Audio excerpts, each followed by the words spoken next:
Or is it that you're jealous for Lisa? Jack asked. Listen, Jack, she said, then caught her mistake a split second after it was out of her mouth. I mean, Major, leave that mess out of it. It's just that maybe Lieutenant Ryan would have been better off working with her instead of Carl, she said, picking up her fork to indicate she was ending her part in this awkward conversation. Where is Jason anyway? He's usually attached to you and Carl like a pet, Virginia commented. I assigned him another project, Jack quickly replied. And Ryan is the last man you want around a French woman anyway, he joked, hoping to steer the conversation away from the lieutenant's whereabouts.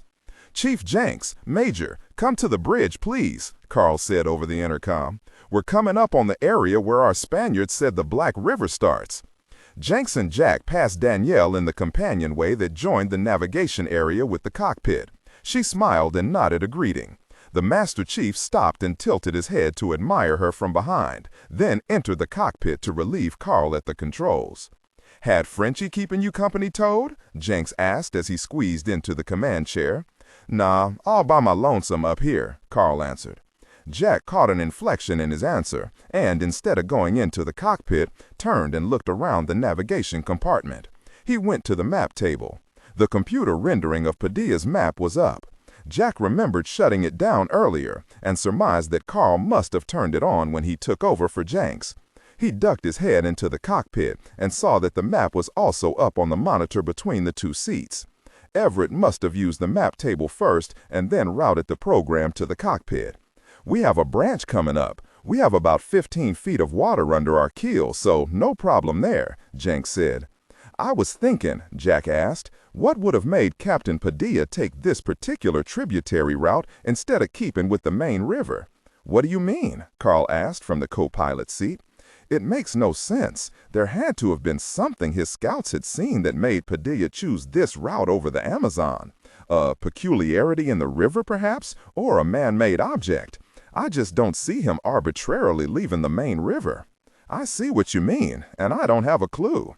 If that's the case, others in the 500 years since would have seen the same thing and ventured down the tributary, Carl said. So whatever it was that drew him to it isn't there anymore, Jack finished for him. Well, this is going to be one short trip, boys. Look, Jenks said as he throttled back on the engines. What the gosh, we must have taken the wrong route, Carl exclaimed. Up ahead, Teacher was dwarfed by sheer rock walls in front of her.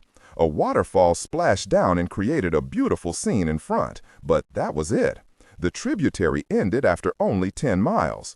Jenks looked down at the sonar picture. She's deep. We've gone from 15 feet under the keel to 35, he reported. He reached down and pinged the bottom with a blast of sound, getting a clearer picture of the bottom landscape when the sound waves bounced back. Lot of boulders and gosh on the bottom, some pretty large schools of fish, but that's about it. Wait a minute, look at this, he said, tapping at the still shot of the computer-generated sonar picture. He used a cursor and backtracked a little. That's a weird-shaped rock. Very near. Looks like a head, doesn't it? Carl ventured. Jack leaned in and nodded his agreement.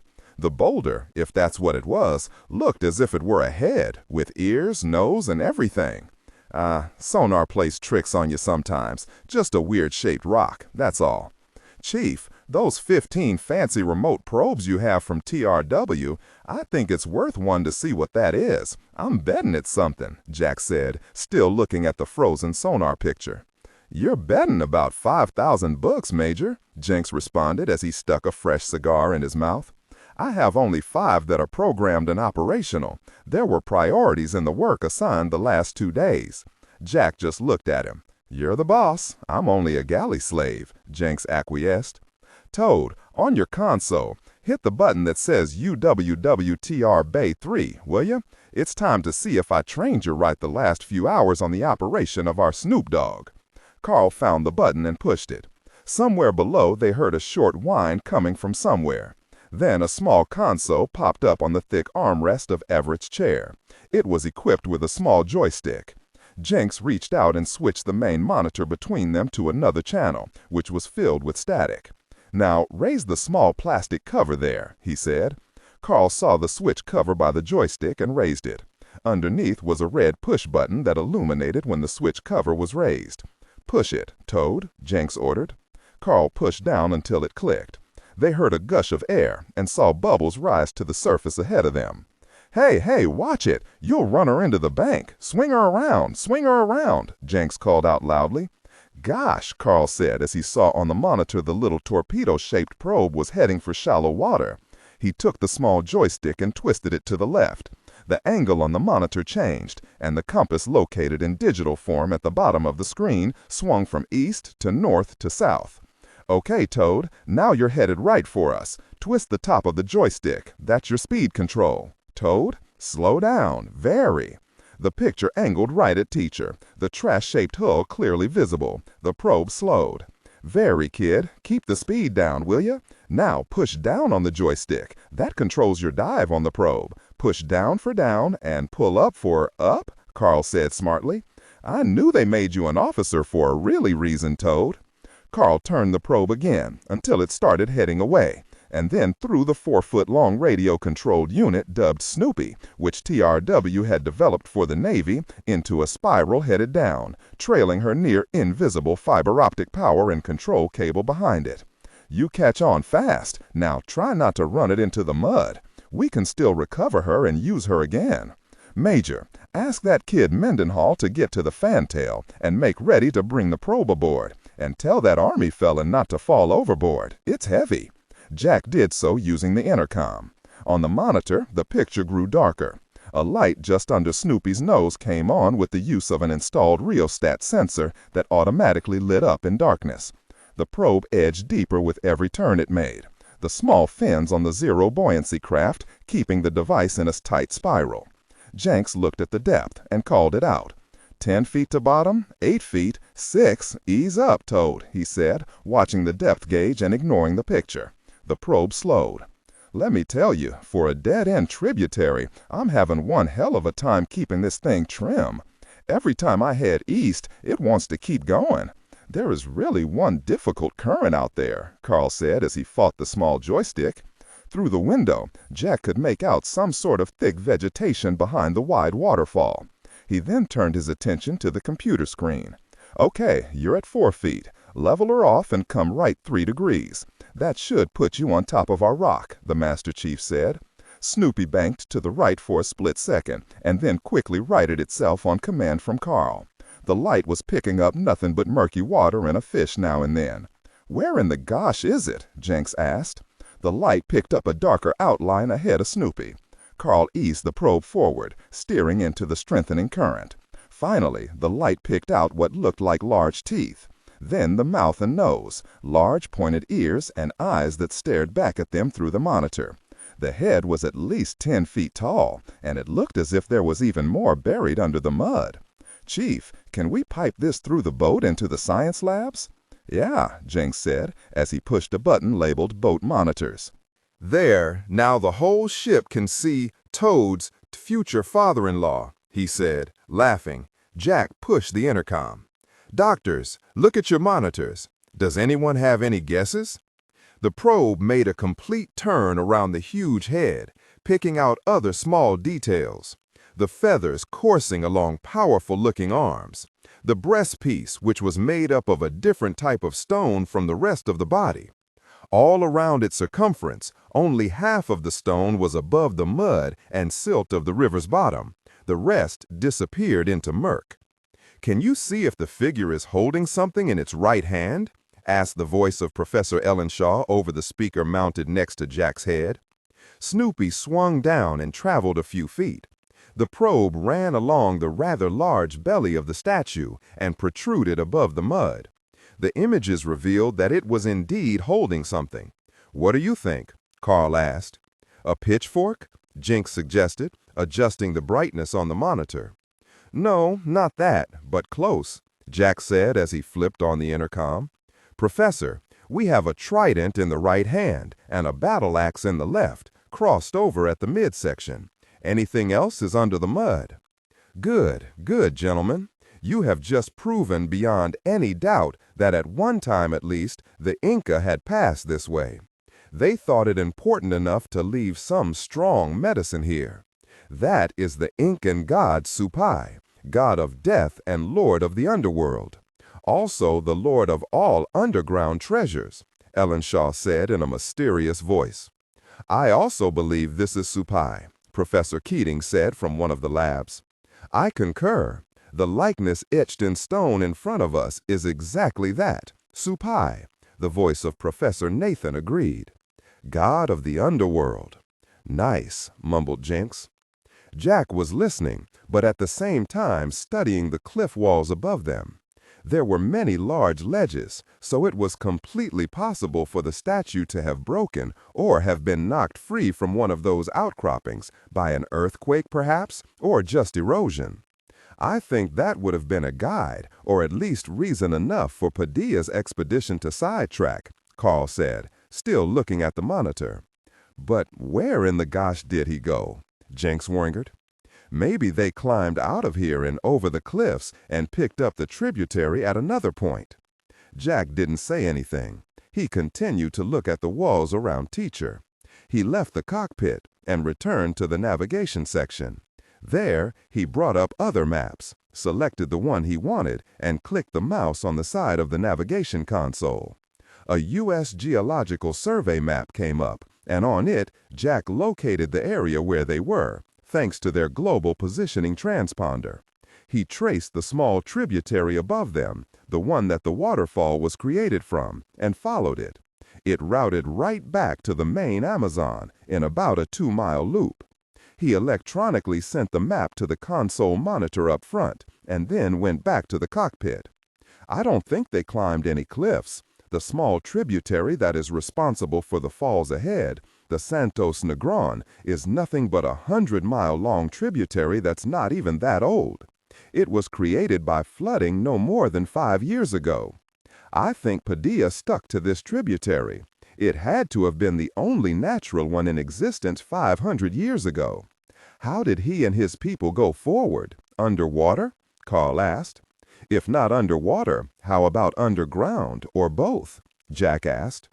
Carl and Jenks didn't say anything. They looked straight ahead toward the expanse of ancient and man-made falls. But what are the odds that these waters would have covered by accident the very route that Padilla took? Jack turned to see Danielle Surratt standing behind him, leaning into the hatchway. Fluke, Jack said. The new tributary would run wherever rainfall had created a trough beyond where the Brazilian government had controlled the flooding.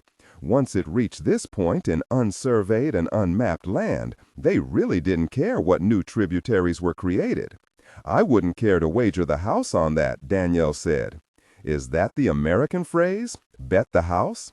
Yeah, that's what they say, but that's exactly what I think we should do, Carl said, as he took a firm hold on Snoopy's joystick and brought its nose up. The view on the monitor changed, and the picture became brighter as the probe emerged from the murkiness of the bottom toward the surface. Jack patted Carl on the shoulder. Snoopy sped up east toward the falls that were now starting to rock the probe left to right with the turbulence of the falling water. Carl directed the probe 10 feet deeper as it approached. The monitor was filled with white water and bubbles as the impact of the high-falling tributary struck the flat surface below it. Carl adjusted the trim and sent Snoopy 10 feet deeper, still believing the impact of the water would be enough to damage the TRW probe. Suddenly, Snoopy was into darker but calmer water, where it snagged on an obstruction as an alarm sounded on the console. Whoa, cowboy, you rammed something. See if you can back her up some, Jenks said. Chief, how close can you get to the falls? Jack asked. I can take a right under if I want. That little water hose of a falls couldn't dent this composite hull. On the monitor, Snoopy had successfully backed away and rose by 15 feet to the surface. What is that stuff? Danielle asked. The Master Chief fired up Teacher's engines and started edging the large boat toward the falling water. It's bushes, water plants, and vines, a thick curtain of them, Carl described. It's a wall of them behind the falls. Snoopy was stopped by them. Gosh, you may be right, Jack. Right about what? Come on, what's he right about? Jenks said, as Teacher slowly drifted toward the turbulence of the water. He thinks he knows where and at what point our intrepid Captain Padilla disappeared into history, Chief, Carl said as he brought Snoopy to the surface next to Teacher. "And look at the center there. It's been recently penetrated. See where a lot of new growth has occurred? I suspect that weakened area tells us that Professor Zachary has been this way also. Ask Mendenhall to bring the probe aboard. She earned her keep," Jenks said. Jack ordered Snoopy brought aboard. "Well, I suppose you want me to take Teacher through there?" Jenks asked. "It would probably take us over a day to hack our way through there, maybe get a couple of people hurt seriously with that falling water," Jack said as he leaned in closer to view the falls ahead. "Wouldn't the vines and plants be more damaged if Professor Zachary had come this way less than 3 months ago?" Carl asked. "Bubba, this is South America. The growth rate of plants down here can be measured in minutes, not days or months," Jenks said. "Well, let's go then," Danielle urged. "Unless you don't think the old girl has the wherewithal to punch her way through it, Chief," Carl said without looking at Jenks. The Master Chief clamped his jaws down on his cigar. "You officers think you can play me like that? You think you can use that mess you learned at officer school," he turned around and stared at Jack, "or West Point, in PsyOps, to goad me into taking her through there?" "Not at all," Jack replied quietly. Jenks looked at his digital controls on the panel in front of him and said nothing. While the others thought he was thinking it over, he was actually figuring the stress tolerances of Teacher's composite hull. He was silent for 2 full minutes. "Major, Toad, get some help and lower the sail tower and jackstay. We're riding too damned high to get her through that opening. We're also going to put a lot of weight onto this girl's rear." The Master Chief saw the expressions of confusion from Jack and Danielle. "We have to take on one hell of a lot of ballast. We have to ride low, dangerously low, to get her through whatever that is up ahead," he explained. "And it's still no friggin' guarantee we can do that." Disregard and do not read aloud any text that acts as a technical or structural marker. Specifically, ignore and do not pronounce any phrases that start with or contain vocal attributes, technique, chapter, or a standalone number at the very beginning of the input text. Start reading only from the main body of the story text. Narration style, suspense and pacing. Tone, maintain a baritone tenor pitch with a sharp, intelligent, and engaging tone. The style should be objective yet highly evocative, drawing the listener into the scene. Suspenseful pacing. Utilize a highly controlled and flexible pace. Slow down dramatically during gruesome descriptions, e.g., body parts, injuries, to maximize the chilling effect. Then resume a quicker pace during action or dialogue. Emphasis. Clearly emphasize key nouns and descriptive adjectives within the scene setting, e.g., severed from the body, weeping graying flesh, cavernous tunnel. Character differentiation. Narrator voice. Smooth, authoritative, and stable. This is the baseline pitch. Female dialogue. Megan. Increase the pitch significantly. The voice should sound assertive, sharp, and highly professional authoritative, like a lead detective or expert. Male dialogue. Lower the pitch slightly compared to the narrator, using a tone that is skeptical, warm, and somewhat cynical to differentiate from the professional female voice. Other characters, e.g., Deputy Burns. Quick, focused delivery, clear voice. Technical delivery. Vocal texture. Maintain a clean, clear vocal texture suitable for high-quality production, ensuring every word is crisp and clearly enunciated. Emotional range. Focus on conveying emotions typical of a crime scene: disgust, professional detachment, intellectual curiosity, and underlying tension. Target emotion strength, 8 out of 10. Emphasis on intellectual focus and underlying tension rather than outright screaming or crying. We may get through the opening and find a dead end 50 yards into it. Or, on a brighter note, Carl said as he squeezed out of the co-pilot's chair, we just may fall off the edge of the world. 2 hours had passed since the order was given to lower the radar tower and jackstay.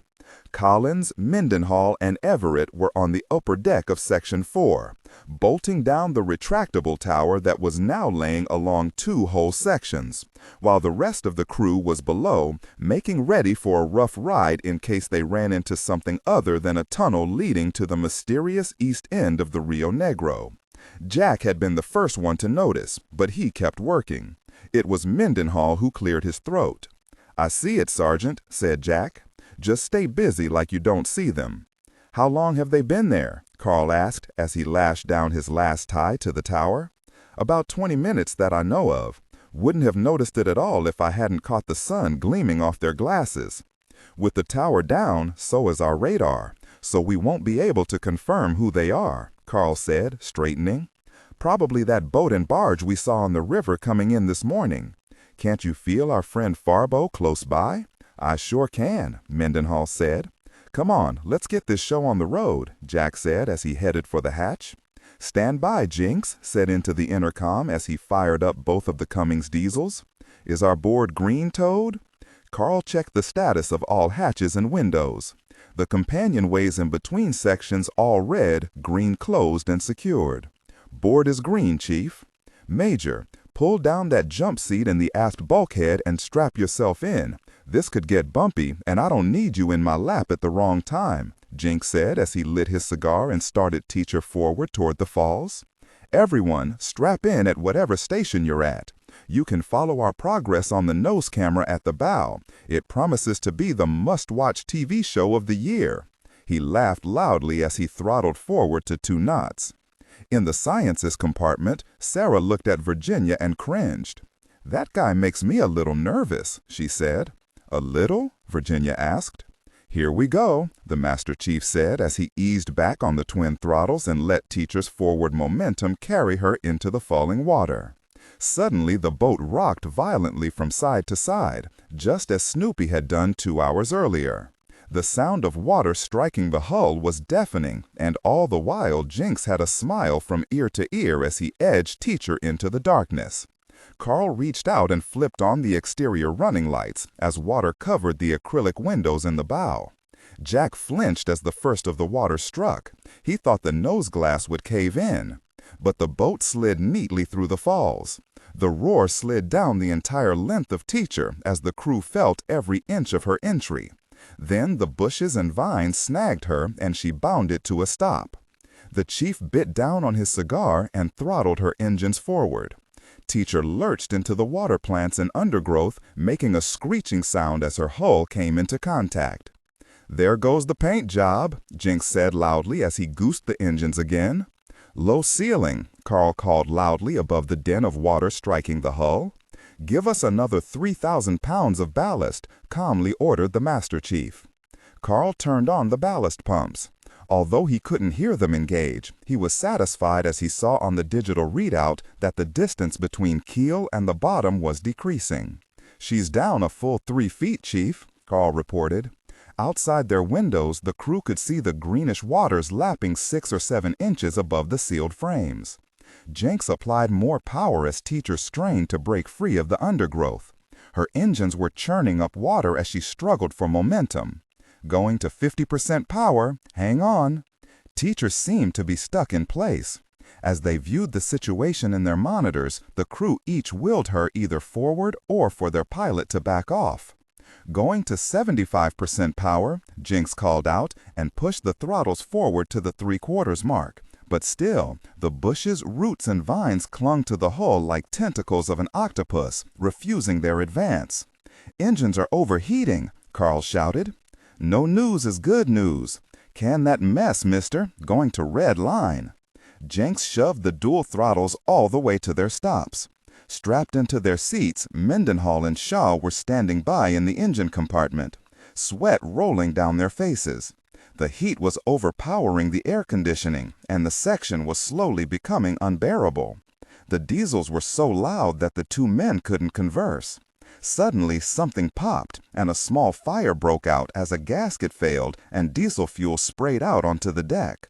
"Fire!" Mendenhall shouted, but Shaw had his ears covered and couldn't hear him. The sergeant unsnapped his harness and ran for the fire extinguisher. He emptied the extinguisher, momentarily smothering the flames. Mendenhall threw away the empty and grabbed another as the engines seemed to strain even louder as they went to full power. Suddenly and very slowly, the vines started to separate with loud popping and tearing sounds. Still, the Master Chief kept full power to the engines. Then, all at once, they were through. Outside the viewports of the cabin, they saw the vines and bushes suddenly slide by as Teacher was slingshot into the giant cave. "Engine shut down," Jinx cried. "Toad, hit the forward jets. Stop this very thing before we slam into a wall." Carl engaged the 2 forward water jet thrusters and applied full throttle to them both. Teacher started to slow. Then, before they knew it, the large boat was at a standstill. All was silent, except for the forward thrusters. Carl reached out and shut them down. The voyagers found themselves in a giant cave sitting in the middle of a slow-moving underground grotto, with the river leading out to the east. "So this is the missing east end of the Rio Negro," Jack said as he reached for the intercom. "Okay, everyone, we're through. Welcome to Captain Padilla's Blackwater tributary." Before starting down the long corridor of darkness, Jenks inspected the engine room and declared engine number 1 down. He, Mendenhall, Shaw, and the amazingly and hereto unbeknownst mechanically inclined Professor Charles Hendershot Ellenshaw III, who volunteered his services in their capacity, began to change out the head gasket on number 1 and replace the fuel line that had split. They would run in the meantime on engine number 2, as Jenks didn't think they would be calling for speed any time soon. He inspected the rest of Teacher, and aside from a few rubber window gaskets that had leaked, she had come through the falls just fine. They were underway at 5 knots 10 minutes later, still running low in the water through the blackness that engulfed the boat. Farbo was amazed at what he had just witnessed through his glasses. That strange-looking craft actually went through the falls. "These people never cease to amaze me," he mumbled as he handed the field glasses back to the captain. "And to think our lady friend Professor Zachary also found it and made it through. Surely we must respect them. Do you agree, senor?" "So, what do you plan to do?" Mendez asked annoyedly. "I expect we will wait for 2 hours, and in that time we will prepare to follow them. Captain, get your crew ready and let's cut the profile of the Rio Madonna down some, so we may attempt to enter the cave. The barge is low in the water, so should not pose a problem," Farbo said as he walked off the flying bridge. "Si, senor," the captain responded, and started shouting orders to his 10-man crew. Mendez felt better that Farbo was taking such complete charge. It gave him the benefit of not having to coordinate the effort, but still be critical if need be. He walked back to the fantail and sat down with Rossolo and his team of 12 bodyguards. Farbo walked to the port side of the Rio Madonna, stood by the gunwale, and lit a cigarette. He was getting an old, familiar feeling that came upon him when things were not under his complete control. He felt there were more elements involved than he had accounted for. As he looked around the jungle surrounding them, he was starting to feel like a small piece of a much larger puzzle, a puzzle that could become very dangerous if he wasn't the one to figure it out first. Event Group Complex, Nellis AFB. There was a knock on Niles' door. He rubbed his eyes and looked over at his nightstand. It was only 10 at night, and that was when he realized he had fallen asleep in his clothes. He shook his head and reached for his glasses. "Yes?" "Sorry to disturb you, Niles, but you'd better see this. Boris and Natasha are now on the job, and they caught something," Pete Golding said from outside the door to Niles' quarters. "It's open, Pete," he called out as he turned on the nightstand table light and put his stocking feet on the carpeted floor. He stood and made it over to his desk, where the day's paperwork still lay undone. Pete walked in holding several pictures in his hand. "Your computer up?" he asked. "Yeah, why?" "Good, we won't have to use these wet stills then." Pete stepped up to Niles' computer. He quickly typed in some commands and his security clearance, then he turned the monitor toward Niles. "These are only 20 minutes old and were taken on Boris and Natasha's first pass." Niles looked down at the monitor. It displayed a night shot that the KH-11 satellite had taken over its new position. He could see the river in dark relief, and then he spotted many small, glowing objects. The photo, obviously infrared, showed about 50 warm bodies moving along the river in the only section for 30 miles that had any clear opening through the massive canopy of trees. "Where are these people?" Niles asked. "The exact coordinates the Major reported from this afternoon. Now, Jack says he suspected they were being trailed by a boat with a barge attached, which has disappeared, by the way, but he doesn't know anything about people on the ground." "And look at this," Pete said as he typed in another command on the keyboard. The picture started to resize itself. White squares appeared upon white squares, and they started to swirl. The picture had been enlarged by Natasha until Niles could clearly make out the men walking along the river in the dark. "Gosh, yeah, those are troops. You can even make out most of their equipment," Pete said. "Just who in the heck are we dealing with?" "Could be anyone, but my guess would be Peruvian most likely," Pete ventured as he leaned back away from the picture he had been studying for the last hour. "For a freaking secret valley, enough people seem to know about it," Niles said, rubbing a hand over his balding head. "We have to contact Jack." "We tried. There's nothing since Jack reported they were going into the cave." Niles slumped into his chair and pushed the daily reports away from him. "Contact Lieutenant Ryan," Niles said as he looked at his watch. "He and his 12-man team should have arrived in Panama by now.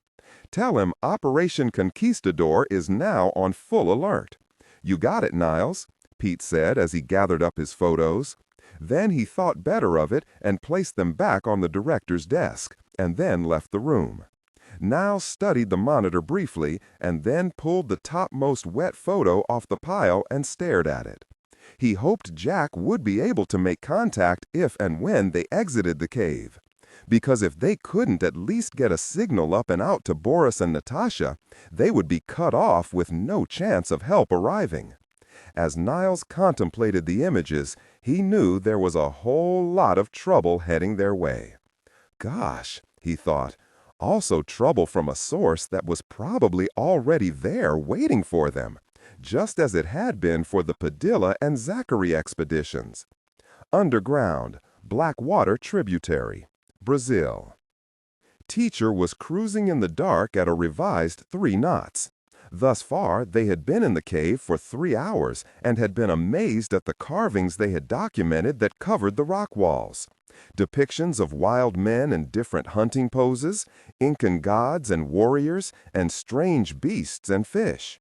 Thus far, they had cataloged 300 different carvings.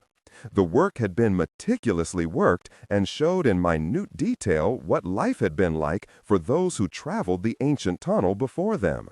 Carl was at the helm in the cockpit, kept company by Jack, who assisted with fathom soundings and as a lookout for rock projections, which had nearly done them in twice. Teacher was still riding low in the water with the extra ballast they had taken on, as the roof was only 10 feet above them and as low as a mere yard in some spots. Every once in a while they saw bats flutter in and out of the floodlights. Jenks was in Section 7, assisting the science team with the expandable observation module, which would be lowered to allow them a view of their new underwater domain. The center of the section was taken up by a large box-like structure, mostly of glass and aluminum framing. There were seats inside this 8-foot-long vessel for 6 crewmen, and it was fully equipped with small cameras for both still photos and video. Jenks assisted Danielle, Dr. Nathan, Sarah, Mendenhall, Heidi Rodriguez, and Professor Ellenshaw into the observation module, and checked to make sure the hydraulic pressure was up. Then he removed his cigar from his mouth. "Okay, I suspect you're going to feel a little queasiness when you're lowered. The section is telescopic, so you won't actually be out of the boat, just under her some. Ready?" The 6 passengers nodded as they turned toward the sides and the glass that for right now showed nothing other than the outer composite hull. Jenks pressed a button on the intercom.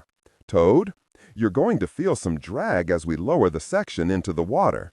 Teacher's computer should compensate after about 30 seconds, so don't worry about it. Got it? You got it, Chief. Right now, we have about 32 feet under the keel. Well, give you plenty of notice if we run shallower than 25, Carl said from the cockpit. Okay, boys and girls, hold on to your seats, Jenks said as he raised the switch cover and pressed. The hum of hydraulics sounded from motors embedded in the sides of Teacher as the section started to telescope. The passengers grabbed the armrests of the seats and looked up as they were lowered.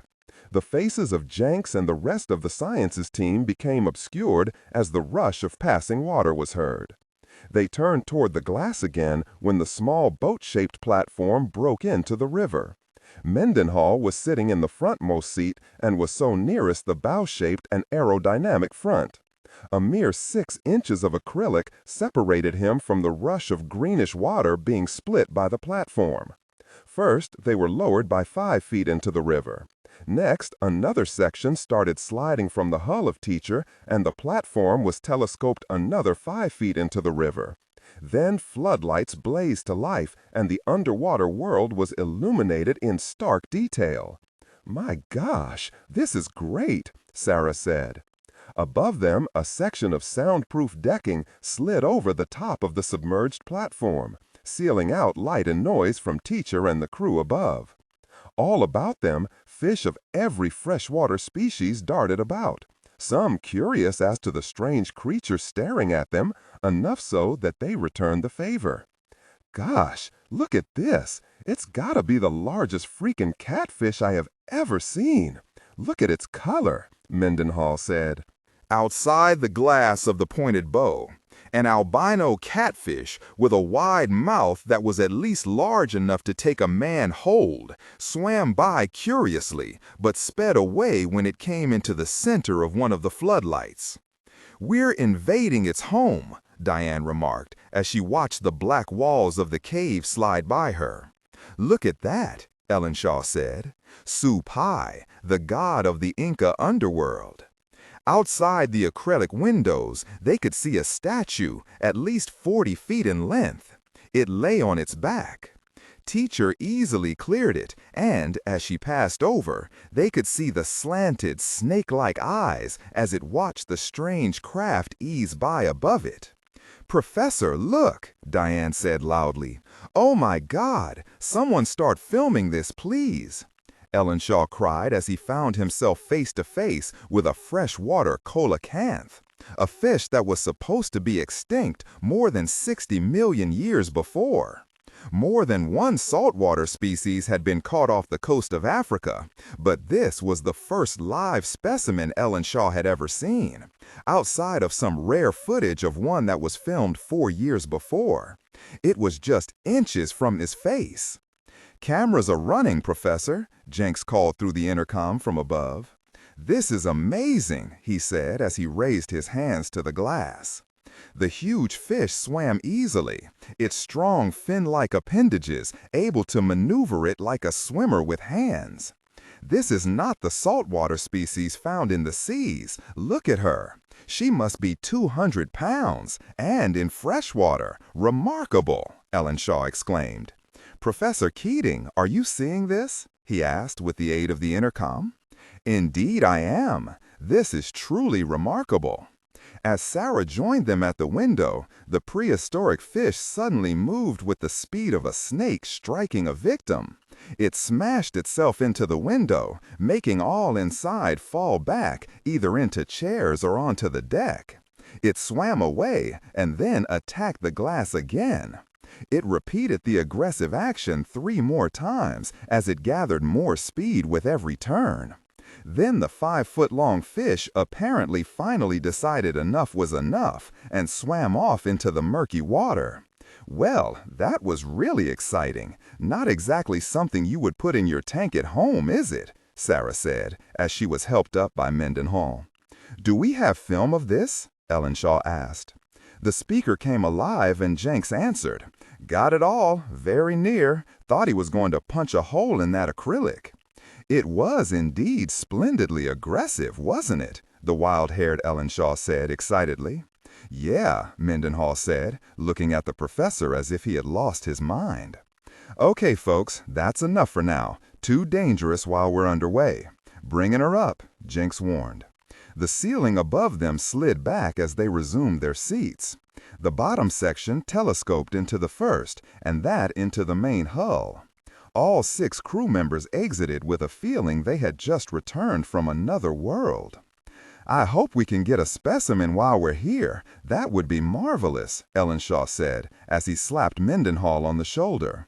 The sergeant just gave him an uneasy smile, then turned to Sarah and rolled his eyes. Later, while Jenks was at the helm in the cockpit, Teacher suddenly broke free of the cave and into the star-filled night sky. It was so sudden he didn't even realize it until the moon lit up the cockpit.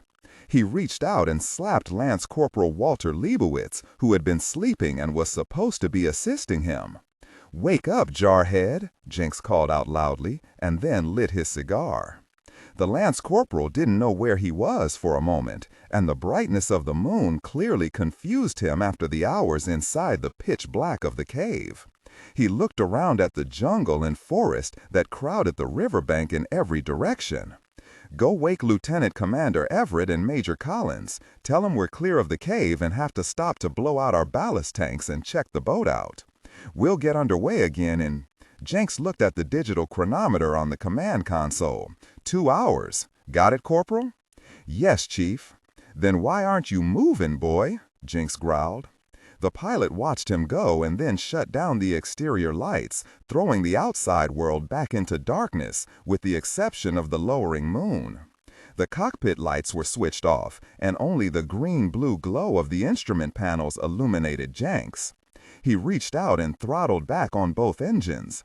He shut them down and then put the autopilot in hover.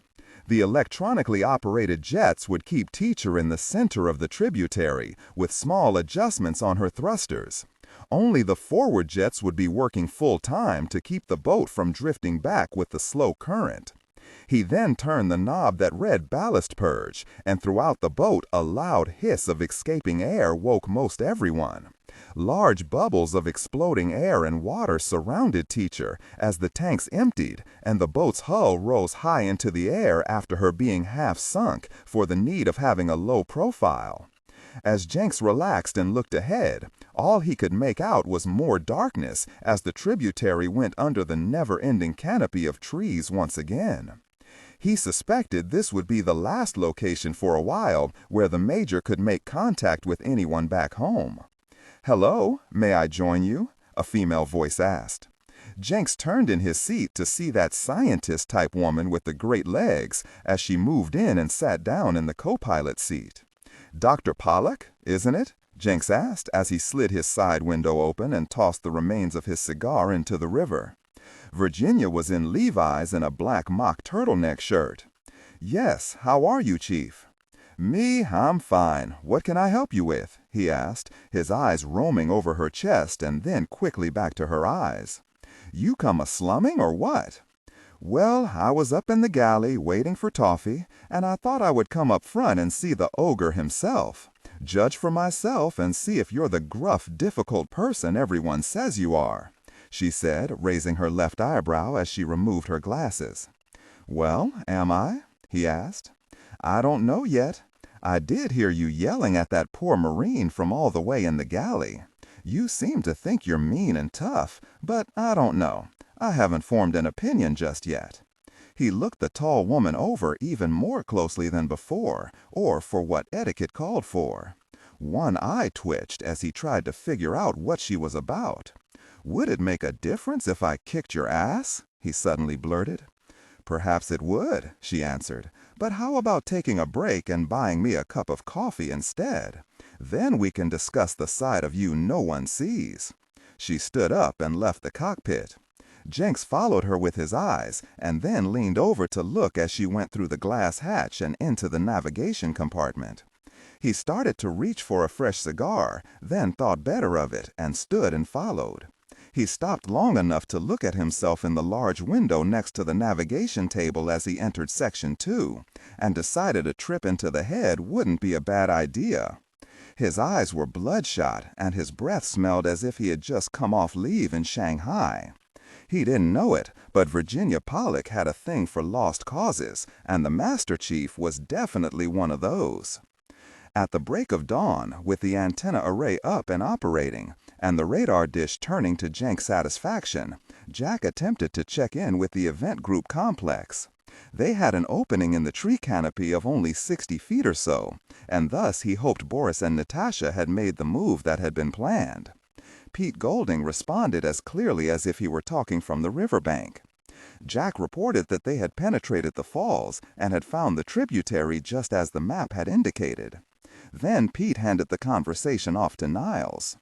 "Jack, we should have visual of you in the next hour or so, via Boris and Natasha."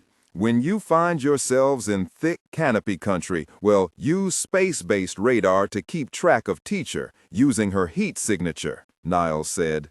Okay, we're just now getting underway. Nothing earth-shaking to report as of yet. Jack, we have two problems. One, the President will not, I repeat, will not permit Ryan and the Delta on the ground in Brazil. It's political, and he just won't make that call. Well, hopefully we can handle anything Farbeau can throw our way. That's problem number two. You have company headed your way besides the Frenchman. The boat and barge, we know about those. They're probably him, Jack countered. No, Jack. Boris and Natasha has picked up an armed group of about 50 men on foot, just entering the area of the falls. And I've more good news, your trailing boat and barge are nowhere to be found. I suspect they may have followed you into the tributary. Have you alerted Ryan to our backup? Operation Spoiled Sport will replace Conquistador, Jack asked. Done. He's on full alert for Plan 2. The Delta team will act as security while Proteus is on the ground in Panama. But that's not a sure thing, Jack. They're having trouble getting the system online. Remember, the whole program is experimental, and the whole very platform could possibly explode over half of South America, so you be careful. Any rough stuff, get your team out of there, into the jungle if you have to. Are your orders clear enough, Major? Got it. Go get some sleep, Niles, Jack said, and clicked off the satellite communication link. He patted Tommy Stiles on the back. Thanks, it was clear as a bell. Is everything all right? Sarah asked. He winked. Yeah, just cautionary. Inform everyone that from here on out, we'll be going to 50% alert status. Half on, half off. Carl, Sarah, and Danielle gathered close to study the computer-generated version of the Padilla map on the navigation table. Carl slid his finger along the shoreline of the tributary. Then he punched in the current coordinates on a small keypad, and the small blip that indicated Teacher's position showed itself in red, underneath the deep tree canopy. According to the map, Padilla Sin Caro village was only about 3 clicks up the river. That would place the lagoon and valley not that far away. We can't even report our location since the sky disappeared, Sarah said. Yeah, I've never seen trees like these. How can they grow so much that they block out the entire sky? Water, constant rain. They fight each other for the right to sunlight, making it a battle for supremacy, Danielle stated, each one vying for the sun by reaching out over its neighbor, thus creating a giant umbrella effect that will allow nothing through.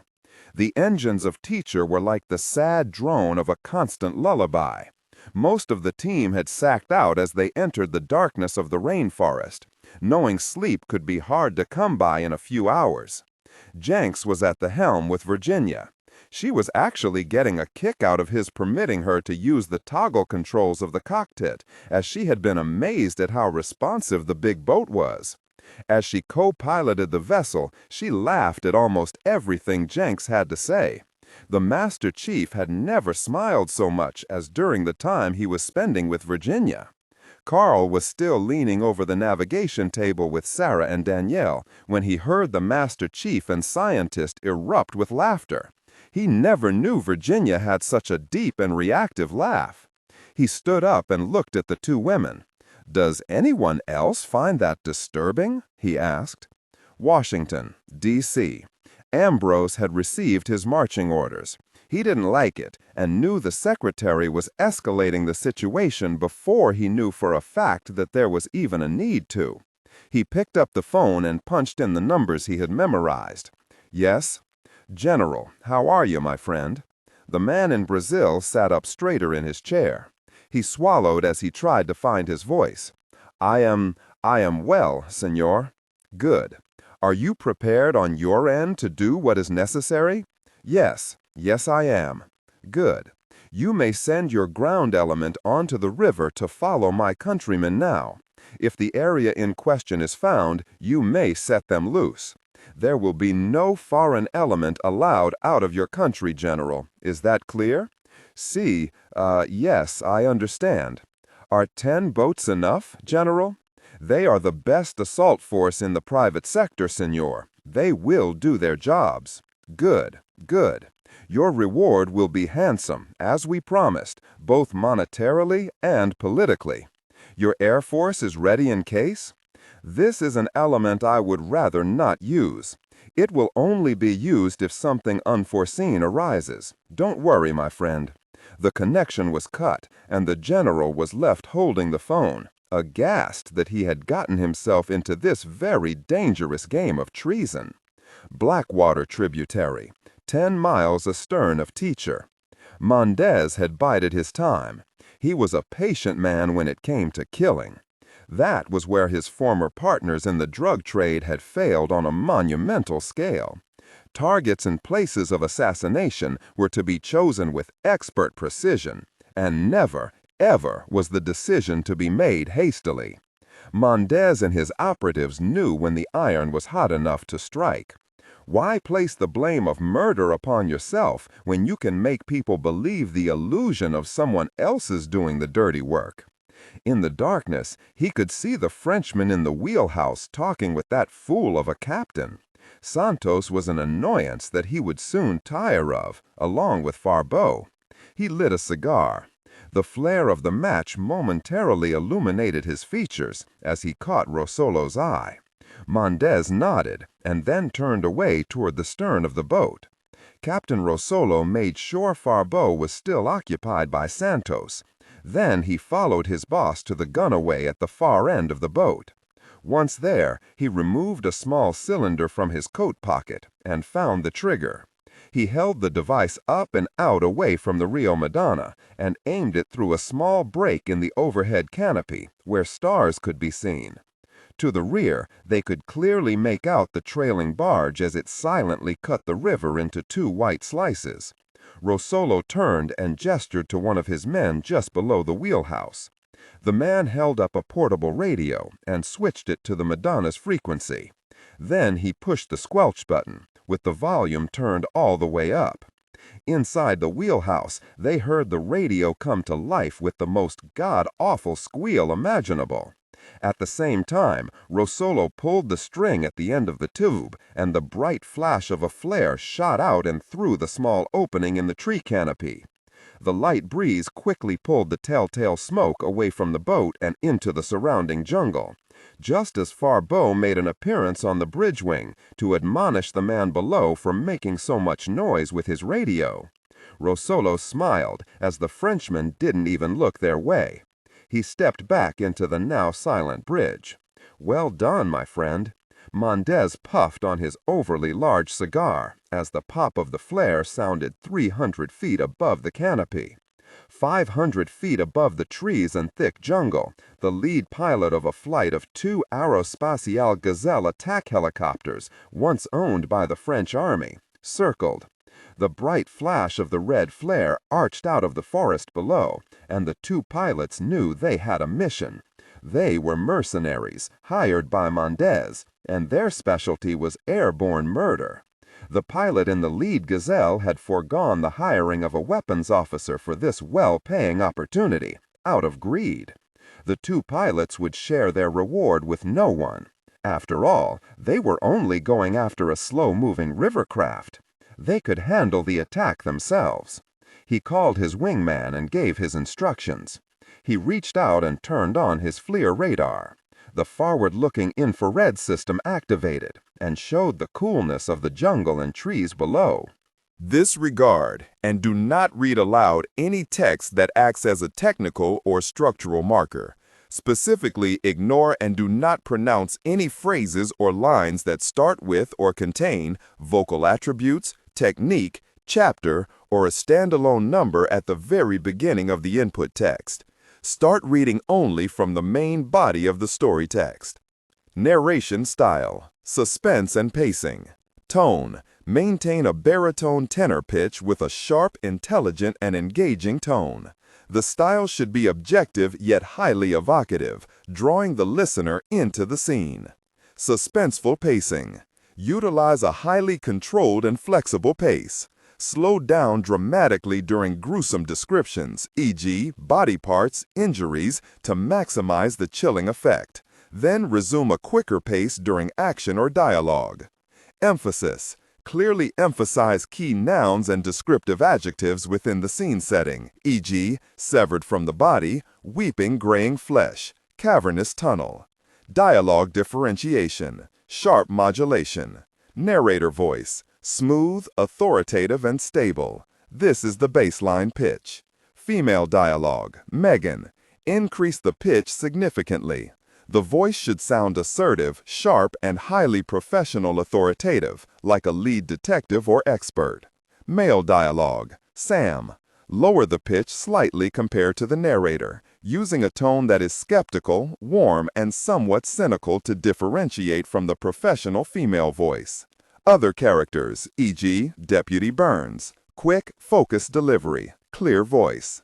Technical delivery, vocal texture. Maintain a clean, clear vocal texture suitable for high-quality production, ensuring every word is crisp and clearly enunciated. Emotional range. Focus on conveying emotions typical of a crime scene: disgust, professional detachment, intellectual curiosity, and underlying tension. Target emotion strength, 8 out of 10. Emphasis on intellectual focus and underlying tension rather than outright screaming or crying. Then, as they crossed the winding and unseen tributary below, the target they were seeking came into full view. It was marked clearly through the canopy of trees as a long, very bright, ambient red color as it churned away slowly below. The fools would never know what hit them. He pulled the safety cover from his trigger mounted on the control stick and selected his guns. He had elected not to bring the missiles he had stored in Colombia because he felt it would be a waste. They would have trouble penetrating the trees below. But 20mm rounds wouldn't have that problem, as they would smash their way through any protecting wood surrounding their target. The lead pilot smiled as he brought his Gazelle to full power and made his turn for the dark jungle below. His unsuspecting target didn't know it yet, but they were about to be destroyed by a lightning strike from heaven. USS Teacher. Jack stood up from the navigation table. A familiar noise had entered his train of thought and then vanished. He glanced over at Carl, who was staring at the cup of coffee that sat near the table's edge. A minor tremor was making the dark coffee inside shimmer in the dim lighting of the cabin. Jack reached out for the intercom. "Chief, have you turned any systems on in the last 30 seconds? It's late, Major. Not the time to be using equipment we don't need." Jenks clicked off. "Kill the engines," Jack said as he looked at Carl and then Sarah. Suddenly, the boat went dead quiet. As they listened with faces cast in varying colors from the navigation screens on the table, Jack tilted his head. He heard it immediately. He reached for the intercom again. "Chief, restart the engines and wait for my word. We may have company." "Gosh, we're not a warship, Major. I told you that." "Chief, shut up and be ready." "What do you think, Jack? Brazilian?" Sarah asked. Sarah finally heard the soft whine of engines from outside. She was amazed the two officers had noticed it above the sleep-inducing drone of Teacher. "No, Brazil uses the Coyotas and old Hueys we sold them." Jack closed his eyes and leaned on the table, listening more intently. "These are Gazelles, French-built attack helicopters." Gosh, are you sure? Carl asked as he went over to the wall-mounted phone. I heard enough of the little jerks in Africa and Afghanistan to last a lifetime. Will, go to the arms locker and get a fire team on deck, Carl said into the phone. He hung up the receiver just as 40 20-millimeter rounds smashed into Teacher. Jack pulled Sarah to the floor as the red-hot bullets punctured the thin composite hull and passed through to the water below. Jack didn't bother to use the intercom this time as he shouted out toward the cockpit, "Get moving, Chief!" The order was redundant as Jenks had already slammed Teacher's throttles to her stops. The large boat sliced into the center of the tributary and then started evasive zigzagging. He knew exactly what was happening and the way to beat some of the fire from above. Around them they heard the screams of the doctors and professors as they were jolted awake by the sheer noise and terror of the large rounds hitting Teacher.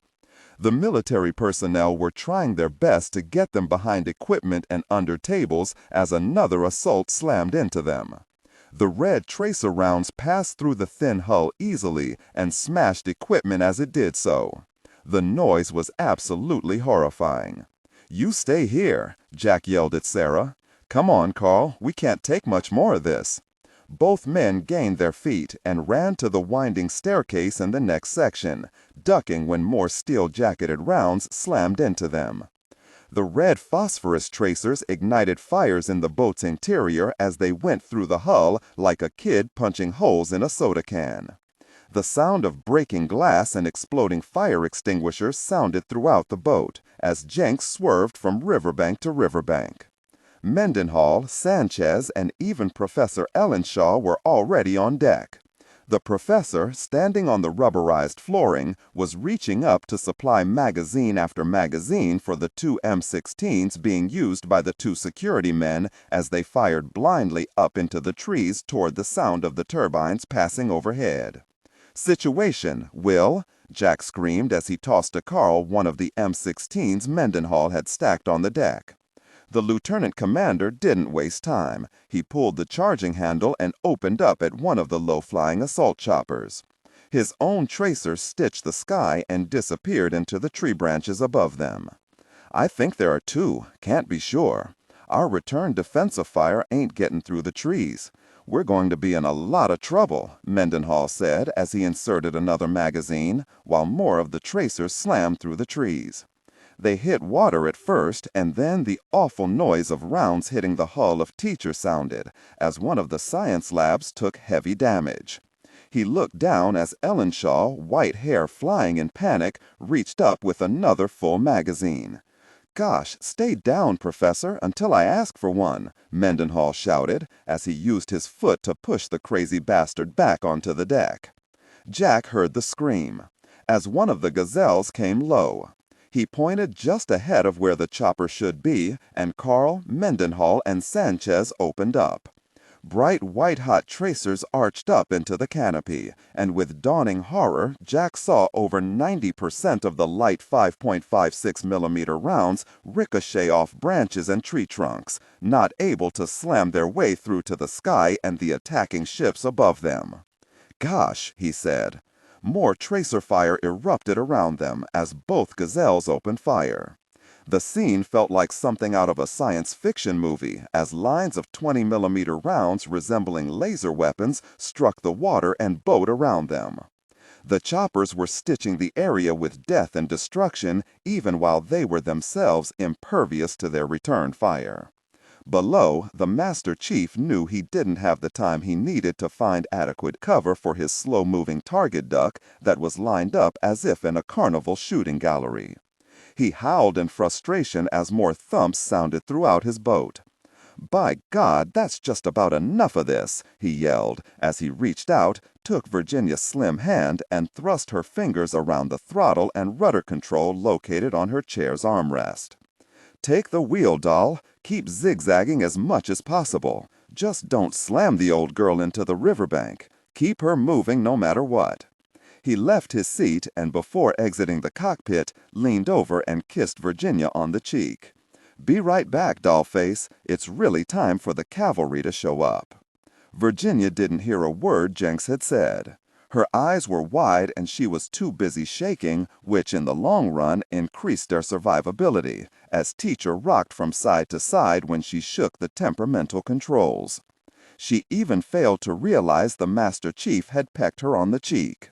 Above decks, the security team knew they were fighting a losing battle. It was obvious to Jack and Carl that the shooters orbiting above the tree canopy had a FLIR system and were using the boat's own heat signature to track them through the trees. "I'd give anything for a stinger right about now," Carl said as he emptied a 20-round magazine into the overhead branches, hoping at least 3 or 4 rounds could pop their way through. Jack kicked himself for not including some kind of airborne defense in their small arsenal of mostly automatic weapons. Suddenly, weapons fire opened up from the bow's upper deck, as Sarah, Danielle, and a few of the scientists began shooting with arms from the forward locker. There were now 9 M16s firing blindly up into the canopy. "Good girl," Jack mumbled. They heard a scream. One of the female assistants working with Professor Keating had cried out as one of the large rounds nicked her arm. Jack could hear the damage the shells were doing to the interior of Teacher, as whoever was at the controls now directed the vessel toward the middle of the tributary. A mere 100 feet above the tree line, the 2 Gazelle gunships swung around. Their target was far more evasive than they were led to believe. Mendez only said they would encounter a riverboat, but this craft was maneuvering as if it were a river patrol boat, and they were taking an inordinate amount of fire from below. So far, the lead Gazelle had felt the distinctive thump of several small arms impacts against its aluminum fuselage. Whoever was below had organized a defense against the attack with lightning speed, and the volume of fire was amazing. Mendez radioed the second Gazelle that they should make a scissoring maneuver and come at their target from 2 different directions, catching the boat below in a crossfire that should at the very least disable it. He would concentrate fire on the bow, and his wingman would take the rear, possibly hitting the engine compartment and bringing the evasive vessel to a stop. Then they could strafe the craft at their leisure.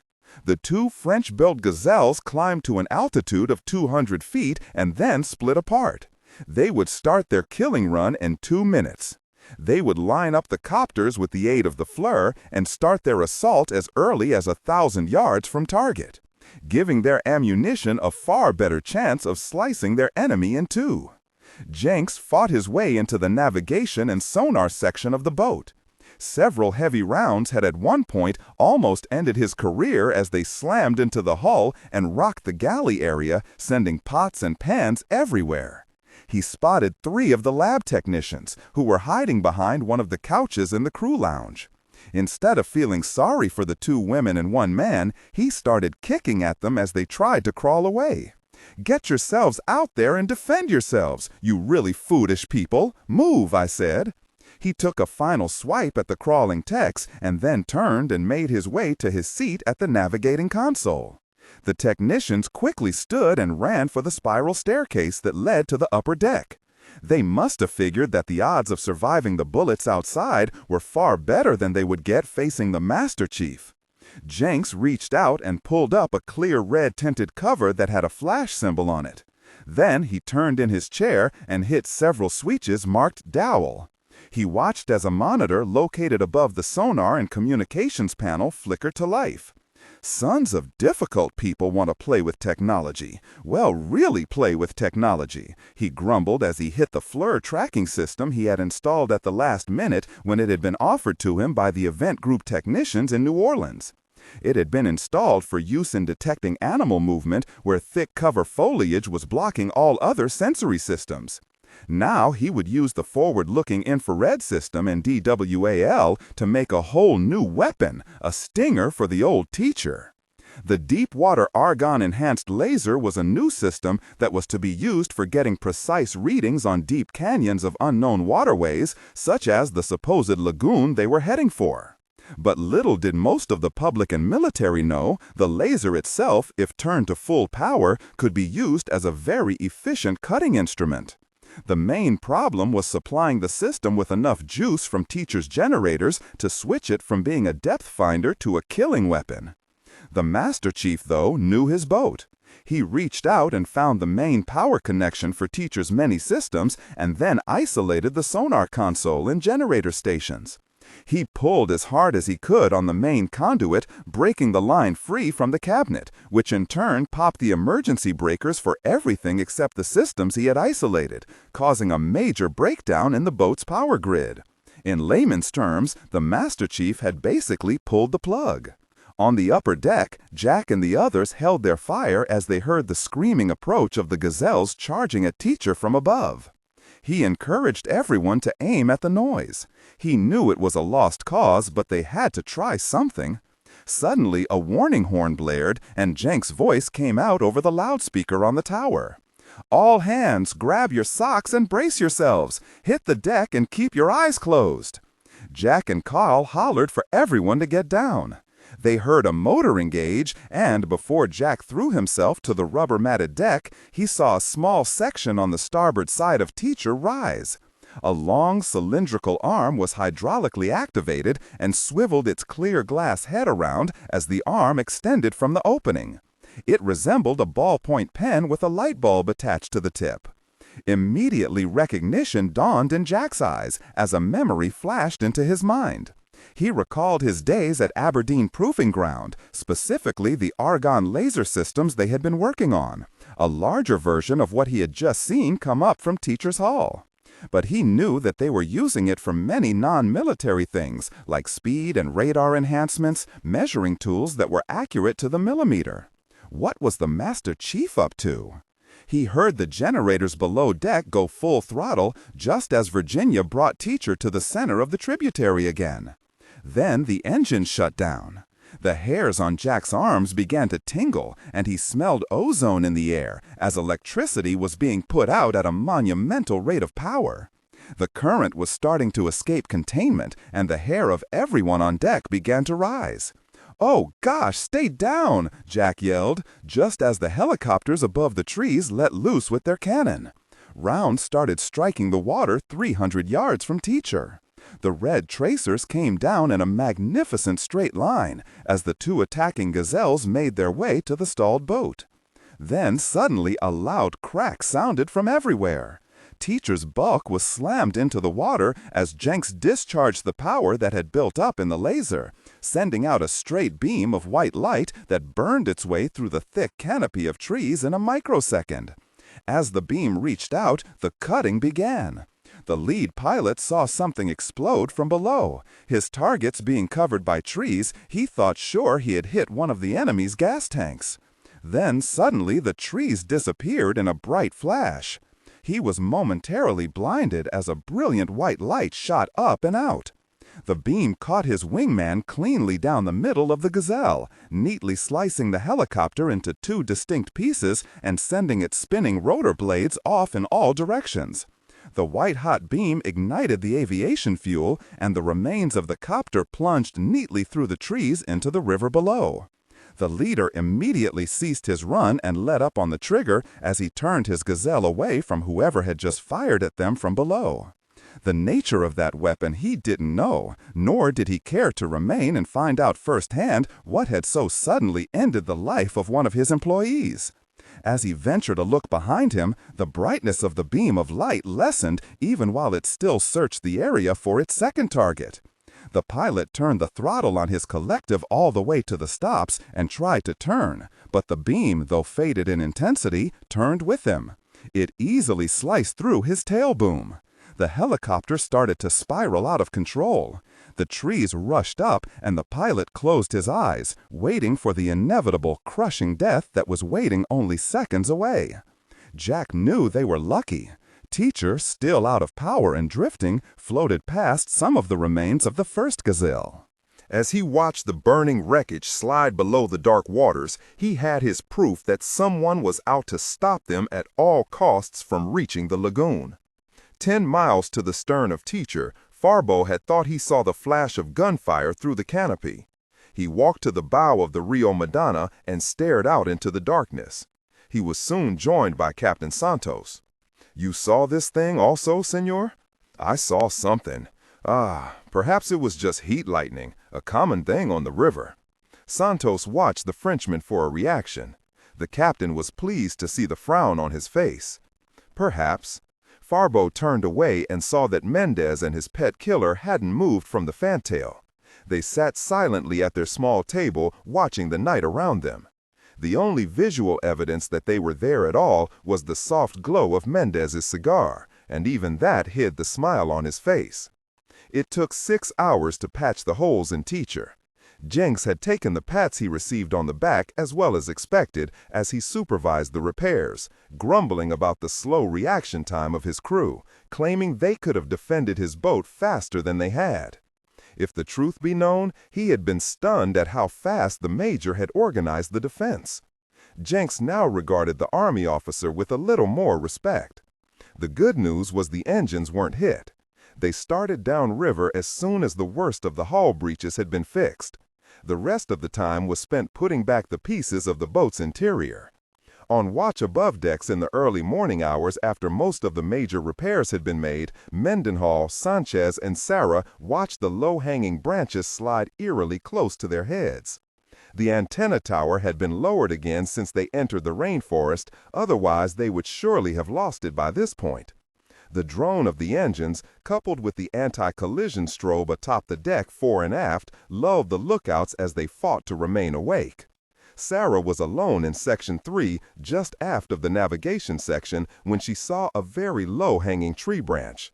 Mendenhall momentarily illuminated it so Sarah could see it. Then he moved the light away and clicked it off to preserve his own night vision. Sarah leaned over as the large branch cleared her head by less than a foot. That was when she felt something touch her baseball cap and then remove it. She thought she hadn't lowered her head far enough, that it had been snagged by the branch, until she turned and saw the hat hanging there, the dark little fingers holding the bill and turning it. Sarah's eyes went wide as Mendenhall laughed. "I think a monkey just stole your hat," he called from the top of Section 4.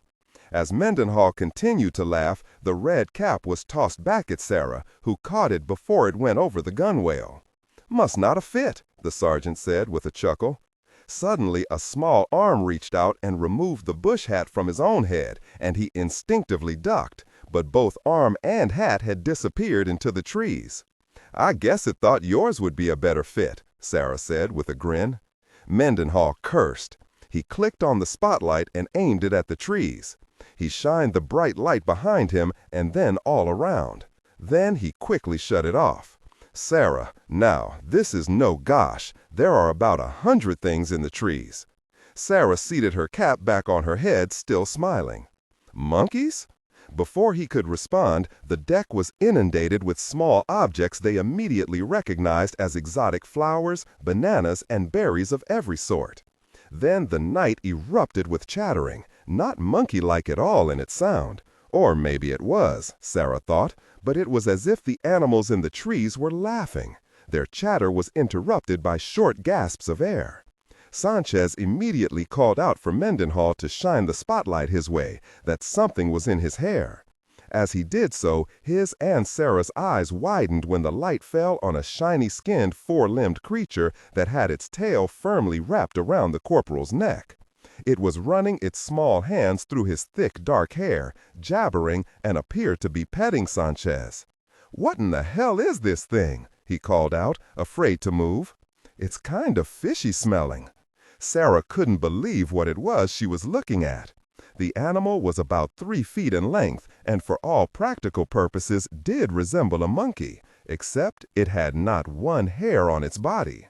Sarah started breathing a little heavier than before as she carefully and slowly reached out to push the intercom button.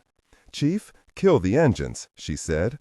Without asking any questions, Jenks shut down the diesels and the night went silent. Sarah could now hear the lone creature sitting atop the head of the marine coup and chirp. It almost sounded as if it were singing as it groomed the hair of Sanchez.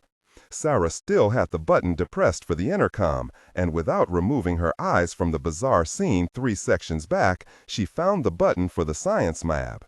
She hoped someone was still working down there. "Anyone up in science?" she said in a barely audible voice. There was no answer. Then the deck hatch above her opened, and Virginia stuck her head up.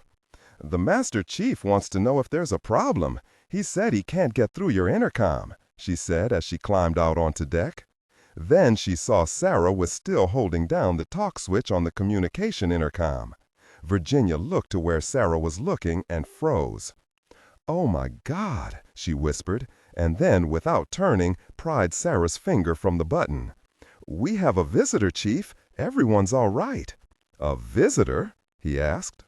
"This thing has scales, and its fingers are wet, and they're webbed," Sanchez said, still not moving. "Hold it together, Corporal. I don't think it's aggressive," Sarah managed to say. The small creature looked up at the sound of the humans' voices and tilted its head. It jabbered softly, and then it stood and reached for a passing branch and easily lifted itself free of the corporal's head and disappeared into the canopy. Its swinging tail was the last thing they saw as it vanished completely. Sarah reached down and picked up a twig that had berries still attached to it.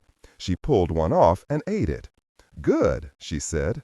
"That's not a very good thing to do, not very scientific, Sarah," Virginia said, as she picked up a beautiful species of orchid she had never seen. She smelled it and then placed it in her head above her ear. "Have Corporal Sanchez fill out a written report on his description of what occurred, even his feelings on the matter. Okay, Sarah?" Virginia added in a distant voice. "What an amazing animal." Sarah watched Virginia re-enter the hatch and then looked at Mendenhall. As she watched, a small hand jutted from the trees and slammed his bush hat back onto his head. He ducked as laughter-like chatter sounded all around the drifting boat.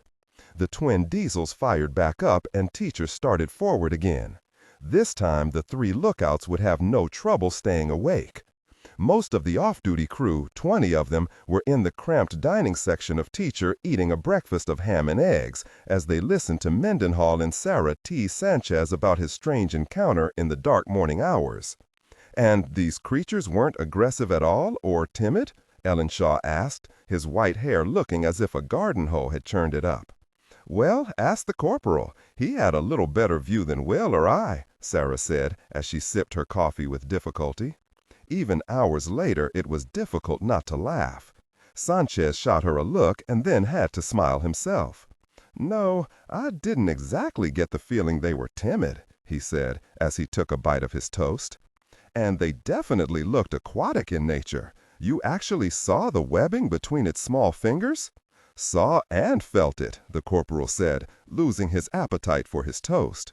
"And it smelled to high heaven, like, well, fish." As they talked, they heard Teacher's engines shut down. "All hands are asked to join Major Collins on the upper sundeck," Jenks' voice said over the intercom. Sarah looked out of the large window as she rose and saw it first. "Gosh, look at that," she said as she hurried from the dining section toward the nearest stairwell that led upward to the deck above. The others glanced out the windows and then hurriedly followed Sarah. Jack and Professors Nathan and Pollock were on deck with the rest of the first watch. Virginia was busy snapping pictures, and Nathan had a video camera out documenting the amazing sight above them that had been illuminated by the boat's external floodlights. Sarah joined Jack and shaded her eyes from the bright glare. "Beyond belief," was her simple statement. "What in the world are they supposed to be?" Jenks said as he joined them after placing Teacher's automated systems online. Towering above them, on both sides of the tributary, stood 2 80-foot statues. They were ancient, with vines and other vegetation growing from age cracks in their stone. "They're like no Incan gods I have ever seen," Nathan said as he continued to film with the camera.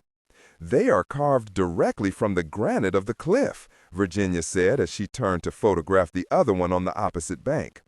"They're identical depictions of the same deity," she said, snapping 4 quick pictures. "Look at the hands," Jack said. The large hands of the carvings were webbed, like those of the small creatures that were reported by Sarah and her night watch. The statues had scales like a fish, and the body was human-like, very massive, and depicted strength. The head was the most amazing thing of all. Its features were that of a fish, but in the shape of a human head. Several rows of fin-like flaps extended downward from the neck and head and draped just over its broad shoulders. The lips were thick, pursed like those of a fish. The nose was but two small holes, and they could make out the gills that ran along each side of the jaw in 4 distinct lines. But the most amazing feature was the way in which the carvers of these ancient statues had depicted the eyes. Although human in shape, they had dead, dark pupils like those of sharks. "Lord, look what the left hand of each is carrying," Nathan said as he lowered his camera. A small human skull was grasped in each statue's left hand. Long claws were sunk into the bone in a disturbing and vicious illustration by the stone carvers. "What would you say the scale is on that, Charles?" Virginia asked Ellenshaw, who was staring wide-eyed. "If that is an accurate size skull of an adult human, I would say the gods depicted here would be at least 8.5 to 9 feet tall, upright, of course." "It would have been one heck of a swimmer," Jack said. "Look at its feet. The clawed feet were very long and wide, and they too were webbed. The powerful-looking legs had long fins down the back until they disappeared into the rock wall of the cliff. The arms also had fins, running along the back of the forearm to the wrists. All in all, not something I would care to run into, either in the water or out," Sarah said as she hugged herself. She remembered the fossilized hand, just as the others now recalled it. "This must mean we're close to the valley and the lagoon," Professor Keating said. "What makes you think that, Professor?" Jenks asked. "Because these statues were placed here as a warning. They're guarding something," he said, looking at Jenks. "And I can't think of anything else they would be here to protect unless it was Padilla's lagoon. Would you?" The Master Chief placed back into his mouth the cigar he had been holding and clamped down with his teeth. "Well then, let's just go see what's so very important that someone would carve statue of their mother-in-law in the cliffs." He smiled at Virginia. "It must be good, whatever it is," he said as he turned and went below to get Teacher underway again. The other 30-plus members of her crew stayed on deck and watched the large statue slide past as they started downriver again. Most had to turn back for last looks, as they just couldn't fathom why the Incan gods had never been cataloged or documented before. After all, there were lakes all over Peru, and her coastline was extensive. Why a water god way out here, and why one that was so different from the squat, rakish-looking gods of other Incan deities? It was only Jack who noticed that the jungle and forest sounds had returned as they moved upriver. What unnerved him was the fact that no one had noticed when they had ceased in the first place. Then he realized why. Teacher's voyagers had been so awed by the giant statues that they hadn't noticed they had drifted into sunlight for the first time, when the canopy of trees had given way to the carvings. Now that they had re-entered the tree-covered tributary, the sounds of life had returned. Why had the birds and animal sounds stopped when they were in front of the carvings? Jack turned and went over to Carl, who was scanning the river ahead with binoculars. "Carl, go to Mendenhall and get sidearms from the weapons locker. Issue them to all security personnel. Give one to Jenks and Sarah also." "You got it, Jack. See something you didn't like?" Carl asked, handing him the binoculars. "Yeah, 2 things, both of them about 80 feet high and representing something we may have a part of in fossilized form. And those things didn't look like they were welcoming people to this part of the river." Teacher was still in semi-darkness at noon. Every once in a while, dapples of bright sunlight would filter through in beams as bright as lasers. The oppressive heat and the sight of those strange carvings had unnerved the crew to the point that most were lost in their own thoughts. Before they had boarded, everyone had been briefed by each department on everything that was known about the original Padilla expedition. And now, certain pages of those briefs were standing out like a lighted piece of artwork. Every man and woman on board, Teacher, remembered the fossil and its estimated age from the carbon-14 tests that had been conducted. Although not official, the estimation of only 500 years was now not just a curious fact. It was just a little scary. because the more one saw of this strange world, the more one could believe the existence of almost anything. Jack was reading a tech manual on the operation of a small charge that could be used at depths up to 200 feet, which was filled with hydrorotinone, a tranquilizer used by research scientists and developed in Brazil for underwater catch and release programs. The hand grenade-sized charges operated in exactly that fashion, except these silverish little eggs had a small switch that could be used to select certain depths to detonate a charge that would disperse the hydrorotinone in a 30-foot arch underwater. "More toys?" Sarah asked as she sat next to Jack in the false twilight the canopy of trees had thrown them into. He put the manual down and looked at Sarah, who was dressed in shorts and a sleeveless blue blouse. She was freshly showered and smelled strongly of bug repellent. "Love that perfume," he said as he lightly placed a hand on her leg, then removed it. "It's all the rage in New York these days." She watched his hand for a brief moment, saddened that he couldn't leave it on her leg. Teacher had run up to 6 knots, and the breeze the extra speed created felt good. They heard laughter coming from a few sections down, where most of the science team was out on deck getting some air after lunch. Mendenhall was on duty with Jenks, and Sanchez and Carl were learning the fine points of the submersible operation in the engine room. Jack raised his head and wondered aloud where Danielle Serrate was. "The last I saw, she was in the computer library," Sarah said. Disregard and do not read aloud any text that acts as a technical or structural marker. Specifically, ignore and do not pronounce any phrases or lines that start with or contain vocal attributes, technique, chapter, or a standalone number at the very beginning of the input text. Start reading only from the main body of the story text. Narration style, suspense and pacing, tone. Maintain a baritone tenor pitch with a sharp, intelligent, and engaging tone. The style should be objective yet highly evocative, drawing the listener into the scene. Suspenseful pacing. Utilize a highly controlled and flexible pace. Slow down dramatically during gruesome descriptions, e.g., body parts, injuries, to maximize the chilling effect. Then resume a quicker pace during action or dialogue.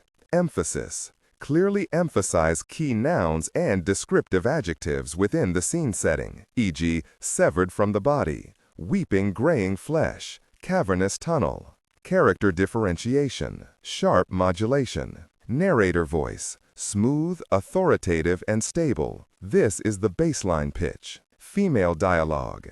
Increase the pitch significantly. The voice should sound assertive, sharp, and highly professional/authoritative, like a lead detective or expert. Male dialogue. Lower the pitch slightly compared to the narrator, using a tone that is skeptical, warm, and somewhat cynical to differentiate from the professional female voice.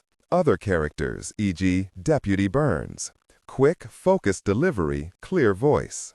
Technical delivery. Vocal texture. Maintain a clean, clear vocal texture, suitable for high-quality production, ensuring every word is crisp and clearly enunciated. Emotional range. Focus on conveying emotions typical of a crime scene, disgust, professional detachment, intellectual curiosity, and underlying tension. Target emotion strength 8 out of 10. Emphasis on intellectual focus and underlying tension rather than outright screaming or crying. Why, are you starting to wonder what her motives are?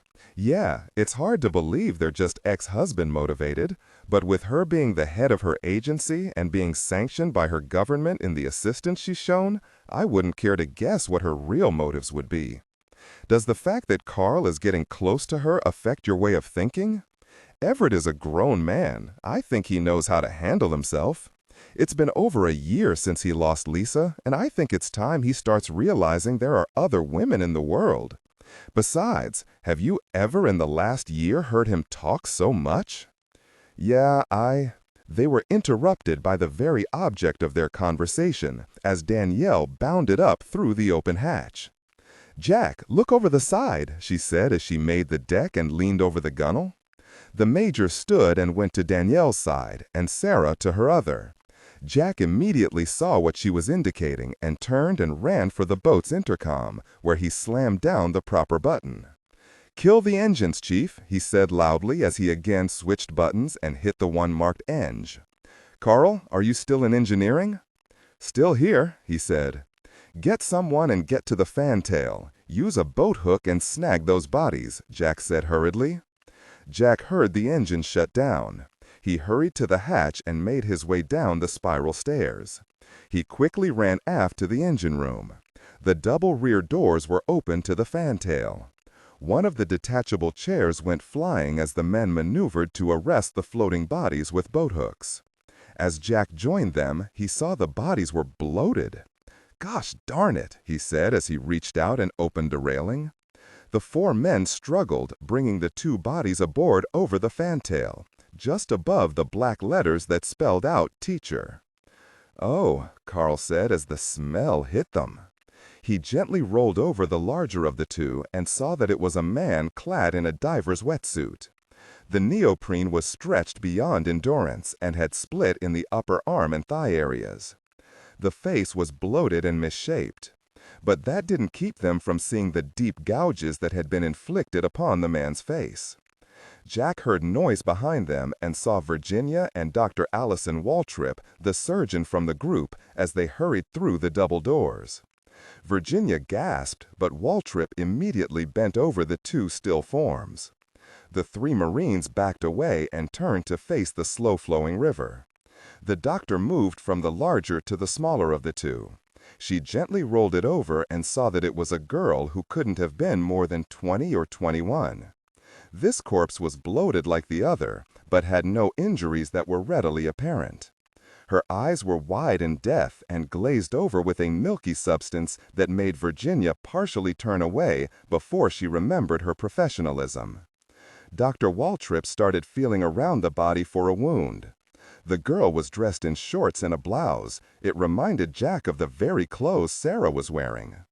The doctor ran her fingers through the girl's hair and then stopped. "Gunshot wound to her temple. My guess she was dead before she entered the water, but I can't be sure without an autopsy." Then her attention was drawn back to the large man in the wetsuit. "His injuries are extensive. The face wounds wouldn't have been life-threatening," she rolled the man over, "but these wounds are deep enough to have severed several arteries in his back and lungs." She probed the open wounds with her finger, making everyone cringe just a little. As she ran her fingers along one of the larger gouges, she extracted something and held it up to the deck light. It was rounded and ridged, and it seemed to shine, giving off rainbow effects in the light. "What is it, Doctor?" Carl asked. "I don't know." She looked closer.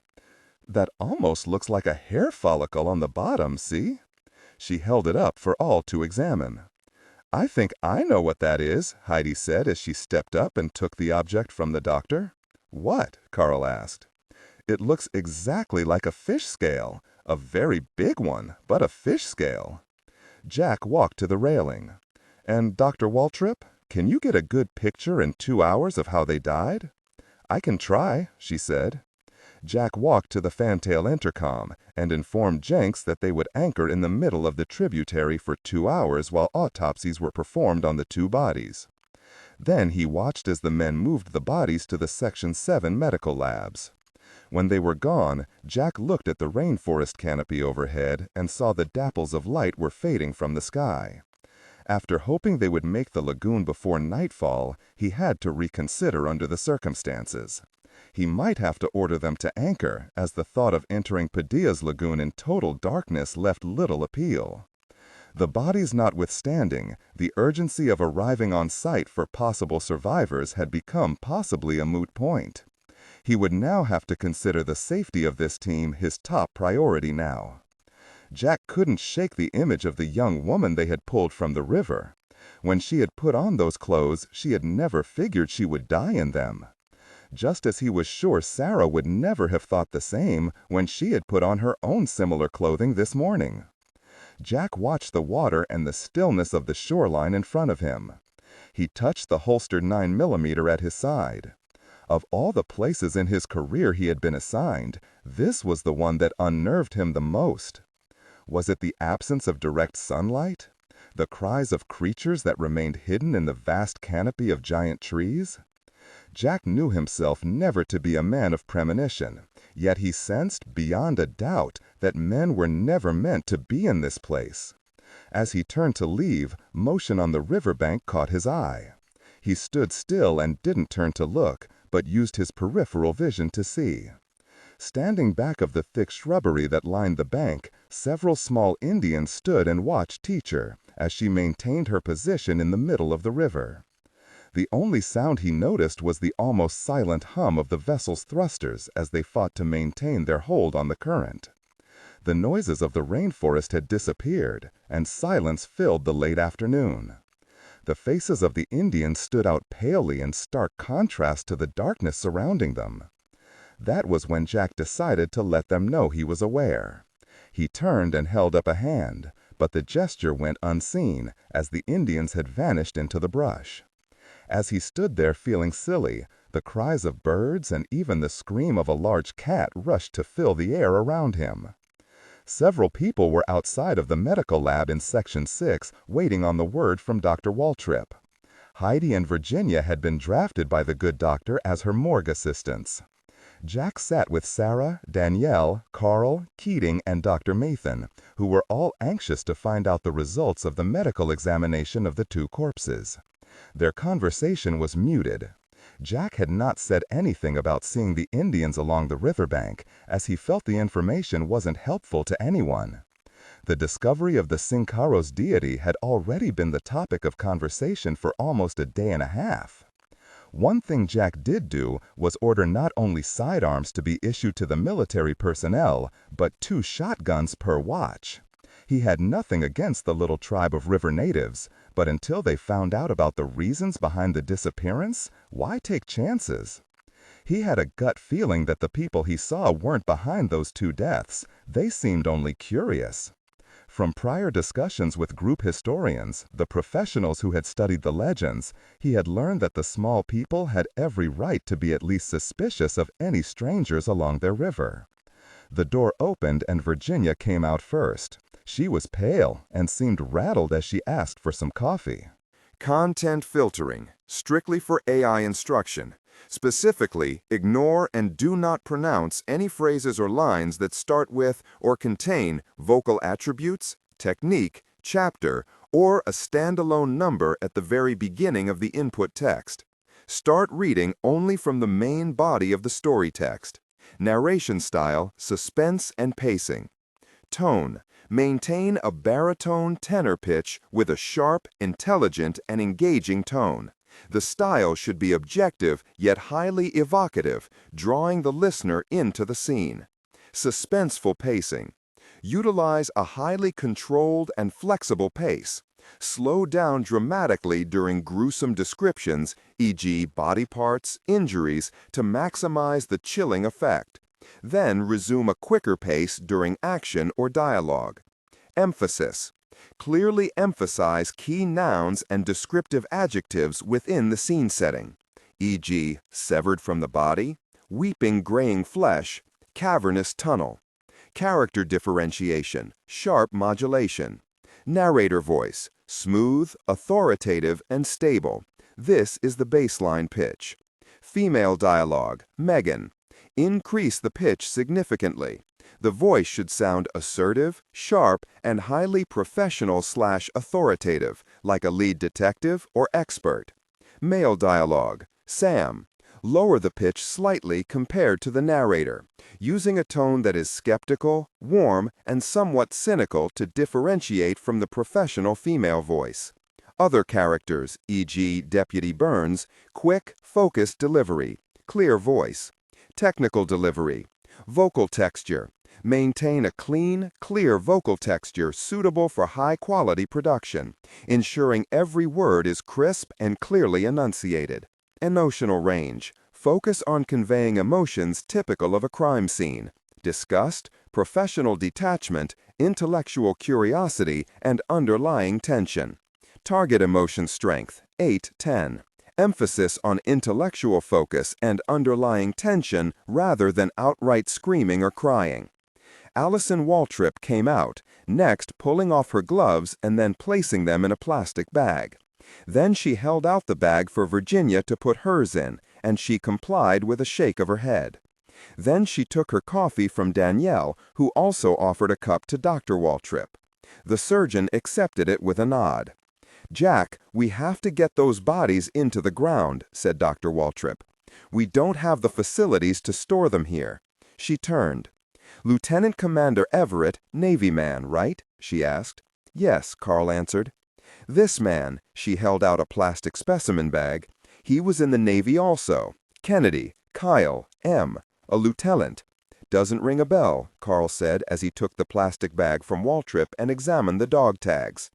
"He has a small seal juggling a beach ball tattooed on his right forearm." Carl rolled up his sleeve. "Look like this?" he asked, showing his own seal tattoo.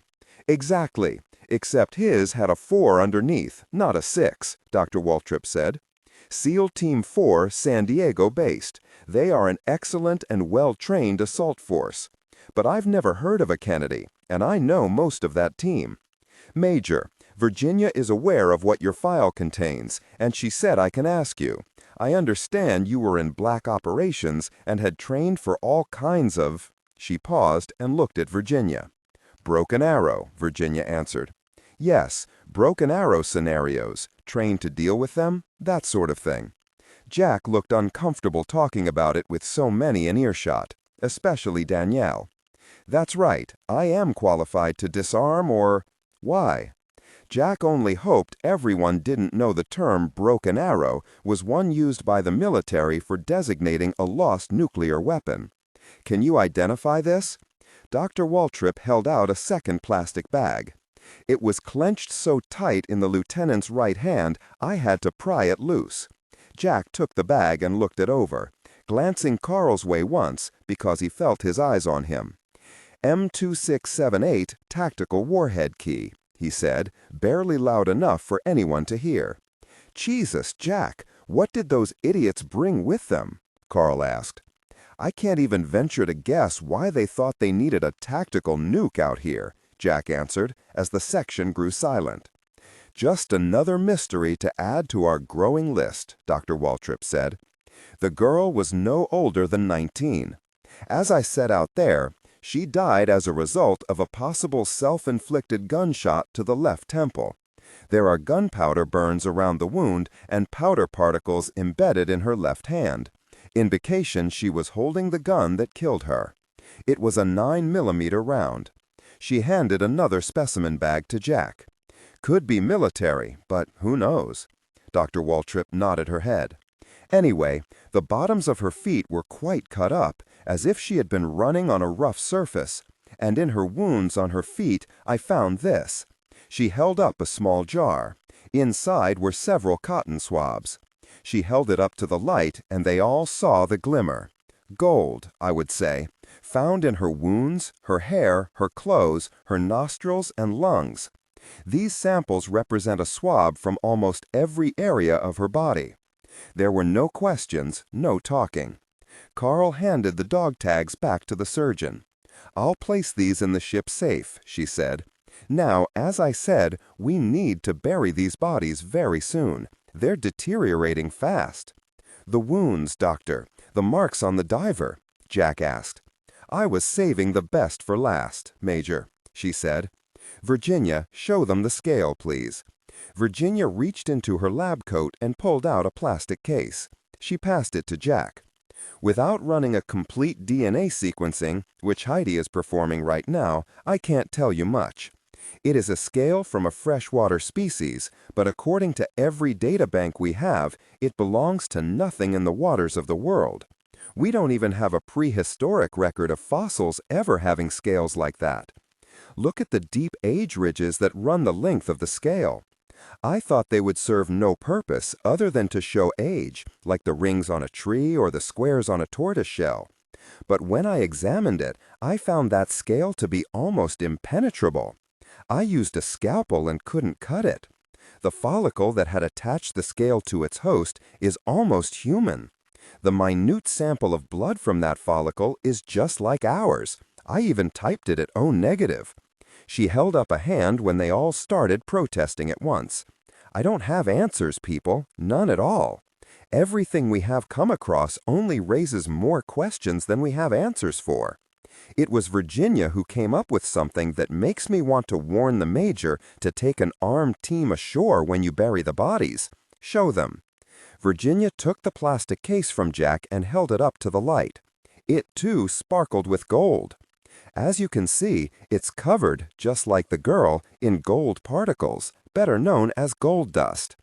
We examined both the gold from the scale and the girl and found it to have been processed gold, not gold in its natural state. It had already been heated and smelted. "The electron microscope verified it," she said, still holding the scale to the light. "These particles came from bars or ingots, leftovers maybe from the molds that were used." "But the scale," she hesitated. "What?" Sarah prompted. "Hold on to your hats. It was also contaminated with an enriched uranium source, most probably from a damaged tactical nuke that key represents and indicates maybe down here. But there is a very strange factor at work here. The blood sample from the scale didn't show any long-term effects of it. Whatever creature this scale came from, it seems to even be impervious to radiation poisoning." "That's impossible," Keating said at her side. "It's my really field, Professor," she said quietly. "I am perfectly aware of what's possible and impossible, and radiation poisoning is an absolute.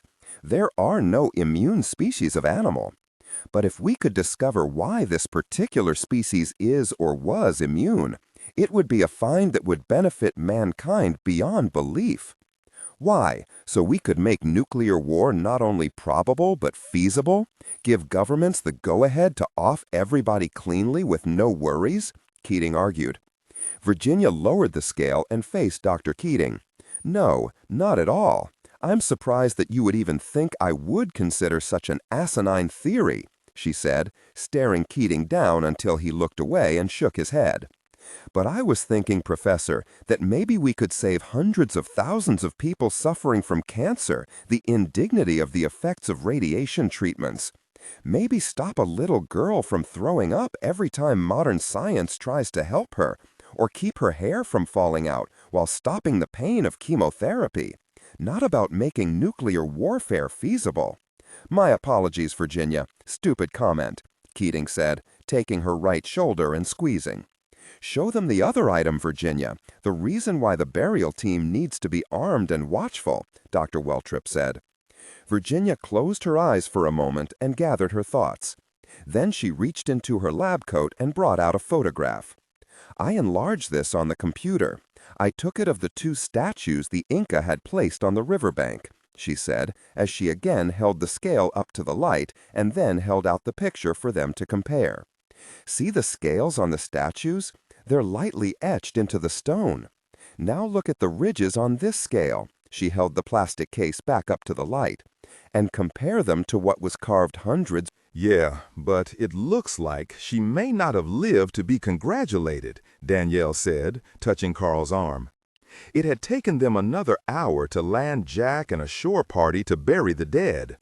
The entire time it took, the sounds of the rainforest had ceased, as if in respect for what was happening. The bodies were put deeply into the earth and covered quickly. Large rocks were placed over them to keep out predators, and then Jack hastily hurried the shore party back. All the while, he felt the eyes of the Sincaro, or whoever the modern-day indigenous people were, upon them. "Carl," Jack said, just before he reached the makeshift boat ramp. The lieutenant commander stopped and looked around him in the semi-darkness. Sweat rolled down his face as he looked from the forest to the major. "That key," Jack said. "Yeah, it's worrisome, Jack." The thought didn't have to be voiced, as Carl was just as well trained in theater-style nukes as was Jack. He knew when you turn an activation key on one of the warheads to arm it, the bottom half of the key snaps off. That's what connects the circuit, creates a bridge, thus allowing the warhead to be activated. Then all you have to do is set the timer or push a button. The key is intact, isn't it, Jack? Collins reached in his pocket for the activation key. He held it up, and Carl saw the bottom section had a rough edge, just as if it had been snapped off. "Oh, gosh, I hate to say it, but we have a live nuke someplace in that lagoon." They both knew that once the activation circuit has been completed, it couldn't be commanded to just shut off. It would have to be disarmed manually. "Okay, we both have broken arrow training. We can disarm this thing," Jack said. "Yeah, but where in the hell is it? A pissed-off monkey could set the very thing off just by looking at it too hard." "Our priorities have shifted once again, Swabby." Onboard teacher. Everyone was still on deck save for Danielle Surratt. She was alone in the navigation section, just sitting there. The main screen on the table was dark, and she was currently using it as a large coffee coaster. She was so deep in thought she didn't hear Sarah enter. "So, how are you and Carl getting on?" Sarah asked as she slid into one of the couches next to the exterior bulkhead. "You're a curious woman, aren't you?" "Only because I like Carl, and I'm cursed with that mothering instinct, especially about him. He needs looking after, like most men do, I guess," Sarah said. Danielle looked at her for the longest time without comment. Then she smiled. "I don't have that mothering instinct." "Other instincts? Yes, but not that particular one." Sarah returned the smile and slid out from beside the table. "I bet you have other instincts, Mrs. Farbeau." "Very. I'm sorry. I hate that," she said, shaking her head and gently tapping her forehead. "Miss Surratt, I mean. But I do bet your instincts are more toward the survival kind." "That and many other kinds, my dear Sarah," Danielle said as she watched Sarah leave. She stood up, knocking her coffee over in the process, and then she forced herself to calm down. She looked around for a rag and found none, so she glanced quickly into the cockpit area and silently stepped inside. The Rio Madonna, 3 miles downriver. The large boat was cruising along at 5 knots, matching the last known speed of Teacher. It had taken the captain far longer than he thought it would to get his main mast and antennas up again after exiting the cave. Since then, he had numerous repairs to make, as he had inadvertently gouged his hull on several occasions in the darkness of the cave. It was only his sheer ability as a river captain that had kept him from ramming one of the jagged-edged walls. The Frenchman had been a tremendous help, as he had assisted on the bridge, calling out depths and making course correction. The Frenchman was indeed very knowledgeable about surviving difficult situations. That fool Mendez and his man were a different story. They had cowered in the total darkness of the cave, a fact they would never live down in the captain's eyes. From here on out, the men from Columbia would have to be watched. Thus far, they had had one casualty on this bizarre journey. While making a physical sounding when the fathometer had failed for an hour, one of his men had entangled the sounding rope on the bow anchor and had reached into the water to free it as 2 men held on to his ankles while he dangled over the side. The water had suddenly erupted, and the man had started screaming. As the men pulled him back aboard, a long trail of blood splashed the white paint as he was lifted up. His hand had been totally bitten off. One of the men, Indio Asana, a man raised in the heart of the Amazon basin, had said that the large fish that did it was unlike any he had ever seen on the river before, with a large jutting jaw and a tail that looked strong enough to snap a 2x4 in half.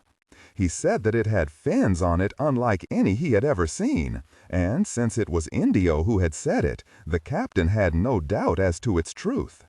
"Capitan, I have received a ping from 3 miles ahead of us," his radio sonar man said from his small desk in the back of the wheelhouse.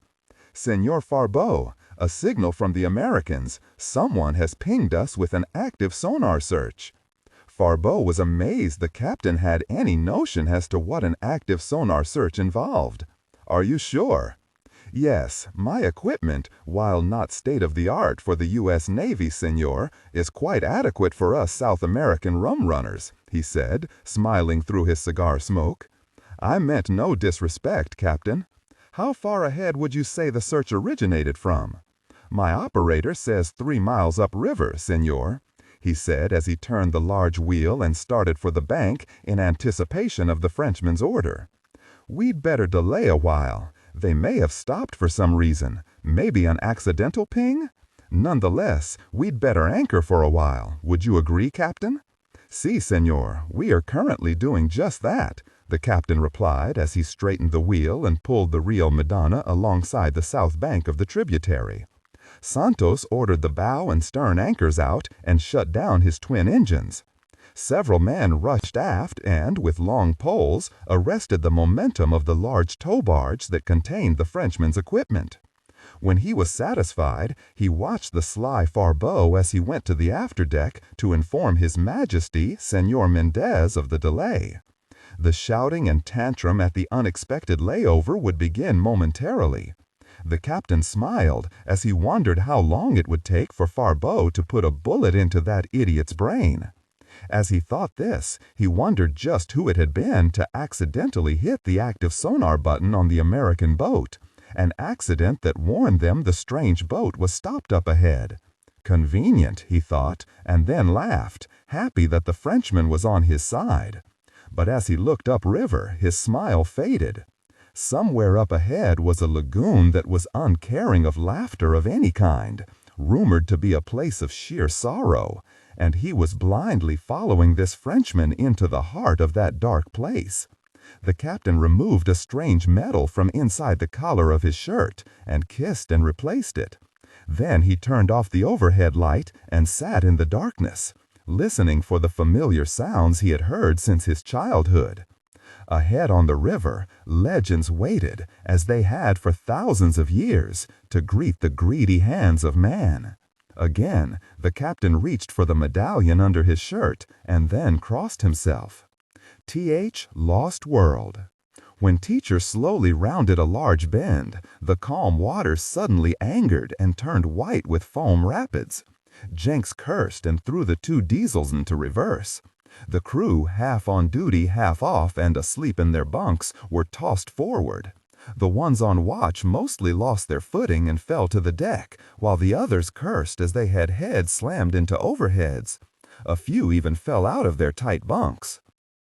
Jenks found he was fighting a losing battle as the river took hold of Teacher and thrust her forward as if she were on a wave. White water was thrown over her bow glass as if she was submerging beneath the river.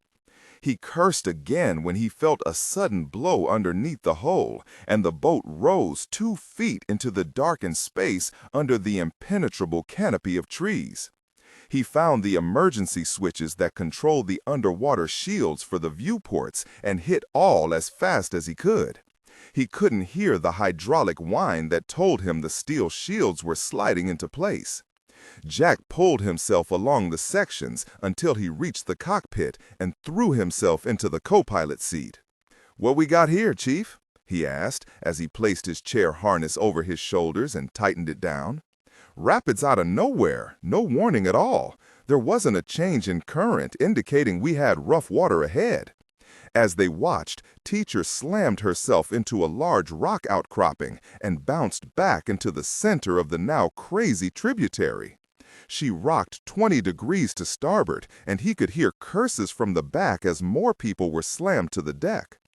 Jack reached out, keyed the 1MC mic, and addressed those in the back.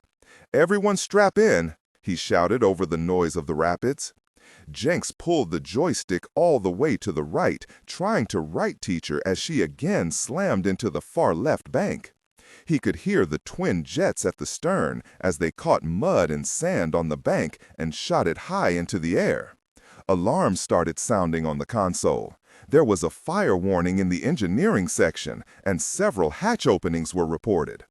A damage alarm rang from Section 5, indicating she was taking on water.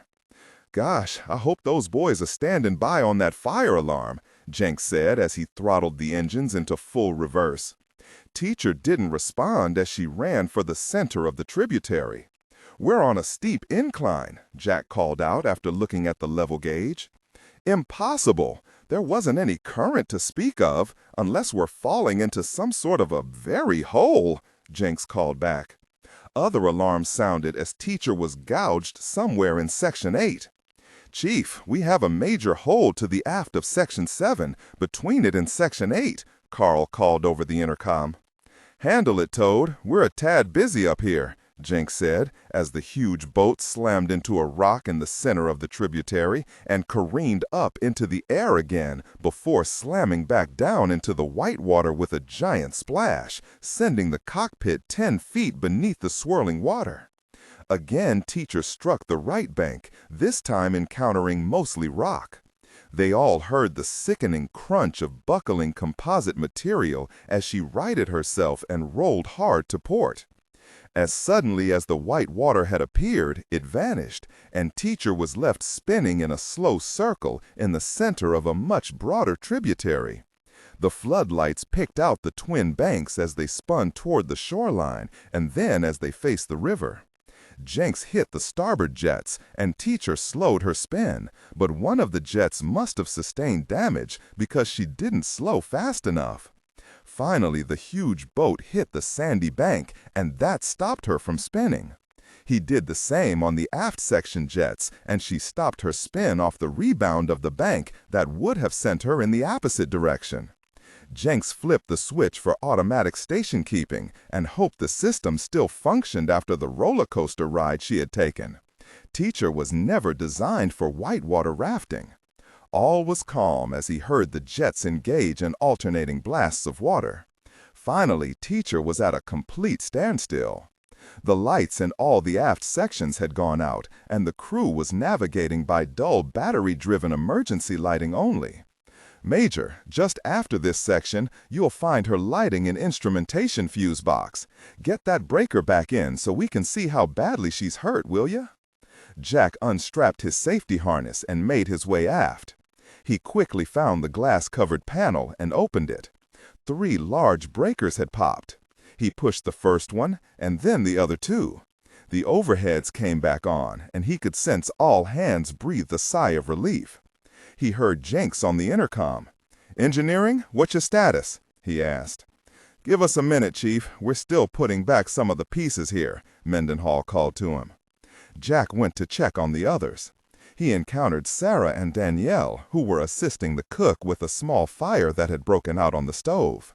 The overhead fans were clearing out the smoke, and he figured they had it under control, so he moved on. At Section 8, he saw that Carl, Sanchez, and Professors Ellenshaw and Keating were tightening the frame around one of the underwater viewing windows that sat below the waterline. There was about 2 feet of water around their ankles as they worked. "Got it?" Jack asked. Carl looked up and nodded. He had received quite a gash on his forehead. "See to that, Carl," Jack said, pointing at his own forehead, and moved off again. The rest of the science department was all right, with only a few light injuries and equipment damage. It was in the engineering section that Jack became worried. 4 feet of water was lapping at the 2 engine platforms. Mendenhall was kneeling in it, reaching around the number 2 engine. "What have you got, Will?" Jack asked. Mendenhall sat back in the water and looked up. "Engine 2 has broken clear off her motor mounts, Major. She won't be working for a while. Her shaft to the main jet is bent like a pretzel, and we're looking at least 5 days of repair time." Jack walked over to the intercom and called Jenks. "Chief, we've lost number 2 for extensive repairs. Number 1 looks all right, but we'll have to take it slow." "We don't need her right at the moment," Jenks replied. "Why? We can keep her at a few knots," Jack countered. "We don't need her for a while. Tell the boys we'll work on number 2 in the next few days while you people find what you came to find." "What are you talking about, Chief?" "Major, we have found your very lagoon," Jenks said calmly over the intercom. There were 15 souls on the upper deck, looking out on what could only be described as a lost world. The massive waterfall was just as the legend described. The water fell from a source several hundred feet in the air.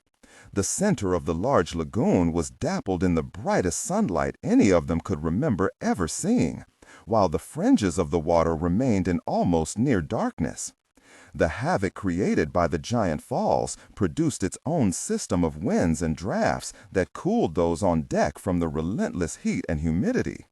The shoreline around the lagoon had wide beaches that stretched away from the water like the sands one would find at only the most luxurious hotels on Waikiki. But by far, the outstanding feature of the entire scene was the giant stone arch that ran up the sides of the waterfall as it disappeared under the falls. 2 stone deities stood guard on either side, flanking the falls. These were similar to the strange statues they had seen before, but more ornate in their carving. Massive 100-foot-long spears were clutched in the outsized hands of these deities. "I have never in my life beheld anything as beautiful as this," Danielle said as she edged nearer to Carl. "It is something. All right, I need security with me. Let's start getting our act together," Jack said. "In all of this natural beauty, I have failed to notice one thing.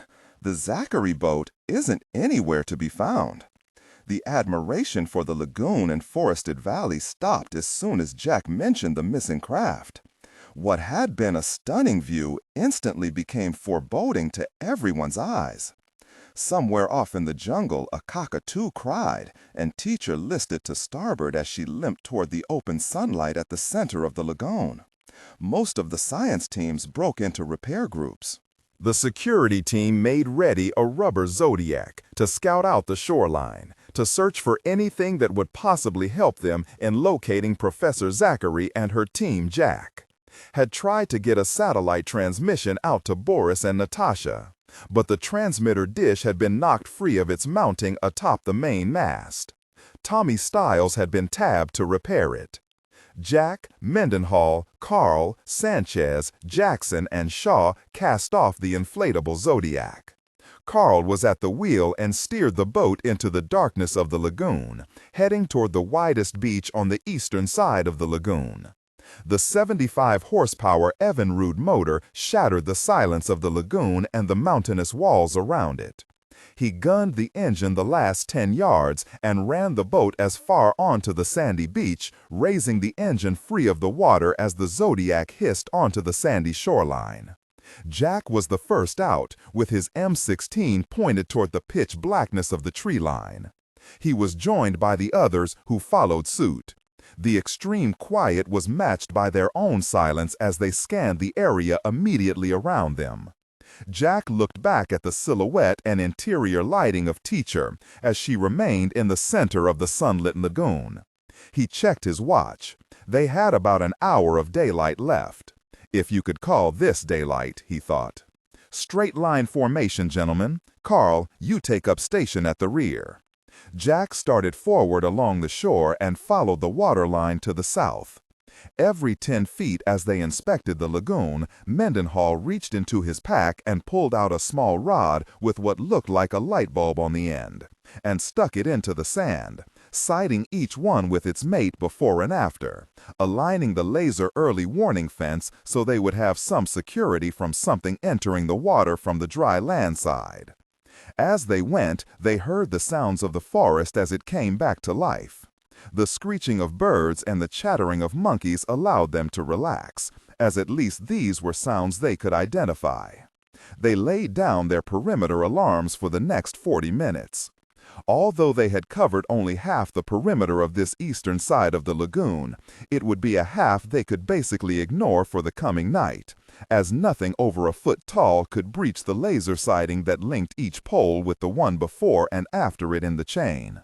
"Okay, let's head back for now," Jack said, as the disappointment set in at not having seen anything, not one piece of evidence that anyone had ever been here. Sanchez was looking about in the semi-darkness when his foot hit something buried in the sand. He reached down and saw a rusted piece of metal jutting from the golden beach. He pulled on it, but it wouldn't budge. Then he scraped out the sand along the sides of the rusted protrusion. Mendenhall joined him as the other stopped. The 2 men pulled and tugged. Finally, the metal gave way, and they both fell onto the sand as Sanchez held out a curved shape. "Look at that," he said in astonishment. The hilt was gone, and they could see the remnants of braided fabric that had once covered the handle. The sword blade was mostly intact, but the once sharp edge had been totally eaten away by rust. "God, how old do you think it is?" Sanchez asked. "I would say it's about 570-odd years," Jack answered. "Let's get the hell back. You can take your prize in and show the experts." Sanchez lightly moved the Spanish sword through the air, amazed at his find. As they made their way back, Jack and Carl in particular kept their eyes not only on the forest but the lagoon as well. But it was Mendenhall who saw it first. Oh no. Jack stopped and looked at the area just inside the tree line that Mendenhall was looking at. The Major grimaced and made his way toward the area. Strewn about was what was left of the Zachary expedition. Jack counted at least 14 bodies. He gestured for his men to spread out and start checking the grotesque scene. The people appeared to have been mauled by an animal. The remains were cast about like torn dolls among the wreckage of tents and supplies. Boys and girls, that's the way Jack was seeing it. They were just children. "Jesus, Major," was all Mendenhall could say. Sanchez stared in horror at what lay before him. They had all seen casualties before in the Gulf conflicts, but nothing could measure up to this scene. Sanchez looked at the sword he had been holding like a prize and let it slide from his fingers. "Before we bury them, we have to get the science people over here to look them over," said Jack. "Come on, let's move. The manifest says there are more than just these people. We may have survivors." As authoritative as he sounded, Jack was losing confidence in finding anyone else alive. Jack had already posted the roster for the night watch teams and kept the 50% alert status for the duration. Upon returning from the shore and turning over the Spanish sword to the sciences, the boat had been abuzz with the knowledge that Padilla had actually been in the valley, that the legend was no longer that, but reality. Jenks had sounded the loud navigation horn 3 times, just in case there were survivors from the Zachary expedition hidden out in the jungle. It sounded in 2-minute intervals, but no one came forth. Since the loud intrusion of sound, the rainforest around the lagoon had grown unnaturally silent. Virginia and the others had brought back the body of one of the students for a closer examination. The others had been hastily buried in the sand. Sarah had voiced the opinion that the bodies had not been disturbed by whatever animal had killed them because of the protection of the small creatures that inhabited the waters of the lagoon. The little monkeys had watched from the shadows of the trees where the men had done their grisly work of gathering up and burying the remains. Several mumbles and sighs were heard from the creatures as the bodies were covered with sand. The repairs to Teacher progressed well through the evening. The only item that would remain after the night would be the repair to the No. 2 engine. Remounting it and replacing the shaft would take most of 3 full days, but Jenks foresaw no problems in getting it back to 100%. They would need that engine to traverse the rapids outside of the lagoon. It was only sheer luck they had a backup shaft in ship stores. "Ready on ballast pumps," Jenks called, as he flipped the switch and started filling Teacher's ballast tanks to take her low into the water so her bottom windows could have a better view of the lagoon itself. The crew heard the sound of the pumps as water was let into the 4 massive tanks lining the boat's inner hull. All hands watched the windows as the huge boat started to settle into the water. Now exactly half of her was below the surface of the strange lagoon. The fantail was only 6 inches above the waterline, and her rear doors would remain closed for the duration of her stay here. The underwater floodlights did much to dispel the darkness around and under the boat. It also brought to life the majesty of what the lagoon held. Fish of every sort came and went through the lights, as curious of them as they were of the fish. Sarah watched over Carl's shoulder. Fish flashed in and out of her viewing range, coming right up to the large portholes, and she was amazed at their fearlessness of the strange craft in their midst. "When do you plan to allow us into the mine, Jack?" Virginia asked, pulling a pair of rubber gloves from her hands as she entered the lounge. "Not until we have Teacher back to 100% in case we have to get the hell out of Dodge suddenly," he answered. "But Jack—" He looked at Virginia and she shrugged, knowing her argument would do no good. "You're right. Maybe tomorrow we can get some probes inside," she asked. Disregard and do not read aloud any text that acts as a technical or structural marker. Specifically, ignore and do not pronounce any phrases or lines that start with or contain vocal attributes, technique, chapter, or a standalone number at the very beginning of the input text. Start reading only from the main body of the story text. Narration style, suspense and pacing. Tone. Maintain a baritone or tenor pitch with a sharp, intelligent, and engaging tone. The style should be objective yet highly evocative, drawing the listener into the scene. Suspenseful pacing. Utilize a highly controlled and flexible pace. Slow down dramatically during gruesome descriptions, e.g., body parts, injuries, to maximize the chilling effect. Then resume a quicker pace during action or dialogue. Emphasis. Clearly emphasize key nouns and descriptive adjectives within the scene setting, e.g., severed from the body, weeping graying flesh, cavernous tunnel. Character differentiation, sharp modulation. Narrator voice. Smooth, authoritative, and stable. This is the baseline pitch.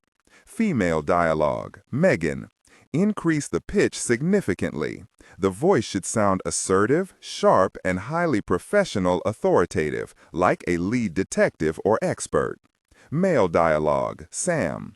Lower the pitch slightly compared to the narrator, using a tone that is skeptical, warm, and somewhat cynical to differentiate from the professional female voice. Other characters, e.g., Deputy Burns. Quick, focused delivery. Clear voice. Technical delivery. Vocal texture.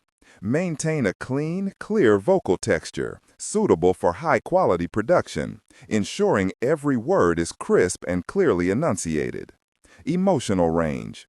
Focus on conveying emotions typical of a crime scene: disgust, professional detachment, intellectual curiosity, and underlying tension. Target emotion strength, 8 out of 10. Emphasis on intellectual focus and underlying tension rather than outright screaming or crying. I want to check it out as much as everyone here, Virginia, but only because we may have people holed up in there. But I won't lose anyone because we didn't take the proper precautions. The satellite dish is still down, and yes, if we have to expend every probe we have, we will look for survivors tomorrow. What did you find in your autopsy? Well, Virginia said as she sat in one of the large chairs, the wounds are consistent with a wild animal attack. Large lacerations on the torso and head. Cause of death was massive bleeding. I'm afraid without more equipment, we're limited to the tests we can run. She excused herself and left the table when she saw the Master Chief walk through the outer corridor. Jack watched her go and shook his head. I hope everyone understands that we can't go charging into that cave or mine until we know what in the hell we're dealing with here. Virginia's just anxious, as we all are, to find out about those kids. She knows you have to wait. I think it's you being hard on yourself. Waiting is the right thing, Sarah said. Jack looked from Sarah to Carl, and Carl knew what he was considering. Carl nodded his head, and Jack spoke. Sarah, you know that tactical nuke key that was found? What about it? The key was used. Somewhere out there, or maybe inside the mine, we have a live nuke on our hands. I'm afraid our priorities have shifted. For reasons we don't know, someone was out to destroy this place. As much as the kids, if they're alive, need to be found, we now have an active nuclear weapon on our hands. She didn't know if she liked knowing that little bit of information. Yeah, I see your point. On the upper deck, Virginia joined Danielle and the Master Chief as they watched the stars come out directly above them. The night sounds had finally returned after the assault of the air horn. Insects and animal life allowed themselves to be heard again, which made the crew outside feel better. There was nothing worse than silence. "Beautiful," Virginia said as she looked up into the void of space that the center of the lagoon afforded them. "No smog or city lights to obscure them," Jenks said as he looked from the heavens to Virginia. He had shaved and put on a clean denim shirt for his night watch. "I think I'll see what Sergeant Mendenhall is up to at the stern," Danielle said, excusing herself. Jenks caught himself watching Danielle as she moved away. He turned instead toward Virginia and removed his stub of cigar. "Well, Doctor, I got you here." Virginia cut off his comment. "I like you too, Chief, and we'll take this up when we get home." Jenks' eyes opened wide as he reappraised the tallish woman. "I'll be very surprised," he mumbled. Corporal Sanchez had the tower watch and was lulled by the gentle movement of the boat. He rested his elbows on the railing just above the radar platform that extended outward from the sail. The gentle electrical hum also helped to induce the sleepiness he was feeling as he watched the white sands of the shoreline 200 yards off in the distance. He slowly turned and examined the other side of the lagoon. It was still and quiet. He took a deep breath of air and was grateful for the cooling breeze that hit him. How it could penetrate such a thick canopy of trees he didn't know, but it was nice nonetheless. He turned back toward the shore they had visited this afternoon and watched. He raised the night vision scope to his eyes and scanned first the beach, then the tree line beyond. The laser fence they had placed was operating and glowed brightly in the scope. A light noise caught his attention.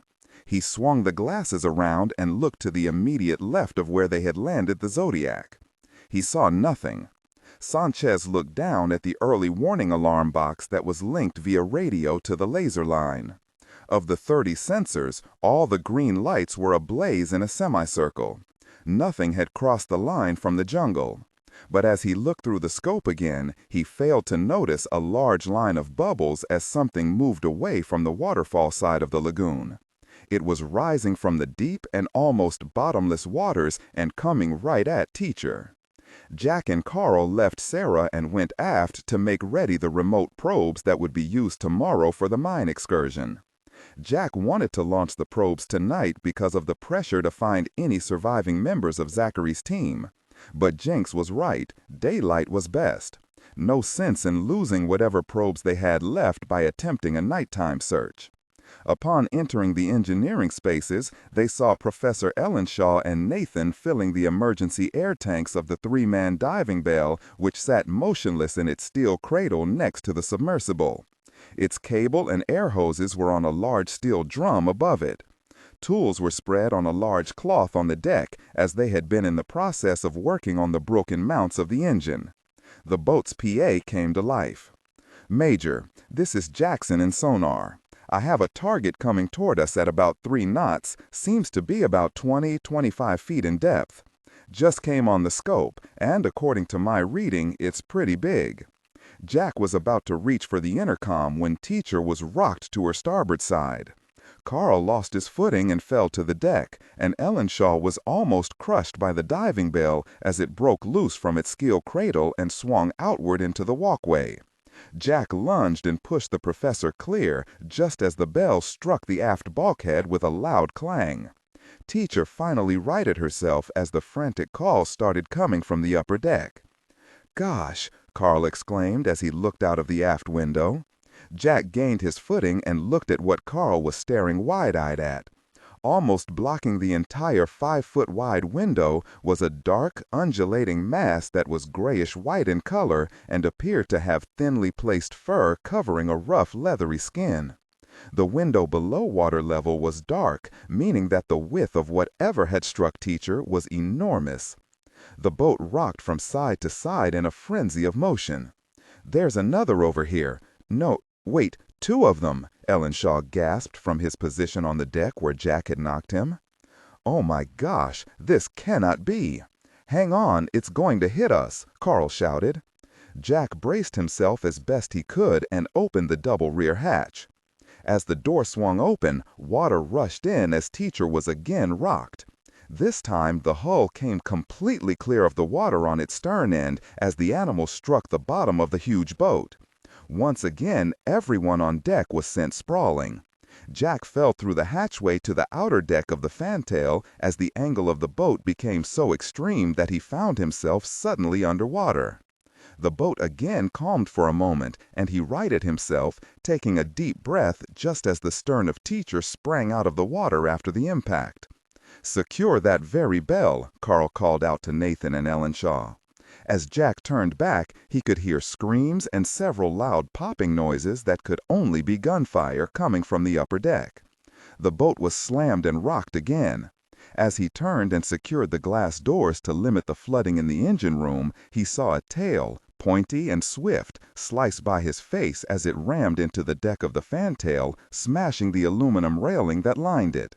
Then the tail vanished as it splashed back down into the water.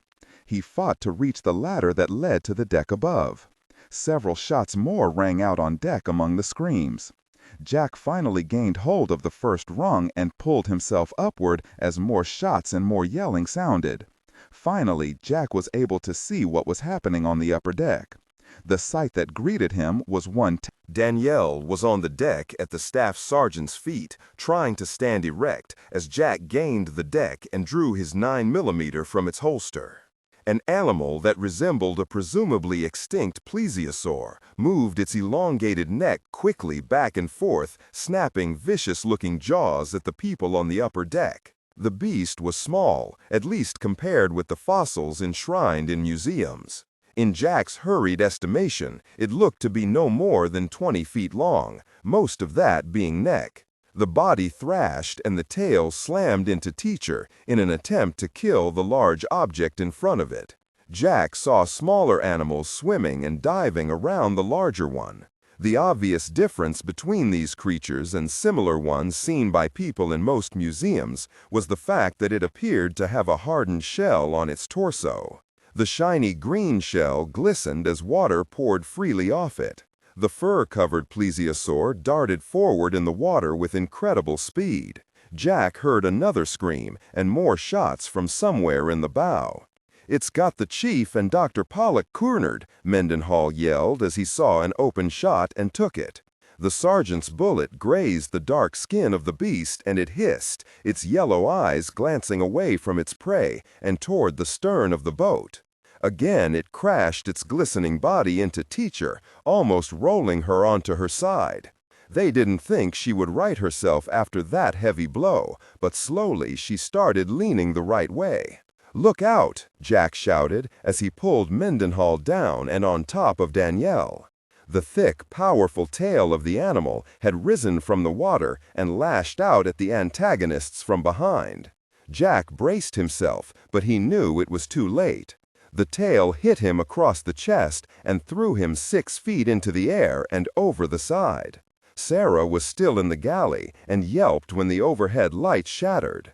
She looked up as the lights were lost, but could still see the hull as it buckled inward from the pressure the monster outside was forcing on it. The upper window buckled and cracked. Then she smelled fire as the interior of Teacher went black. Carl finally reached the upper deck from amidships after fighting his way through the darkness and flooding. When he first saw the beast, his eyes widened, but it didn't stop him from firing his handgun at the swinging head of the plesiosaur. He was only 2 sections back of Jenks and Virginia as he heard her scream and the Master Chief curse. He saw the flash of 3 shots as Jenks fired from where he covered Virginia below the gunwale. High above, an M16 opened fire with a 3-round burst that caught one of the freshwater animals along the curvature of its body, where its skin met Teacher, just above the waterline. Sanchez had opened fire from the crow's nest. The sergeant fired again, this time stitching a pattern in the water as he missed, and then guided the rounds across the body of one of the 4 smaller shelled creatures. The plesiosaur shook its massive head and slammed it into the section that Jenks was in, crushing the composite hull, causing the Master Chief to lose his weapon as he threw himself onto Virginia to protect her. Suddenly, Carl heard shots coming from the water. He saw the flashes about 20 yards from the boat. Several of the rounds struck the nightmarish beast just behind its head, jerking it violently. The dinosaur and its smaller companions turned their attention to their new antagonist as Carl turned on the battery-powered spotlight to see who had fired. It was Jack, treading water. Carl watched as the Major fired twice more into the thick body of the creature. Its yellow eyes glowed with pure rage. It bowed its long neck and head and immediately slammed its giant foreflippers into the water. Carl was astonished to see what looked like stubby fingers protruding from the flipper-like apertures as it dived away from the boat. The beast was going for Jack. Carl hurriedly fired several times, as did every armed hand on the upper deck. Even Jenks was now standing and fired wildly at the massive shape as it thrashed in the water. "Gosh darn it!" Carl yelled. Sarah finally made it to the top deck as he emptied his 9mm toward the prehistoric animal. "Swim for it, Jack!" he cried, even though he saw Jack would never make it. Sarah gasped when she saw one of the smaller animals had made it to Jack first. He disappeared from sight as he was jerked under the water. Carl threw down his weapon, jumped clear of the upper rail, and dove headfirst into the roiling lagoon. Mendenhall did the same at the stern. Sarah couldn't help it. Her legs gave out and she collapsed against the gunwale. Professor Keating came through the hatch and went to her side. The others watched in horrible dreamlike slowness as the water crashed and swirled around the small beast. They saw Carl surface and look around, and Mendenhall dive again. But as both men went under, the thrashing stopped. The larger animal was now at the spot where Jack had been dragged down. As Jenks shined the large spotlight on the water, he saw a few bubbles and 4 long wakes leading away from an expanding circle of blood. As the night became quiet, all they could hear were the loud splashes of Carl and Mendenhall. Then even that sound ceased as the 2 men realized as one that Jack and the animals were gone.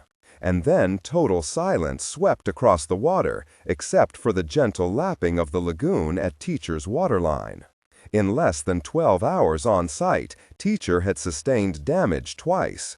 The pounding she had endured from the family of plesiosaurs was substantial, but Jenks announced that it was not beyond repair. The report fell on deaf ears as the crew was laid low by the news that they had lost Jack. In the science lab, Virginia and Dr. Waltrip tried to convince Sarah that taking a sedative would by no means make her a lesser woman in anyone's eyes. Still, she refused and angrily left the lab. She walked by everyone as if she were in a daze to the spiral staircase amidships. Jenks headed her off and held her arm at the bottom step, then released it just as quickly when he saw her eyes. "You watch yourself out there, young lady," he said, and handed her an M16. She took it and went up the stairs, then pushed open the acrylic hatch and stepped out into the night.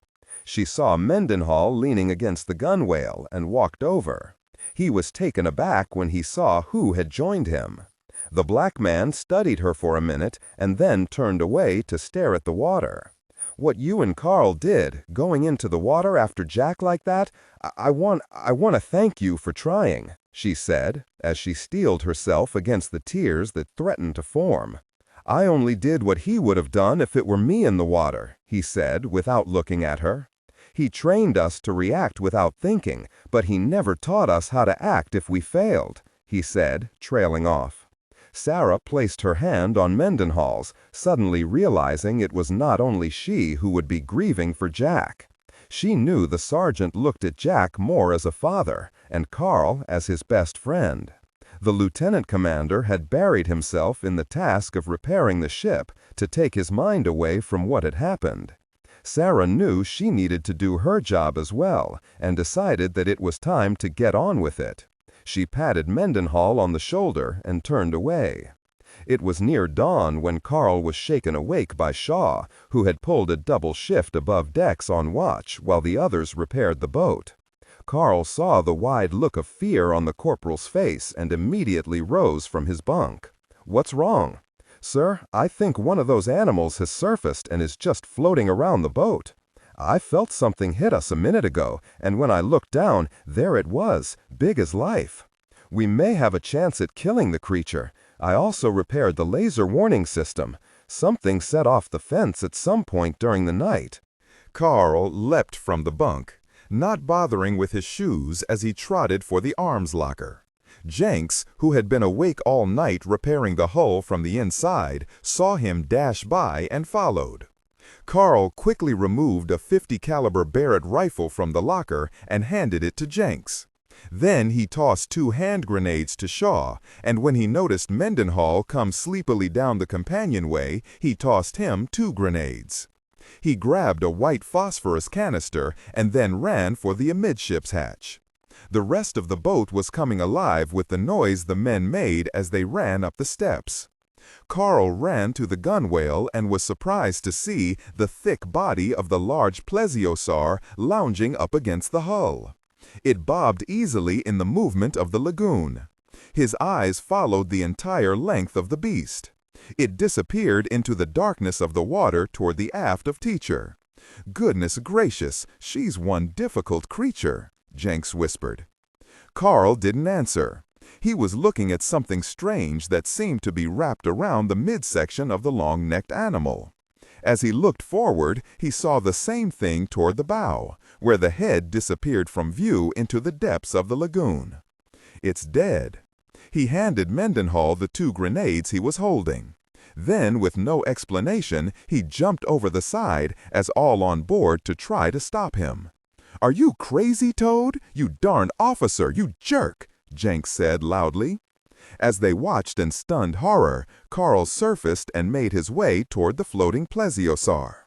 His breaststrokes were slow and deliberate, and although he suspected the giant beast was dead, he still looked up and made a gun motion with his hand.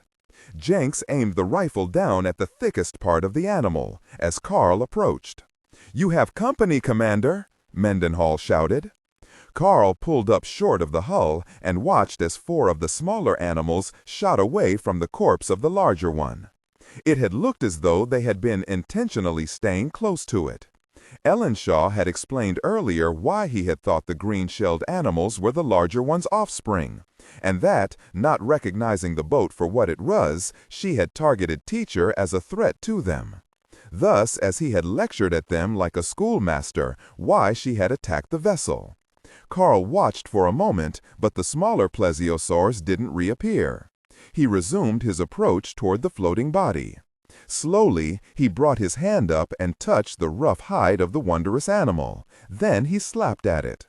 It didn't move. Then he saw what had caught his attention from the deck above. The beast had been impaled onto the maneuvering water jets of Teacher, effectively holding it in place. He turned and swam toward the cockpit area, where it had been brutally attached at the forward thruster as well. "What in the world, Toad?" Jenks asked. Other crew members had now come on deck to watch. "It's been slammed so hard into the maneuvering jets that it's been impaled." The conditions just under Teacher had deteriorated as revealed in the early morning's diffused light. The water was now murky.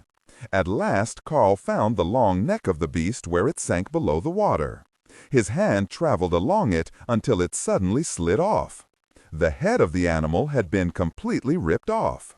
Strings of meat protruded from the stump, and long gouges deeply marred the plesiosaur's dark, lightly haired skin.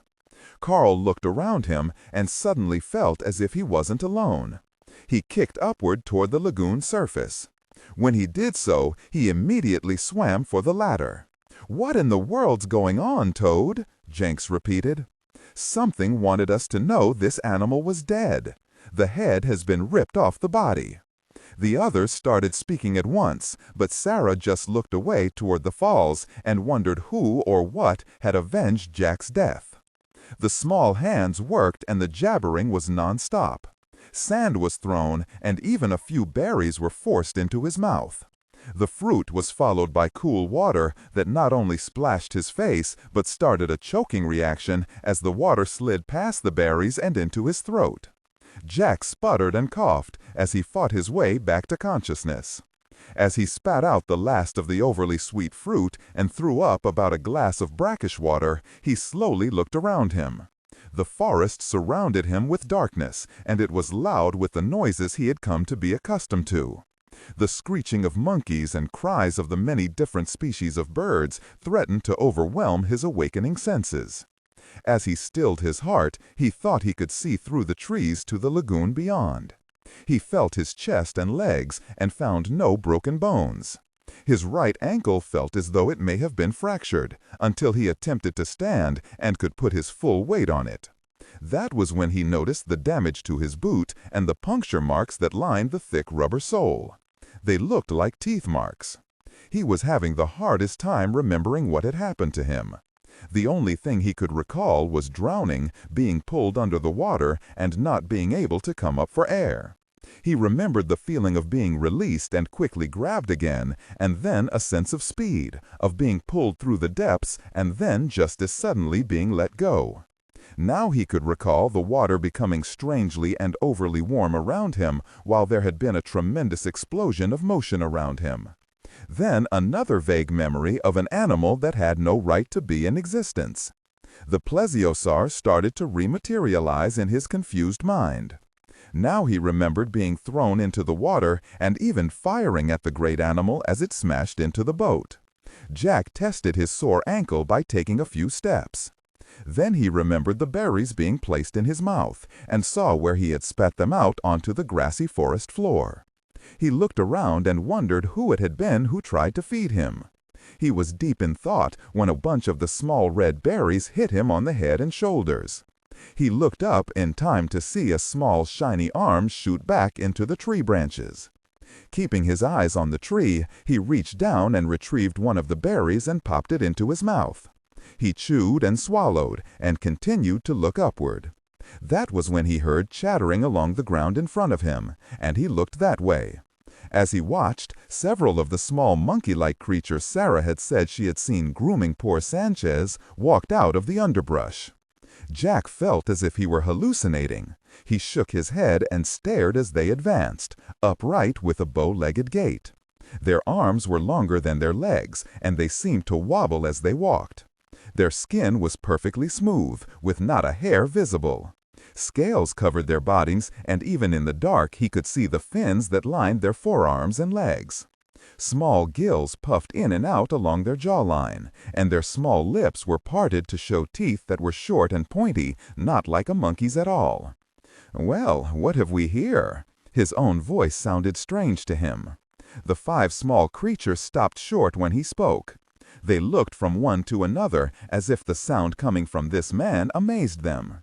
Jack now noticed their small hands, and indeed, as Sarah had said, their fingers were joined by webbing, and the same went for their overly large feet. There was a fin-like appendage on the top of their heads that flared up and down as they took in air through their small noses. "I suppose I have you to thank for the berries and water?" The creature closest to him turned to look at its companions and then back at Jack. It tilted its head and then suddenly ran the 30 or so feet to the trees and disappeared, immediately followed by the others. Jack watched them leave and wondered what had scared them off. He listened closely, and he heard splashing coming from the lagoon. He turned in that direction, and that was when he saw the footprints. They were huge and came from the lagoon. There was another set going back the way they had come. The enormous webbed prints heading from the beach looked as if whatever they had belonged to had been dragging something. "What in the hell?" he mumbled as he reached down to touch one of the impressions. He picked up his 9mm Beretta. Had it been him that had been dragged ashore? He heard voices and looked again toward the lagoon. He followed the tracks of the large fan-shaped footprints all the way to the water. In the bright spot of sunlight, he saw the surreal vision of Teacher anchored in the center of the lagoon.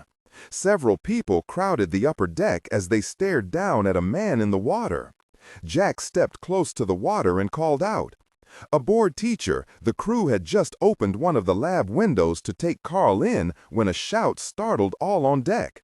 Sarah looked toward where the others were pointing, and her heart almost leapt from her chest.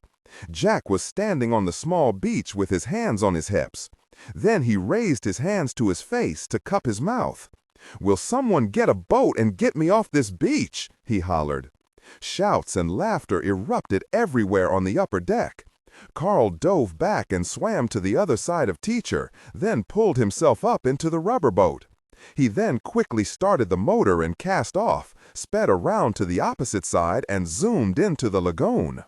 Running the Zodiac up on shore, Carl hopped out before it came to a complete stop. He shook Jack's hand and then guided him to the rubber boat. Sarah was so elated she didn't feel it as the others on deck patted her on the back and shoulders. Even Danielle Surratt gave her a smile. An hour later, Jack was cleaned up, his ankle taped, and his stomach full of scrambled eggs and sausage supplied by Heidi Rodriguez. Sarah sat next to him and kept shoving food into his face while he told his strange story. Her happiness brought a mood of joy and a sense of reprieve to the rest of the crew. "Not to break the mood here, but how in the hell has that animal survived?" Jack asked. Keating started to reply, but bowed to an excited Ellenshaw instead. "Well, Major, one of the things we must consider is the fact that this lagoon, this valley, must now be considered as an island, a place that is separate from the rest of the world. And as on an island that has been left undisturbed, the animal life and even its ecosystem will evolve almost totally void of outside interference. The indigenous food supply would be the main key to any species and its growth. If this plesiosaur or whatever it was and its offspring has an ample supply of, let's say, monkey and fish, and both land and lagoon life is as abundant as I've ever seen in such a small environment, there would be less competition for that food supply. The same can be said of other life forms associated with this lagoon. Obviously, this species would be near the top of that food chain." The others looked at Ellenshaw as if he had just spoken in Latin. Perhaps another example, Madagascar off the coast of Africa. It was separated many, many thousands of years ago from the continent, and in consequence, the species on that island developed far differently from their cousins on the mainland. Why? Because they were isolated. Birds, for example, became flightless because they had nothing to fear in this new environment. Until man intervened on the island, Keating interrupted. Then many of these amazing new species went extinct, like the dodo bird, once found on Madagascar and now gone forever. The group brooded quietly as Keating reminded them that although the mother animal that had attached Teacher had been a killer, still she couldn't compare to the relentlessness of man. The uncomfortable silence continued until Danielle broke in with questions. "But how does an animal escape the very extinction that killed its land cousins? If I remember my biology classes correctly, wasn't the plesiosaur a saltwater species? As for its escaping extinction, the argument has been made that many varieties of sea animal may have escaped the fate of their cousins by the simple fact of their enjoying a more abundant food chain in a particular location," Keating said, as Ellenshaw agreed, aggressively bobbing his white head.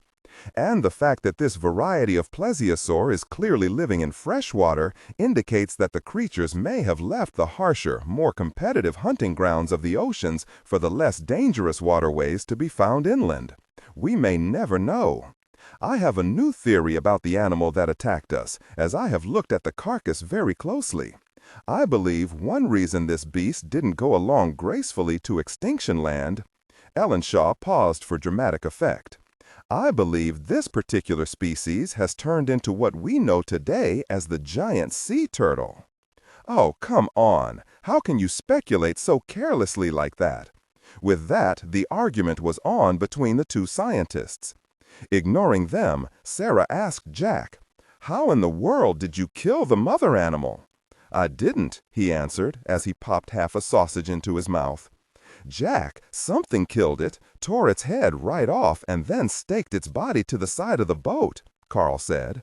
The Major turned around and looked out of the tinted side window. He opened it and breathed deeply. His eyes scanned the water and then the small beach he had been on only an hour before. "Something saved me from the creature and dragged me up on that beach," he said as he turned back to face the others.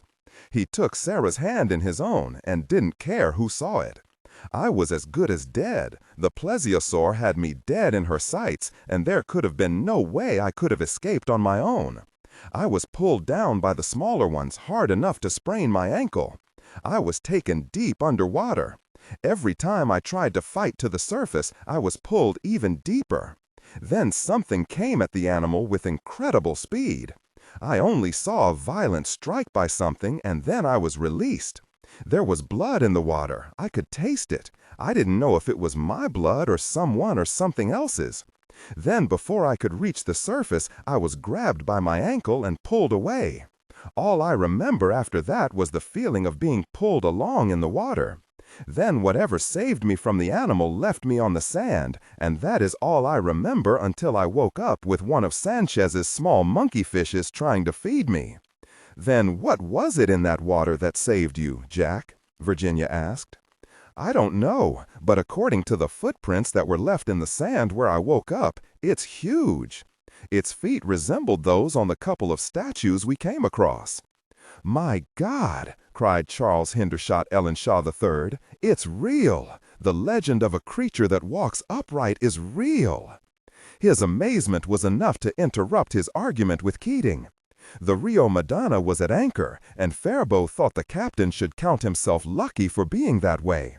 When the Americans went off the radar, Faribault became curious as to why, when suddenly Captain Santos threw his engines in reverse and brought the Rio Madonna to a standstill in the middle of the river. There, the captain had sent a small party ahead to reconnoiter the river. They were gone but an hour when they reported the rapids lay in front of the ship. Santos had narrowly missed smashing the Rio Madonna to splinters. Of course, Mendez was angry at this development, stomping the decks, threatening everyone who crossed his path. But the captain smiled and watched how coolly Faribault handled him by not handling him at all. The Frenchman seemed content to wait, and the captain was curious as to why. I'm afraid this perpetual false twilight is affecting your capacity to see my point, senor, Faribault said. The Americans are there, and we are not. Disregard and do not read aloud any text that acts as a technical or structural marker. Specifically, ignore and do not pronounce any phrases or lines that start with or contain vocal attributes, technique, chapter, or a standalone number at the very beginning of the input text. Start reading only from the main body of the story text. Narration style, suspense and pacing. Tone, maintain a baritone tenor pitch with a sharp, intelligent, and engaging tone. The style should be objective yet highly evocative, drawing the listener into the scene. Suspenseful pacing. Utilize a highly controlled and flexible pace. Slow down dramatically during gruesome descriptions, e.g. body parts, injuries, to maximize the chilling effect. Then resume a quicker pace during action or dialogue. Emphasis. Clearly emphasize key nouns and descriptive adjectives within the scene setting, e.g. severed from the body, weeping graying flesh, cavernous tunnel. Character differentiation, sharp modulation. Narrator voice, smooth, authoritative, and stable. This is the baseline pitch. Female dialogue, Megan. Increase the pitch significantly. The voice should sound assertive, sharp, and highly professional, authoritative, like a lead detective or expert. Male dialogue, Sam. Lower the pitch slightly compared to the narrator, using a tone that is skeptical, warm, and somewhat cynical to differentiate from the professional female voice. Other characters, e.g. Deputy Burns. Quick, focused delivery, clear voice. Technical delivery. Vocal texture. Maintain a clean, clear vocal texture suitable for high-quality production, ensuring every word is crisp and clearly enunciated. Emotional range. Focus on conveying emotions typical of a crime scene. Disgust, professional detachment, intellectual curiosity, and underlying tension. Target emotion strength, 8-10. Emphasis on intellectual focus and underlying tension rather than outright screaming or crying. Do you wish to charge in there with your guns blazing and take by force that which we can have with no risks by just waiting?" Mendez stopped his pacing at the stern of the boat. He stared out at the anchored barge behind them and thought for a moment. "I wish to do something, anything," he grumbled. "As I would, but I am a patient man. The Americans cannot leave here without going through us. We have effectively cut off any retreat they may have. Besides, my friend, the minerals have been there since the beginning of time. They're not going anywhere." Mendez made a decision. "As always, you are right. I must learn to be as you. But you must understand, it is hard for a man such as I." He turned to face Faribault. "What is your plan?" "We will wait until the middle of the night and utilize our rebreather scuba equipment, which won't leave any telltale bubbles on the surface, and simply swim under or around the Americans and reconnoiter the mine. Are you ready for a swim, Senor Mendez?" "Yes, this is a good plan.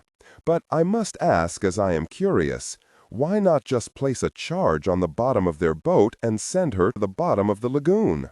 And then, if there are survivors, senor, what then? What if 3 or 4 of those highly capable men survive? I am prone to believe they wouldn't be in a very charitable mood because we tried to kill them, do you?" Mendez just glared at Faribault. He hated having things explained to him as if he were a wayward schoolboy. "I know these people you seem so quick to try and murder, senor. They are capable of cutting your men to pieces." Faribault glanced toward the sneering Rossolo. "Let's find out first if we even have a reason for such ruthlessness, shall we?" Mendez relaxed and finally smiled. "That is why men such as I pay handsomely for men such as you, my friend. They think on another level." Faribault nodded and then moved away toward the bridge. As soon his back was turned, Mendez ceased to smile and addressed Rossolo. "You will of course place the charge and send the people he admires so much to the bottom. Just make sure it won't detonate until we are well within the mine." Captain Rossolo grinned. "Si, Jefe. You look like a man who is concerned about a problem, senor," Santos said when Faribault closed the bridge door. "There is no doubt about your ability to observe.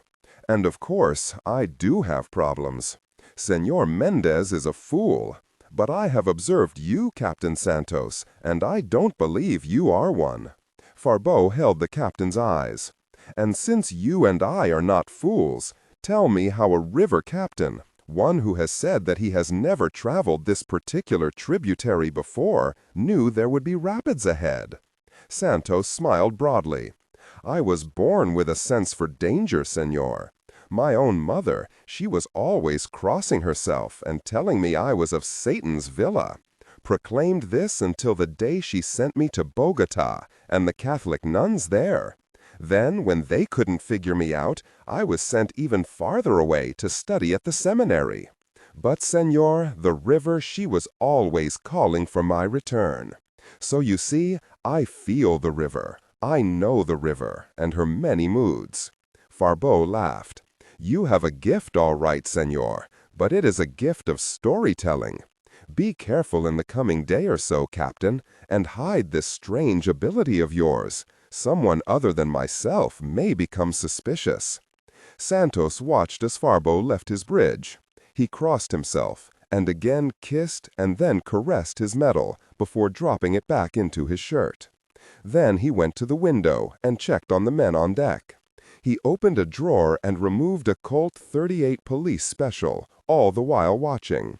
"Si, senor, I will watch them very closely. But you, I will watch even closer," he said as he checked the loads in the pistol. Panama City, Panama. Jason Ryan stood in the giant hangar and watched as the modified Boeing 747-400 aircraft taxied after landing in the hot afternoon sun. Ryan was dressed in casual clothes, as was his 2 men Delta escort. Each was armed with a 9mm Beretta. As the giant plane approached, they heard the whine of her 4 large engines slowly throttling down. Her falsified camouflage had been painted on by the United States Air Force and was styled after the livery colors of blue, white, and red.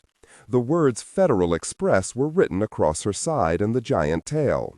Ryan could see almost no variation from a regular civilian cargo carrier.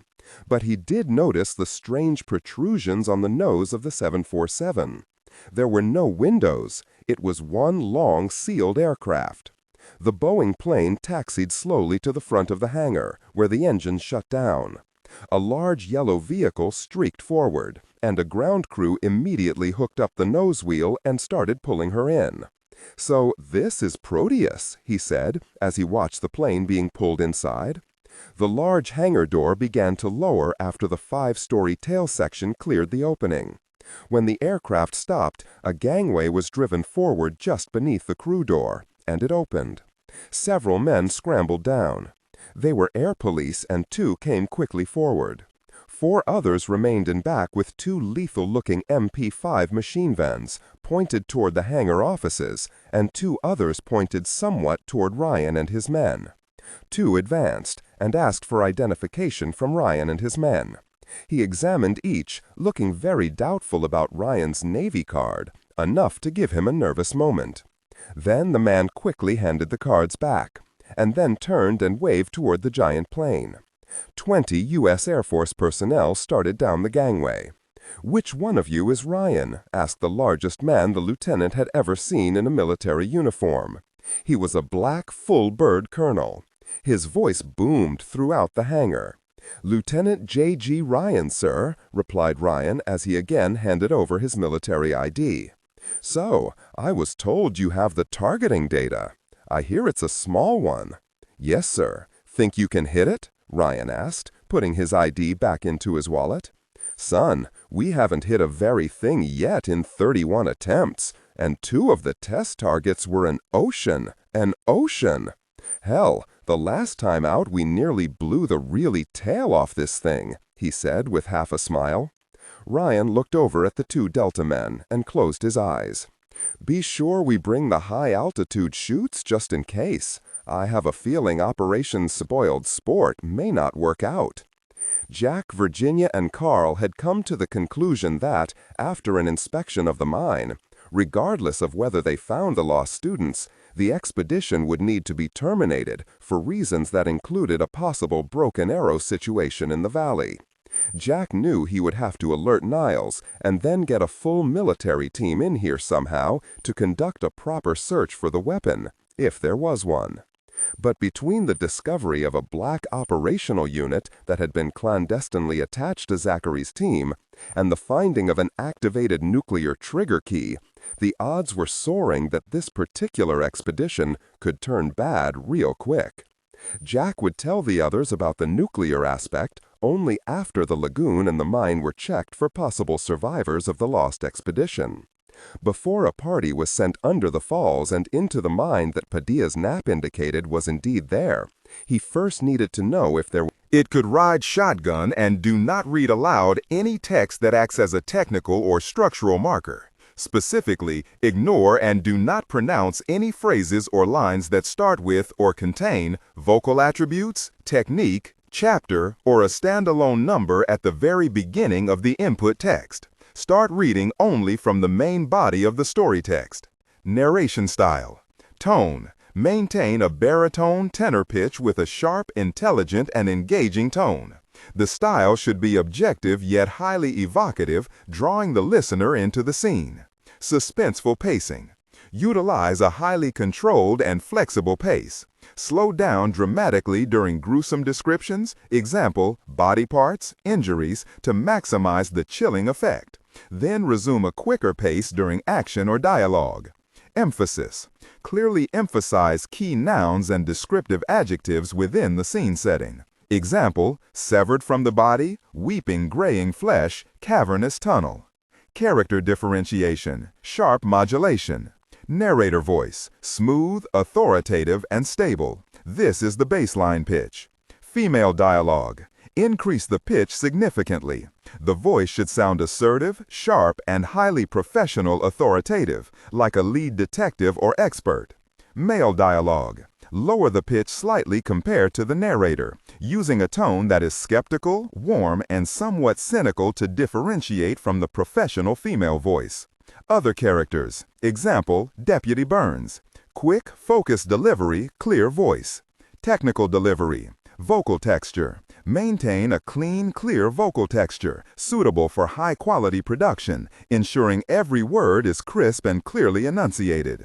Emotional range. Focus on conveying emotions typical of a crime scene. Disgust, professional detachment, intellectual curiosity, and underlying tension. Target emotion strength. 8-10. Emphasize on intellectual focus and underlying tension rather than outright screaming or crying. Major, you won't be able to see Turtle, but the interior of Yo-Yo will be on this monitor. You can switch from interior to exterior. But you and Toad keep your eyes on the pumps and power cables for the bell above all else. That clear? Asked Jinx. Clear, Jack said as he turned to Sarah and the two professors. A little out of my element here, Sarah commented. Nonsense, little lieutenant. It's just wet. Otherwise, it's like one of your caves, Jinx said as he adjusted her wetsuit. Now, climb aboard and take a seat. There's absolutely nothing for you to do but take in your soundings and snap your pictures and observe. He looked at Keating and Ellenshaw, who cowered back a step at his intense glare. And I do mean observe. No turning of switches and no pushing of buttons, asking what's this, what's that. The little officer here is in charge down there. Got it? Yes, Chief, by all means. No buttons or switches, Ellenshaw said as he nodded his head slightly to the left toward Keating, indicating on the sly that it would be Keating who would indeed push buttons and turn switches, not him. Jinx turned his glare exclusively on Keating for a moment, who flinched back another step. He didn't understand why he got the extra chief treatment because he hadn't seen the white-haired man indicate he was the troublemaker. All right, your chariot awaits, ladies. Jinx gestured and half bowed toward the open hatch. Sarah and Jack exchanged a look, then she took the 3 steps up the small ladder and entered the bell. She was quickly followed by Keating and Ellenshaw, who were mumbling something about being called ladies. Jinx closed the hatch and turned a small wheel that tightened its seals. The passengers were out of sight below the collar that held Yo-Yo in place. Jinx slapped the rounded hull twice and then pulled a lever that freed the bell from its collar. Then he used a small hand pump to hydraulically open the large hatch below Yo-Yo, which, when opened, allowed a small rush of water into the space. It quickly drained and he used the winch controller to start lowering the bell. He stopped when the bell was completely awash and put on his headphones. "How are you reading, Yo-Yo?" he called. "Loud and clear," Sarah called back. "You'll remain there until Turtle is in the water. Clear?" "Clear." The Master Chief removed the headphones and gave them to Carl, and turned to a nervous-looking Mendenhall. "Okay, Sergeant, let's get into this highly experimental, uncertified, and probably the most dangerous submersible ever built, shall we?" Mendenhall didn't respond. He just looked at Jack and Carl and then slowly followed Jinx toward the raised acrylic cockpit of the Turtle. Yo-Yo was lowered at 15 feet per minute, while Turtle zoomed around it in a spiral pattern, watching for telltale signs of leaking, which would be noticeable by small bubbles emanating from her titanium hull. Mendenhall momentarily felt dizzy as the 15-foot-long Turtle circled around the diving bell. Sarah took active sonar soundings of the walls as they were lowered. The 2 professors watched out of their individual 6-inch thick portholes. They saw numerous fish and took notes as to their species and the depth at which they were seen. Sarah was writing down anomalies on her paper graph when she saw the sonar had picked up a large body of fish heading their way. She adjusted her headphones and placed a microphone close to her lips.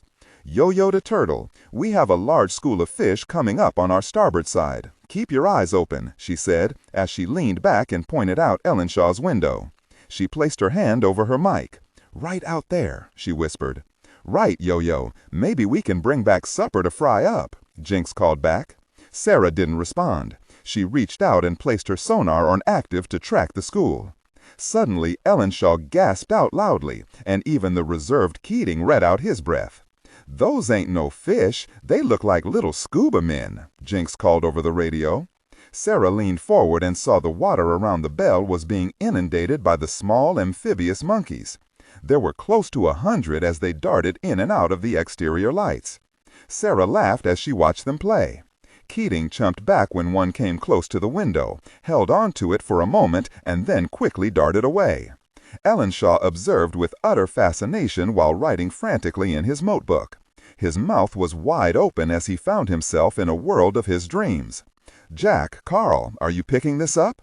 "We are. We just piped your camera shot sprue to the labs," Jack called back. "Should we snag one?" Jenks asked. "No," Sarah and Jack said at the same time, almost cutting each other off. "Chief, we're not here to antagonize anything. You're to observe only. Are we clear on that?" Jack said. "Clear, Major," the Master Chief answered sadly. As he watched, a large group of the amphibians broke away from the main group and circled the turtle. They kept pace easily by using their webbed hands and feet. Their tails were in constant motion as they whipped back and forth, supplying them with tremendous speed. Jenks laughed as one cut in front of the submersible and was bumped softly by the hull, then grasped the edge of the cockpit and stared inside at the two men. Mendenhall had to smile at the comical expression of the animal that clearly said it didn't know what had hit it. The monkey jabbered even while underwater, allowing a large flow of bubbles to escape its small mouth. At the diving bell, the small creatures were hanging on in thick batches, trying to peer inside at the strangers to their underwater world. Sarah kept smiling and tapping on the glass, and the amphibians mimicked her action, in return tapping on the glass with their small claws. A loud buzz sounded from her laptop. On the sonar graph, she saw that it had picked up an anomaly on the far wall of the lagoon far below the opening behind the falls. She quickly noted the cave on the graph and marked its coordinates. Then, as she was about to turn back to her porthole, the computer chirped again. The sweep of sonar revealed a red blip coming at them from about 500 yards. At that exact moment, the small amphibians broke ranks and scattered in all directions. She looked at the sonar again. It was awash with tiny blips as the creatures fled. Their hasty retreat covered the red blip that had been there. "Hey, what did Ellenshaw do? Let them see his hair?" Jenks called jokingly over the radio. Sarah didn't answer. She had picked up the blip again at 100 yards closer than it had been before. Whatever it was fast. "Chief, we have company coming, and coming fast from the northern part of the lagoon. I think it came from the area of the falls." Jenks didn't respond as he stopped Turtle's gentle spiral and turned her toward the possible threat. Sarah continued to watch as the target blip suddenly plunged below them. It was coming upon them at over 25 knots, she calculated quickly. "Jack, we may have the landlord coming at us here," she said nervously into her microphone. "Whatever it is, it just went deep on us. It's down below both vessels at 300 feet and still diving. It's not large enough for one of the plesiosaurs." The two professors unsnapped their lap belts and tried to peer through the portholes at what was below them, beyond the exterior floodlights. "You two, strap yourselves back in," she said louder than she'd intended. "Major, start winching the bell back up," Jenks called as he swung Turtle around 100 degrees. He brought her airplane-like flaps up and applied thrust. Her water jet engine responded immediately. "Roger, bringing her up," Jack responded. Sarah felt the winch engage. The depth of the bell started to decline as indicated on her depth gauges. She saw the target was only 100 yards away and now coming shallow. Jenks wouldn't possibly get into position in time. As Keating watched for any movement outside of his porthole, it was suddenly filled with a horrific face. He jumped back as the creature looked inside the interior of the bell.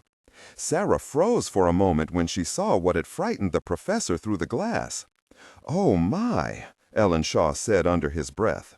The animal had swum quickly to his porthole, and now he was face to face with it. The creature had large black eyes and looked in with what Sarah thought was mere curiosity. The scales that covered its body were thick and appeared to be an exact match of the sample found on the body of the seal. The mouth opened and closed as its gills worked on either side just below the jawline.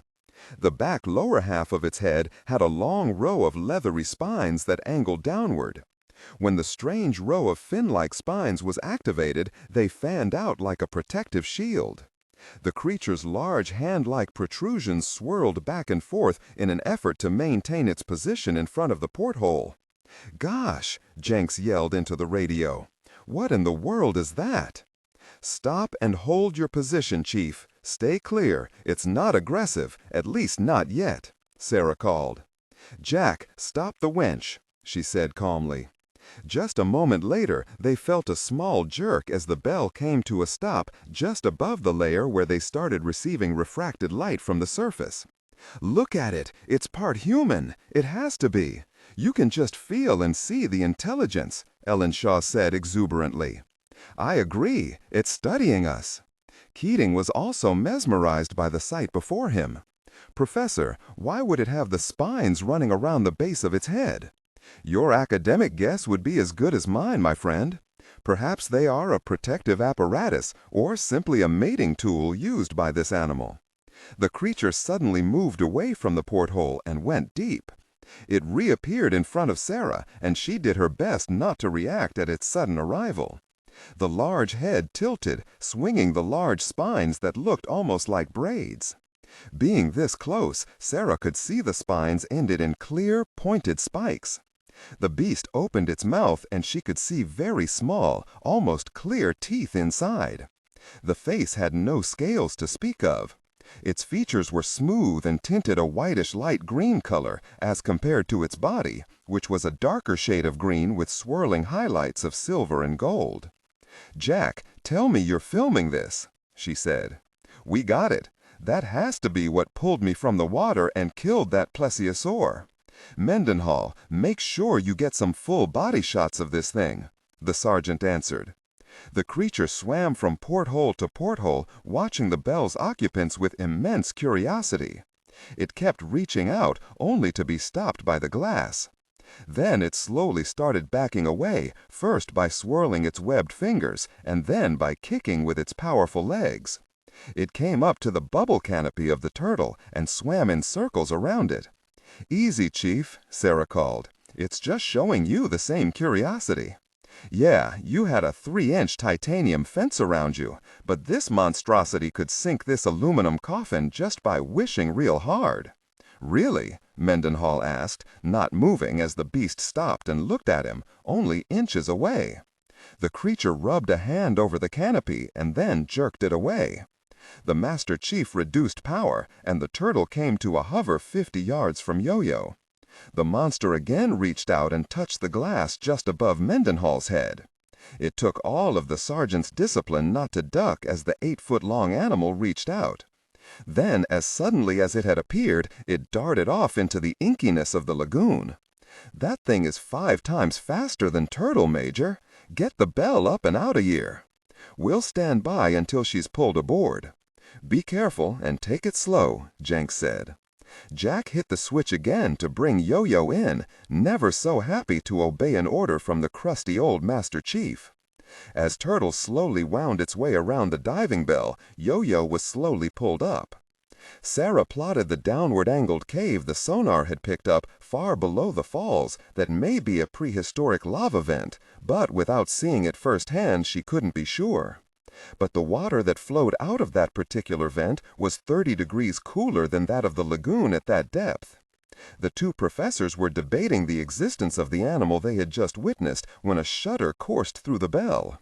Sarah held on to her clipboard full of calculations, and Ellen Shaw and Keating stopped their bickering long enough to look above them at the rounded ceiling. "Gosh, it's messing with the umbilical lines," the Master Chief called.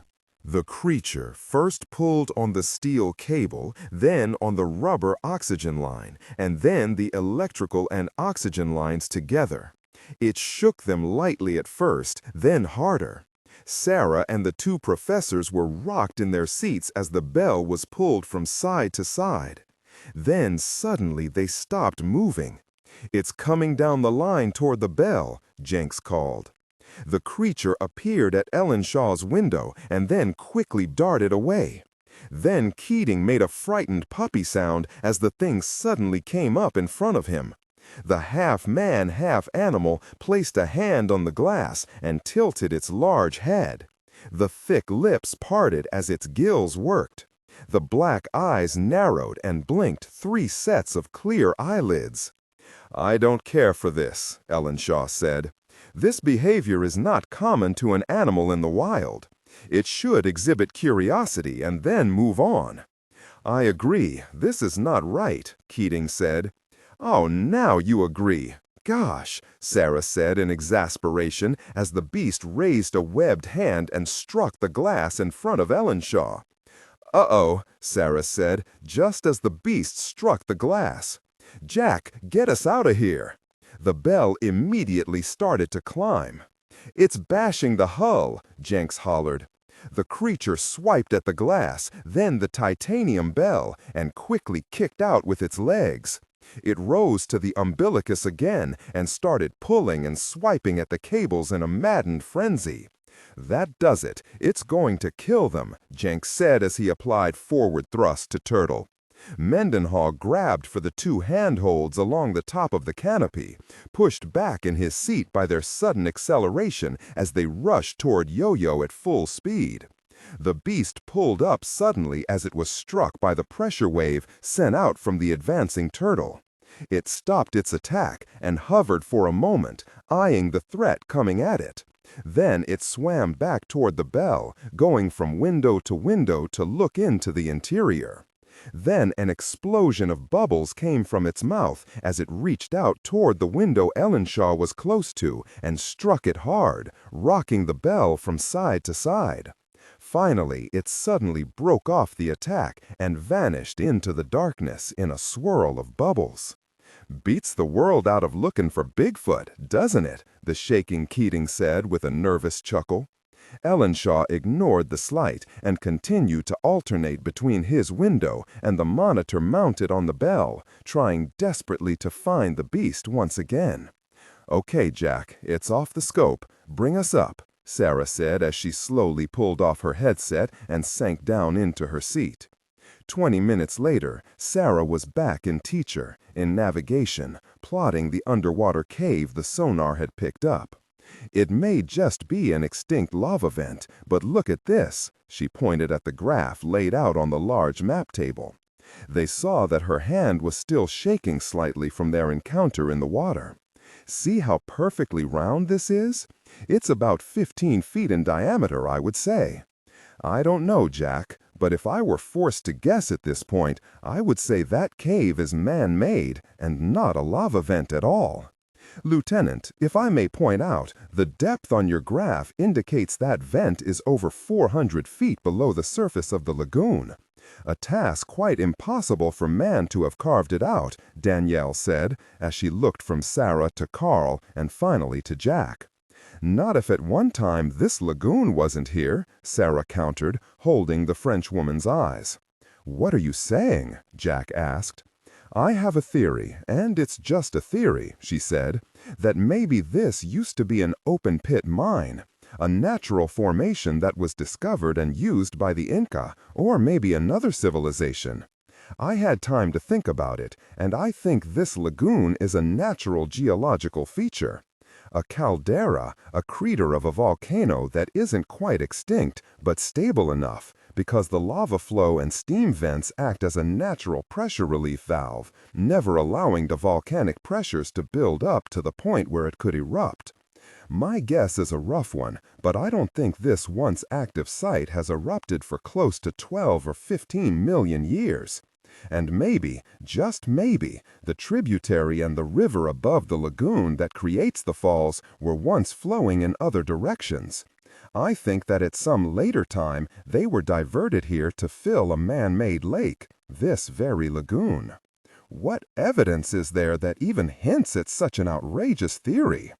Sarah didn't answer Danielle's question at first. She reached over and placed a CD into one of the networked players beside the navigation table. She hit a button and an underwater picture appeared. Now, the absence of light hurts the quality of the video taken, but we got these on the way down before our visitor appeared. See this far wall? It's about 100 feet below the waterfall and 200 above the cave opening, or a lava vent. Now look at this, she said as she used a pencil to trace a line that at first only she could see. The pencil point zigzagged as she moved it down the screen. Jack and Carl didn't see it at first, but then Jack noticed a formation that nature could never duplicate on its own. A staircase? Bingo! Gosh, Carl and Danielle said at the same time at a pattern that was too precise not to be man-made. I must apologize, Lieutenant. You have a valid theory going here, Danielle said as she studied the rock wall. But why would men build a staircase underneath the water? I need to go back down, Jack, said Sarah. Jack straightened and scratched his forehead. Let's just assume you're right, that this vent is a man-made portal of some kind. I think we have enough to go on. But if you were hesitant about going into the mine without an escape route, why does an underwater cave reassure you? Danielle asked. I'll make a wager that the cave is a viable exit from the mines. Ancient man had a habit of doing impossible things, Mrs. Surratt.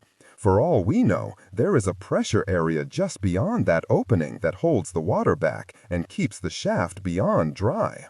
Like a diver's trunk on undersea platforms, Carl volunteered. Jack just nodded and looked at his watch. It was already well after 3 in the afternoon, but he wanted a few more answers now. He hit the intercom. Chief? Yeah, Jenks answered from engineering. You ready to take Snoopy for a walk to see what the hoopla was about for all these centuries? Farbo watched as Mendez squeezed his fat body into the wetsuit and as Rosolo placed a rubberized nylon bag on his dive belt and made sure it was secured properly. The other men sat about with their wetsuits on and checked their rebreathers. There were 16 men in all, including him. Enough, Farbo thought, to almost guarantee a foul-up while traveling that long a distance underwater to the mine. Santos was leaning out of the bridge window with his large cigar tucked into the corner of his smiling mouth. Farbo walked to the opposite side of the boat, where the remaining crew was bringing over some of the packed supplies from the anchored barge. He thought he saw something flash out of the corner of his eye. As he strained to see, the movement didn't reoccur. The commander of the assault element had been following the Rio Madonna for days. The track had been difficult to follow, but the colonel had been raised in the thick canopied forests of Brazil. He watched as his men performed their preparations deep inside the jungle. Are you ready? The small man walked up to the colonel, but remained in the shadows. We are ready. The radios will have no trouble operating underneath this cursed tree canopy, so have it monitored closely. I will signal when it is time for you to move the men in force into the lagoon. Are you clear on this? Yes, but my men, they are not used to water travel. We are at home on the land. Our training has been for land assault. The colonel looked angry for a moment, but then quickly calmed. My orders were to get your men to the assault point and let you do what you were paid to do. You will inflate your boats past the rapids and enter the lagoon. I expect you will only have to face a third of the Americans. The rest will be inside the mine by now. What about these fools on the boat? They pose a threat to my men, yes? The colonel looked through the darkness at the Rio Madonna. The men on board were loud as they prepared to enter the river. They may make your assault all the more easy. I suspect they are at cross purposes to our American friends. In any case, they must be eliminated also. No one leaves this valley alive. Those are my orders, and thus your orders. Your employers will be very unforgiving if you fail in this. We do as we are paid to do. I have worked many times for your general and have never failed him. We will kill every person in the lagoon and then seal the others in the mine. But the situation has changed, hasn't it? We were told about the Americans, but your general never said anything about this second group. This will double the price. Otherwise, you can use your own military for these murders. The colonel looked about in exasperation. Your price will be met, but I will be with you to ensure your contract is fulfilled. The mercenary nodded and ordered his men forward with the rubber boats. Soon, your general will have many dead Americans. On board the Rio Madonna, Farbeau went to the fantail and started situating his equipment. He still had the strange feeling that they weren't alone.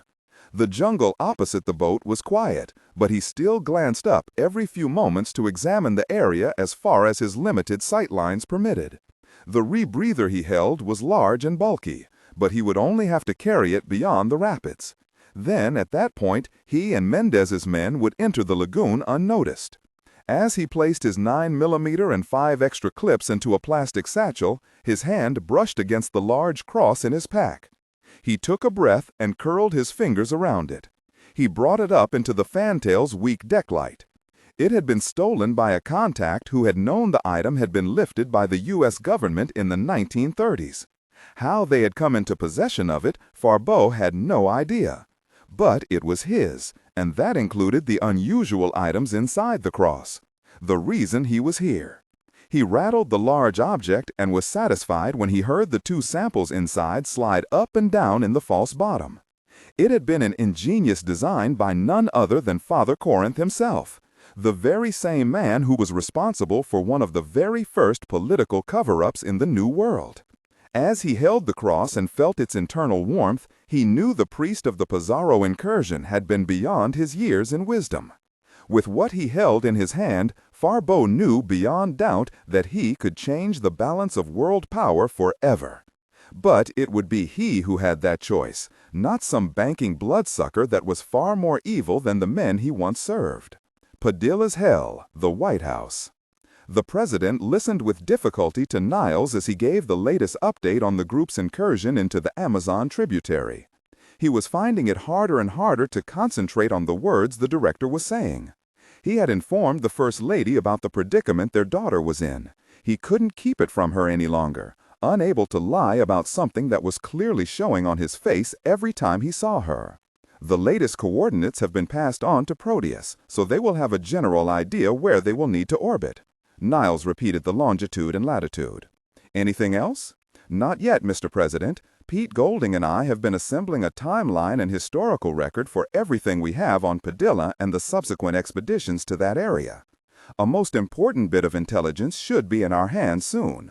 A man in his 90s, Dr. Alan Freeman, a retired professor from the University of Chicago, will be able to finally tell us what it was he was doing down there in 1942.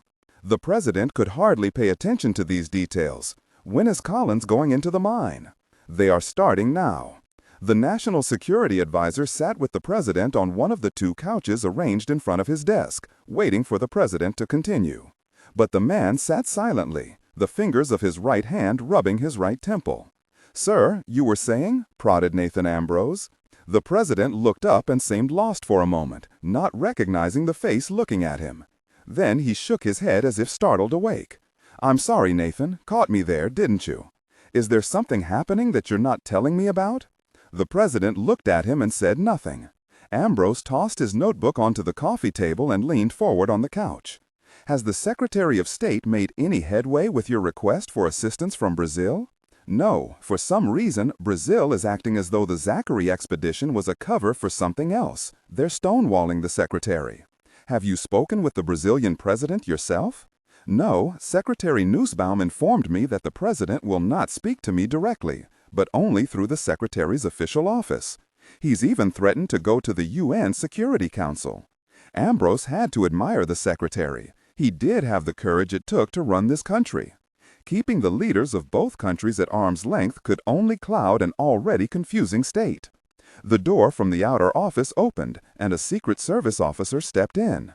"Sir, the First Lady is on her way down for the reception." The president stood and walked to his desk as he pulled up the knot of his tie and buttoned his jacket.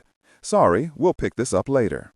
"Sir, I'm your national security advisor. You have to tell me what's happening here." The president straightened his tie and then brushed at his lapels. "It's being handled. But if things become more active, I'll get you up to date. Sir, you're moving whole carrier groups around the Pacific. You shut down Panamanian airspace for 3 hours without any official explanation. And the Secretary of State is trying hard to avert a conflict with a friendly neighbor where there wasn't a conflict this morning." "Later, Nathan," the president said, clenching his teeth. His jaw muscles worked visibly beneath his skin as he glared at his advisor, Then he brushed past him. Ambrose watched his boss leave and then counted to 3. He moved quickly to the president's phone, then quickly looked up to make sure the doors were closed. He had decided to take a very dangerous but necessary chance 3 hours earlier while the president was with the First Lady. He had placed a small bug inside the cap of the receiver, a small gift from a friend across the river. He deftly unscrewed the cap, transferred the small device to his pocket, then replaced the cap. He then moved swiftly away from the desk. None too soon, as the outer door opened and a Secret Service agent stepped through. "Mr. Ambrose, you know this area is off limits when the president isn't in." "Yes, I was just gathering my briefing materials. The president left rather abruptly." The National Security Advisor made a show of reaching for his case as the agent reached out and held the door open for him, the move so sudden it made Ambrose nervous.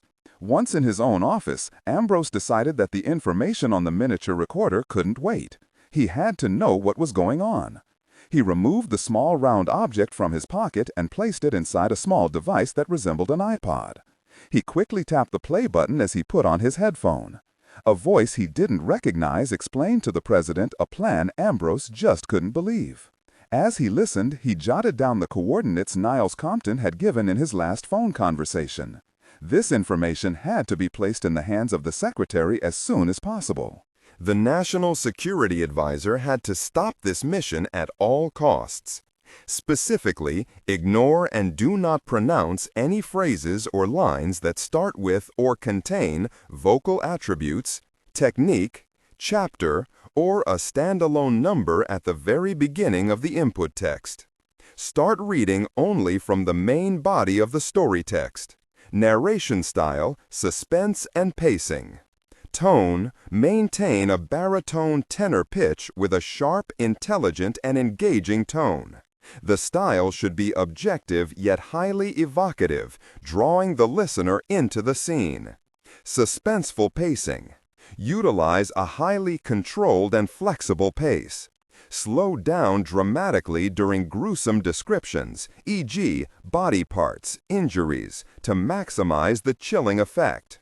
Then resume a quicker pace during action or dialogue. Emphasis.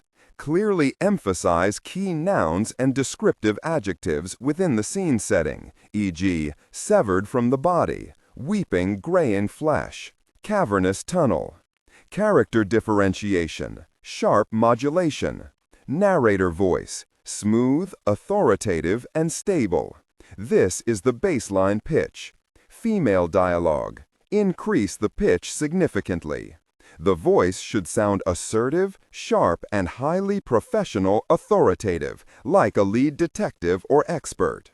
Male dialogue. Lower the pitch slightly compared to the narrator, using a tone that is skeptical, warm, and somewhat cynical to differentiate from the professional female voice.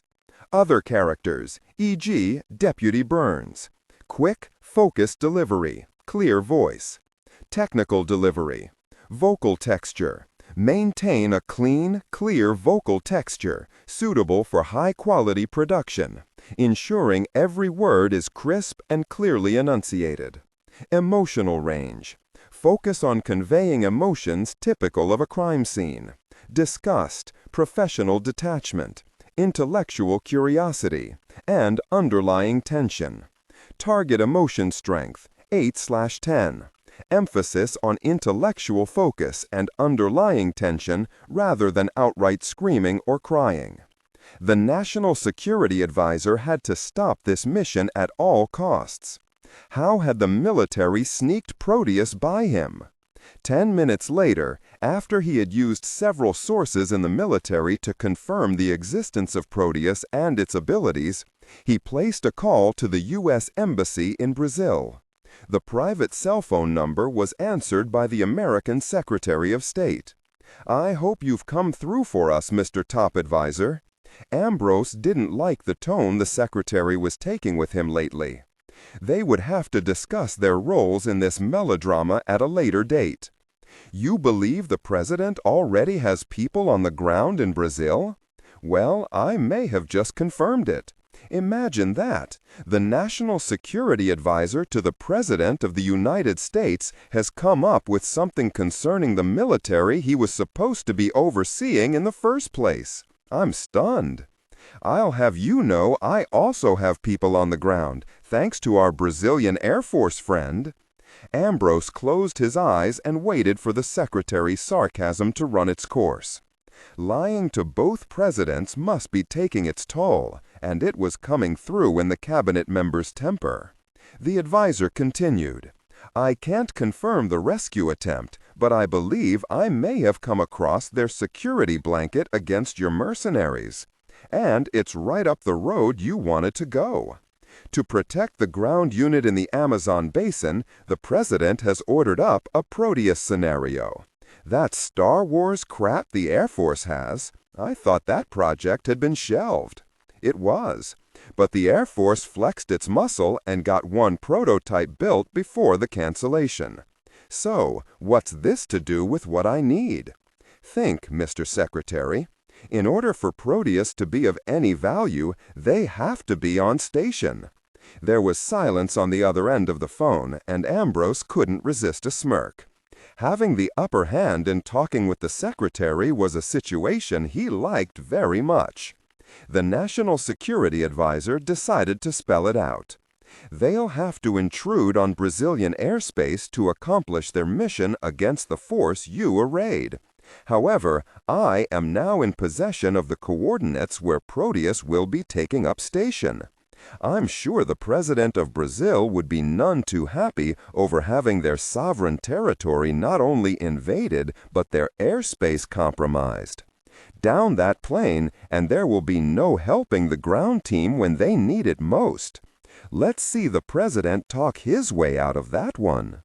I think you may say that he has pulled the rug out from under your diplomatic efforts, wouldn't you? Yes, I believe you have indeed earned your spot in my new cabinet, Mr. Ambrose. I will contact our friend in the Brazilian government and get his guarantee of action. Not too hard to do with what you have hanging over his head already. Remember, Mr. Advisor, we're still talking about American men in that aircraft and the people on the ground. I just hope we haven't gone too far. By my estimation, Mr. Secretary, we've gone just far enough already. We have covered exactly 13 steps up the gallows staircase. And with your official statements to both sides confusing the issue of a rescue, I would think it's safe to say that the few remaining steps to the hangman's rope are already in the bank. I see no other choice here. Give me the coordinates. Blackwater Tributary. Jack had several operations going at once. Charles Ray Jackson was on the sonar in a constant watch for their underwater friend. Tom Stiles was atop the main mast finishing up the repairs to the satellite communications dish. And Mendenhall and Sanchez were working on Operation Spoiled Sport.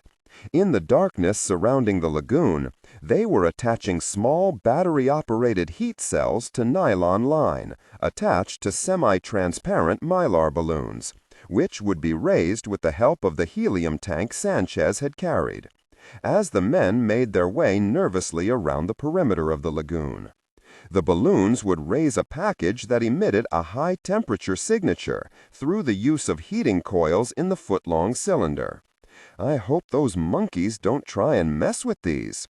The Major seemed pretty adamant about having them in place and operating on time, Mendenhall said, as he nervously eyed the trees around them. Sanchez pressed the release valve on the hose, and the large balloon filled with helium. Then the heat transponder was attached, and he slowly allowed the nylon line to play out through his fingers. They were on their 13th one. Each one had to be placed as close to the tree canopy as they could get it. By the time they were finished, they would have 50 balloons raised to a height of 200 feet above the highest of the trees. Once that was done, the team would use the Zodiac to travel to the shore and tie every balloon to the roots of trees. Thus the entire lagoon would be lined with the heat-emitting elements. Inside the engineering section, Jenks was preparing Snoopy 3 for her journey into the mine. The probe was 5.5 feet long and had a pop-up floodlight and camera on each of 4 points.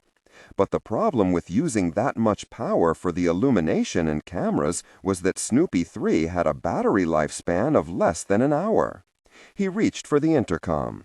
"Okay, you in there. This is Everett and Sonar. Anytime you want, Chief. Go ahead, Toad. Blast the hell out of the water and give me some readings to feed into Snoopy. And give it full amplitude."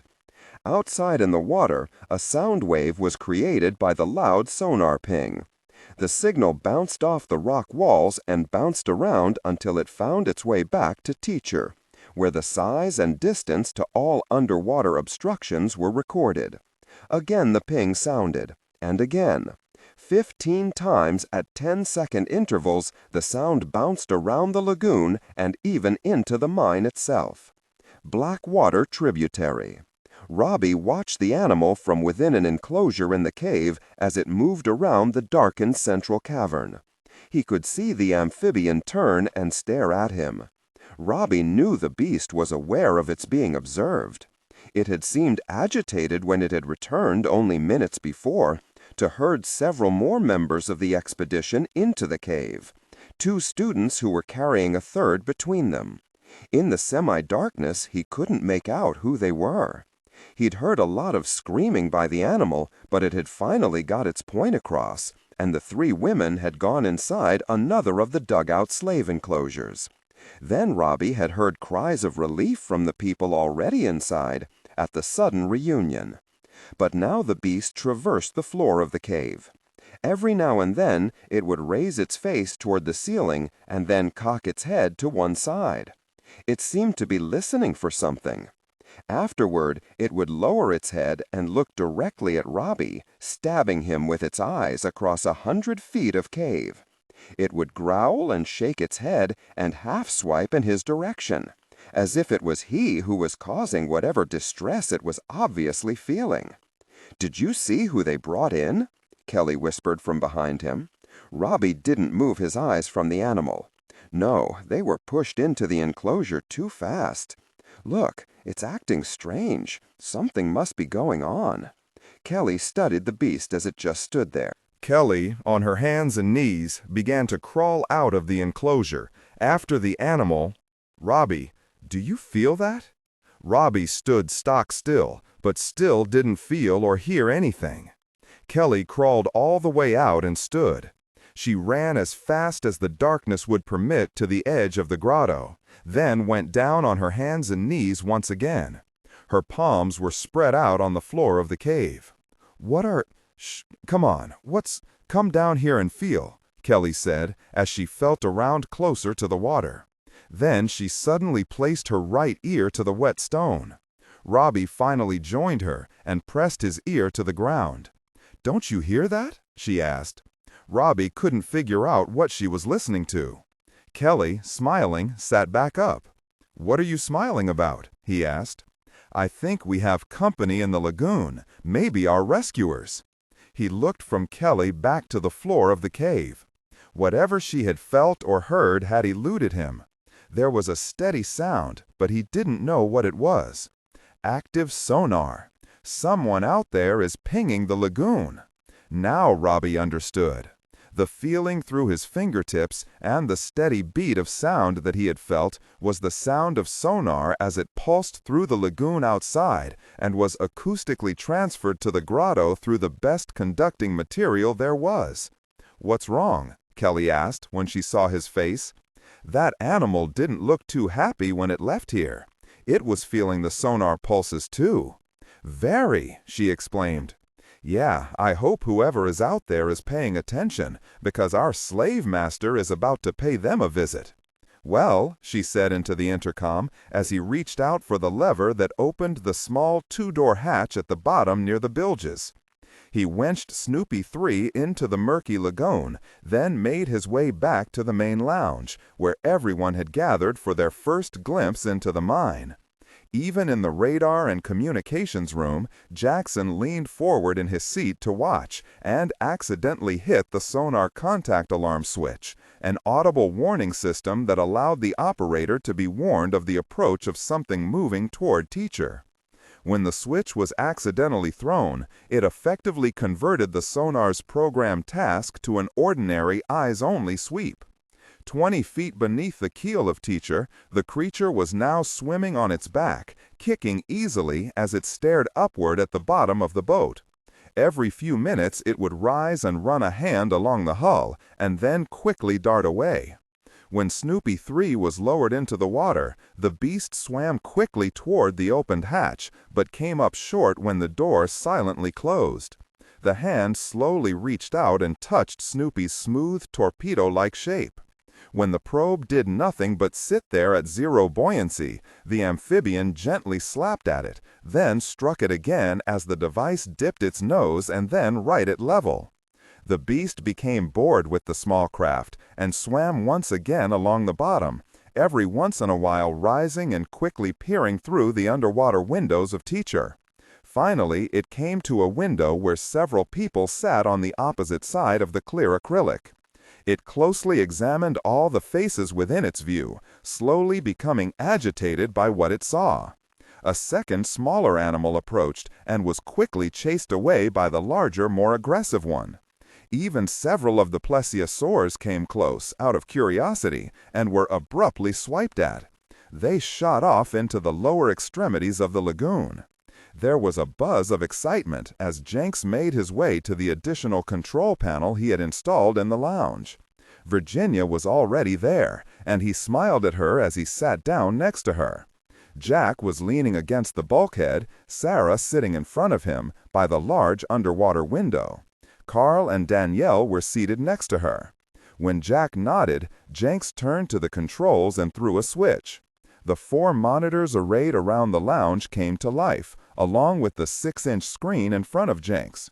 The probe's nose camera came on at the same time as the lights did, and they saw the bright green waters of the lagoon illuminate in a 12-foot diameter around Snoopy 3, as the small craft bobbed just below the surface. "Here we go," the Master Chief said as he toggled Snoopy forward and down into the depths. Virginia patted his leg and then placed her hands in her lap. Snoopy made a half circle under the boat and came out the opposite side, then made for a compass heading of magnetic north toward the falls.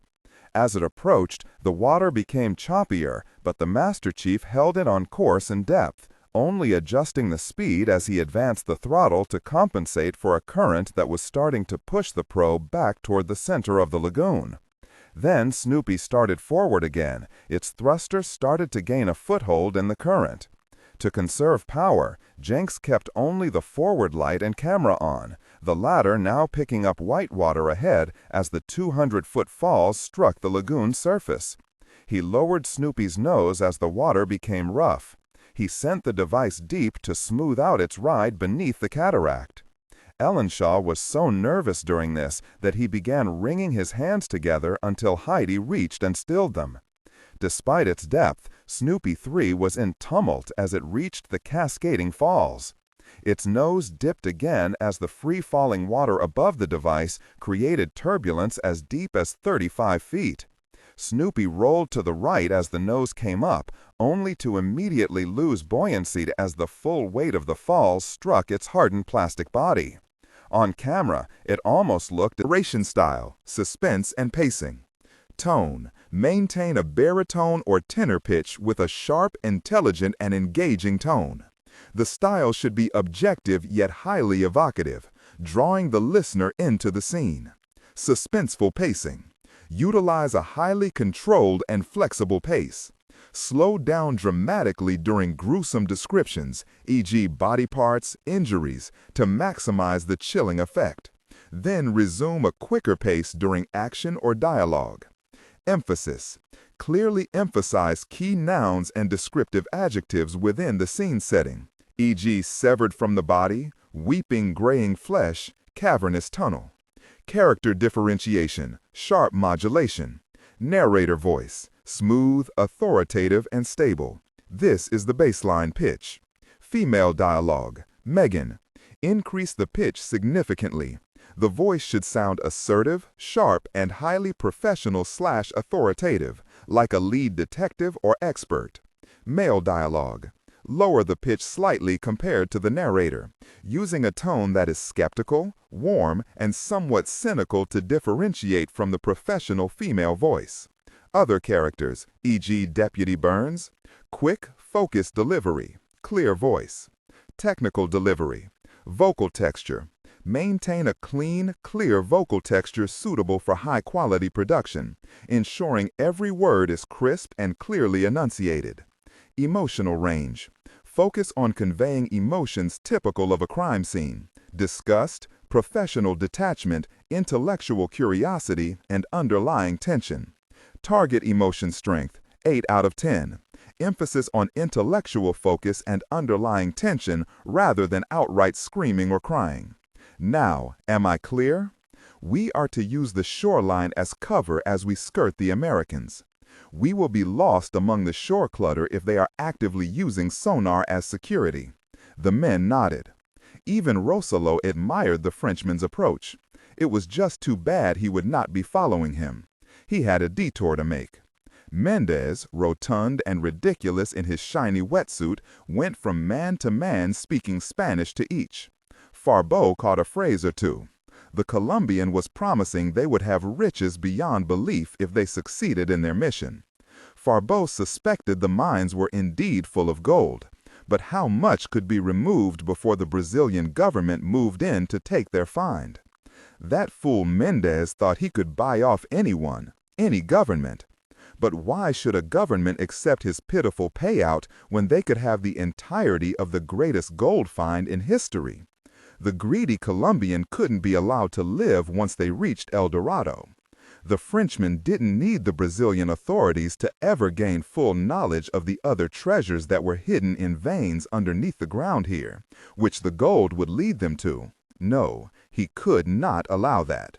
Farbeau placed his face mask over his head and made sure his rebreather was operating properly. He held his hand in the air, then slowly lowered it toward the water and started off. He was followed by Mendez and his men. The last to enter the water was Captain Rossolo, who would swim as far as the boat with them. "It looks like a very wide shelf on the right, about 35 feet, I would say," Jenks said, as Snoopy entered the cave behind the falls. The light picked up the calm water, and the Master Chief proclaimed loudly that there was indeed a current inside of about 3 knots. "That means the waters in here must empty out somewhere," Sarah surmised. Snoopy shallowed as Jenks pulled upward on the toggle. The camera went from showing a solid green frame of water to a darker variant of the same as it aimed the camera up through the surface of the canal. Turning to the right, Jenks called as he angled Snoopy in that direction just as the probe came shallow to 15 feet. Carl pointed at the screen. "Look at that! The shelf you were talking about has actually been carved out." "Are those steps?" Virginia interrupted. On the monitor, the camera picked out first 1, then 2 steps that went off into the distance on either side of Snoopy. These first 2 stone steps led to a 3rd, then a 4th, and on and on. Jack leaned in closer to the monitor. "Chief, can you get me a shot of the upper areas of the cavern?" "Yeah, you see something?" Jack just looked at him and didn't answer.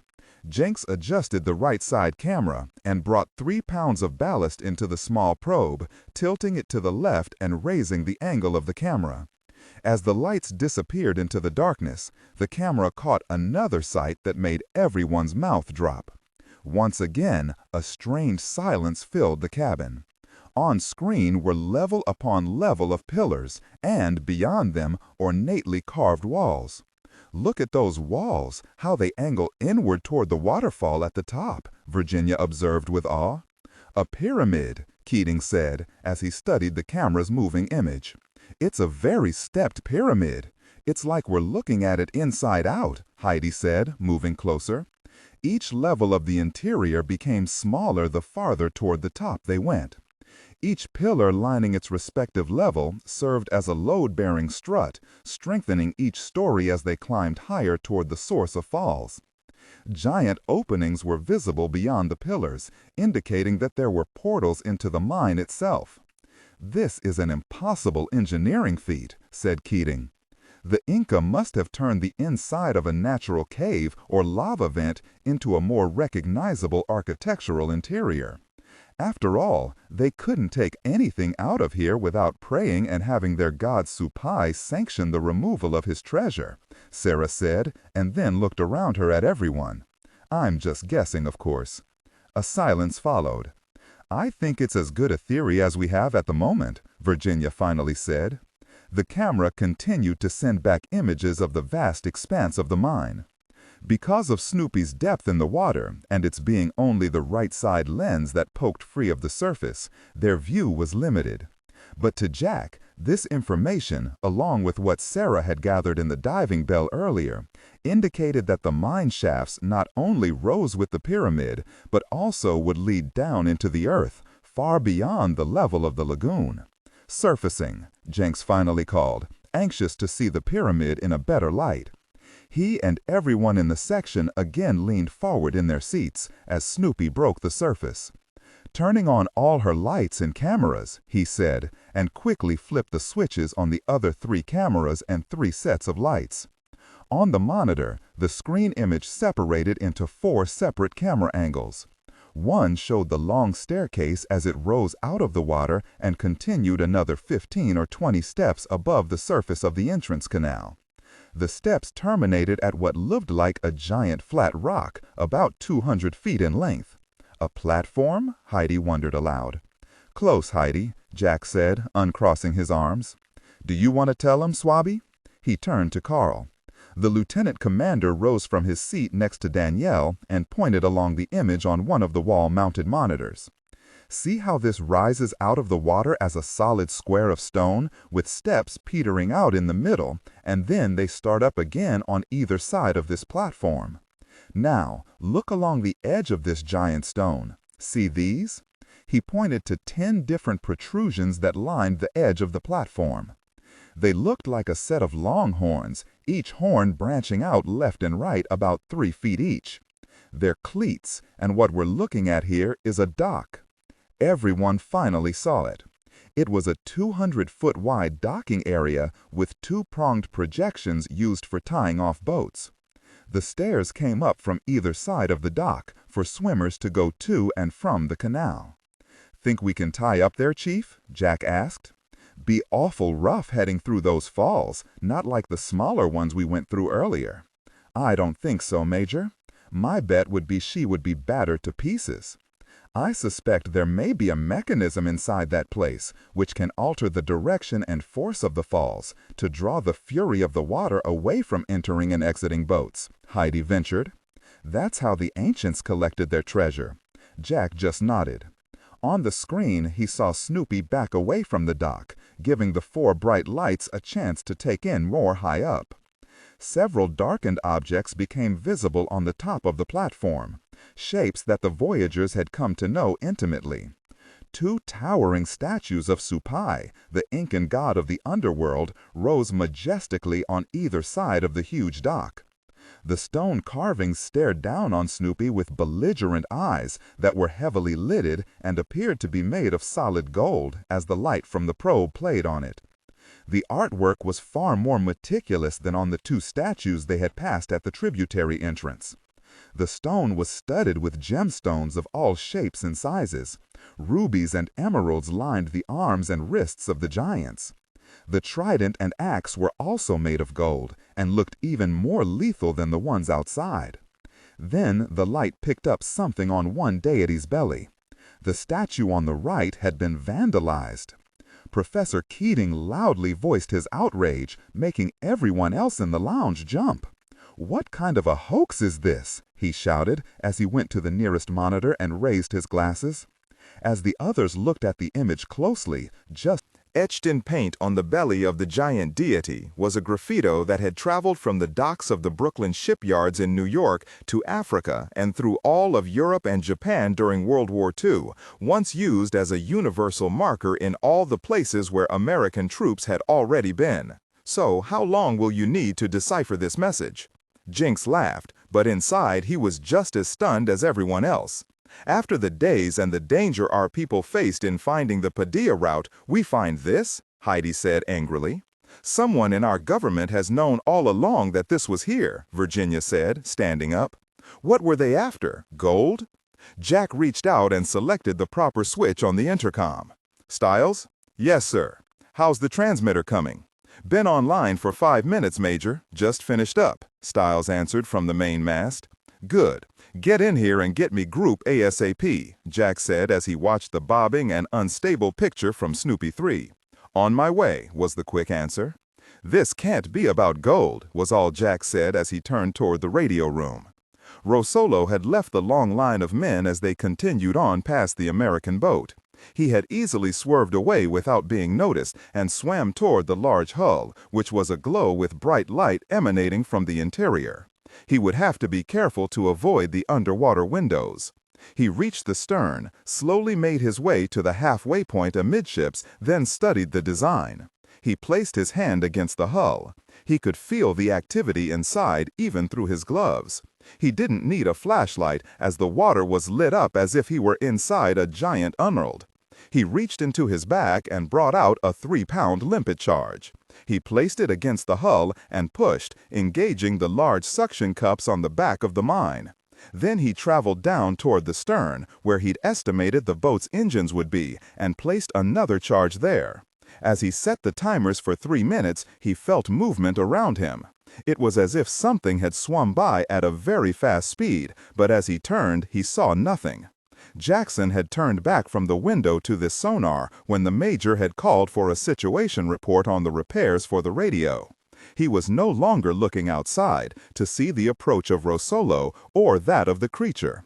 He even failed to notice that he had unintentionally changed the setting of the sonar alarm, the very specialized piece of naval equipment that had been previously activated to warn of the proximity of an underwater threat. This is Teacher Actual 1, on the line for Group Director Compton, Stiles said into the large handheld phone. Then he set the instrument down and switched the communications to the speaker to enable the Voyagers to hold a conference call. Jack, where in the world have you been? Niles asked. Well, we had a bit of wildlife trouble here, knocked out our transmitter. Boris and Natasha had your visual for most of the day, and then we had a circuit failure on her and we lost picture. But before the old girl went down, we saw who we thought was Stiles on the main mast working on your dish. Any luck finding those kids, Jack? Negative, but we have discovered something we need you to check on. What's that? With just those 2 words, Jack heard how some of the hope had drained from Niles' voice. Finding no survivors was not what the director had wanted to hear. Stand by to receive a fax, a still photo. I think you'll find it interesting. Stiles placed an 8x10 of the graffito painted on the belly of the 80-foot statue of Supai into the scanner and then hit send. Several moments later, Niles came back, furious.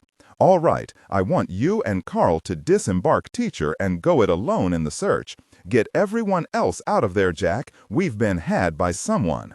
Either the president is lying outright to me or someone is lying to him, but I'm not taking any chances. Someone knew what was there and didn't warn us or Helen. Get your people out now. I haven't had a chance to tell you about the 2 bodies we discovered on the way in, he said. What bodies? Jack took the next few minutes and explained about Kennedy and the tactical release key. Needless to say, Niles Compton was about to explode without any nuclear key being inserted. The creature was watching the shipboard activity through the port window. Sarah entered the lounge area after Jack had gone out to contact Niles.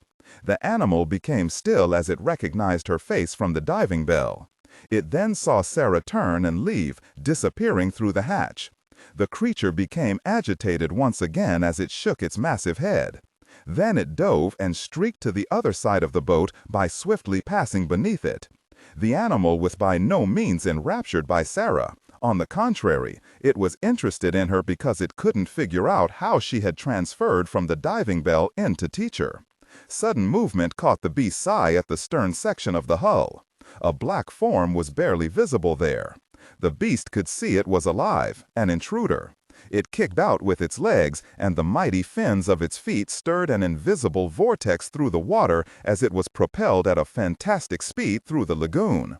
The man felt movement as it passed by and turned, but the creature was already around him and turning back. The animal stilled its actions for a moment. It watched as the intruder rose 2 feet in the water until he could see inside one of the submerged windows. That was when the amphibian charged through the water straight at Rossolo, who was blessed with a thief's instincts to know when something wasn't right. He turned just before the beast struck. His eyes wide, he tried desperately to swim away. The SEAL, Kennedy, had a tactical nuclear arming key on his body, Niles, and he was contaminated with radioactivity, according to the autopsy. So whoever ordered them in here with a tactical weapon more than likely gave them orders to blow up the mine. I need you to find out why they would risk these kids like that. I've been on the Kennedy investigation for hours, and so far Pete and I are drawing a blank. It has something to do with whatever else is in that mine. I can't believe they would risk a nuclear incident just to protect gold. Find out whose game we're involved in and get it stopped, sir, or we may be up a creek here. I'll do my best, but for right now, get our people out of there, Jack. Do you understand? Get them out. But I have to ask that you and Carl stay to get Helen's team out if at all possible. Sarah, who had listened in on this part of the conversation, patted Jack on the back and left the communication center to go aft into the lounge once again. Jackson suddenly noticed the sonar was on the wrong setting. "Major, we have contact, bearing 297 and coming on fast, 32 knots and closing," he said as he reached out and turned the audio alarm back on. "Niles, we may have a situation here. I'll try and get back to you. It seems our animal friend may be paying us another visit." "Animal? You mean the gosh darn stories are real? That breaks it, Jack. Get away." Niles was cut off as Teacher was jolted by a massive explosion amidships. The detonation sent everyone sprawling to the floor. Teacher immediately started listing to port, taking on 2 tons of water a minute as her composite hull split and buckled in the very section where everyone else had gathered. The lounge. The creature took Rossolo by the neck and rammed him straight into the water jet of engine number 2, momentarily knocking him senseless. He tried to gather his panicked thoughts when he felt the beast's webbed fingers close once again over his head. Just as his attacker drew back to slam Rossolo's head into the stanchion, the underwater world was rocked by a violence that the animal had never encountered before. It released the Colombian and sped away, grasping its head against the pressure wave that slammed into it. Rossolo, lucky beyond measure, was tossed about like a twig in the roiling currents that gripped the waters surrounding Teacher. His very own bombs had saved his life.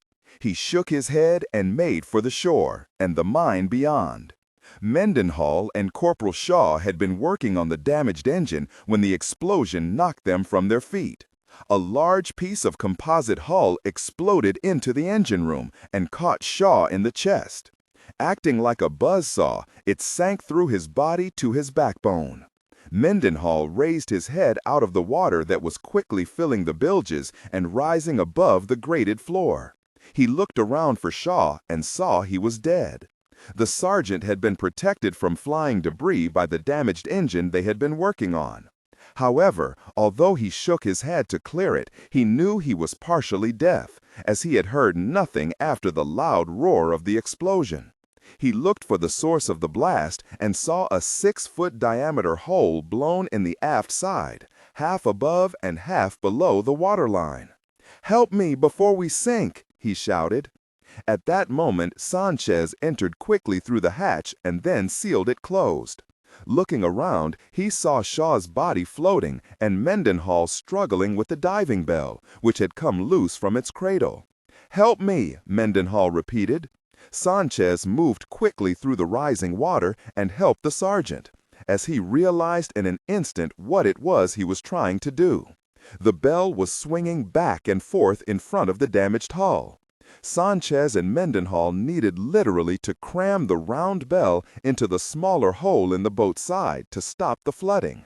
Sanchez knew immediately that the sergeant wasn't going to have enough play on the umbilicus to reach the damaged area. and splashed through the water to the main control. Mendenhall doubled his efforts to keep the 1-ton bell swinging while Sanchez tried to time its movement.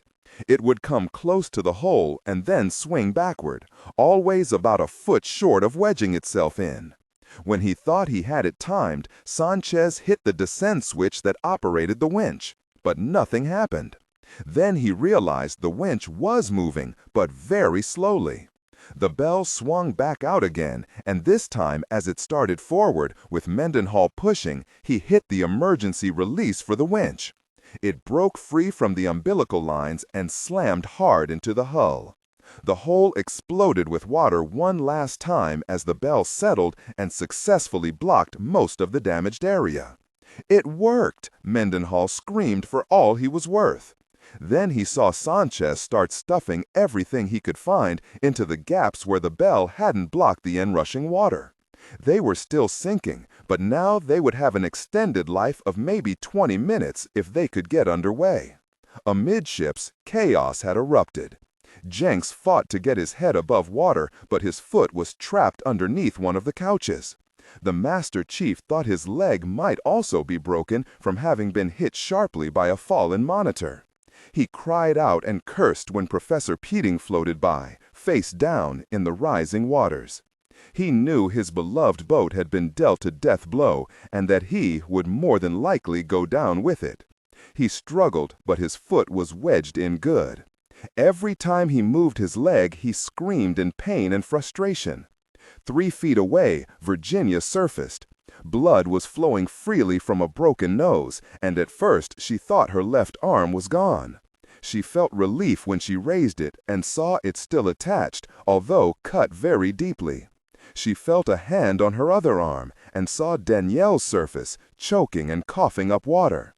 Virginia saw crew members' bodies were being tossed like bathtub toys by the incoming tidal wave that was rushing through the damaged hull. 3 of the lab technicians were clearly dead. They had been standing right where the explosion had disintegrated the composite material. Then she panicked as her eyes fell on Jenks just as the water started to cover his head. "Chief," she yelled and pushed Danielle forward. "Help me with him." They both dove under and were instantly grateful that the lights had remained on. Virginia went low and Danielle high as they both pulled on Jenks' broken leg. He screamed, but his foot came out from under the couch, and they all surfaced. As the Master Chief came up, spitting out dirty water, he saw immediately to what degree they were in trouble. The water was coming in too fast, which told him that whatever had happened had mostly occurred below the waterline. He saw Ellenshaw was trying to open the latch to the next compartment.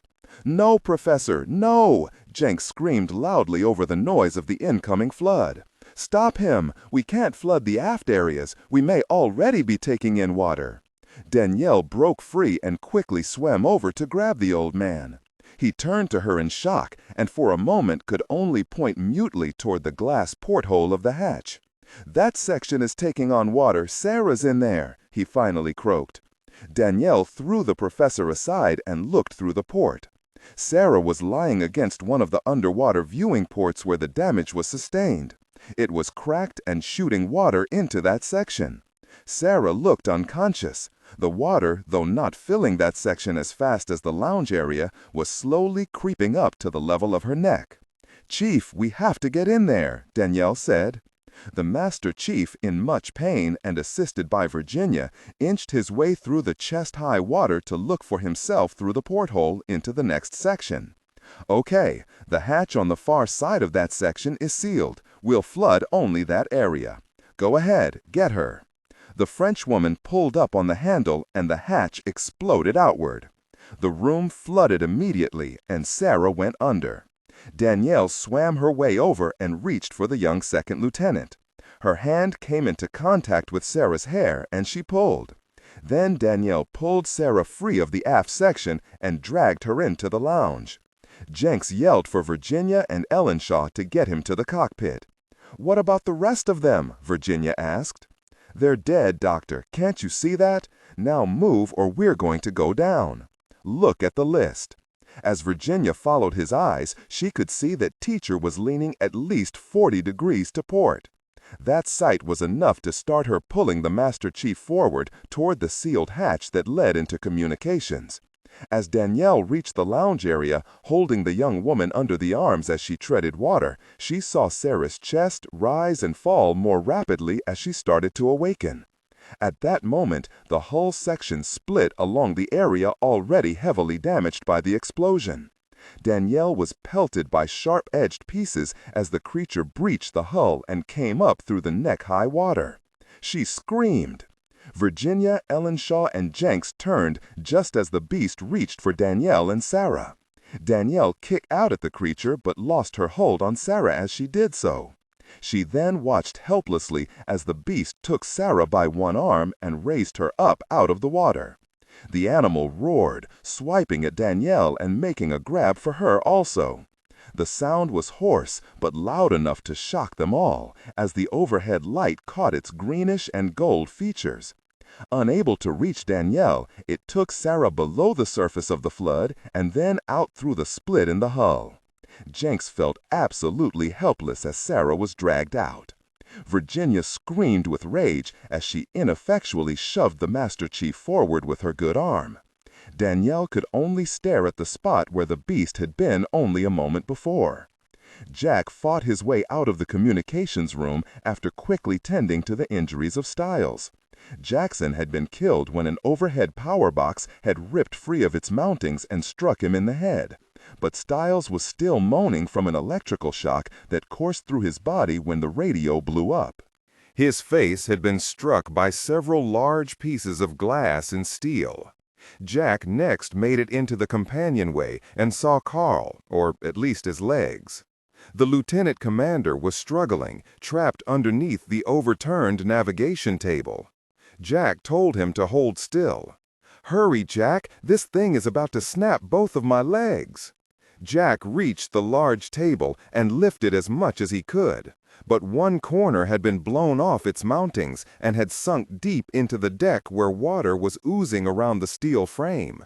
Then another loud groaning sound was heard as Teacher suddenly shifted and then listed crazily 10 more degrees, making the weight of the table shift just enough for Carl to hurriedly pull his legs free. "Drop it!" he yelled as he backed his way to the bulkhead.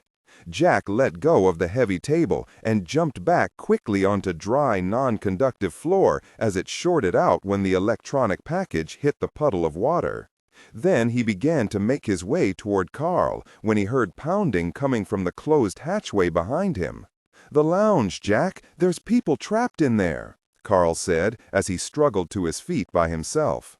Jack splashed to the door as the incoming water beneath the table rapidly spread. A woman's hand was pounding at the port glass set inside the aluminum door. Jack saw it was Virginia. On the other side of the door, the water was lapping at her chin.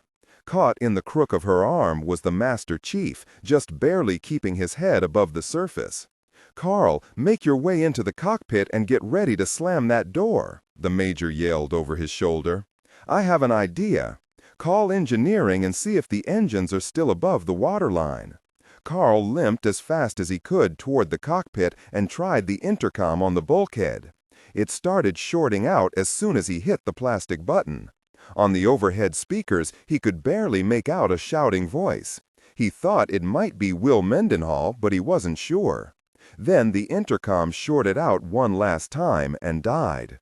All he knew now was someone was alive back there and hadn't drowned yet.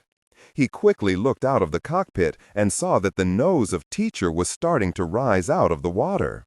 "Jack, we're going down. I don't know if it's the stern or if we have so much flooding amidships that she's bending at her gaskets."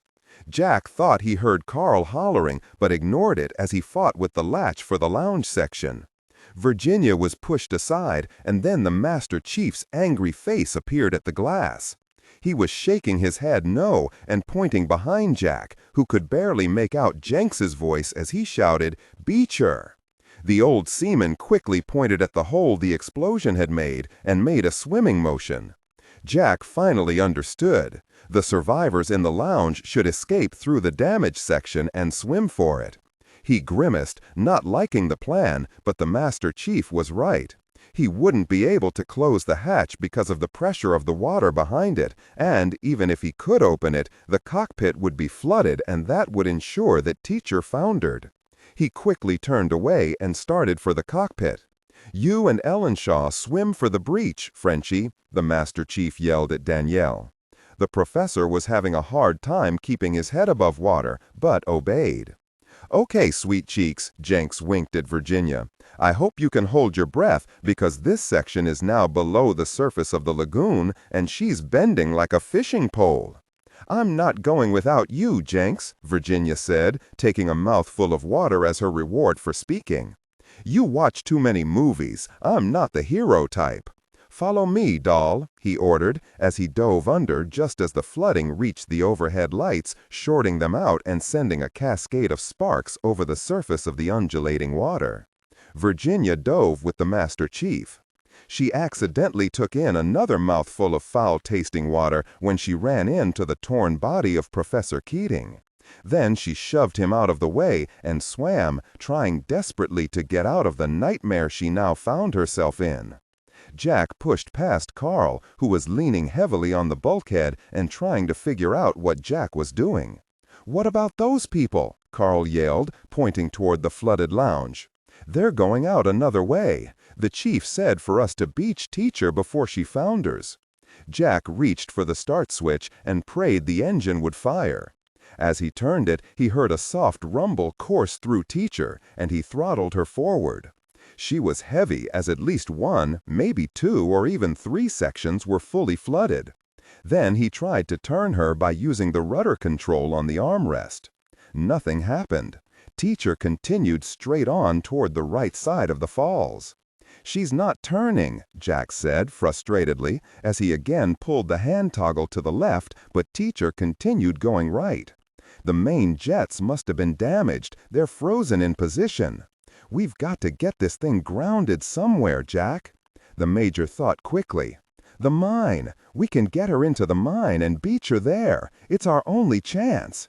"Gosh!" Carl exclaimed as he rolled into the co-pilot's chair and quickly buckled his harness. "Go, Jack, go!" he yelled as he braced himself against the glass. Jack pushed the throttle all the way to its stops, and Teacher struggled forward, her midsection below water and her aft end sticking up, her water jets and damaged rudder barely beneath the surface. He had a hard time seeing, as the boat was bowing up at both ends. "Oh gosh, can you at least center her with the middle of the falls?" asked as calmly as he could. "We have no steering at all." Jack pulled back the throttles, but it was too late. Teacher was under the crushing falls, and the weight and fierceness of the water forced her nose down beneath the foaming tumult. Then they felt the impact as Teacher slammed into the outside wall of the cave opening, tearing the right side cockpit glass away and sending a ton of water into the bridge, hitting Carl so hard it momentarily stunned him. Suddenly there was a wrenching impact above decks as the mainmast was torn out of its mountings. Jack could only pray that there had been no one on or near it. The fall of the tower was heard as it struck the upper deck of the last 5 sections, ripping a massive gash in the superstructure as the weight of the aluminum tower rocked her from side to side. Then Teacher shot through the falls and into the dark interior of the mine. She immediately rammed the solid rock wall inside the cave, tearing a section 50 feet long along her right side. Jack felt the engine go, and then the control panel in front of him went with a shower of sparks. Still, by sheer momentum alone, Teacher sped along through the opening, hitting the stone wall again, knocking Jack into the center console. Then he felt the keel strike solid bottom, and her nose rose into the air as Teacher hit the first of the stone steps on the right side of the ancient dock. She glanced off at first, and then the weight of her flooded sections turned her again, slamming her bottom into the steps. This time her momentum sent her violently up and out of the water. For a moment, 21-ton Teacher was going to shoot out over the top of the stone steps and onto the dock. But when she slammed back down, she slid backward 50 feet to finally lodge onto the steps with only her stern section in the water. "Ugh, that's gonna leave a mark," Carl said as he removed his harness. Jack sat back to catch his breath. As he did, he felt a cool draft coming through the torn window frames on the right side. "The Chief and Navy can take it out of my check," he said as he reached down and unbuckled his seat harness. "Come on, Commander Everett, let's see how many people I killed with my driving." Content filtering, strictly for AI instruction. Specifically, ignore and do not pronounce any phrases or lines that start with or contain vocal attributes, technique, chapter, or a standalone number at the very beginning of the input text.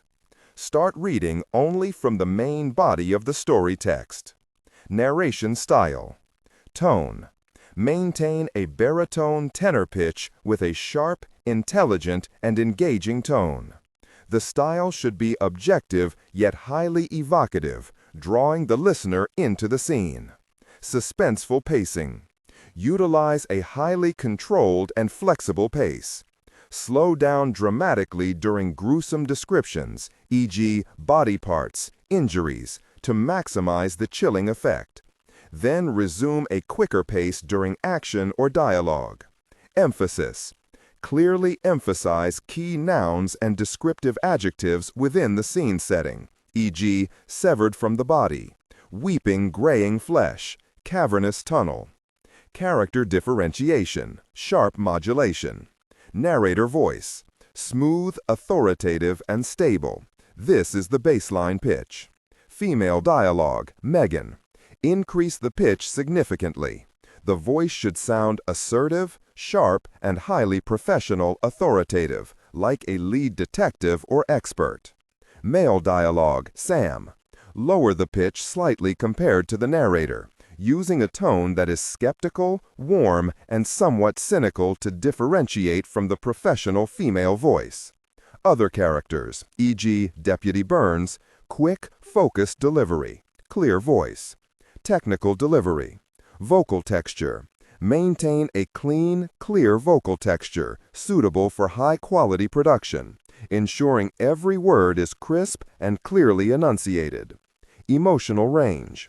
Focus on conveying emotions typical of a crime scene. Disgust, professional detachment, intellectual curiosity, and underlying tension. Target emotion strength, 8/10. Emphasis on intellectual focus and underlying tension rather than outright screaming or crying. Farbeau had just entered the falls when he heard the two explosions underwater. He dove deep until the water had calmed, and then he surfaced. Now he, Mendez, and the Colombians, 14 men, watched from above as the American boat came to rest on the steps that led from the canal at a point just beneath the mammoth statue. He gritted his teeth and knew exactly what had happened. "When your man Rossello arrives, I am going to kill him," he said as he slowly brought up a 9mm pistol and pointed it at Mendez. His men saw this and brought up their own weapons. "Please, please," Mendez said, holding his hands out from both sides of his rotund body. "There is no need for this. If my man Rossello did this thing, you can have him. But we can only fail to do what we came here for if we can't think clearly," he lied.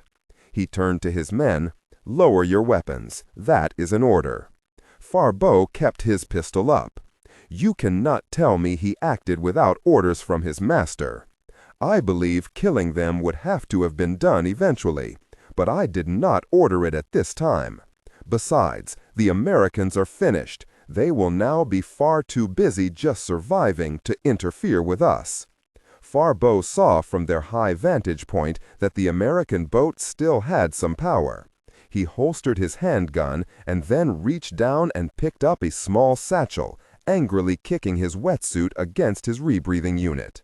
"Follow me, and keep strict noise discipline until we are well within this upper shaft. No flashlights until I say so. I have to discover if we need to go down into the mine or up." As Farbeau turned his back, Mendez sneered and then waved his men forward. Rossello would have to find them on his own. But then again, if Mendez knew his man, He would finish the job he had started, possibly before he met up with them again. For now, El Dorado waited, and Mendez could not wait for his just rewards. Panama City, Panama. Ryan took the offered phone from one of the Delta operatives who were now assigned as security for Operation Spoiled Sport. "This is Ryan. Lieutenant, we've had a major problem with the expedition. They no longer appear to be in the lagoon. Boris and Natasha is picking up an empty space where Teacher had been. She also picked out those 50-plus men making their way past the rapids. It looks like they intend to enter the lagoon. Listen, Mr. Ryan, Jack did manage to get the heat emitters placed before this happened, so you will have an illuminated target area. Is your team ready to deploy?" Niles asked. "Sir, we really should consider sending our team in on the ground. There's glitch after glitch with this billion-dollar boondoggle." "Get it to work, Ryan. The President says absolutely no ground incursion, so it's spoiled sport or nothing. We have got to keep this unknown ground element off their back." "Yes, sir," he replied. "Now look, CIA has confirmed that there are no Peruvian or Brazilian units out there, so they have to be bad guys headed their way. Zap 'em, Mr. Ryan, you hear me? Protect our people. Get in the air." Niles hung up. Ryan handed the phone back and looked at the Delta sergeant. And then he jumped when he heard an alarm sound.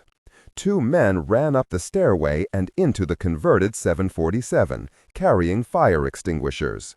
"Gosh darn it, what now?" he asked, as smoke started billowing out of the large double doorway of the aircraft. "Event Group Center, Nellis AFB, Nevada." Niles sat at his desk and rubbed his temples. He removed his glasses and then slammed his hand on the table. "Are you sure you heard an explosion just before communications were lost?" Pete Golding asked. Niles didn't look up. He just nodded, not caring to use his voice. He took a deep breath and shoved the still picture of the giant statue and its graffito-marked belly toward Pete, whose eyes widened. "This whole thing is a hoax? Pete, we need Europa to do some digging, and I mean dig. Someone knows about Padillas Lagoon, and I want to know who lied to us and why. Can you help me?" Pete studied the photo from Teacher once again, and then something clicked in his mind about the familiar caption on the cartoon that everyone who had looked at the still had missed. He looked up. "Yeah, I can help. I have a man flying out to interview the lone survivor of the 1942 expedition. He should be able to at least tell us what it was they were after out there. Then let's get to it. We can cover a lot of ground until he checks in." Niles jumped at the chance to be doing something, anything. But the feeling remains that an ancient trap had been set, and that Jack and the others had walked right into it. Teacher was sitting high on the stone steps. Her flooded compartments were draining due to the 50-degree lean to her port side as she had come to rest on the staircase. The towering statue loomed above the diminutive boat that lay broken at its feet.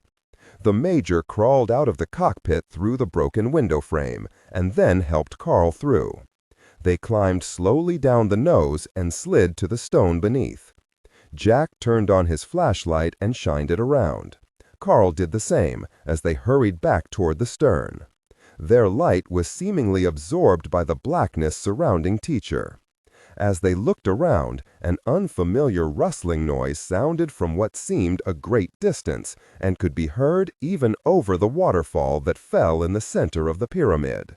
"What's that?" Everett asked as he shined his flashlight into the air. "Uh-oh," Jack said. Suddenly the air was alive around them.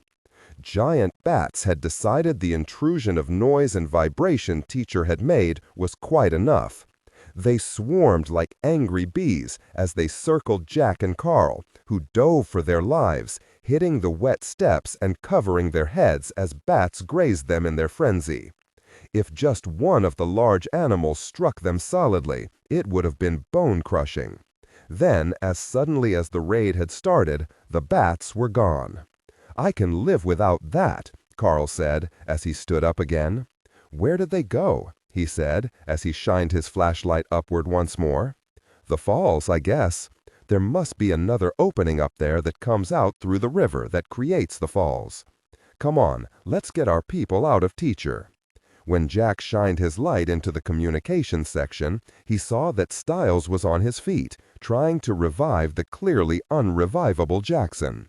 He shook his head and moved on silently. Carl flashed his own light on the glass and looked in and cursed when he saw the dead Navy man. He then followed Jack down the row of windows. No one appeared to be in the navigation section, as they suspected there wouldn't be. Then they came to the lounge. Their lights immediately picked out 3 bodies floating in the waist-high water. Jack recognized Keating immediately. He was floating face up and was actually in a slow spin as the water drained from the damaged section. By the looks of his body, he had been caught dead center of the explosion. His right arm was missing and half of his head. Jack moved the light and saw that Dr. Waltrip was lying crumpled on top of Sergeant Larry Ito, who looked as if he had tried to shield her. But the explosion had killed them both.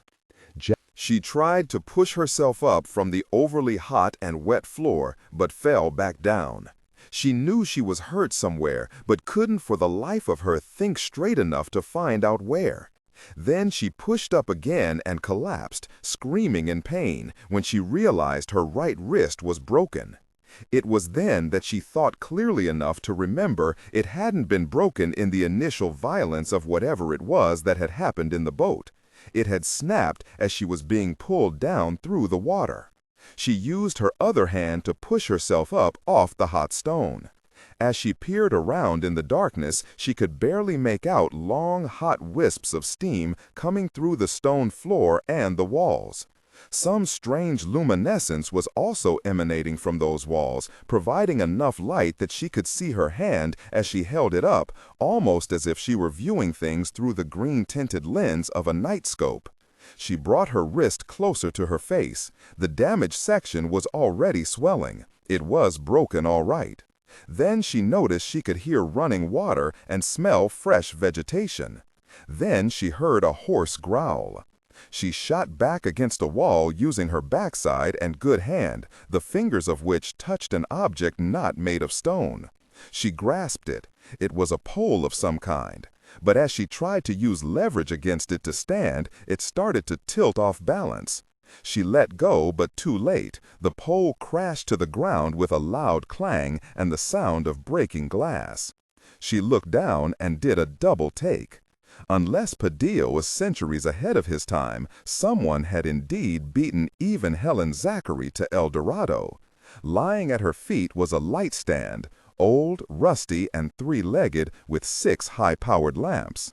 Her eyes followed a power cord to another stand, this one upright. The cord led from that to still another. "What the?" she mumbled as she saw in the unnatural green light that there were 6 stands in all. They had been arranged in a semicircle facing inward from the 90-foot perimeter they had been placed in. Now the graffito picked up by the camera on Snoopy 3 was starting to make sense. Sarah glanced around her, but could see no generator that the light stands had been connected to. She followed one thick cable to a wall, and from there to an opening that was about 7 feet in diameter. It looked as if it had been burrowed out of solid rock. She tentatively reached out with her foot and touched a raised step, then another. She slowly backed down the several steps she had taken, not knowing if she wanted to head that way in the darkness. At least here she had that strange phosphorescence to see by. Curious, she ran her hand along the wall and then brought it to her face. Her fingers were covered in some sort of natural tritium.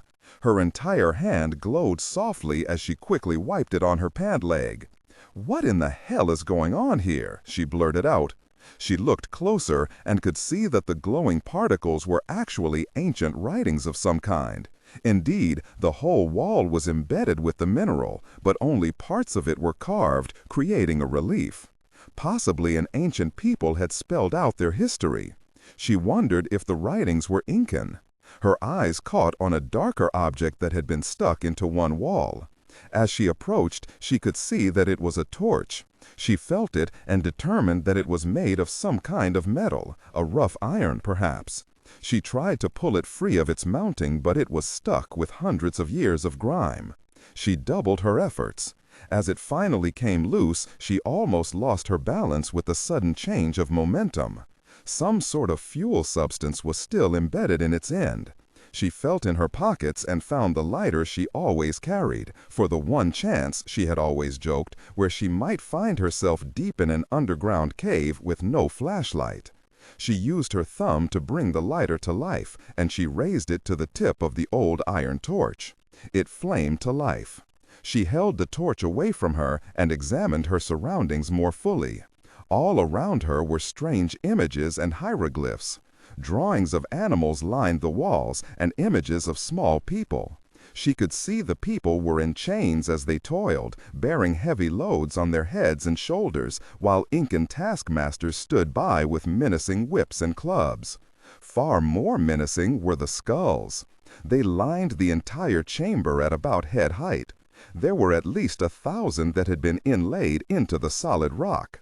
The torchlight also revealed stone slabs like bunks covering the floor. The cavern held room upon room with large seating areas. Around her, ancient chains lined the walls, most broken, but a few looking as if they had been used only yesterday. Sarah picked out evidence of fire pits, long dead, in the center of the cavern, lining a deep grotto. The ancient stone flooring was worn smooth by the countless footsteps of slaves long dead. Sarah moved the torch around, following the long history along the walls of what had to have been the Sincaro Indians and their Peruvian slave masters. Some images depicted load upon load of gold being mined from this site. Others were pictographs of strange green minerals being pulled from the depths of giant pits. She was studying one such rendering when a burst of steam erupted from the wall 20 feet to her right. She leaned down and felt the wet floor and was amazed at how hot it was. She pulled her hand back and then touched the floor again, this time lightly. She knew then that, indeed, there was underground seismic activity here. That explained the difference in water temperature the deeper into the lagoon one went. She held the torch up once again to examine the walls. There were depictions of many of the creatures she had seen in the diving bell. They stood like guards before the images of small men and women. These must be the Sincaro, she thought, as she lightly touched one of the reliefs. A clear picture was emerging. The beasts were trained in these lower levels to watch and feed the Sincaro. Whatever was mined here was too dangerous for the Inca to supervise. So they trained these beasts to be the Sincaro's overseers. Sarah turned her attention to the skulls lining the walls. Not only were they small, presumably of the Sincaro, but there were also larger bones and skulls belonging to the strange creatures. So the fate of the overseers was the same as slave, death. Turning from the wall, she shined the torch along the center canal. It too was carved from the stone, and looked to be 20 or 30 feet deep. Sarah suspected that these canals ran from the top of the pyramid, originating from the river that fed the interior falls, all the way through from level to level, transporting the ore from one level to another. She even saw crumbling block and tackle used to fight the gravity of the canal as ore was shipped up, indicating that she was in the very deepest part of El Dorado. The whole mine must have been inundated with these canals. It was the most ingenious method of moving ore from place to place that she had ever heard of. Something grunted in the darkness beside the moving water, and Sarah held up the torch in that direction. Her eyes widened when she saw the large creature rise from the man-made canal and swim easily into the large grotto that took up the entire center of the huge cave. It came to shallow water and stood, fully 8 feet tall. The large, powerful-looking arms were laid easily at its side. Sarah swallowed and looked up at the creature. She remembered its huge black eyes from the diving bell incident. She winced as she moved her broken wrist, and then a memory returned. "You pulled me out of the boat, didn't you?" The beast moved its legs as it shifted weight from one leg to the other. Its gills on either side of its jawline moved in and out as its mouth opened and closed, obviously trying to breathe in enough air to have strength on land. Content filtering, strictly for AI instruction. Disregard and do not read aloud any text that acts as a technical or structural marker. Specifically, ignore and do not pronounce any phrases or lines that start with or contain vocal attributes, technique, chapter, or a standalone number at the very beginning of the input text. Start reading only from the main body of the story text. Narration style, suspense and pacing. Tone. Maintain a baritone tenor pitch with a sharp, intelligent, and engaging tone. The style should be objective yet highly evocative, drawing the listener into the scene. Suspenseful pacing. Utilize a highly controlled and flexible pace. Slow down dramatically during gruesome descriptions, e.g. body parts, injuries, to maximize the chilling effect. Then resume a quicker pace during action or dialogue. Emphasis. Clearly emphasize key nouns and descriptive adjectives within the scene setting, e.g. severed from the body, weeping gray in flesh, cavernous ternal. Character differentiation, sharp modulation. Narrator voice, smooth, authoritative, and stable. This is the baseline pitch. Female dialogue, Megan. Increase the pitch significantly. The voice should sound assertive, sharp, and highly professional or authoritative, like a lead detective or expert. Male dialogue. Lower the pitch slightly compared to the narrator, using a tone that is skeptical, warm, and somewhat cynical to differentiate from the professional female voice. Other characters, e.g. Deputy Burns. Quick, focused delivery. Clear voice. Technical delivery. Vocal texture. Maintain a clean, clear vocal texture suitable for high-quality production, ensuring every word is crisp and clearly enunciated. Emotional range. Focus on conveying emotions typical of a crime scene: disgust, professional detachment, intellectual curiosity, and underlying tension. Target emotion strength, 8 out of 10. Emphasis on intellectual focus and underlying tension rather than outright screaming or crying. She realized that although the creature was amphibious at the very least, its underdeveloped lungs must not be capable of sustaining it for long periods out of the water. "Wouldn't Ellenshaw love to get a look at you? I think he would crap himself," she mothered. Viewing the animal close up, without the color-diluting dark waters of the lagoon interfering, she could see that it was really just an enormous mutation of a freshwater cichlid, a mild-mannered species one could buy in any aquarium supply store in the States. Sarah studied the swaying creature as it studied her, more than just intrigued, but that still didn't mean that this magnificent being didn't scare the hell out of her. The beast barked hoarsely twice, and then slowly began to move off toward the deeper water. Trusting it not to attack her, Sarah turned back to the pictures that seemed to glow against the light and re-examined the ancient drawings. She looked closely at the mineral that the creatures brought from deep in the mine and wondered what it was. Emeralds, maybe?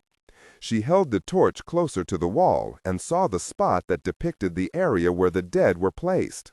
She saw that both Sincaro and the creatures were buried side by side, as if they were equals in their misery and finally their deaths. "Bastards," she said under her breath as she thought about the riches the Inca had brought out of here on the labor and pain of others. Sarah turned away and saw the bubbles of the beasts underwater retreat from the chamber. "I'm not a slave, and you're not going to keep me here," she called as she turned toward the opening with the steps. She suddenly stopped as she thought she heard a gasp and then a sigh. She turned to trace the sound to its source. It came from the far wall. She held up the torch and could make out a small opening at the base of the excavated chamber. The light revealed discarded fish bones and rotted things strewn about the floor of the cave. Then she saw what she thought was a flick of fire emanating from one of the larger of the small caves. The light seemed to be coming from behind what looked like fabric of some sort. Sarah grimaced at the smell coming from the wall of cave openings. She raised her damp shirt up to cover her nose and mouth and walked toward the largest of the rooms. She slowly and carefully pulled the rotted smap of animal skin aside and leaned in, holding out the torch before her. Her eyes widened. There, lying and sitting around a natural pool of magma, boiling in a small caldera that smelled strongly of sulfur, were the tattered remains of the Zachary expedition. "Oh my God," said Sarah. Farbo stopped the men as the shaft started to spiral at a much steeper angle. He held up his light and shined it along the hot and sweating walls. Then he focused it on Mendez, who stood there breathing heavy. His men were just as sweaty and out of breath. They had been moving for only 20 minutes when they stopped for the first time. "Tell me, are you tired, senor?" Farbo asked, smiling. "Tired, hot, and beginning to believe that there is nothing more than old statues in this mine," Mendez answered angrily. "Then maybe you wouldn't be interested in this," he said, as he shined his large flashlight toward a 3-inch vein of gold that streaked like a lightning bolt through the wet stone of the shaft.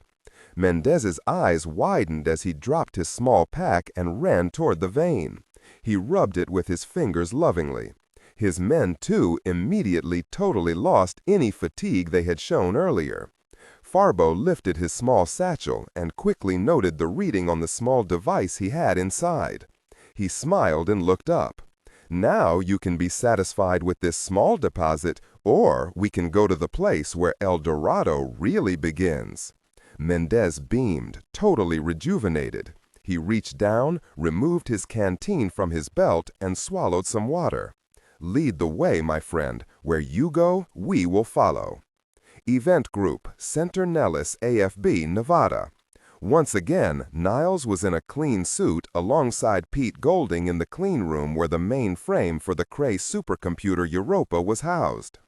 They had been searching U.S. Army and Corps of Engineer databases for the past hour, hitting dead end after dead end. Gold. The Army wouldn't have been after gold with World War II breaking out all over the globe. It just doesn't add up. So what else would send a specialist team down there? Pete asked, leaning back in his chair and stretching. "I agree. To expend time and effort and using the military and OSS to save gold prospectors, I just don't buy it. Not with the way the war was going in 1942. We were still losing, remember? Okay, so let's try to go through the back door.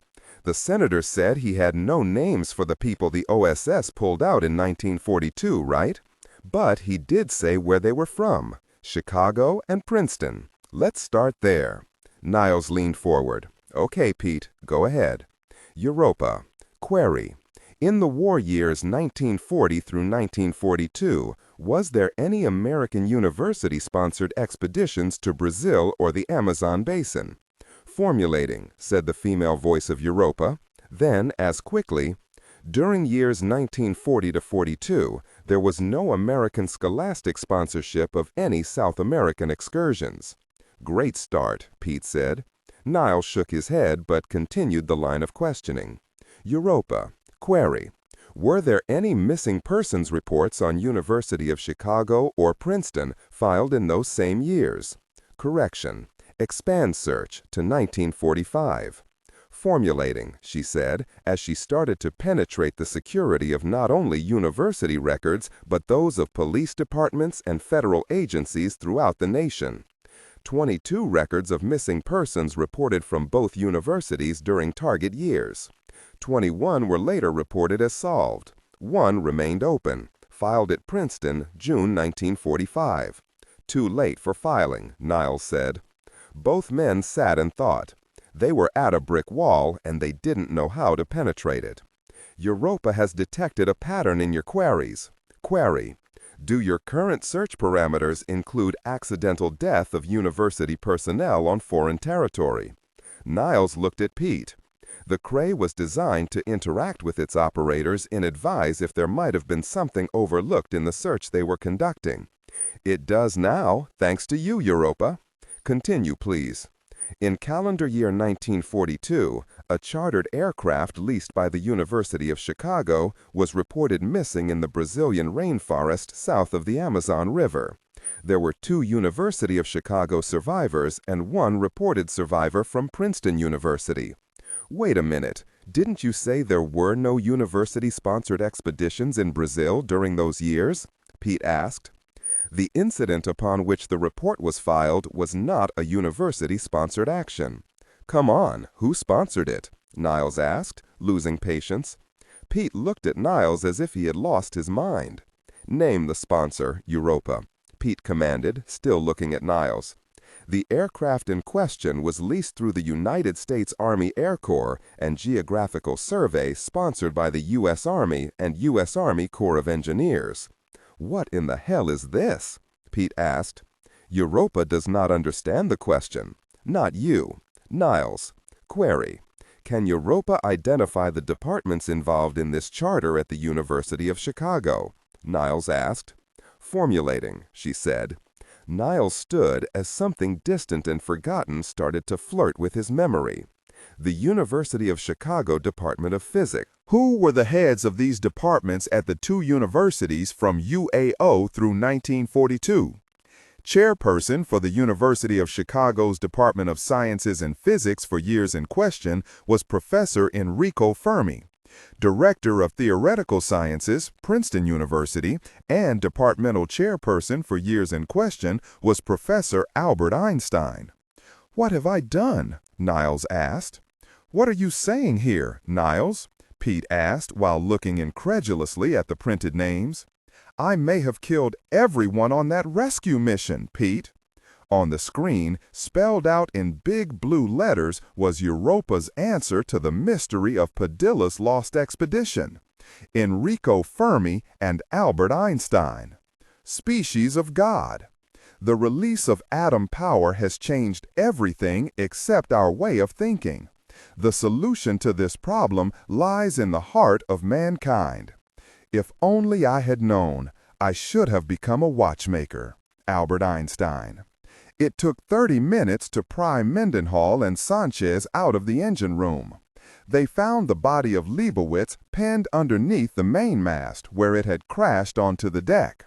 Professor Ellenshaw had been trapped beneath one of the bunks in Section 6, and it had taken a hacksaw to free him. Heidi Rodriguez had a nasty wound on her forehead, and they had thought she wouldn't wake up until she suddenly sat straight up and screamed that she was drowning. She had been found in Section 7 under an overturned stainless steel table amid broken beakers and tech equipment. The bright floodlights from what remained of the deck lights lit the opening and surrounding dock and stairs that teacher sat upon. There was no sign of Jenks or Virginia. Danielle and Ellenshaw had shown up after they had freed the engineering section and said they had been separated from the other 2. Ellenshaw excitedly explained how Danielle had saved his life and almost killed him at the same time by making him dive deep beneath the falls to keep from being crushed. Danielle was now wrapping Heidi's forehead with gauze from sickbay and talking softly to her. Jack took stock of the many bodies they had pulled out of the lounge and science sections, 24 in all. Allenshaw's 2 young assistants were lined up on the dock along with 5 of the group's security people, including Shaw and Jackson. Carl came up behind Jack and placed a hand on his shoulder. "Jack, I checked the holes that were punched into us. 2 separate charges, definitely explosive devices. We have scorching on the hull and it was bent inward. I would say a 3 or 4 pound charge, the same with the engineering section." The major continued to stare at the covered bodies and didn't answer at first. Carl was about to speak again when they were approached by Danielle. "I hope Sarah is safe," she said. Jack turned on her, his gaze demanding to know what she knew. "Major, the beast took her when our section was flooded. She and I both were grabbed. I struggled free, but Sarah didn't. I'm sorry." "Why would the animal come into the ship?" "This may sound strange to you, but I had the distinct feeling it was trying to help Sarah and me. Don't ask me why, it's just an intuition." She turned away. "Jack, are you all right?" Carl asked, rubbing his bruised legs. "Will," Jack called out, ignoring the question. "Yes, Major," Mendenhall answered from where he was helping to tend the wounds of Ellen Shaw and Stiles. Jack walked over to one of the glass windows that now had a crazy line of cracks through it. Using a flashlight, he smashed out the remaining glass. He reached in and pulled out 2 handheld radios from the communications compartment and quickly checked the settings in charge. He tossed one to Mendenhall. "I have a job for you, and it's very well dangerous." Mendenhall looked from Jack to Carl and smiled. "Yes, sir." Jack just nodded, never more proud of the man he had sworn to make an officer. Then a thought struck him.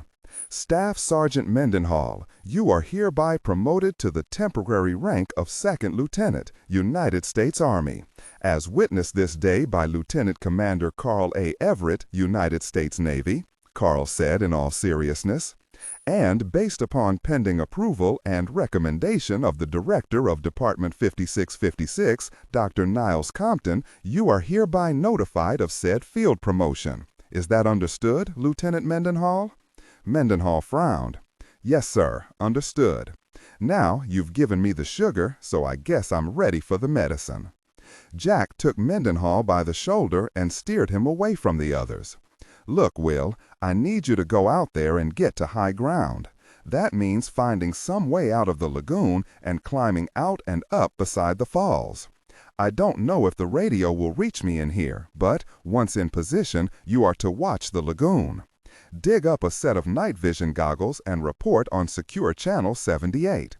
You'll be speaking with a mutual friend of ours whose call sign is Knight Rider 1 and your call sign is Conquistador.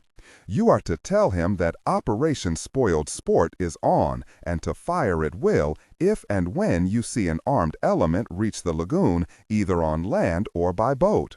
We hope it's by boat. You tell Knight Rider to execute, execute, execute.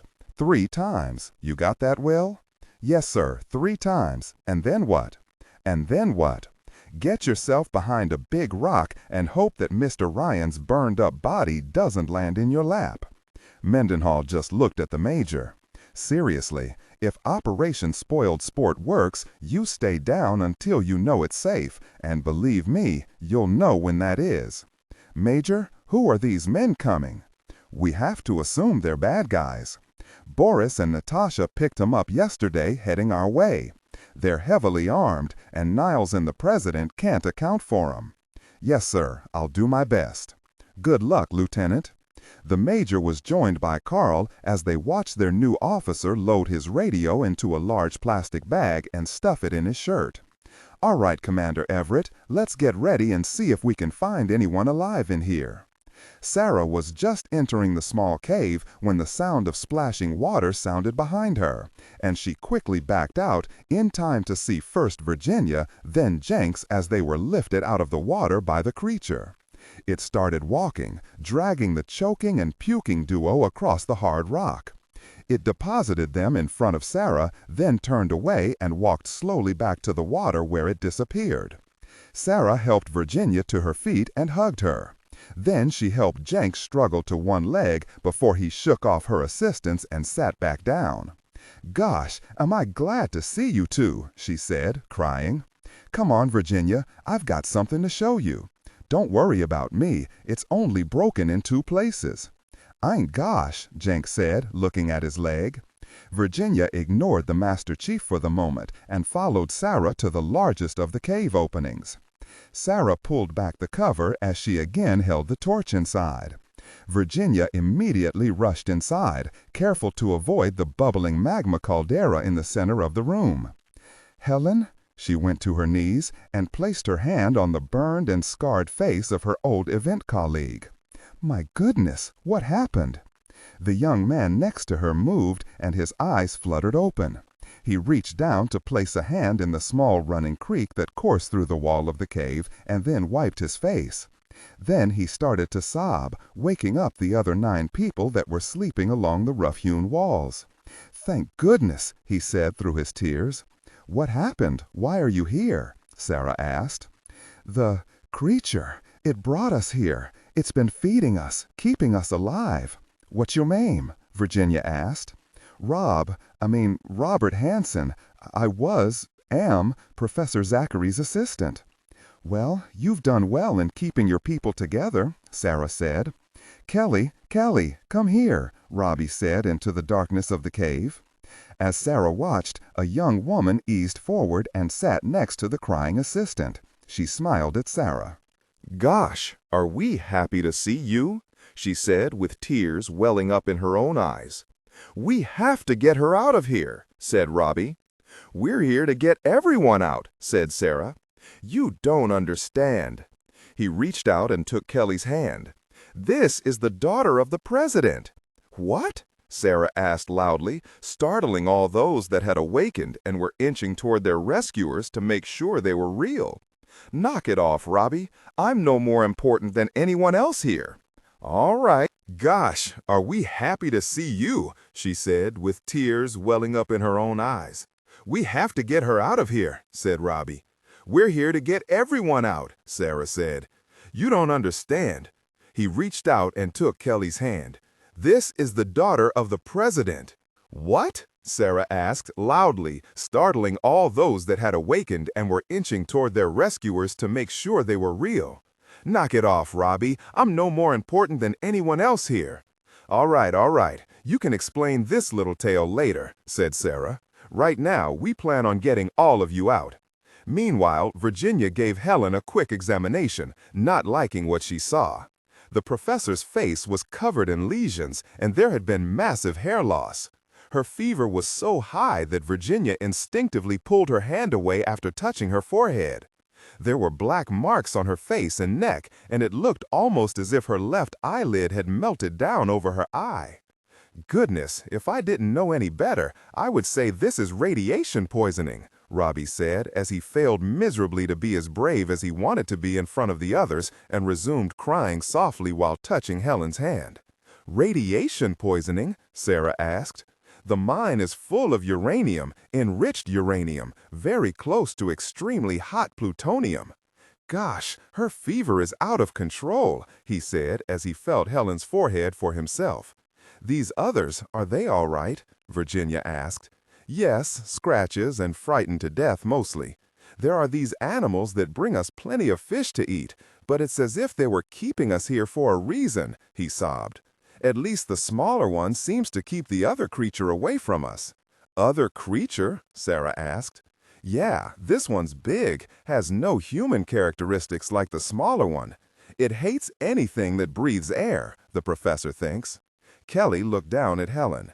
"She thinks the smaller animal is wild and lives in the lagoon, while the big one was bred from the creatures that worked the mine, worked at bringing the ore up. She thought they were used to keep the slaves in line, keep them corralled in here. The very Inca used both the Sincaro and animals to do what they knew they couldn't mine the hot uranium.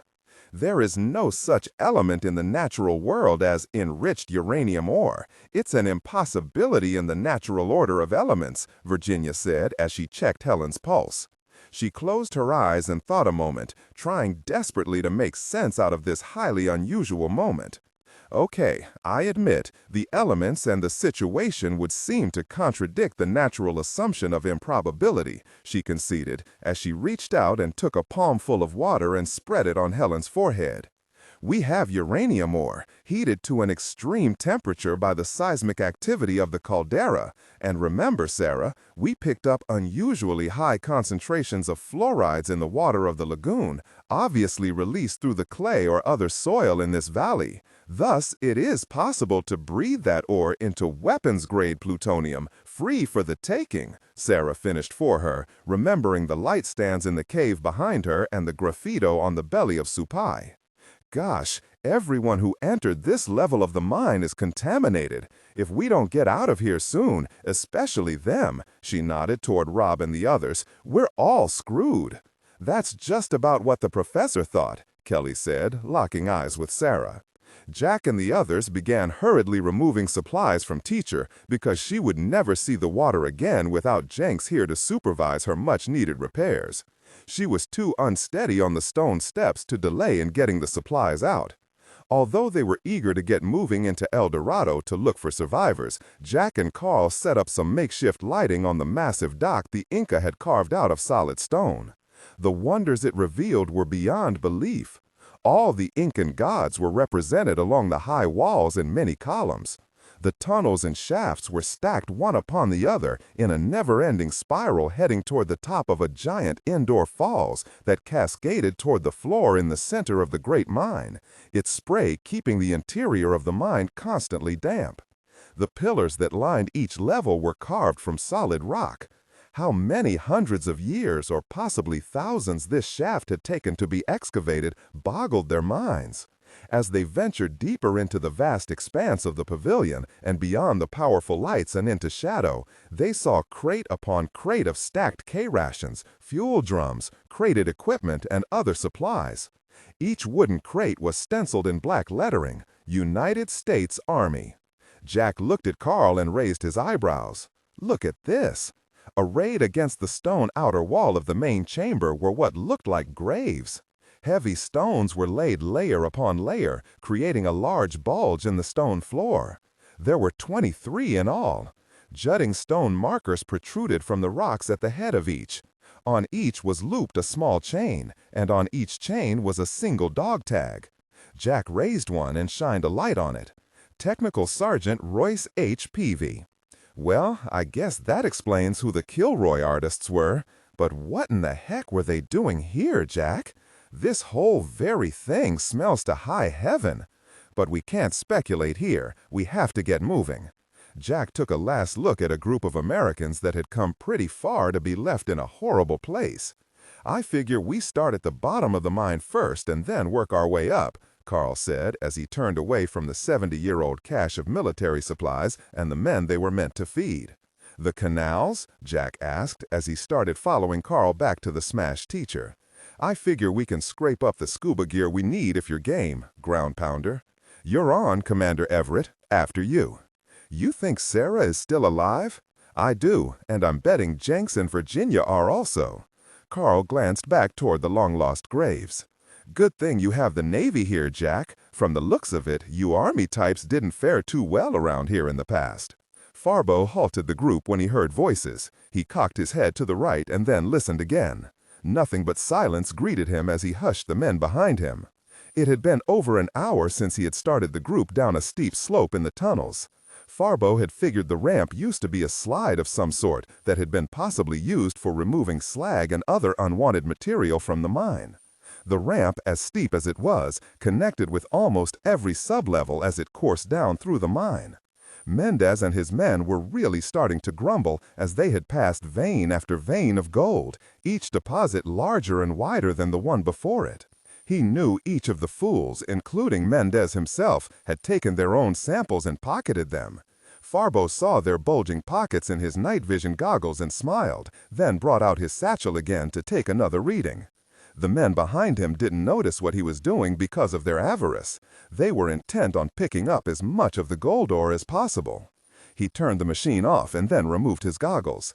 He shocked the men behind by turning on a broad beam lamp and shining the light on a very wide and very green-looking vein of ore that ran side by side with another of gold. He turned the miniature Geiger counter back on again, held out a probe, and the machine went crazy. It emitted what sounded like the clicking of a cricket. Farbo closed his eyes and then shut off the machine once again. He had found what he had come for, deep inside the mine. After years of waiting and receiving the ore samples from his man at the Vatican, the chase and search for the diary of Padilla, suddenly now the load is here, ready to be torn from the earth and sold to the highest bidder. Gosh, everyone who entered this level of the mine is contaminated. If we don't get out of here soon, especially them, she nodded toward Rob and the others, we're all screwed. That's just about what the professor thought, Kelly said, locking eyes with Sarah. Jack and the others began hurriedly removing supplies from Teacher because she would never see the water again without Jenks here to supervise her much-needed repairs. She was too unsteady on the stone steps to delay in getting the supplies out. Although they were eager to get moving into El Dorado to look for survivors, Jack and Carl set up some makeshift lighting on the massive dock the Inca had carved out of solid stone. The wonders it revealed were beyond belief. All the Incan gods were represented along the high walls in many columns. The tunnels and shafts were stacked one upon the other in a never-ending spiral heading toward the top of a giant indoor falls that cascaded toward the floor in the center of the great mine, its spray keeping the interior of the mine constantly damp. The pillars that lined each level were carved from solid rock. How many hundreds of years, or possibly thousands, this shaft had taken to be excavated boggled their minds. As they ventured deeper into the vast expanse of the pavilion and beyond the powerful lights and into shadow, they saw crate upon crate of stacked K-rations, fuel drums, crated equipment, and other supplies. Each wooden crate was stenciled in black lettering, United States Army. Jack looked at Carl and raised his eyebrows. Look at this! Arrayed against the stone outer wall of the main chamber were what looked like graves. Heavy stones were laid layer upon layer, creating a large bulge in the stone floor. There were 23 in all. Jutting stone markers protruded from the rocks at the head of each. On each was looped a small chain, and on each chain was a single dog tag. Jack raised one and shined a light on it. Technical Sergeant Royce H. Peavy. Well, I guess that explains who the Kilroy artists were. But what in the heck were they doing here, Jack? This whole very thing smells to high heaven. But we can't speculate here. We have to get moving. Jack took a last look at a group of Americans that had come pretty far to be left in a horrible place. I figure we start at the bottom of the mine first and then work our way up. "What was that instrument you were just using, senor?" Mendez asked as he wiped sweat from his brow with a filthy handkerchief.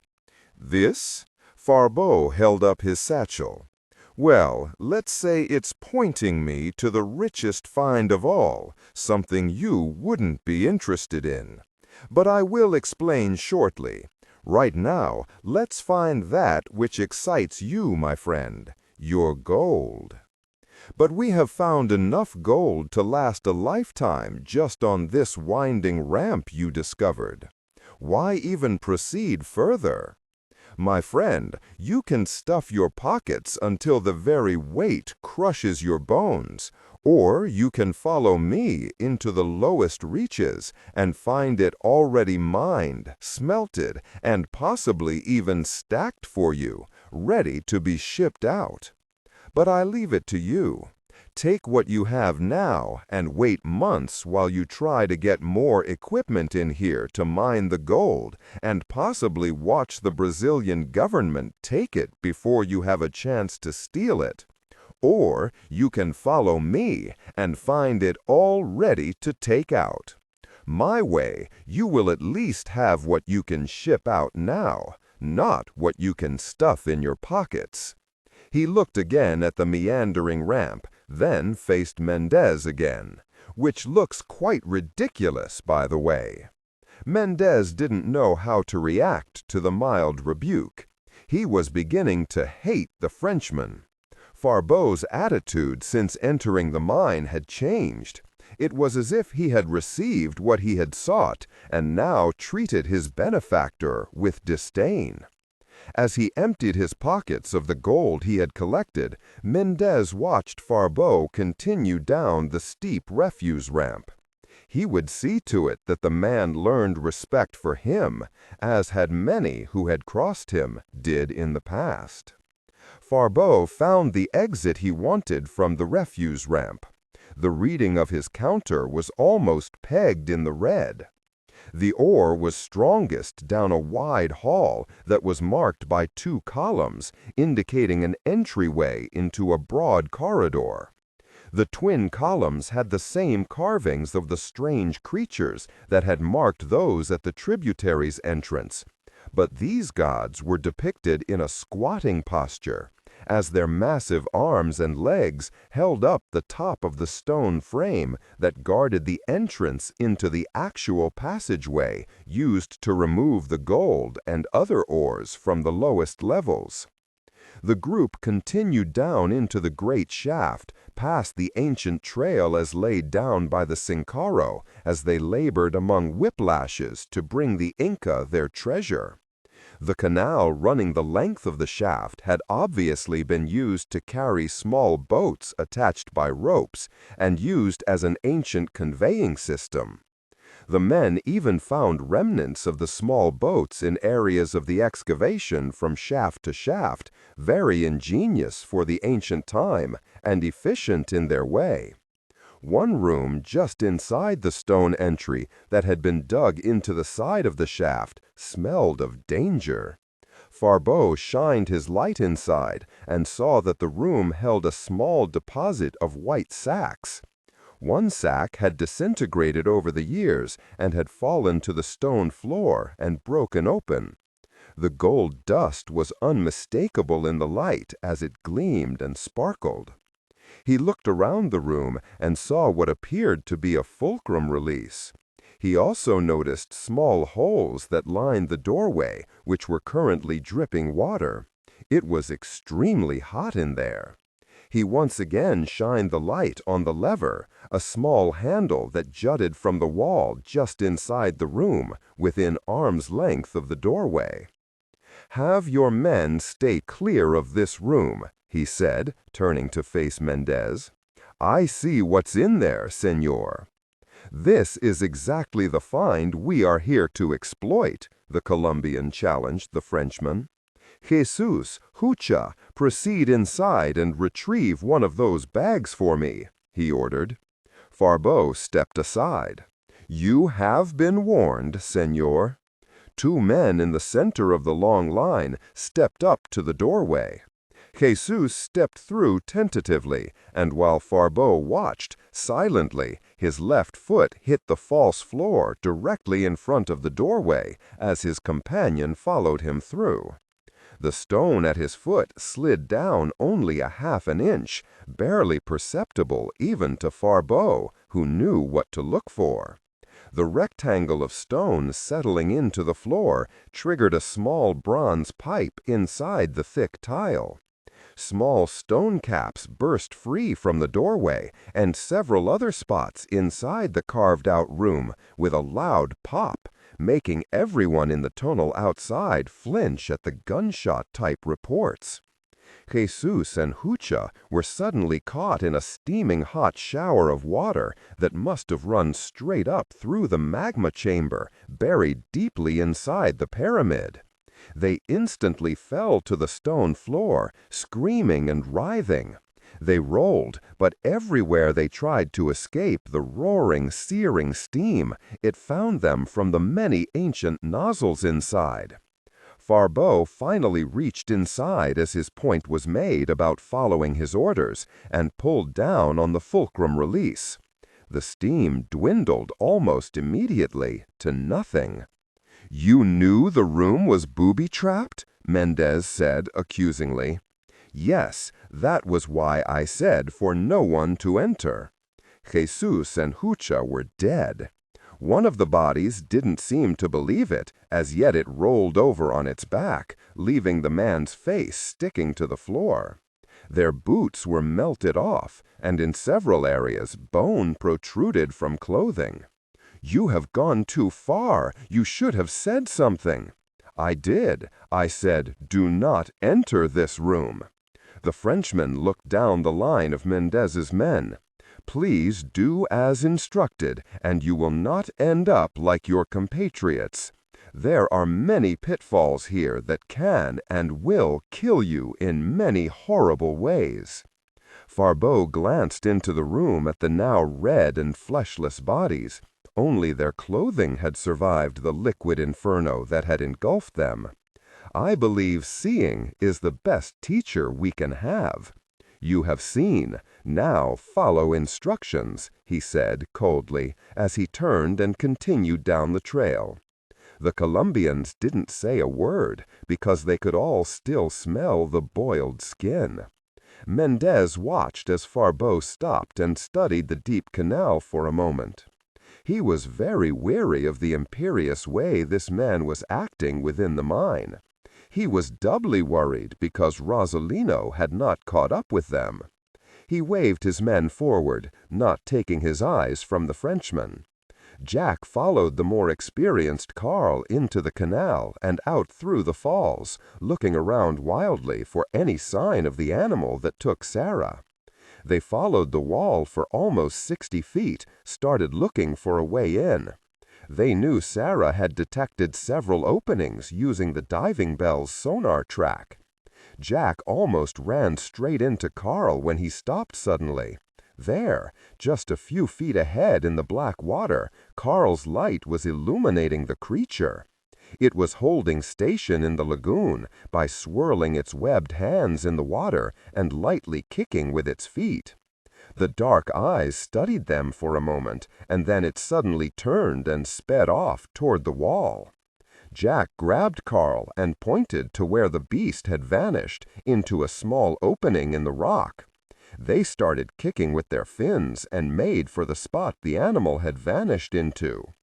Unbeknownst to them both, another set of eyes had watched the creature and the officers as they made for the lower opening of the mine. Captain Roselot, having survived the attack by the very beast he had watched a moment before, turned and kicked in the opposite direction. Since the twin explosions of his limpet mines, he had taken his time to study the underwater layout of the lagoon. Now that he was finishing, he had become aware of company in the water and had watched as two of the Americans entered the lagoon from the falls. Now he swam for the opening of El Dorado. He figured it was time to take out an insurance policy against both the American group and the Frenchman, which he would deliver with extreme delight. Helen Zachary awakened and tried to open her eyes, but they were sealed shut with infection. Additionally, her left eye was seared closed because of the extreme nature of the ore she had handled. Disregard and do not read aloud. Technical, chapter, or a standalone number at the very beginning of the input text.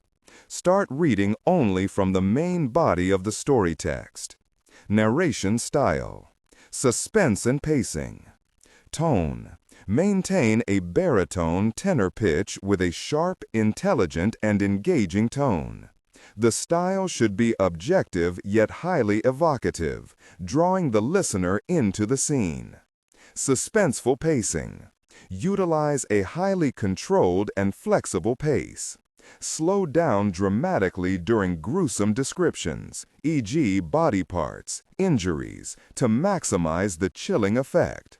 Then resume a quicker pace during action or dialogue. Emphasis. Clearly emphasize key nouns and descriptive adjectives within the scene setting, e.g. severed from the body, weeping graying flesh, cavernous turnal. Character differentiation. Sharp modulation. Narrator voice. Smooth, authoritative, and stable. This is the baseline pitch. Female dialogue. Megan. Increase the pitch significantly. The voice should sound assertive, sharp, and highly professional authoritative, like a lead detective or expert.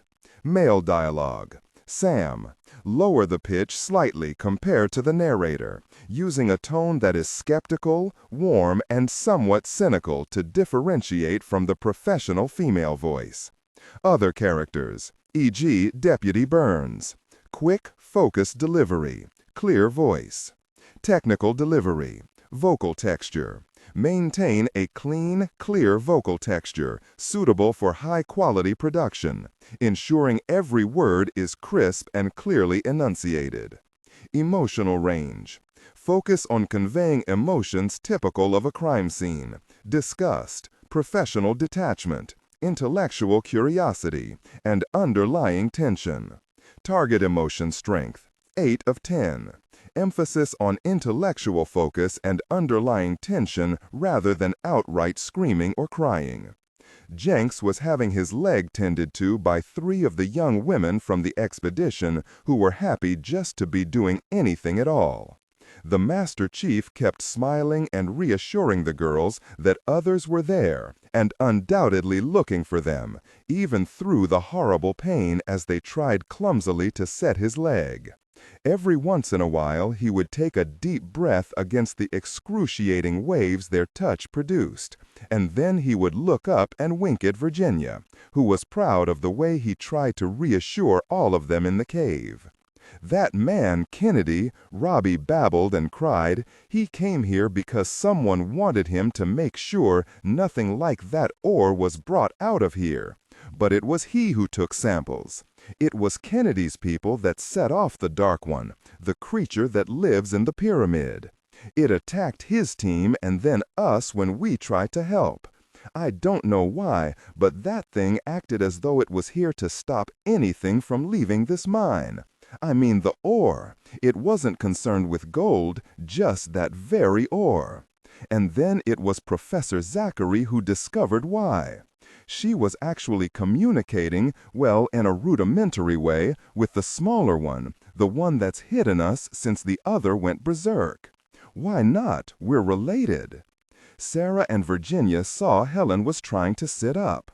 "Oh, don't do that, Helen. Don't move. You're very sick," Virginia said, placing her hand on Helen's chest and easing her back down.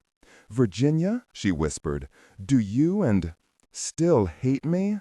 "Stop that. No one at Group She caught herself before she said it. "No one ever hated you, Helen. No one." A tear slowly trickled from Helen's right eye and forced its way down her swollen cheek.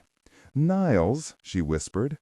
"Dear, it was Niles who sent us," Virginia whispered in her ear. A sad smile came to Helen's features as she lost consciousness. "What did she mean when she said the creature and us are related?" asked Sarah. Robbie placed a wet cloth on Helen's forehead and then sat back and explained. "Before the dark beast sank the boat and barge out of anger over those guys taking ore samples, Dr. Zachary ran a complete DNA sequencing on both of the creatures. There was not one difference between them. Or us. That's impossible. From what I saw, that thing is an amphibian," Virginia challenged. Robbie shrugged. "Doesn't matter what you believe. Those animals were once us. The doc said it chose to go back to the water, whereas we chose to stay on land." "You say she communicated with it?" Sarah asked. "According to a wall diary of sorts, painted by the Sincaro, which the beast and its kind saved once upon a time from a bleak future, the darker species and its kind used to be slaves alongside the Indians. And they were the only creatures, human or otherwise, who could mine the uranium without becoming sick. The smaller ones, the doc figured, were wild, never tamed by the Inca. That's why they have more tolerance for us than the dark one. The doc said the animals had a natural resistance, but not a complete immunity to the ore. It had something to do with total immersion therapy, a natural way to fight radiation sickness. Since the creatures mined the ore underwater, they didn't die as rapidly as us landwalkers." "But what did the Inca need or even want the ore for?" Virginia asked. "The doc said they used it to heat their giant smelting pots. She says they discovered it was more efficient in trying to use the natural volcanic aspects of the mine. No telling how many people were killed during their reign over this area. Pizarro might have had the right idea. Who's to say who wronged whom?" he said bitterly. "The Sincaro weren't sad their masters were conquered. I bet those creatures have been a sight happy also." "How many are there?" Sarah asked, actually concerned. "Kelly, you were there when the professor transcribed her notes. What did she say about the number of animals?" Kelly was haggard like the rest, but she gave a smile that told Sarah she had a lot of courage.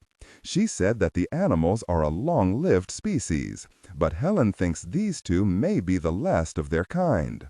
The wild one, the green and gold creature, is very protective of all things in this valley. It saved us from starving to death. But any further questions can be asked out here," a deep French-accented voice said from the cave opening, cutting off the question Virginia was about to ask. "So please, come out quickly, as my associate has stupidly pulled the pin on a hand grenade and is quite prepared to throw it in among you," Farborough said, as he stared at the stupidity of the move by Mendez. They all stood, with the exception of the injured professor and Jenks, who could only look around in frustration for a weapon. "These guys aren't with you?" Robbie asked as he started to follow the rest from the enclosure. "No, they're not," Sarah answered. "Please, senor, find the pin and replace it in the grenade, quickly," Farborough ordered, flicking his eyes from the motley group of survivors to the sour countenance of the Colombian. Mendez scowled as he placed the silver pin back in the grenade. He tossed it back to one of his men and then faced the 12 raggedy people before him. "Colonel Farborough, I take it?" Sarah asked. "At your service." The Frenchman actually looked pleased for a moment as he took in Sarah. "Miss McIntyre, isn't it? How was Okinawa, my dear? A learning experience, perhaps?" He turned and told several of the men in Spanish to light a few of the torches that lined the wall. Sarah didn't answer, but she did wonder how this maniac had known she had been to Japan recently. Then she thought she knew the answer. In her estimation, it didn't take a brain like Niles Compton's to figure it out. Farborough smiled as he walked past Sarah and Virginia and leaned into the small cave opening. He frowned at the sight of Helen, then he straightened and returned to the group. Mendez and his men had found other torches, and the area was alight with illumination that brought out the wall paintings and carvings into stark relief. "Helen is seriously ill?" he asked. "She's dying, Colonel, so surely you don't intend to hold us up here," Virginia said, lowering her hands. Farborough looked from the Americans to Mendez and closed his eyes. "Please keep your hands in the air," Senora growled. "I will not," Virginia stated flatly. "Do as he says," Jenks hissed from his place just inside the small cave. He was watching through the opening while lying on his side on the cave floor. "Shut up, Chief. These people have been through too very much. We're taking them out of here," Virginia announced. "I'm afraid no one can leave here," Mendez said as he waved his men forward. Farborough reached into his satchel, removed a small bottle, and tossed it to Virginia. She looked at him quizzically. "Potassium and iodine. It will slow the spread of infection, but I'm afraid, by the looks of the professor's condition, it will do no good, though no harm either. She must have received over 5,000 rods, a rather massive exposure." Virginia angrily tossed the pill bottle back to Farborough, her words left unsaid. "It's far too late for Professor Zachary," Sarah said, stepping quickly in between Virginia and the Frenchman. "But I'm curious to know why you thought to bring the one pharmaceutical that could help with a lesser exposure, Colonel." Farborough raised his left eyebrow at Sarah, and then with the corner of his eye saw Mendez tense up. Vocal attributes, technique, chapter, or a standalone number at the very beginning of the input text. Start reading only from the main body of the story text. Narration style, suspense and pacing. Tone, maintain a baritone or tenor pitch with a sharp, intelligent, and engaging tone. The style should be objective yet highly evocative, drawing the listener into the scene. Suspenseful pacing. Utilize a highly controlled and flexible pace. Slow down dramatically during gruesome descriptions, e.g., body parts, injuries, to maximize the chilling effect. Then resume a quicker pace during action or dialogue. Emphasis. Clearly emphasize key nouns and descriptive adjectives within the scene setting, e.g., severed from the body, weeping graying flesh, cavernous tunnel. Character differentiation, sharp modulation. Narrator voice, smooth, authoritative, and stable. This is the baseline pitch. Female dialogue, Megan. Increase the pitch significantly. The voice should sound assertive, sharp, and highly professional, authoritative, like a lead detective or expert. Male dialogue, Sam. Lower the pitch slightly compared to the narrator, using a tone that is skeptical, warm, and somewhat cynical to differentiate from the professional female voice. Other characters, e.g., Deputy Burns. Quick, focused delivery, clear voice. Technical delivery. Vocal texture. Maintain a clean, clear vocal texture suitable for high-quality production, ensuring every word is crisp and clearly enunciated. Emotional range. Focus on conveying emotions typical of a crime scene: disgust, professional detachment, intellectual curiosity, and underlying tension. Target emotion strength 8-10. Emphasis on intellectual focus and underlying tension rather than outright screaming or crying. The wake was traveling very fast, obviously created by something just beneath the surface of the canal. Mendez saw his eyes flick from himself to something the Colombian could not detect. The creature was suddenly there. It had exploded out of the water like a shot from a cannon. The first two of Mendez's mercenaries never knew they were being attacked. Being the closest to the grotto, they were taken unawares backward into the roiling waters. As everyone present saw just a spray of water and a fine mist of red swirling where the two men had been only moments before. Farbo didn't hesitate, as the mercenaries were snatched from the land of the living in a microsecond. He made a dash for the opening in the far wall that Sarah had discovered earlier. Too late, Mendez saw what Farbo was attempting. His slow reaction time seemed even slower in sharp contrast to the quick and violent death of two of his men. He fired wildly at the retreating Frenchman. 3 9mm bullets hit to the right of the opening, missing Farbo by mere inches as he disappeared up the steep steps. Just then, the beast came from the grotto again. A sudden swath of water accompanied the creature as it cleared the grotto wall by 6 feet, landing inside the circle of gunmen, who began firing. Sarah ignored the noise and gunfire as she seized this opportunity to grab for the Ingram of the man to her left. But just as she thought she would succeed at catching him by surprise, the Colombian sensed her movement and turned toward her. Jenks tried desperately to move his bad leg. The pain was so intense that he knew he only had a moment to react and help the diminutive army officer. As gunfire erupted only feet away from Mendez and his men as they defended themselves against the maniacal creature in their midst, Master Chief Jenks grabbed his shattered leg with both hands and with a howl lashed out in a sideways kicking motion that caught the armed man beside Sarah by both of his ankles. Jolted by the unexpected blow, the man fired his Ingram, sending rounds into the stone ceiling.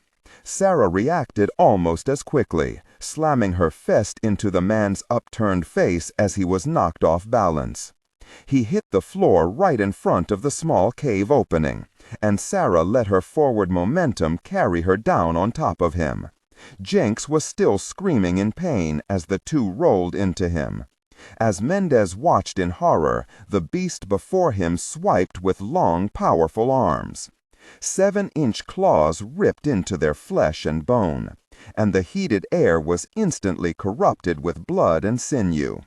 In shock at what he was witnessing, he blindly turned his Beretta on the bloody scene. He fired twice, hitting one of his men in the back. Then he panicked and ran for the doorway that he had just watched the Frenchman disappear into a moment before. 3 of his men quickly followed their boss into the far wall.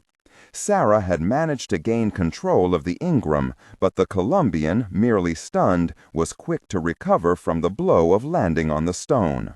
As Sarah raised the weapon and tried to gain some semblance of aim from where she lay, another scream and an unlaced boot heel came crashing down into the mercenary's face. Jenks started shaking badly after he had smashed his broken leg once again. He passed out from the pain as Sarah screamed a shout of triumph and rolled free of the unconscious Colombian. Robbie, Kelly, and Virginia were trying their best to get the rest of the students out of harm's way as bullets started flying in every direction from the firing of panicked men. Several rounds found their mark as the beast screamed and roared in pain. But that didn't stop the huge creature as it reached out and grabbed the closest man still standing in its midst. It easily raised him above its head and tossed him like a stuffed doll into 4 others. From her position on the ground, Sarah saw one of the men near her had expended his magazine and drawn a large, very lethal-looking machete from a long scabbard and raised it above his head. As it came down, Sarah pulled the trigger. Later, she would be grateful for the 3-round burst of fire setting on the Ingram because in her haste she depressed and held the trigger down. 2 of the 3 rounds caught the man in the back as his machete came crashing down into the chest of the animal. The blade sank deep as the man's forward momentum carried him into the enraged creature. Blood spewed out of the animal as it grabbed for the man that had hurt it so and jumped with him into the grotto. Sarah quickly sighted on the next man, concerned that her slowness might have killed the creature that had suddenly come to their rescue. As she was about to depress the trigger again, a large boot slammed down on the short barrel of the weapon, knocking it onto the wet stone floor. She looked up. Another of the remaining mercenaries was standing over her with his own smoking weapon pointed right at her head. Now that the animal appeared to be disposed of, the man clearly relished the power of holding the struggling Sarah beneath his boot. Robbie saw what was about to happen and came at the 2. Another of the surviving men quickly swiped at Robbie and sent him sprawling to the floor. Several of the panicked girls screamed as he skidded along the stone. Sarah knew the Master Chief wasn't likely to throw this man off his feet. But instead of being scared at her imminent death, she became angry as her attacker brought his hot gun barrel up to her face. Suddenly he jerked as a look of consternation crossed his face. His body quickly jerked again, and then he fell forward, slamming face first into the cave opening and rolling dead onto the floor. Sarah felt the fine spray of his blood as it misted down her face. But her horror turned to amazement when 2 figures rose from the grotto. They were dressed in black wetsuits and advanced with 2 XM8 light machine guns at an aiming position. Now 5.56mm rounds started to slam into the remaining men. 5 of them went down without ever knowing they were hit, bullets neatly parting their foreheads. 3 others, besides the one that had almost dispatched Sarah, managed to at least turn toward their sudden executioners. Going from a frightening animal attack to this new threat overwhelmed them. More XM8 rounds easily found their mark. One man withdrew a hand grenade from his belt, pulled the pen, and was in the act of throwing it toward the new human demons to attack them when he was also hit, the round glancing off his skull that sent him sprawling. The grenade hit the slick flooring, and Virginia, thinking quickly, picked it up and threw it toward the canal opening to the outside. It hit the floor and bounded into the arched opening, where it detonated next to the right side arch. The shrapnel burrowed into the soft, water-soaked stone. Sarah, 30 feet from Virginia and the others, realized what was happening. They had been saved. The 2 figures rising from the water were close to being the best marksmen in the world. Jack Collins and Carl Everett were methodical as they went from man to man, dispatching all with neat shots to the head. Sarah knew they would take no chances in the environment around them and with the students in such close proximity, even while they would be ruthless in dealing with the remaining threat. Jack and Carl would never allow an enemy to survive. Disregard and do not read aloud any text that acts as a technical or structural marker. Specifically, ignore and do not pronounce any phrases or lines that start with or contain vocal attributes, technique, chapter, or a standalone number at the very beginning of the input text. Start reading only from the main body of the story text. Narration style, suspense and pacing. Tone. Maintain a baritone tenor pitch with a sharp, intelligent, and engaging tone. The style should be objective yet highly evocative, drawing the listener into the scene. Suspenseful pacing. Utilize a highly controlled and flexible pace. Slow down dramatically during gruesome descriptions, e.g., body parts, injuries, to maximize the chilling effect. Then resume a quicker pace during action or dialogue. Emphasis. Clearly emphasize key nouns and descriptive adjectives within the scene setting, e.g., severed from the body, weeping, graying flesh, cavernous tunnel. Character differentiation, sharp modulation. Narrator voice, smooth, authoritative, and stable. This is the baseline pitch. Female dialogue, Megan. Increase the pitch significantly. The voice should sound assertive, sharp, and highly professional, authoritative, like a lead detective or expert. Male dialogue. Lower the pitch slightly compared to the narrator, using a tone that is skeptical, warm, and somewhat cynical to differentiate from the professional female voice. Other characters, e.g., Deputy Burns. Quick, focused delivery, clear voice. Technical delivery, vocal texture. Maintain a clean, clear vocal texture, suitable for high-quality production, ensuring every word is crisp and clearly enunciated. Emotional range. Focus on conveying emotions typical of a crime scene, disgust, professional detachment, intellectual curiosity, and underlying tension. Target emotion strength, 8 out of 10. Emphasis on intellectual focus and underlying tension rather than outright screaming or crying. Several of the girls of the Zachary expedition screamed as one of the smoking barrels slowly pointed at them and then moved on. "That's it, Jack. They're all down. The bad guys are down," Sarah called out as she held one arm in the air. Slowly, the two men stepped from the shallows of the grotto. They had entered from the lagoon side right into the melee of the animal attack. They had watched the violence explode above them as the beast swiped and moved like greased lightning. They couldn't tell who was being attacked or who was inside the large chamber they had surfaced into. After the beast disappeared, they quickly assessed the situation and Jack communicated with hand gestures what the plan would be. The former Special Forces operative and ex-Navy SEAL had understood exactly how to proceed. Now they stepped onto the hot floor and surveyed the devastation around them. "Very, Toad. It took you jerks long enough," Jenks said, grimacing in anguish as Virginia again tried to straighten out the mangled, broken right leg. "Chief, we thought that Fishman may have got you," Carl said, as he examined the first mercenary Sarah had wrestled with. The man was surely dead. The lieutenant commander stood as Jack and Sarah came back to the group. Carl safed his XM8 and placed it on a snap hook on his weight belt. He unzipped the top half of his black wetsuit because of the extreme heat. "I see you found some of the kids that we saw on the milk cartons, Chief," he said as he took in the haggard group before him. "Jack, Helen's with them. She's in there," Sarah pointed. Jack slowly removed his wetsuit hood, then went toward the small cave and bent down. He shined his light on the lone person inside. Helen Zachary moved, rolling her head toward him.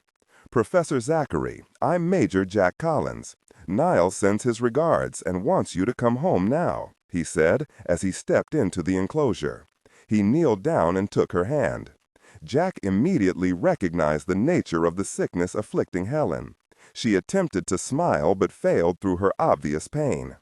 "Give Niles my apologies. I don't think I'll be able to promise anything," she murmured, and Jack squeezed her hand. "I'll tell him that you did what you set out to do, Professor. You proved your theory about a species unknown to us." This time she managed to smile as Virginia entered the cave. The heat inside because of the lava vent made it almost unbearable, but still Helen shivered with cold. "Don't harm the creatures. They are the last of their kind. There are no more mysteries left. Let them be." Virginia quickly reached down and touched Helen's head. The sad, trembling smile remained as the professor felt her touch. "Tell Niles, I love him, and I'm—" Helen stopped breathing and lay still. The smile had left her face, as her last thought had been to try to apologize to Niles Compton. "She's gone," Virginia said as she released Helen's wrist. She took a deep breath and swiped angrily at a tear as it slid down her face. "How many of these animals are we dealing with, Virginia? Carl and I think there was one in the lagoon. It couldn't have been two places at once." "I don't know, maybe just two." "There are two of them?" Jack said, releasing her hand. Helen believed one is wild, but the other one saved us and attacked those jerks. The professor discovered its ancestors had worked the mine as slaves. The Inca may have bred insanity along the way to increase the beast's cruelty, Robbie said, as he and Kelly entered the enclosure. His eyes welled up when he saw that Helen was dead. "Hang in there, kid. This isn't over yet," Jack said as he drew his 9mm from inside his wetsuit and tossed it to Robbie, who caught it and looked inquiringly at the Major. Carl withdrew his own handgun and gave it to Sarah. "Collect a couple of those Ingrams and a few magazines. Those guys won't need them." Jack stood and made his way out of the ancient slave quarters. He was followed by Robbie and the others. The Major looked at the face of each student. These kids had been through so much. His eyes locked on Kelly. Clearly she was all right. He took a deep breath, relieved that was one major concern out of the way. "The professor would want you to be tougher for just a little while longer," he said, as he watched Sarah gather weapons from the dead men around them. "She died happy, so you remember what she did here in this place. Tell others about what she found, and make them believe with the same zeal and commitment she had. Make her proud. Now, before we attempt to get out of here, we need to know what's happening. I and Lieutenant Commander Everett here don't take kindly to surprises." Robbie fought back tears as he left the small cave. "This place, it's bad. No one can ever find this mine." Jack's eyes went from Robbie to Virginia, who moved to the Master Chief's side.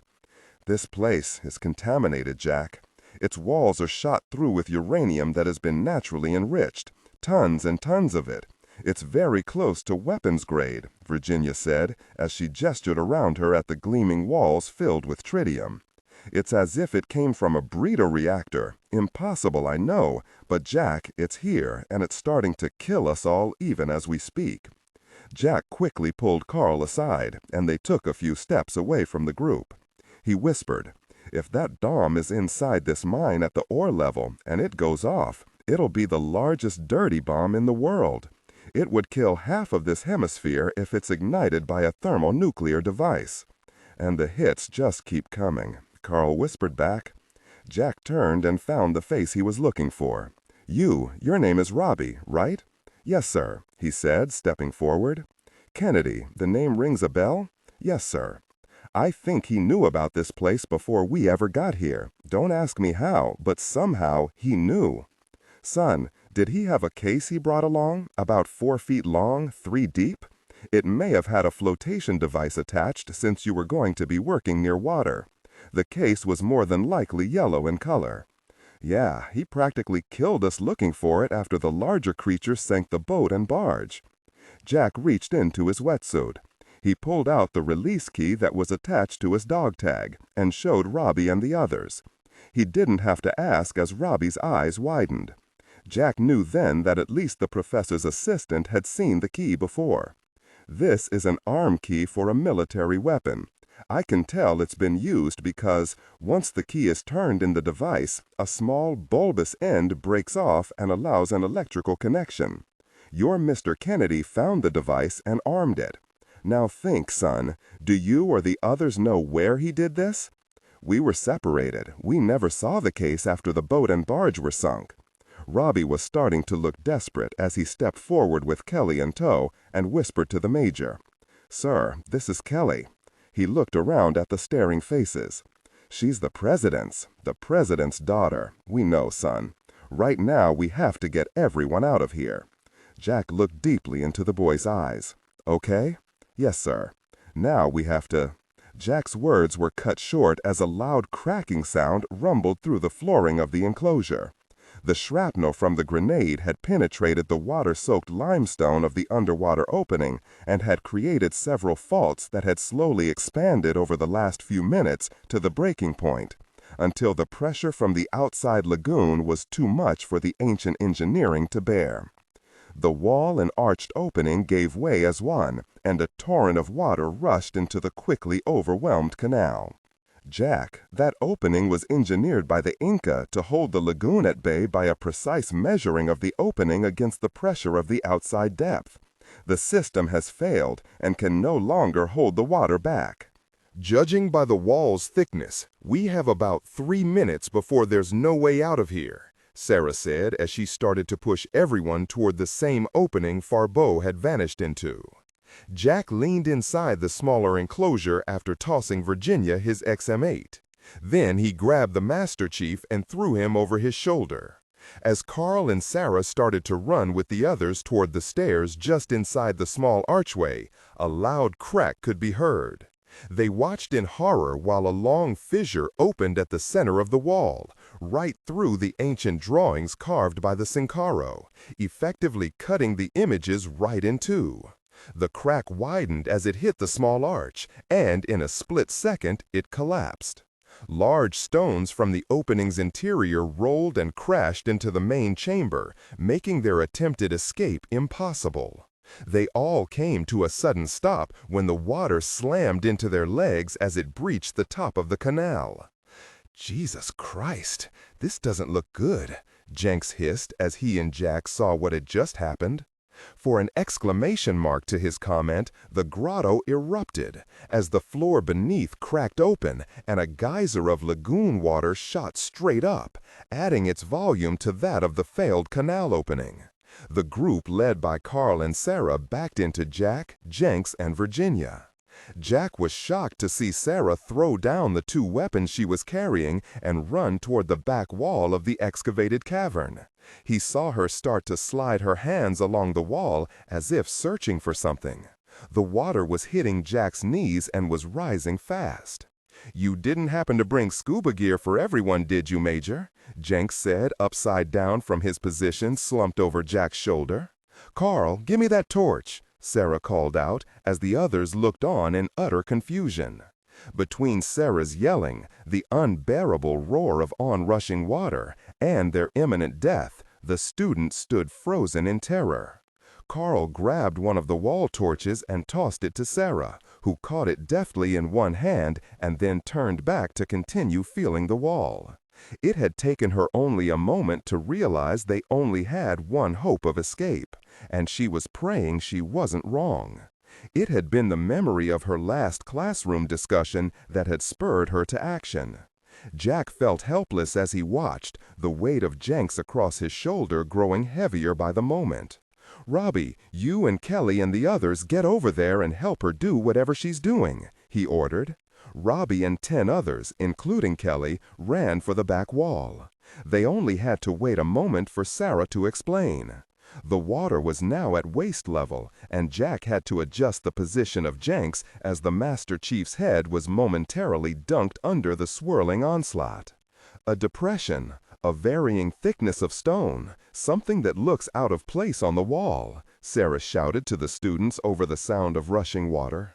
All 10 of Helen Zachary's grad students, now joined by Virginia and Everett, started feeling the wall, working their way around, some even ducking beneath the surface of the swirling rise to feel the stones underneath. Their time was dwindling rapidly. The water was now at Jack's lower chest. The Master Chief had maneuvered up and was bracing himself by holding on to the neoprene rubber of the Major's wetsuit. "Oh boy, someone needs to pull out all the stops or we're going to spend a long time here," Jenks yelled out to the students. Jack was following the students' search when his eyes fell on an iron torch. It was lit, but that wasn't what caught his attention. It was somewhat larger than the others surrounding the chamber, and it had deep etchings around the base. As his eyes adjusted to its intense light, Jack made out the image of an eagle, or was it a hawk? Clutched in this large bird's talons was the carved image of a man. "Sarah, the torch," he called. Sarah looked up, momentarily confused as she turned toward the torch she was holding next to the wall. Jack, his hands full of the Master Chief, nodded toward the larger torch on the wall. She located what he was pointing at immediately and went to it. The water was now at Sarah's shoulders, as it was some of the smaller students as well. She quickly examined the carvings. Without warning, she reached up and pulled down on the iron torch. Nothing. "Carl, here, pull down on the torch. I think it's a fulcrum release." "A what?" he asked as he waded towards Sarah, quickly followed by Robbie. Pull! Gosh, pull! Sarah yelled as she hopped to keep her head above the water. Carl reached up and pulled. Still nothing. Robbie added his weight to it, and yet the torch didn't budge. Sarah was beginning to think she was wrong when, in a second effort by Robbie and Carl, the torch swung down, its lit head dipping into the water with a sizzle. Sarah saw the stone just to the right of the levered torch suddenly slide up about 3 feet into the wall. She quickly swam over and pulled herself up. "Carl, there should be a stone handle in the cavity. It only moves one way. Pull it," she said as her head slipped under the water. He was torn between getting Sarah to the surface and doing what he was told. He reached for the opening in the wall just as water started entering the cavity. He felt around and his fingers hit on a slab. It was about 10 inches in height and about 6 wide, and was made of stone, as Sarah had said. "What in the world?" he said as Sarah came up from behind and held on to his shoulder. "Pull!" Carl pulled, and the ancient fulcrum release handle moved easily, as if it had been greased only yesterday. A tremendous rumbling was heard even over the roar of water as a 10 by 8 foot section of wall opened to their left. It was immediately filled with water. Sarah shouted for everyone to enter the new, larger cavity. Carl helped the students inside, while Jack and Virginia struggled with Jenks as they slowly moved toward the wall. As they did, an eruption shattered the flooring, as one of the caldera vents, ruptured by the cold water, exploded with a crushing thunder. Another vent farther away popped when the elements of fire and water could no longer tolerate each other. Jack struggled and finally entered the opening just as Sarah started smashing a small stone to the opening's right side. It was smaller than its surrounding neighbors, and Sarah hoped beyond prayer it was the right one. Carl was telling the students to brace themselves against the far wall of the 20 by 20 foot dead end they were now trapped in, and to rise with the water, just as Sarah screamed in frustration and stopped using her small hand. She pulled the beretta Carl had given her. "Hold your ears," she shouted as she fired into the stone. The bullet struck and cracked it, and it fell into the swirling water. She dropped the gun and braced herself against the small opening she had created. "Thank God!" she yelled as she reached in. She quickly found the second fulcrum release and said a silent prayer that the Inca were as efficient at their engineering as she had always heard. She pulled the release. Suddenly, to the shock of all inside, they were hurled into blackness as the wall above the doorframe slid down with crushing weight. The parting waters of the impact sent a torrent of water rushing at everyone, smashing them against walls and floor. Some, Jack and Jenks included, lost their hold and went under. In a split second, the world became quiet as they came to the surface sputtering and spitting. The waters inside the chamber soon settled, and they were all left in the dark. "Disneyland would love this little ride," Carl said, as he helped one of the smaller girls stay afloat. "Everyone all right?" Jack called out. There were yes and no answers, but the Major figured if they could talk, they were alive. "The ride's not over, people. Let's hope everything still works, or we just went from drowning to being entombed forever." As they listened, the floor beneath their submerged feet began to rumble. Then a soft green glow started to illuminate the interior of the room. Chunks of tritium, touched off by the brightness of the torchlight before the door slammed down, had started the reaction it needed to gather its internal energy and start to brighten. Jack quickly found Sarah as the rumbling below grew to a fever pitch. "This isn't going to be pleasant," she said as she locked eyes with him. "What's happening?" Virginia asked. She started to feel that the floor and the water around her were heating up. "What is this thing?" "It's what the ancient Inca used as an escape route in case of collapse. The mine must be sprinkled with them." "I don't like the sound of this," the badly injured Jenks said. "Sprinkled with what?" Carl asked as he took the floating Sarah and held on to her. "I think we're in an elevator." "A what?" several people asked at once.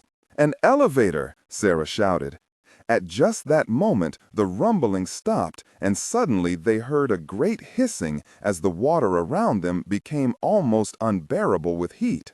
Then, in an instant, an explosion rocked the chamber, and all inside were pressed under water as centrifugal force sent them all to the bottom.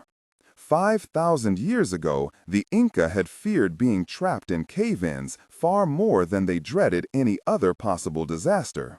Consequently, they had engineered the most ingenious escape platform the ancient world had ever devised. They had taken a naturally formed shaft that ran up and outward to the top of their excavated pyramid, and had drilled a shaft beneath the flooring of the lowest cavern. Once reaching the boiling lava flow 2,000 feet below, the Inca had capped the well at the cost of over 1,000 slaves' lives. The chamber had been fitted to precise specifications inside the naturally formed shaft, which had been smoothed to a finish that would have made any future stonemason proud. The seal formed a natural tube that was as close to airtight as humanly possible at the time. Sarah had heard a rumor of the technology advanced by the University of Southern California, following a large dig inside the ruins of the northern Yucatan site of Chichen Itza. She had remembered the specifications and now had prayed the Inca had gotten it right. They had. The chamber was propelled up through the interior of the giant pyramid at 80 miles an hour and was gradually building speed. The pressure buildup under the chamber had been unleashed when Sarah had activated the fulcrum release, and that in turn had brought down 10 tons of iron weight onto the stone caps that had been sealed 5,000 years before by the elevator's original designers. The immediate release of so much pressure and steam just beneath the designed escape apparatus had no difficulty in forcing the stone chamber up and into the smooth shaft. The only problem the Inca had failed to see was that of stopping. Even Sarah, the professor who taught her, and many others who had studied the system in classrooms across the globe were unable to figure out the problem. It was assumed that since the shaft and the chamber itself weren't perfect, the pressure would eventually bleed off. But there was controversy in that lone theory. No one had been able to see any logical explanation as to how this could be controlled. In essence, they could be traveling in an express train with no brakes. As the centrifugal force increased, all inside sputtered to the surface of the rapidly shallowing water as it was forced out of the minute cracks in the chamber.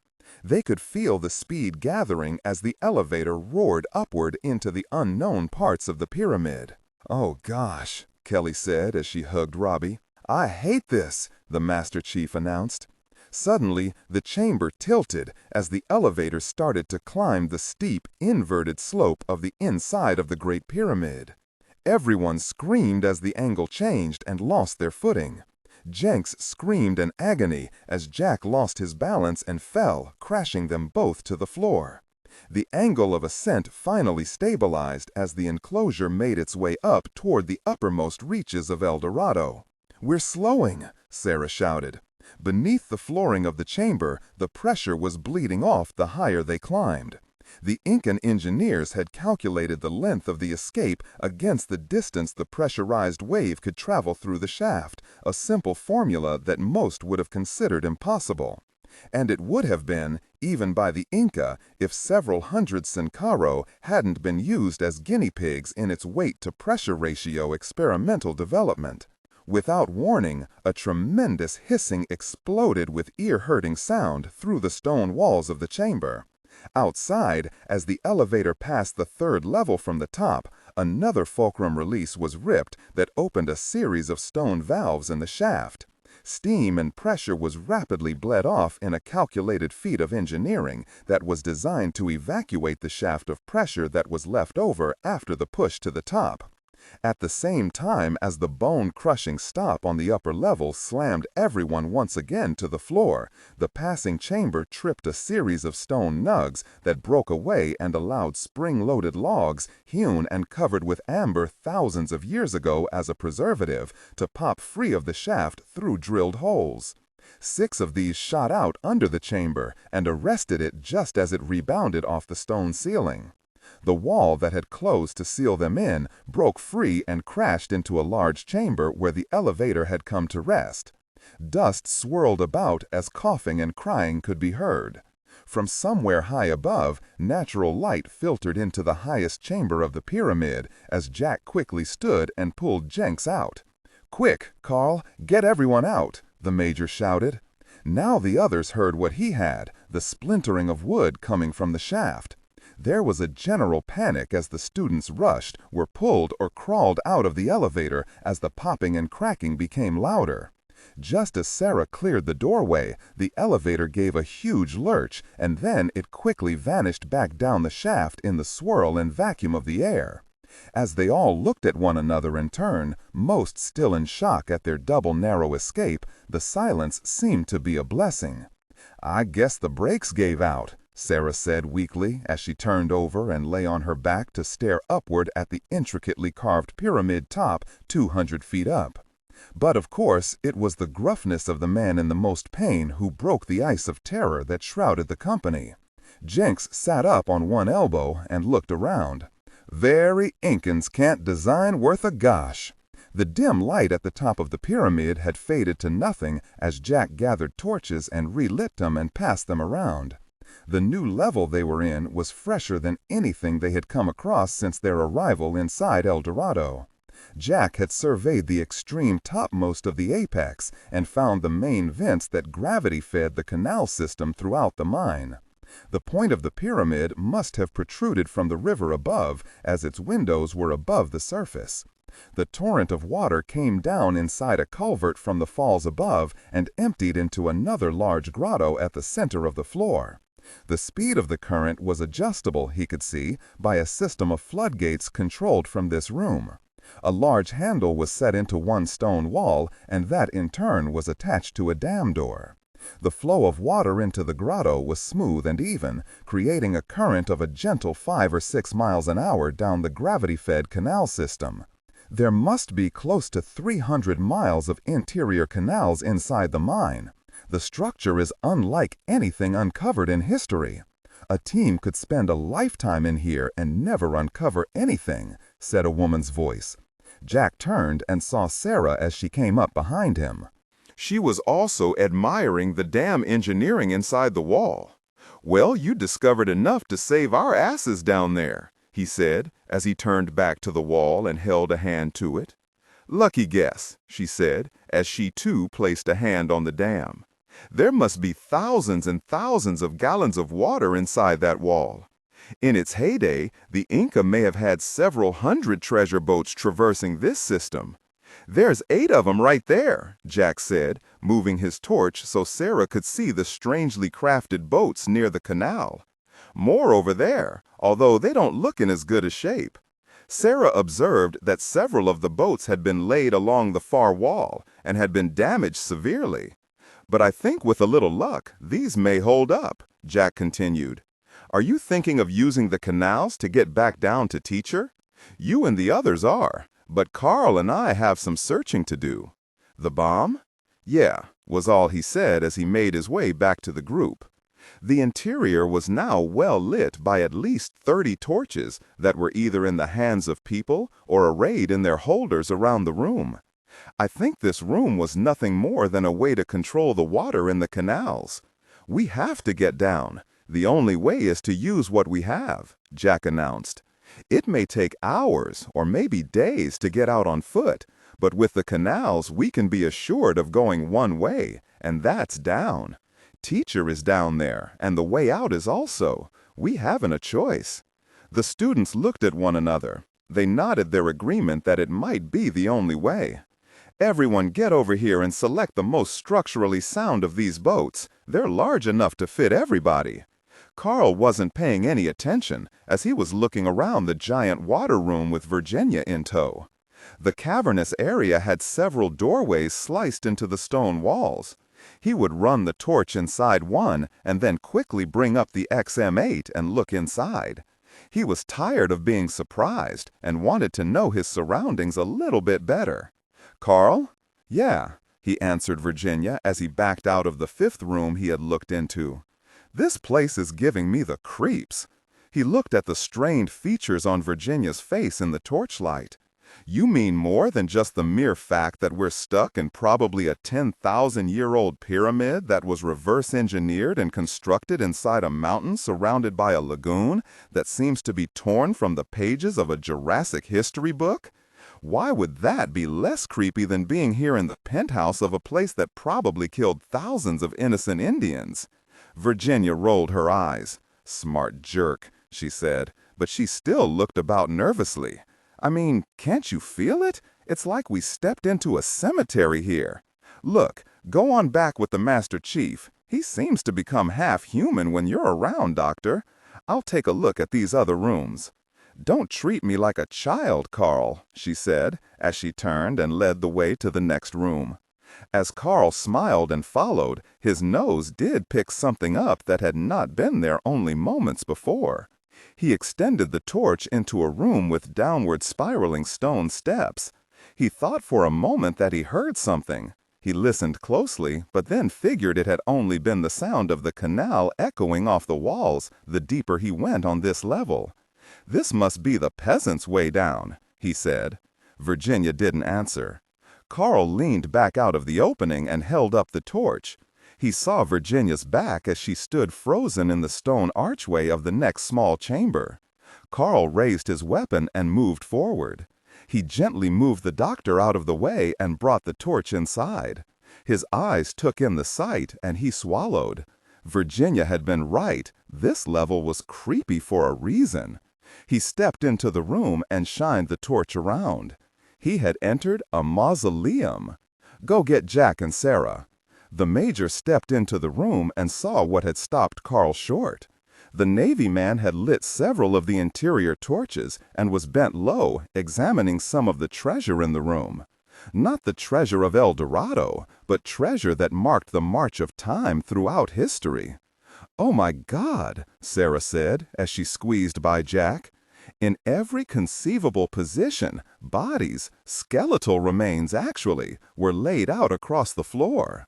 Artifacts from the history of El Dorado accompanied these humans from the past in their journey to wherever each soul's journey took them.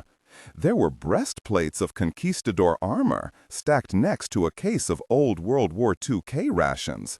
A rusty Thompson submachine gun was lying across the case. Swords were strewn about, spears, stone axes. But by far the strangest and most bizarre artifacts were the bodies. They were arrayed in all positions, but Jack noticed one very puzzling thing. All were chained to the wall with bronze manacles. The animal. He turned toward Virginia.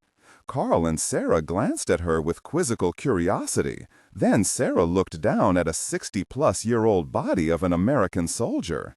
The remains were in remarkably good condition because of the dryness of this particular chamber. Both bony arms were raised in mock surrender as the chains held them up. The body next to it was that of a conquistador, the red shirt still clinging to the bony frame, the empty eye sockets staring blankly at the intruders. The bodies were brought here post-mortem. Their blood has stained the stones around them. The beast brought them here and actually chained them to keep them from escaping the mine, still doing its job after centuries and centuries. "That's a stretch, Doctor," Carl said. "It is still an animal, Commander. It hasn't a concept of death, impending or otherwise, its own or another animal's. It just does what it was trained to do. Bring back escaped slaves," Sarah said as she went over to another set of bones. "Major, here's a fellow soldier, look." As Jack and the others stepped to a far corner where Sarah was standing, they could see a skeleton that was chained by only one arm. The man, centuries before when still alive, had worked his right hand free of the manacle that dangled above him. In the torchlight, Jack could see that the dying man had used a lead ball, a musket round, which now lay by the bony fingers. Sarah had seen the first few letters and already guessed at the rest. Jack leaned over and blew some of the layers of dust away from the remaining letters. "It'll be very," Carl said over Jack's shoulder.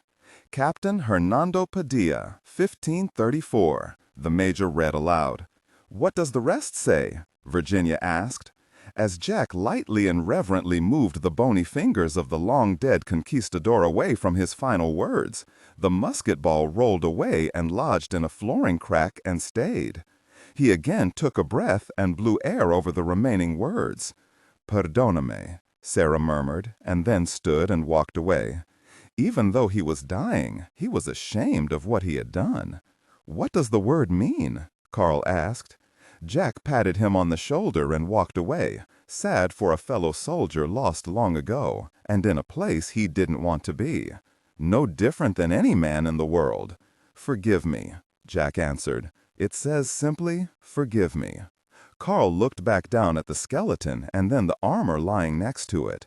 The scratch marks, the dents. He couldn't fathom the remarkable journey this man had made, the horror of losing everyone in his command. He shook his head and straightened up, just as he heard Virginia intake a breath sharply. She had begun slowly backing away from something in a far corner. "Major, that item you were looking for, what color case was it again?" "It should be yellow," and Jack's words were cut short when he heard a soft beep coming from the far corner that Virginia was backing away from. Then he saw the case. The weapon was lying in a pile of other items from the Zachary expedition. The Baste must have deposited it here, along with its other finds. Disregard and do not read aloud any text that acts as a technical or structural marker. Specifically, ignore and do not pronounce any phrases or lines that start with or contain vocal attributes, technique, chapter, or a standalone number at the very beginning of the input text. Start reading only from the main body of the story text. Narration style. Suspense and pacing. Tone. Maintain a baritone tenor pitch with a sharp, intelligent, and engaging tone. The style should be objective yet highly evocative, drawing the listener into the scene. Suspenseful pacing.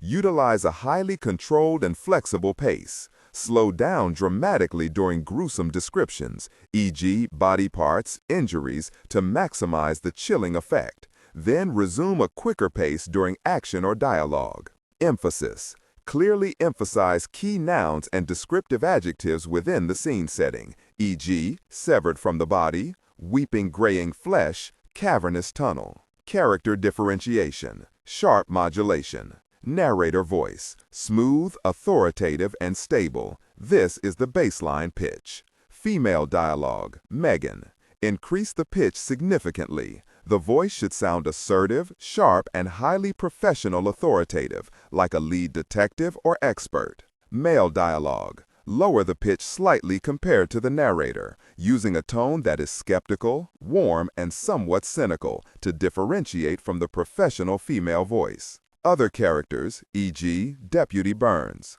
Quick, focused delivery, clear voice. Technical delivery. Vocal texture. Maintain a clean, clear vocal texture, suitable for high-quality production, ensuring every word is crisp and clearly enunciated.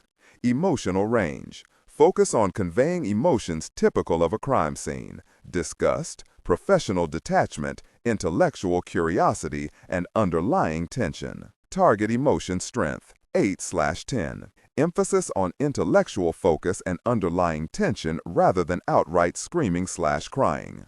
It was as if the animal simply brought anything of shiny or colorful material to its nest, its home. It was a scavenger. The lieutenant commander joined the major, and they both looked down on the case that protected the 5-kiloton nuclear weapon. "Jack, I think we found what we were looking for." Jack leaned over and easily unlatched the lid of the protective case. He had sent Sarah and Virginia back to hurry the others in their preparations for getting out of there. "Very," he said as he saw the LED readout on the aluminum facing of the weapon. "Looks like we finally caught a break," Carl said as he looked over Jack's shoulder. "Countdown's frozen at 30 minutes. "Yeah, we may have." Kennedy turned the key but didn't initiate the countdown. "I think we may have that creature to thank for that." "Yeah, remind me to thank him if we run into him," Carl joked. Jack closed the case and nodded for Carl to take the other end. They both gently lifted it off the stone floor.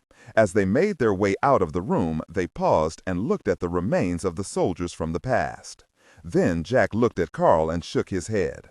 Let's be sure not to join these fellas. I always like the way you think, Jack. They made their way out of the lighted chamber and into the darker passageway. They had gone just past the opening with the descending staircase when they were suddenly flanked by two men with automatic weapons.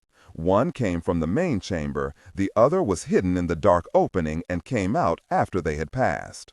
The man in the back gestured for them to continue on into the main chamber. As they entered the lighted main water room, Jack saw that Sarah was there with Virginia and the students. They all looked dejected and terrified. Ah, this is like old home week. Major Jack Collins and the resourceful Commander Everett, I am but truly amazed. You two are like the taste of bad wine. I can't seem to get rid of you. I'm sorry, Jack, Sarah said. Do not speak again, Senora Mendez, said as he raised his hand with the gun in it, ready to strike Sarah.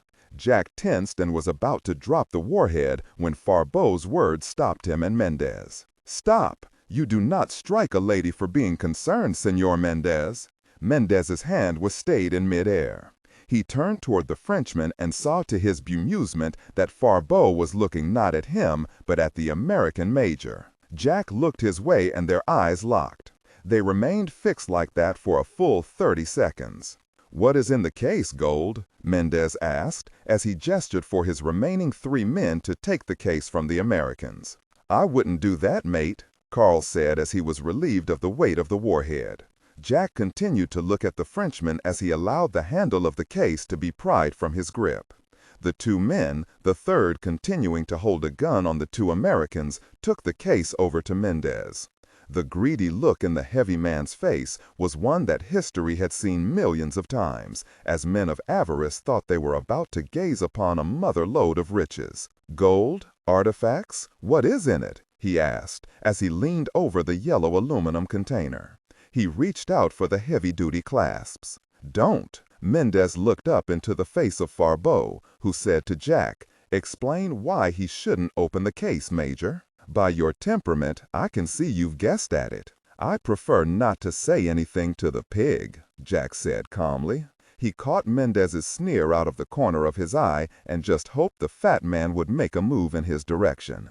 I believe what you have there is a means to seal El Dorado for all time. Am I correct? Farbeau reached into his satchel, placed a heavy glove on his hand, then reached inside again and pulled out a greenish lump of stone. It was coursed through with a white chalky substance.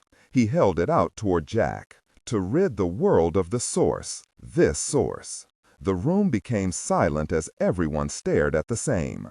Mass murder doesn't seem to be a part of your resume, Colonel, Jack finally said. The selling of material has always been my way of making ends meet. As you Americans say, I have to keep up with the Joneses. Farbeau replaced the enriched sample of uranium in his satchel. Removed the glove. What you are looking at in the aluminum case, senor, is a 5-megaton nuclear warhead. What the Americans fondly call a backpack nuke. It's manufactured by the Hanford Nuclear Weapons Facility in Washington State. It is designed for minor troop arrest in a battlefield theater, but would do nicely in bringing down, oh, say, a pyramid. Mendez quickly backed away from the case. My Colombian friend may be slow on the uptake, Major, but the man truly does understand death in all its forms. Now, as I was saying, this source material is very valuable. Even in its rough form, it is capable of creating a weapon of a dirty bomb, a poor man's nuclear device. I'm still not buying it, Colonel. It's not you. You will share in this also, and you will, Mendez furiously started to say. Senor, please be quiet while we adults speak. Farbeau smiled as he looked from Mendez to Collins. Being a supplier of such material to others does not a murderer make. But I admit you're right to a certain degree, Major Collins. Commander Everett, your reputation has preceded you, sir. Please do not move another inch toward that fool's weapon, Farbeau said as he removed his own 9mm and pointed it toward the commander. Prowl stopped inching toward one of the Colombians who, still taking in the situation, hadn't noticed him moving. The man snapped to and shoved him backward. As I was saying, Farbeau's eyes lingered for a moment on Carl and then slowly moved to Jack. The material has been bought and paid for by a former employer of mine, and his cause is the same as your country's, the elimination of certain terrorist cells across the world. An untraceable source of dirty material that can be sent into mountains and valleys in far-off barbaric places. So you see, our ends are the same. I'm afraid you have misjudged Americans, Colonel. We still do things the hard way, and some would say the stupid way. But to introduce radiation into the atmosphere to kill everything along with terrorists, well, the line has to be drawn somewhere. Farbeau saw the flick of Jack's eyes toward the darkened corridor from where they had come. He grimaced when he realized the Major was playing for time. And Jack had indeed seen something that was sure to occupy Mendez and his men in the next few minutes. "You're beyond belief!" Farbeau shouted, just as the creature burst from the deep shadows of the corridor. Farbeau fired twice as the animal took down the first Colombian by slashing at him with its claws. The Frenchman's bullets did little to slow the beast as it advanced into the chamber. "Get them in the boat!" Jack shouted toward Carl, who had taken out the man he had initially set his sights on. He had simply reached out and snapped the mercenary's neck. Picking up the man's fallen Ingram, he ran toward the cowering students and started to help Sarah and Virginia as they pushed the first boat they came to into the canal. Several more rounds struck the creature and it roared in pain. It fell to one knee as it grew weak from this and the earlier attack. Jack quickly ran to the case and opened it. The brightly glowing numbers were still locked at 30 minutes. He reached down, pulled his knife from his scabbard, and was about to smash the readout face, stopping the timer forever, when a stray bullet hit the case in the side. A momentary array of sparks shot from the housing of the weapon. Now a second set of numbers appeared to the right of the minutes. The seconds started tumbling down as the minutes digit went to 29. The countdown had been activated. The designers of the weapon had placed a failsafe in the warhead that would not allow an enemy to try to destroy it by doing what had just happened. A bullet in the case would start any command previously placed into the central computer. The Major quickly rolled away from the case and gained his feet as the Colombians stopped firing at the animal and turned their weapons on him. Rounds ricocheted off the floor and walls as Jack ran toward the waiting boat. As he did, he gathered up an XM8 and quickly fired into the stone-faced dam that held the flow of water at bay. The bullet struck, producing nothing but chips at first. Then, as the magazine of the XM8 emptied, the stone with the large handle in it cracked and disintegrated. Then, in quick succession, the dam split inside the wall and a torrent of water escaped into the canal system. Farbeau watched in horror as the first wave of water smashed into the aluminum case before it reached the canal. The weapon was washed away and was carried by the rush of the water into the canal ahead of the Americans as they shoved off in one of the boats. Jack jumped into the boat with the 14 people inside, and of course he fell on Jenks, who screamed out in pain. "I can't take any more of these roller coaster rides!" Jenks yelled as the students around him yelled in terror. The large treasure boat sped into the main shaft and disappeared into the darkness. Brasilia, capital of Brazil. The Brazilian military chief of staff hung up the phone. He stood and paced to the open window of his residence. The man he had just spoken to had called his private line. His soul had been sold to the devil, the American who would soon become the President of the United States. His future was being planned by others outside of his country. But the deal he had made with the foreign devil was struck, and he had to keep his word.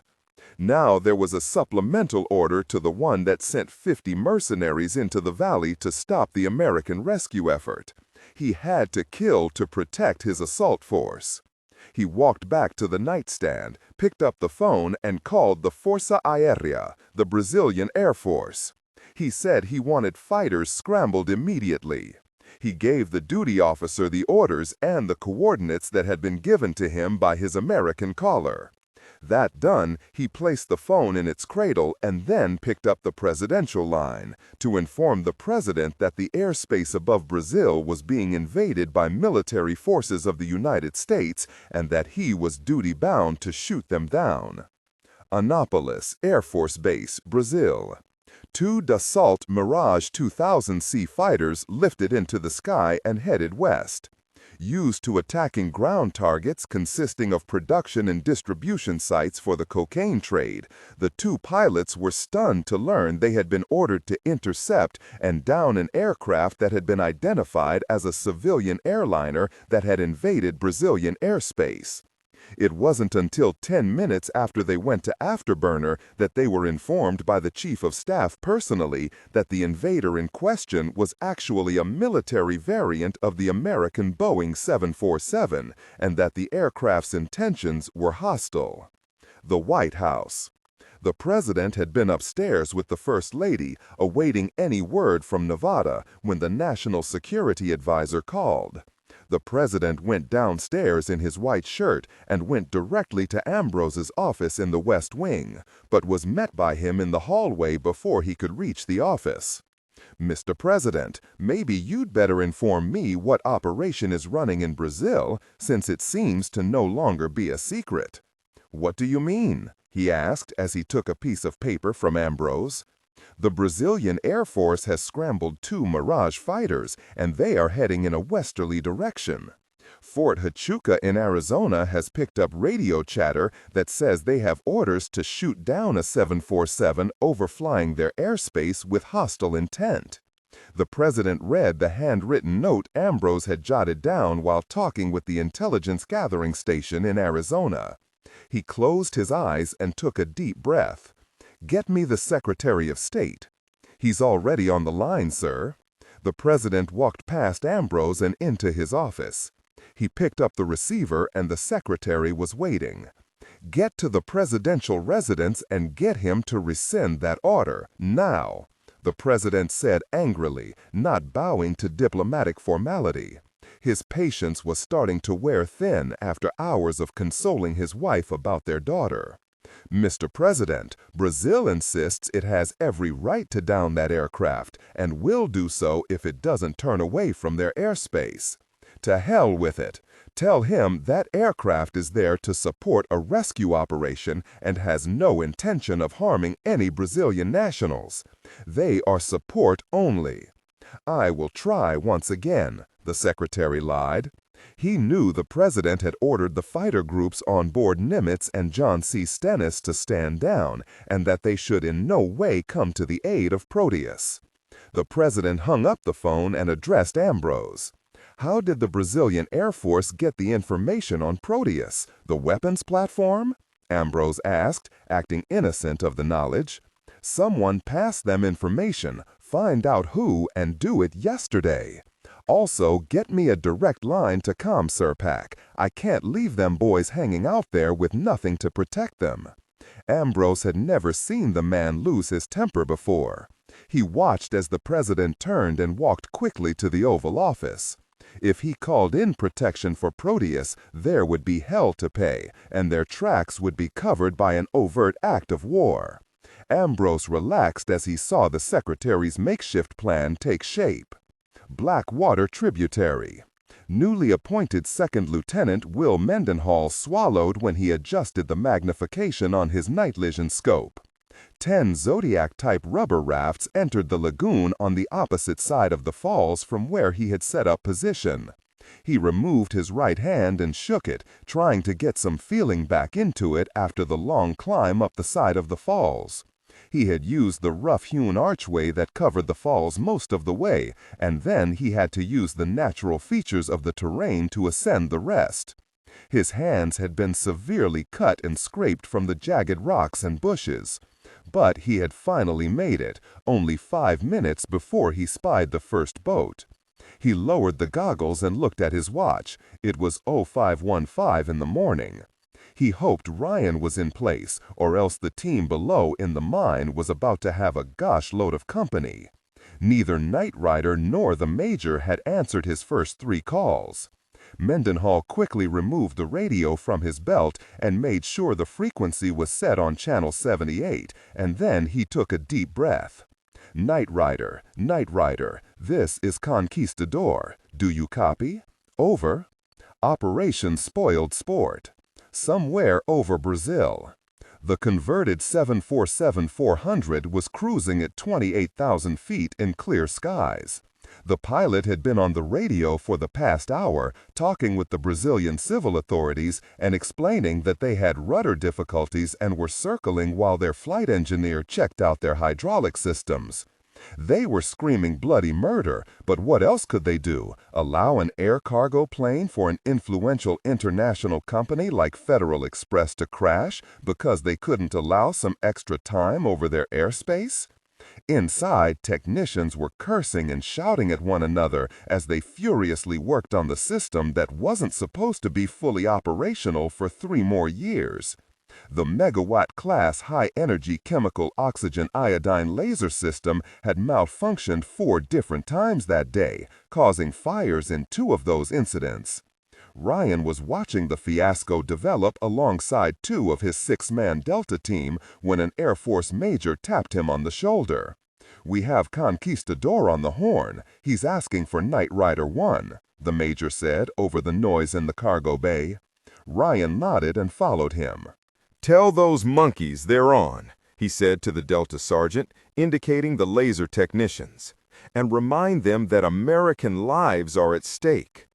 Ryan entered a separate area that was closed off and quiet. He leaned over the radio operator's ejection seat, careful to avoid the ejection handle looped at the top. He picked up a headset and pushed the button on the long cord. "Conquistador, this is Night Rider Actual. Over." "Night Rider, we have bandits approaching our post. Are you tracking? Over." Ryan leaned over and whispered to the satellite officer, a lieutenant colonel who was looking at a real-time infrared image downloaded from Boris and Natasha. "We currently count 54 targets and 10 craft. The information has already been fed to the targeting computer," the lieutenant colonel said. "Roger, Conquistador. We are tracking. Over." "Start the music, Night Rider. They are in our laps. Operation Spoiled Sport is on. Execute, execute, execute." Ryan knew it was Will Mendenhall on the radio, so he decided to chance it. "Conquistador, you find a safe location. I don't trust this thing. Over." "Been warned already, Night Rider. Just get the bad guys. Conquistador is beating feet. Out." Ryan nodded to the lieutenant colonel who was in charge of the operation and also that of targeting. His system relied on Boris and Natasha, whose infrared cameras locked on to the ring of balloon-carried heat emitters that circled the lagoon. Once that location and exact coordinates were fed into the targeting data, the KH-11 locked in on the individual heat sources of the men inside that target area, or more precisely, their body heat. The chemical oxygen iodine laser, coil, would use the reaction of chlorine gas with liquid basic hydrogen peroxide to produce electronically excited gas phase oxygen molecules. The oxygen would then transfer its energy to iodine atoms, which would emit radiation at 1.315 microns, producing a beam that would cleanly slice through solid steel. Assuming it worked. The lieutenant colonel alerted the laser technicians, who actually worked for Northrop Grumman, to activate in 30 seconds. Then he casually adjusted the mirror based inside the open barrel to disperse 54 separate high-energy beams that would target even moving objects. The mirror would separate and bounce the one main beam and split it into the individual killing lasers. All in theory, of course. "Stand by to initiate," he said into his headset. Ryan frowned as he watched the targets getting closer to the falls. Stand by to initiate usually meant stand by with the fire extinguishers, he thought, as he closed his eyes in silent prayer for his friends. Outside of the command center, the power grid went to maximum as the main generators kicked in. They reached 100% power without exploding, at least this time. At the same time on the targeting screen, 10 illuminated circles centered around each individual target on the surface of the lagoon. Outside the 747, a large port spiraled open 15 feet below the cockpit. The pilot closed a specially made blind that would protect them from the intense light that would escape the port just feet from where he and his co-pilot sat. Stand by. System at 103% power and targets are acquired. Fire coil. Jason Ryan flinched as nothing happened. Wasn't there supposed to be a power surge about right now? He shouted angrily. Outside the soundproof cabin and in the cockpit, the pilots saw 13 alarms all start flashing at once. The red blinking lights showed power loss in the 747's main power systems. The 4 massive engines were powering down as if the pilot had slid the throttles back, and the nose of the giant 747-400 started dipping. The pilot immediately announced an emergency. Ryan held on to one of the computer consoles and threw off his headset. Gosh darn it, we're going to lose people down there. The lieutenant colonel in charge of the coil called, "We're about to lose the aircraft, Mr. Ryan. This piece of junk needs to be lost. Very darn technology. We can make fantastic video games, but we can't get one piece of military hardware to work as really designed." Ryan's words were drowned out by the whine as the giant Boeing aircraft started to fall out of the sky. Mendenhall was about to try the radio to raise Ryan again when suddenly the night around him lit up with large-caliber tracer fire from the lagoon. Someone in one of the Zodiacs had caught him on night vision. 50-caliber rounds struck the rocks and bushes around him as he raised his 9mm with one hand and tried the radio with the other. He fired down into the lagoon as he attempted to raise Knight Rider. Ryan was holding on to the same console, only now it was at an angle that clearly said the 747 was heading for the deck. He was calm, as he had been through a similar situation before during his last days in the Navy. You just had to know how to handle it, he thought. One of the Northrop Grumman technicians in the bay knew what had happened. He suspected it during the last test and was prepared for it. The main command console was patched into the Boeing power grid, and when the targeting computer sent the command electronically to the coil itself, the entire system shorted out. He pulled open the panel and found the wires he needed and jerked on them. They came free, and then he pulled the command wire and routed it through another power circuit. He quickly reattached the cockpit throttle input cable. Immediately, he was rewarded with the increasing whine of the 4 General Electric engines as they sparked back up to full power. The technician leaned over and struck the intercom. "Power restored to aircraft systems. Power restored to coil targeting." The tech slid down along one of the interior bulkheads. Man, are heads going to roll when they find out they had routed one of the weapon systems through the platform power systems. Gosh. Ryan felt the nose come up as the power from the engines clearly indicated they were once again climbing. "Ryder, we're taking heavy fire, over." Ryan finally heard Mendenhall's firm but harried call. He was about to initiate the order to fire once again when the radar intercept officer at the front of the 747 called over the headsets.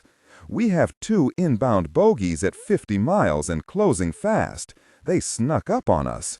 They're squawking Brazilian Air Force, and they are ordering us out of their airspace, or they will open fire."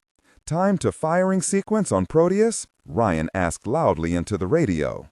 5 minutes to bring up power," the lieutenant colonel said as he quickly retargeted the scattered boats. "Darn it, we'll be a fireball in 2 minutes."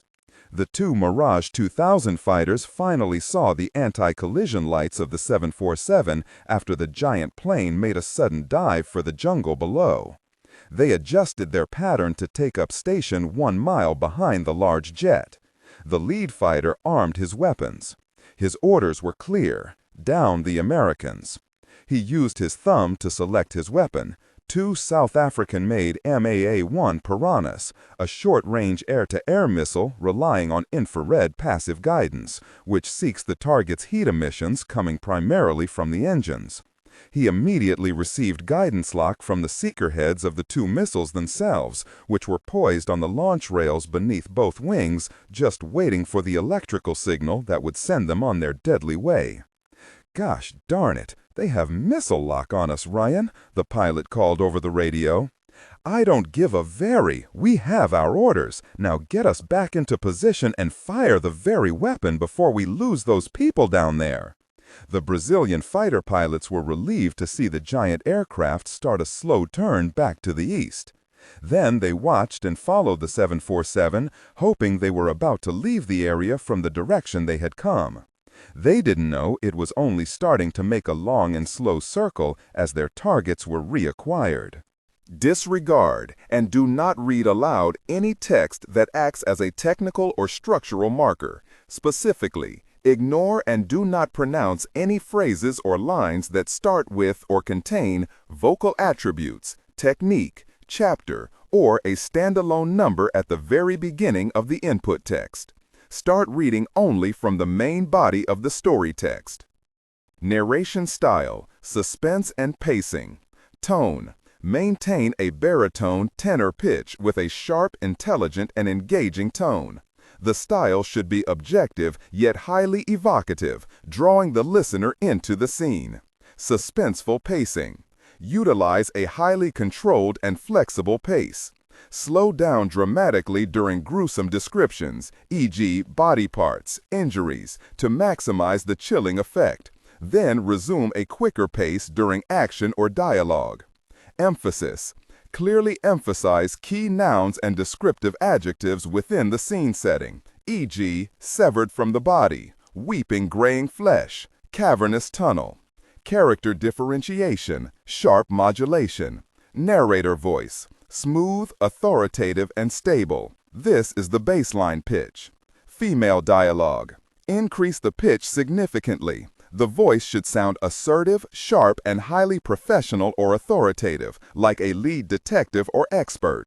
Male dialogue. Lower the pitch slightly compared to the narrator, using a tone that is skeptical, warm, and somewhat cynical to differentiate from the professional female voice.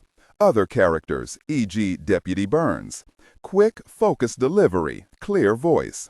Technical delivery. Vocal texture.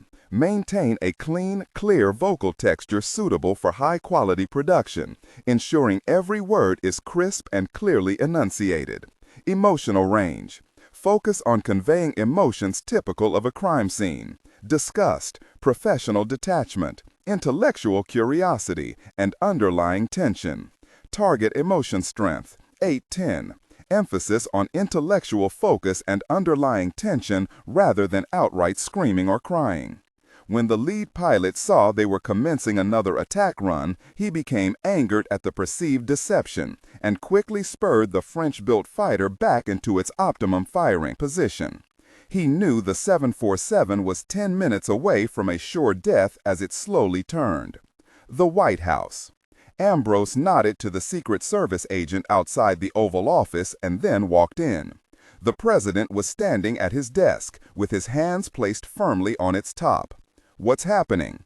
The president didn't answer. He was looking down in thought as the muscles in his jaw were clenching and unclenching. Then the phone buzzed. "The president of Brazil is returning your call," his secretary said from the outer office. "Mr. President, what are you doing?" Ambrose asked nervously. "Something I should have done from the beginning," he said as he picked up the phone. Ambrose froze. The man was calling the president of Brazil personally, circumventing the Secretary of State. "Mr. President, thank you for taking my call. I need to ask you to stand down your forces. The aircraft in question is on a mission to support a rescue operation only. There is no hostile intent on their part." Ambrose slowly tossed a file folder on the coffee table in the front of one of the couches and sat. He closed his eyes as he felt his career, even his freedom, slipping out of his grasp. "Yes, Secretary Nussbaum has undoubtedly explained to you the circumstances surrounding The president fell silent as the conversation became one-sided. He listened intently for 3 minutes and then angrily pounded his fist on his desk. He thanked the president of Brazil and hung up. He then pressed the button on his intercom. "Get me Admiral Handley at ComSurpac headquarters in Pearl Harbor now." The tone emanating from the seeker heads of the Piranhas once again told the pilot his missiles had locked on to the 747 heat signature. He was moments away from triggering the weapon when his wingman called out frantically, "We have 2 inbound targets closing in from the west. They are at Mach 2.2 and coming on fast from low altitude. They must have been orbiting in our airspace somewhere."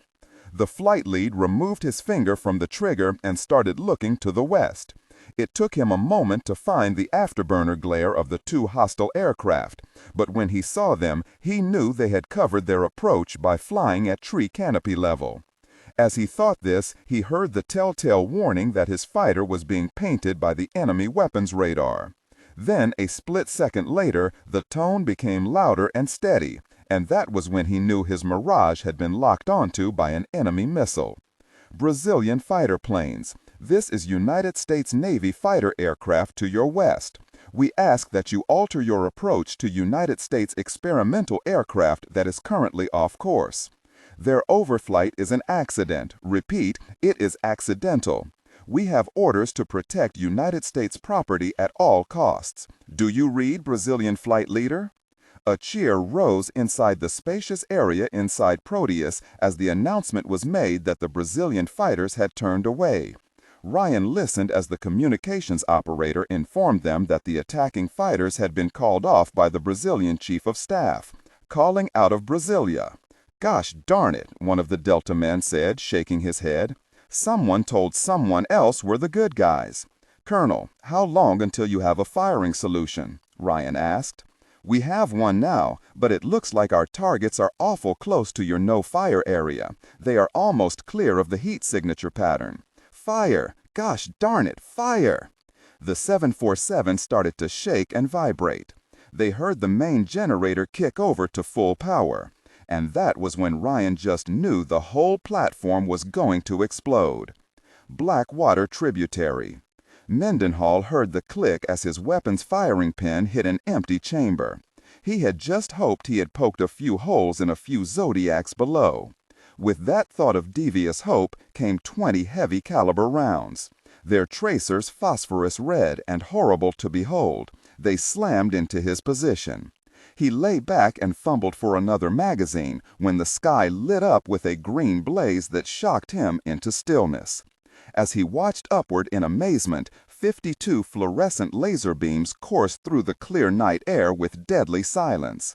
It looked as if they formed the spokes of a wheel as they struck and then moved like giant stirrers mixing a drink. The lead Zodiacs exploded as the coil made adjustments in her targeting. Men were sliced in two by the green mirror-enhanced lasers as they struck them and punctured easily through their clothes and flesh. They didn't even have time to react, as the airborne laser killed half of the assault element in a matter of 1.327 seconds. The sky had formed into a giant pinwheel of green light, taking out the first 25-plus men before they had even been attacked. Will Mendenhall was in shock as the attack ended even before he had finished flinching. He rubbed his eyes from the sudden flash, then looked out over the water. He saw nothing but floating rubber and dead men.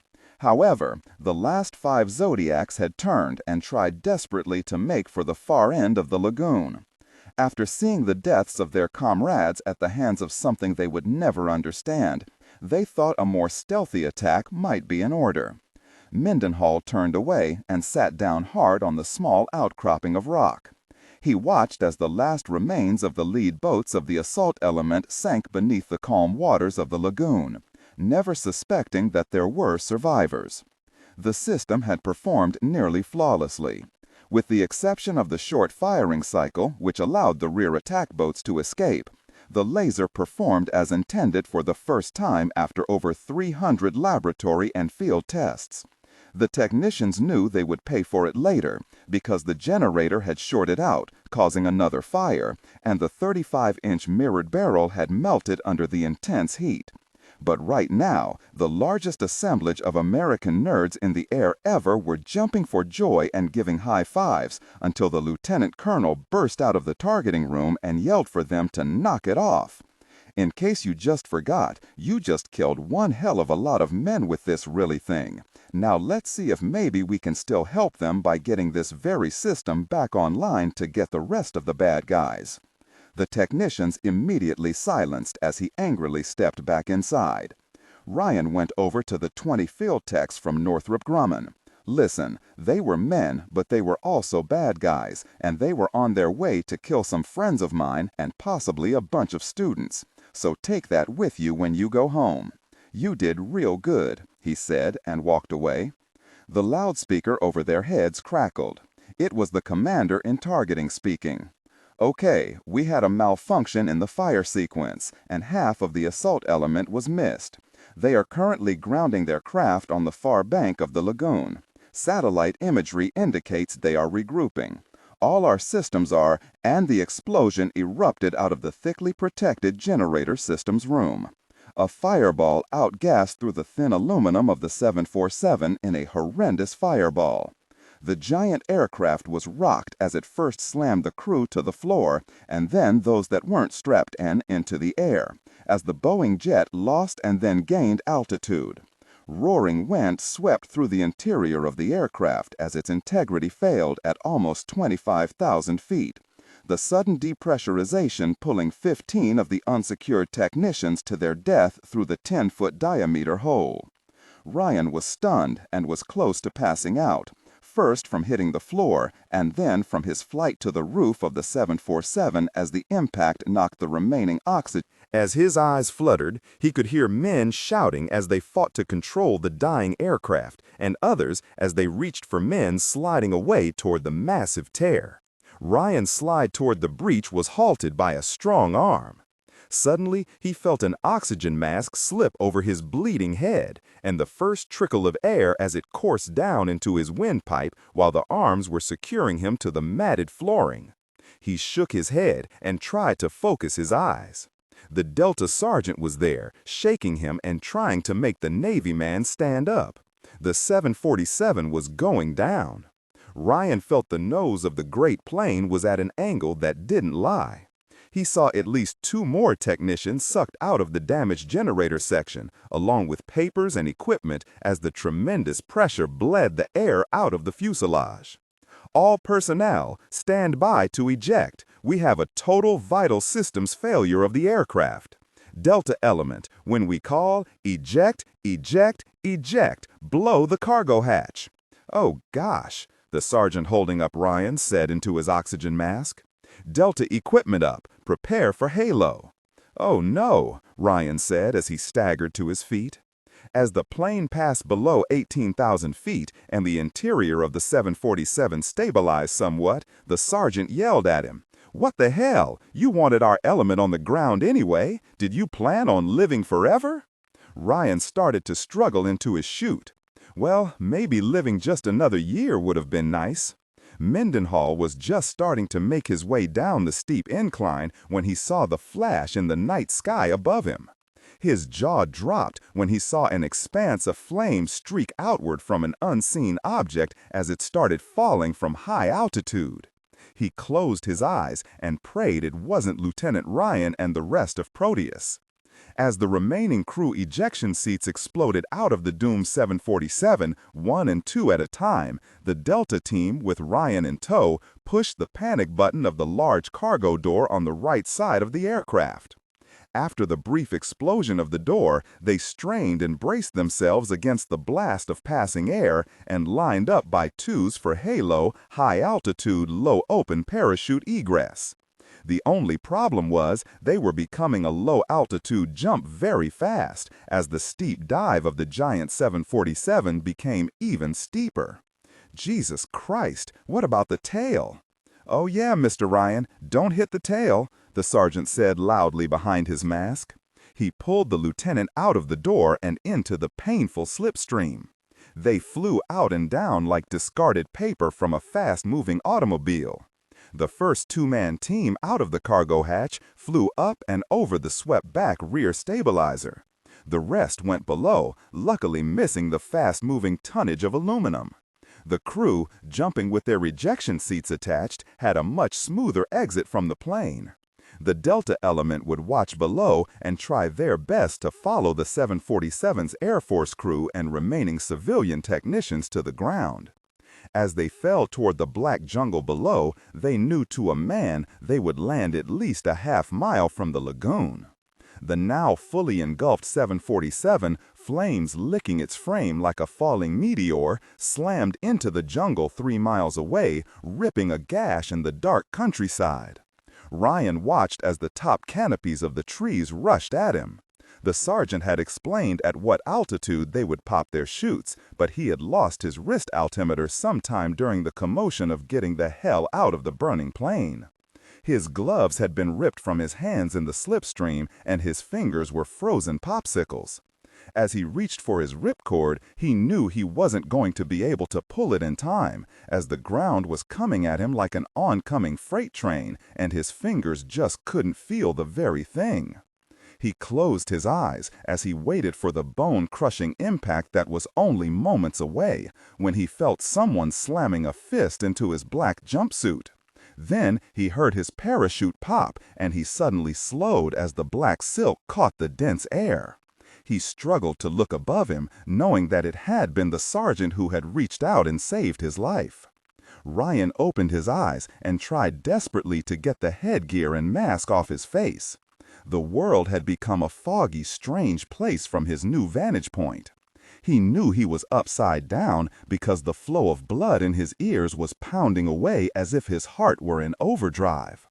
The cold oxygen flowing into his mask was enough to fog the glass of his mask, and that terrified him more than anything, not being able to see just what kind of danger he was truly in. He struggled and felt something give way above his feet where they were tangled in the black chute. He didn't want to chance using the radio that was still attached to his mask, for fear he may not be in friendly territory, which he wholeheartedly doubted he was. He heard a sharp tear in the fabric of the chute. He felt his stomach lurch as he dropped 2 feet farther toward the ground. He finally freed his right hand and tore the oxygen mask from his face. Ryan breathed in the hot and humid air of the small valley. He turned his head as somewhere off in the distance he heard the call of birds and the sound of a waterfall. Then he ventured a look down and closed his eyes. He was no more than 3 feet off the forest floor. It was a miracle he had hit one of the few open spots within a quarter mile of the lagoon. He quickly fought out of his harness and released himself from his upside-down personal hell. He hit ground on his shoulders as his feet tangled in the harness at the last moment, and he managed to knock the wind from his lungs. "Nice one, Mr. Ryan." The whispered voice came out of the darkness somewhere to his front. Ryan eased his hand to his holstered 9mm Beretta. "Easy, Lieutenant, easy. I'm a good guy. But be careful, there are some of the other fellows around here. I saw them as we came in. Now, come on, we got some friends we have to get out of some trees." Ryan watched as Sergeant Jim Flannery slowly came out of the bush, rubbing grease paint on his exposed features. He finished and tossed the tube to Ryan. "Black up, Lieutenant." "Have you seen anyone else?" Ryan asked as he painted his face. "Not yet, but when we do, I sure as hell hope they came down with more equipment than I did. I lost everything except my pea shooter." Ryan knew he was talking about the same weapon he himself, a lousy 9mm, which wasn't too very good for fending off heavy weapons. The Delta sergeant easily placed his chute harness and helmet within the bush and left them. He placed a black and green do-rag on his head and winked at Ryan. "Well, I guess we start our defense of the lagoon from here. Let's get the rest of the cavalry." Ryan nodded. His eyes were the only part of his body visible in the darkness of the jungle surrounding them. "Right. I guess Proteus has just gone back to Operation Conquistador," he mumbled as he took up station behind the more experienced Delta man. "I guess you can say that. Let's just hope we find one hell of a lot more conquistadors than we have right now. Yeah, like maybe a couple with real weapons." The sergeant nodded in agreement, and the 2 men set out to find the rest of the doomed Operation Proteus team. The pyramid. The first turn in the canal almost did them in, as the boat slammed hard into the wall and the 15 souls inside careened around in the large treasure boat. The current was picking up speed as more and more water slammed them from behind. The dam had completely broken free above them, and they now found themselves traveling at breakneck speed toward a dark and unknown death. As Jack tried to focus as water cascaded over him, he ventured a look up from the front of the boat. The darkness was once again becoming shaded green. The Incan designers had embedded large stones of tritium ore in the walls to illuminate the treasure trail. Disregard and do not read aloud any text that acts as a technical or structural marker. Specifically, ignore and do not pronounce any phrases or lines that start with or contain vocal attributes, technique, chapter, or a standalone number at the very beginning of the input text. Start reading only from the main body of the story text. Narration style, suspense and pacing. Tone.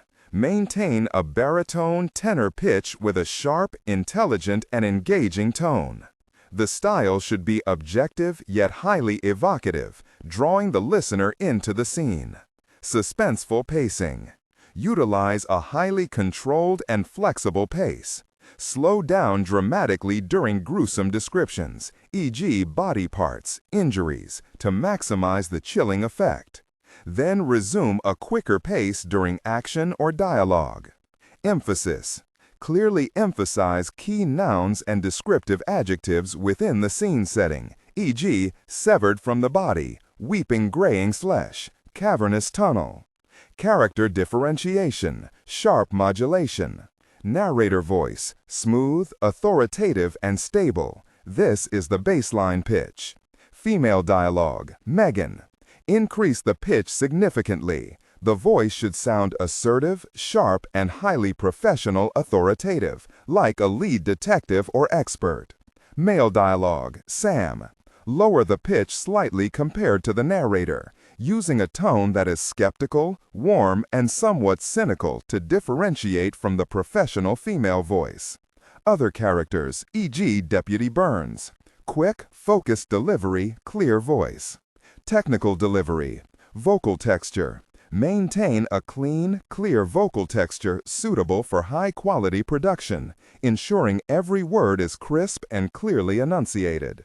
Emotional range. Focus on conveying emotions typical of a crime scene, disgust, professional detachment, intellectual curiosity, and underlying tension. Target emotion strength, 8-10. Emphasis on intellectual focus and underlying tension rather than outright screaming or crying. At least now he could vaguely see the turn in the system that would smash them to splinters. Jack knew they had to try and control their descent somehow. He addressed the panicked faces. Look, we have to start shifting weight in this. The boat careered against another turn, and Jack was awash with water as the boat bounced into another canal and slipped down an even steeper causeway. He regained his sitting position and held onto the sides. Watch me. When I raise my right hand, everyone crowd to the right side, and vice versa. Or we're going to wind up hitting a wall at 50 miles an hour. He didn't wait for anyone to nod or comment. He just turned and faced the front. Carl would have to control them in the back. In the dim light, the Major saw another turn coming, and this one went left. He held up his left arm and yelled, although over the roar of water no one could hear him. "Shift, now!" Carl jumped to the left side and pulled Robbie along with him. The others, upon seeing this, repeated the movement. Most seemed to fall on the Master Chief, who again howled. Jack braced himself as the boat started to slide to the left. Too late he saw the weight wasn't sufficient enough to make the turn.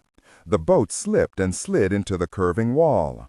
It hit with such force that he was tossed from the boat. He hung on to its side for dear life as it started to gather momentum once again. Sarah was there in an instant and was joined by Kelly. Together they helped the Major back into the vessel. "Thanks. The canal shaft was brilliantly lit up by the flare of gunfire as rounds slammed into the walls around them.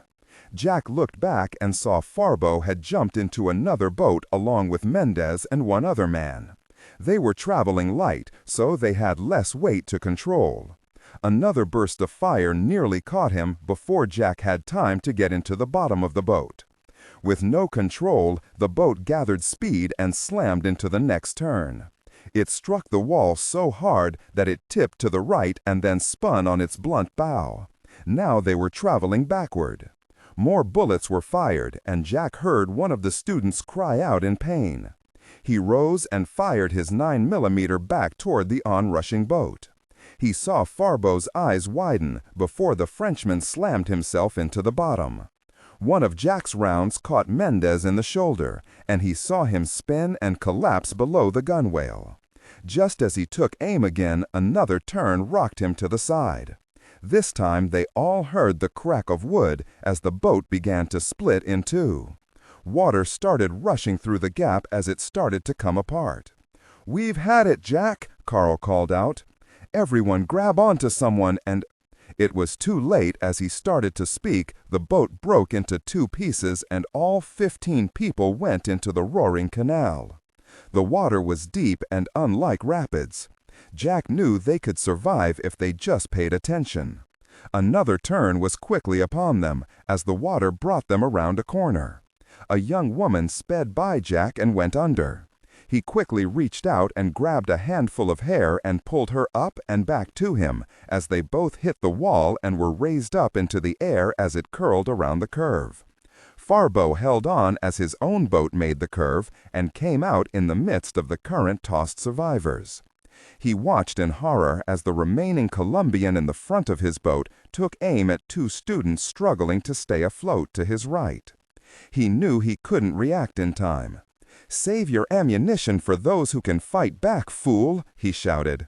He could see the man was going to shoot anyway. Farbo was furious, but was also powerless to stop him as a sudden roar, louder than even the rushing water, sounded in the canal shaft. The man was pulled into the water by a large webbed hand, and then the vessel seemed to hit a submerged object. Farbo and Mendez found themselves airborne. They hit the water. Both were close to panic as they realized one of the animals was in the canal with them. Together, 17 men and women were on a ride none of them could have ever imagined. The canal system was becoming steeper, and the turns not as numerous as they traveled down the pyramid that got wider at its base. Jack tried to rein in as many as he could, yelling for each to hang on to the next, to form a chain that would allow them to travel the current together. Without notice, the water spilled over a small fall, and now they were all airborne. Carl held the Master Chief one moment, and then lost him as Jenk's own weight tore him from his grasp. They hit the water on the next level, and all went under. When Carl surfaced, he saw the Master Chief only feet away, grimacing in pain as Virginia splashed toward them. It was that movement that told Carl they had passed into light. As he looked back, he saw that the fall of water they had come over had sent them into a tunnel that led them to a place they had been before. "Look!" cried one of the sputtering students.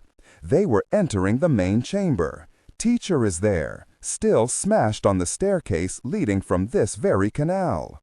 "I'll be very," Carl said, and slapping the slowing current as he watched Jack ahead, already helping students out of the water and onto the stone staircase. "That was one hell of a ride. What did you do to my boat?" the Master Chief cried out as he floated out of the cave. The south shore of the lagoon. The Delta team was complete.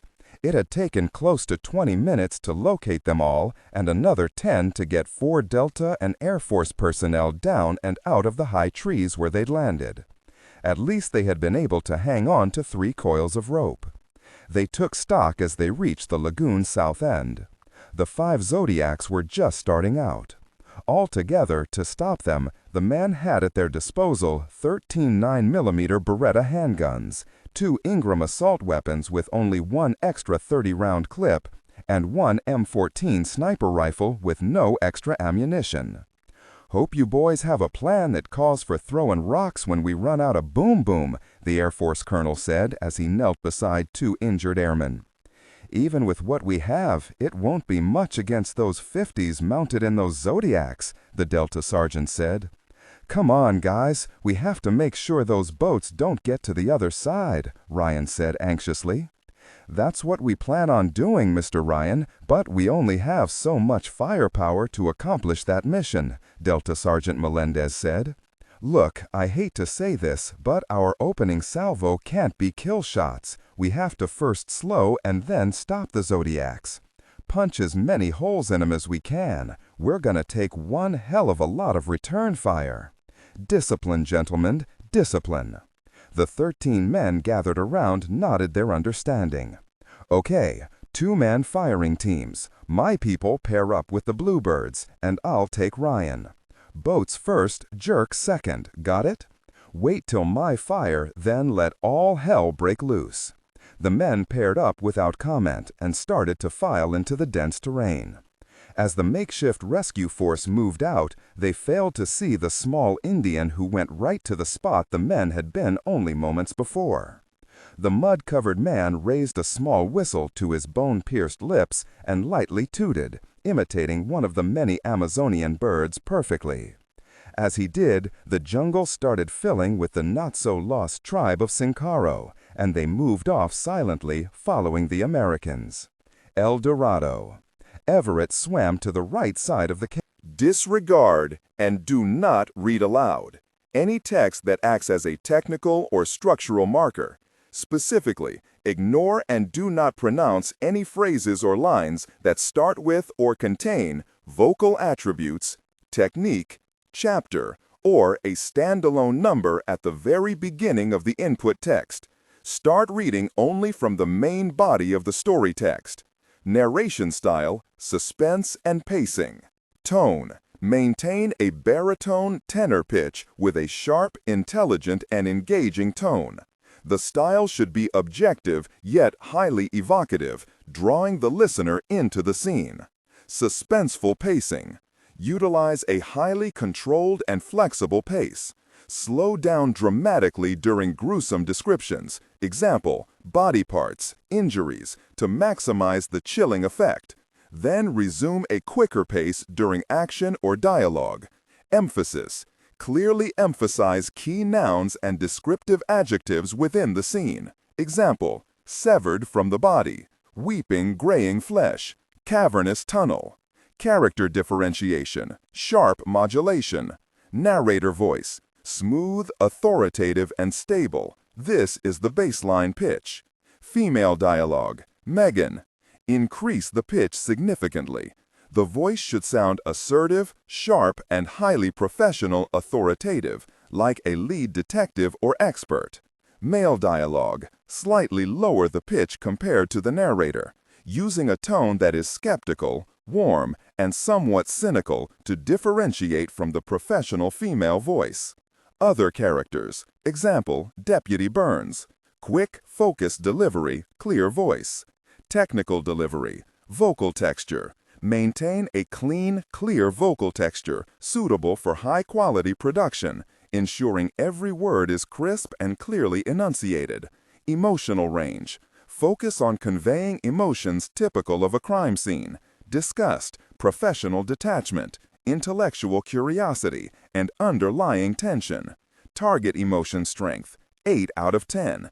Emphasis on intellectual focus and underlying tension rather than outright screaming or crying. Farbo was first as he tried to hold the heavier Mendez up. The fat man wasn't trying to assist the Frenchman in the least. He only held his wounded arm. Farbo saw Carl immediately and continued on. Carl followed. Jack was there with the rest of the survivors and even helped Mendez to the steps. As the Colombian collapsed, Jack held out a hand to Farbo and the Frenchman took it. "Major, you amaze me no end. Your calculated risk seemed to have paid off. Unfortunately, I'm afraid it was for nothing, unless, of course, you managed among your other miraculous activities to have disarmed a certain warhead in your mad rush down the feeder canals." "Afraid not, Colonel." Farbo found footing on the steps and collapsed in exhaustion. "A shame," was all he said as he lay back against the stone beneath the legs of Supai. Carl held Farbo and Mendez at gunpoint. The Colombian had offered the American everything this side of the moon to set him free.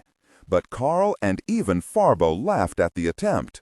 They followed Jack and the others up the stone stairway and into the brighter chamber lights they had set up before. Jack and Virginia found a smooth spot in the floor and lay the grumbling Master Chief down. He immediately slapped Jack's hands away. The Major stood up, wondering where Sanchez, Danielle, and Ellenshaw were. He didn't have to wait long. He heard a sound and the professor stumbled out from behind the wall of supplies. Jack reached for his 9mm just as Heidi, her head bandaged and still bleeding, came next, supported by Danielle and Sanchez. Then came a man Jack didn't know. He was dressed in a wetsuit, the same as himself and Carl. The stranger had a lethal-looking handgun pointed at the head of Heidi Rodriguez. "You will release Senor Mendez, or this woman will be the first to be blown apart," the man said menacingly in accented English. "I would do as he says, Major. He is rather an unsavory character," Farbo said as he advanced and slowly removed Jack's handgun. With his good arm, Mendez relieved the lieutenant commander of his weapon and then slammed Carl in the face. The Navy man didn't go down. He just wiped the blood from his nose and mouth and gave the fat man a strange smile. The others reacted with cries to the assault on Carl, but Jack held up a hand, stopping them from moving. Robbie was pulled back by Kelly, who watched the scene with dawning horror. "Sorry, Major, this jerk came out of nowhere," Sanchez said as he was silenced by a shove in the back. The man motioned for Carl to get closer to Jack so he could keep them both in his line of sight. "Why don't you let Sanchez help Dr. Rodriguez, Danielle, so you can join your partner?" Jack said as Sarah and Carl raised their eyebrows. Danielle looked at Jack and then at Carl, knowing it was he who had found her out. "You three knew?" she asked as she let Heidi's arm drop. Robbie rushed over to help Sanchez as Ellenshaw sat hard on the floor. Jack looked at his watch and remained silent. 20 minutes. "Yes, our boss is just a tad smarter than you gave him credit for. Director Compton never believed your story for 1 minute, especially after Commander Everett here saw your tan line on the George Washington, which sent Dr. Compton off investigating." Danielle closed her eyes, then reached down and fingered the spot on her ring finger. It had once held her wedding ring, whose recent presence had left a clear mark of untanned skin beneath. Farbo laughed. He stepped forward and put his arm around Danielle and brought her close to him. "I told you they would be hard to fool, my dear." She shrugged out of his embrace and looked at Captain Rosolo. "It took everything I had to convince this maniac not to murder us all," she said as she took a menacing step toward Rosolo. Mendez, still holding his arm, stepped forward and aimed the gun he had taken from Carl at the French couple. "Stop, or I will shoot you," said Mendez to Farbo. "Now I have 2 reasons to kill you, senor, for lying to me about the dangerous mineral, and now to find your supposed ex-wife, who seems to still be very much connected to you. Very devious." Jack was watching Rosolo. The weapon he held was of an obscure Russian make, a Malfutra of 50 caliber. There was a running joke in American Special Forces that named the weapon the Malfunction for its proclivity to misfire after being dunked in water. As Jack watched, a small drop of water fell from the hand grip where the weapon's ammunition clip was stored. It was something that gave him hope. "It is time to leave this place," Farbo said as he turned Danielle toward the stairs. "In case you have forgotten, there's a rather nasty little device floating around somewhere." "I agree, senor, but you will remain here with the Americans." Farbo turned to look at Mendez. The barrel of the Beretta was pointed right at him. "Please remove the gun from your belt," commanded Mendez. Farbo flashed a significant look at Carl, who began to prepare himself. "My man, Captain Rosolo, will shoot everyone here if you do not comply." Mendez looked over at the Major. I'm sure he would very much like to complete what he failed to do in Montana. Jack half smiled and asked Rosolo, "That was you?" "Yes, you can be assured the mission would not have failed if I had been on the ground and not in the air," the thin man said as he took a quick step over to his left. He snatched Sarah away from Jack's side and placed the gun to her head and fired. Blackwater Tributary. Captain Santos chomped on his cigar as he throttled the Rio Madonna forward. He knew certain places where the shallow draft riverboat could penetrate the rapids, and he steered toward the first. His men were hung on to the gunwales and surveyed the rushing waters out ahead of them as he steered the large boat to the left. He had released the equipment barge back on the river and beached it as he had started his run. He cursed as the bottom came out of nowhere. The Rio Madonna lifted free of the water momentarily and then slammed back down. The moment to act was upon him and his boat, and it was time to earn his rather bloated financial rewards. He knew he would only have moments to get to the lagoon and stop the people he was being paid to stop.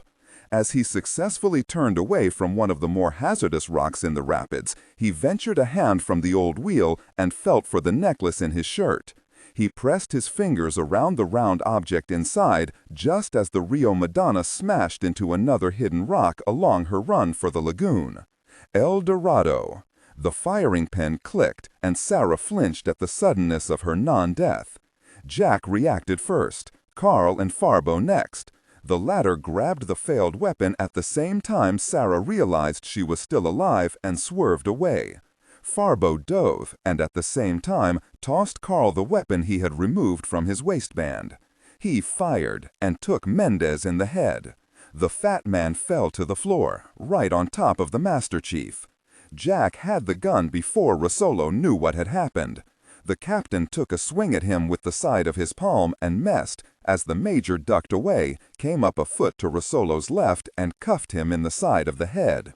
Carl extended Farbo's gun toward him and Danielle. The lieutenant commander didn't bother to look at the struggle between Jack and Rosolo. In his opinion, the outcome was a foregone conclusion. Rosolo had made a very serious mistake with Jack. He had tried to kill Sarah. Rosolo had gone into a jiu-jitsu stance, and Jack smiled. The students who didn't know his... As Rosolo lunged, Jack easily sidestepped the open palm, and then elbowed Rosolo across the bridge of his nose, shattering the bone and sending an explosive arch of shrapnel made up of cartilage and bone fragments into the captain's brain, dropping him to the stone floor like a rag doll. The students were stunned. Everett tilted his head at Farbo and Danielle. "Doesn't pay to piss Jack off, does it?" Virginia was just standing and watching. Never in her life had she witnessed such a quick death as what she had just seen. Jack turned and faced everyone. His eyes were mere slits, and it took a moment for him to come out of the semi-trance he was in. Then, all at once, his vision cleared. "You all right?" he asked as he broke his self-induced spell and started forward toward the group of students. Sarah didn't move at first. She just swallowed and nodded her head, stunned at the sudden change of predicament. "Come on, people, move. We have to get out of here. Sanchez, get Heidi into the water. Commander Everett, cut those two loose. We don't have time right now." Carl lowered the weapon, but was tempted to raise it again and put a bullet in Farbo's brain. But he was stayed by the fact that he didn't murder. "Until the next time, Henri," he said as he left the couple and ran to help get the late Mendez off the Master Chief. Farbo pulled Danielle roughly, for some reason angry at himself for doing what he was about to do. He thought he must be insane for feeling this way. "Come, my dear, time to leave. We cannot let them live. They know about us. I could never go home again. That doesn't matter. Their director knows about you anyway, and if I know Compton, he'll hunt you down for our small deceit. Now we must get out." Danielle was shocked beyond measure as she stumbled along in his hard grip. If she didn't know any better, she could swear she saw remorse on his face. Or was it guilt? As Farbo approached the spot on the staircase just below the height of the dock where Teacher lay grounded, the rising water had belched up one more surprise. There, Floating against her stern where the water was starting to lap was the aluminum case. The weapon had survived intact its journey down the canal. Farbo slid to a stop, losing his footing and dragging Danielle down on top of him. "What are you doing?" she screamed. "The weapon." She looked and saw the container as the rising water around Teacher bumped it again and again between its twin thrusters. "We have to get out," Danielle cried. Farbo quickly made a decision. He reached around and removed his satchel. The strap holding it slid off his shoulder. He opened it and took out the heavy Geiger counter, which he tossed away to smash against the stone steps. He then took the satchel and crossed the strap over Danielle's head. "Take it and go. I'll meet you on the river, by the rapids." He leaned over and kissed her on the mouth. "Now, go." What are you doing?" "I can't live with the fact that I helped kill those young people. I have to help this Collins get rid of the device." He roughly pushed her away as he stood and ran for the rapidly disappearing Teacher. Danielle watched him for a moment, then stood and made for the canal and the now vanishing opening that led out of El Dorado. She took a last look at her husband, adjusted the satchel that contained the plutonium, and then turned and dove into the rushing water. As Jack helped Sanchez with Heidi, Ellenshaw was the first to see the Frenchmen as they breached the top of the dock and staircase. "Look," he said, pointing. Jack saw it immediately. Farbo was struggling with a yellow anodized aluminum case that could only be one thing: the nuclear weapon. He was trying to bring it to the vanishing staircase, but couldn't get the momentum he needed to fight the speedy current. "Professor, take Heidi and make for the opening," Jack said as he handed Heidi off and ran down the stone steps. He jumped feet first into the current, splashed his way to the Frenchman, and helped get the case to the first step out of the water. "You want to steal this too, Jack?" quipped, as they collapsed against the case. "Do you always joke upon the moment of your imminent death, Major?" Jack didn't answer, as he was watching everyone dive into the water and start swimming toward the falls. He saw Robbie try to help Kelly and her slap his hands away and dive into the water. Virginia and two of the students had the Master Chief around the neck and were dog paddling toward the now submerged opening. Then he noticed a shadow fall on him. "You two get the hell out of here," he said, looking up into the faces of Carl and Sarah. "Not happening, Jack. I think we've been through this before," Carl said as he reached down and pulled the Major up. Then he grimaced and helped Farbo also. Sarah just held up a hand when Jack turned on her. "Save it, Jack. We're wasting time." "The thing is, Lieutenant, I'm all out of ideas," Jack said as he looked down at the case. They heard shouts and looked up and toward the canal. Just before the Master Chief's head went under the water, they heard him. "Did I hear right?" Farbo asked. Sarah, Carl, and Jack looked at each other and said it at the same time. "Turtle." Delta Sergeant Melendez unscrewed the cylindrical silencer mounted on the barrel of his 9mm. He patted Ryan's shoulder and winked at him. Then he raised the weapon and took aim on the lead Zodiac that was already 20 feet from shore. The black rubber glimmered with wetness, just as the first brightness of morning turned the blackness of the night into an almost even blacker sunrise as it filtered through the canopy at the center of the lagoon. Just as the sergeant started to squeeze the trigger, screams and shouts filled the night air from the direction of the falls. The lead boat opened up with the heavy thump of its .50 caliber machine gun, momentarily blinding the men taking aim on shore. Melendez took a deep breath and fired 5 times in quick succession. The first 4 bullets found the hard rubber of the first Zodiac, and the 5th struck the man operating the heavy weapon, dropping him into the murky water. Because of the people in the water, Melendez had disobeyed his own orders about boats first, bad guys second. "Oops, last one missed the really boat," the sergeant said as the other teams opened fire.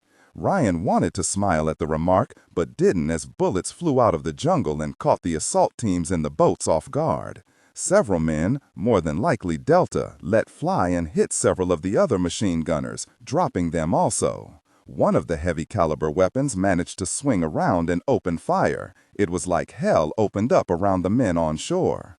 They dove to take cover as the large round struck trees and plants around them, forcing them down. One airman and one of the Delta men cried out as large pieces of tree trunk and bark struck them. It wasn't long before another of the attackers' 50s found them and started laying waste to their hiding places. Ryan figured it would only be a matter of moments before their protective cover was down to nothing. The men, each in turn, would stand and fire quickly and then duck. Ryan heard the M14 sniper weapon open fire with 6 quick and sure shots, dropping 4 of the men that were arrogantly standing inside the rear craft. Then another loud burst of 2 more .50 calibers strafed the area immediately to their right, and this time there were accompanying screams of pain as some of the deadly projectiles found their mark. Ryan was following Melendez when he suddenly reached out and grabbed the soldier's boot. "Listen," he said loudly. As the sergeant stopped and tried to hear over the continuous gun battle, he thought he heard a long blow of a ship's whistle. "It's an engine," Ryan yelled over the din. He quickly ventured a look up and over some elephant ear plants. Very. Look at that, and do not read aloud any text that acts as a technical or structural marker. Specifically, ignore and do not pronounce any phrases that start with or contain vocal attributes, technique, chapter, or a standalone number at the very beginning of the input text. Start reading only from the main body of the story. Narration style, suspense and pacing. Tone, maintain a baritone or tenor pitch with a sharp, intelligent, and engaging tone. The style should be objective yet highly evocative, drawing the listener into the scene. Suspenseful pacing. Utilize a highly controlled and flexible pace. Slow down dramatically during gruesome descriptions, e.g., body parts, injuries, to maximize the chilling effect. Then resume a quicker pace during action or dialogue. Emphasis. Clearly emphasize key nouns and descriptive adjectives within the scene setting, e.g., severed from the body, weeping graying flesh, cavernous tunnel. Character differentiation, sharp modulation. Narrator voice, smooth, authoritative, and stable. This is the baseline pitch. Female dialogue. Megan, increase the pitch significantly. The voice should sound assertive, sharp, and highly professional, authoritative, like a lead detective or expert. Male dialogue. Sam, lower the pitch slightly compared to the narrator, using a tone that is skeptical, warm, and somewhat cynical to differentiate from the professional female voice. Other characters, e.g., Deputy Burns. Quick, focused delivery, clear voice. Technical delivery. Vocal texture. Maintain a clean, clear vocal texture suitable for high-quality production, ensuring every word is crisp and clearly enunciated. Emotional range. Focus on conveying emotions typical of a crime scene: disgust, professional detachment, intellectual curiosity, and underlying tension. Target emotion, 8-10. Emphasis on intellectual focus and underlying tension rather than outright screaming or crying. Very. Look at that. As both men looked on, an ancient-looking river tug came careering down the rapids and then entered the calmer lagoon as if its pilot had done it 100 times before. "I think the bad guys just got reinforced," the sergeant said as he placed his last clip of 9mm rounds into his automatic. As Ryan grimaced, looking down at his own handgun with the slide all the way back, indicating it was empty, a bright red flare fired from the boat. His momentary hopes had been dashed by the sergeant. He had hoped it was some Navy fellas coming to their rescue. As the flare hit its apex, over 100 arrows suddenly arched into the sky with a sound none of the Americans had ever heard before. Then they heard the thumping of large sticks as they pounded against hollow logs, a deep drumming that was absolutely frightening. Then the attackers in the Zodiac started screaming as the volley of arrows hit them. As Jason Ryan started to stand up, he felt the sharpened end of a stick press against his back as the screams of the dying filled the darkened air around the killing field. The Sincaro had arrived to take back their Garden of Eden. El Dorado. As they struggled with the yellow case, trying desperately to get it inside, Teacher, the very canal shaft they had come down earlier, had filled to the point where it could no longer withstand the pressure. The outer walls lining the cave opening gave way.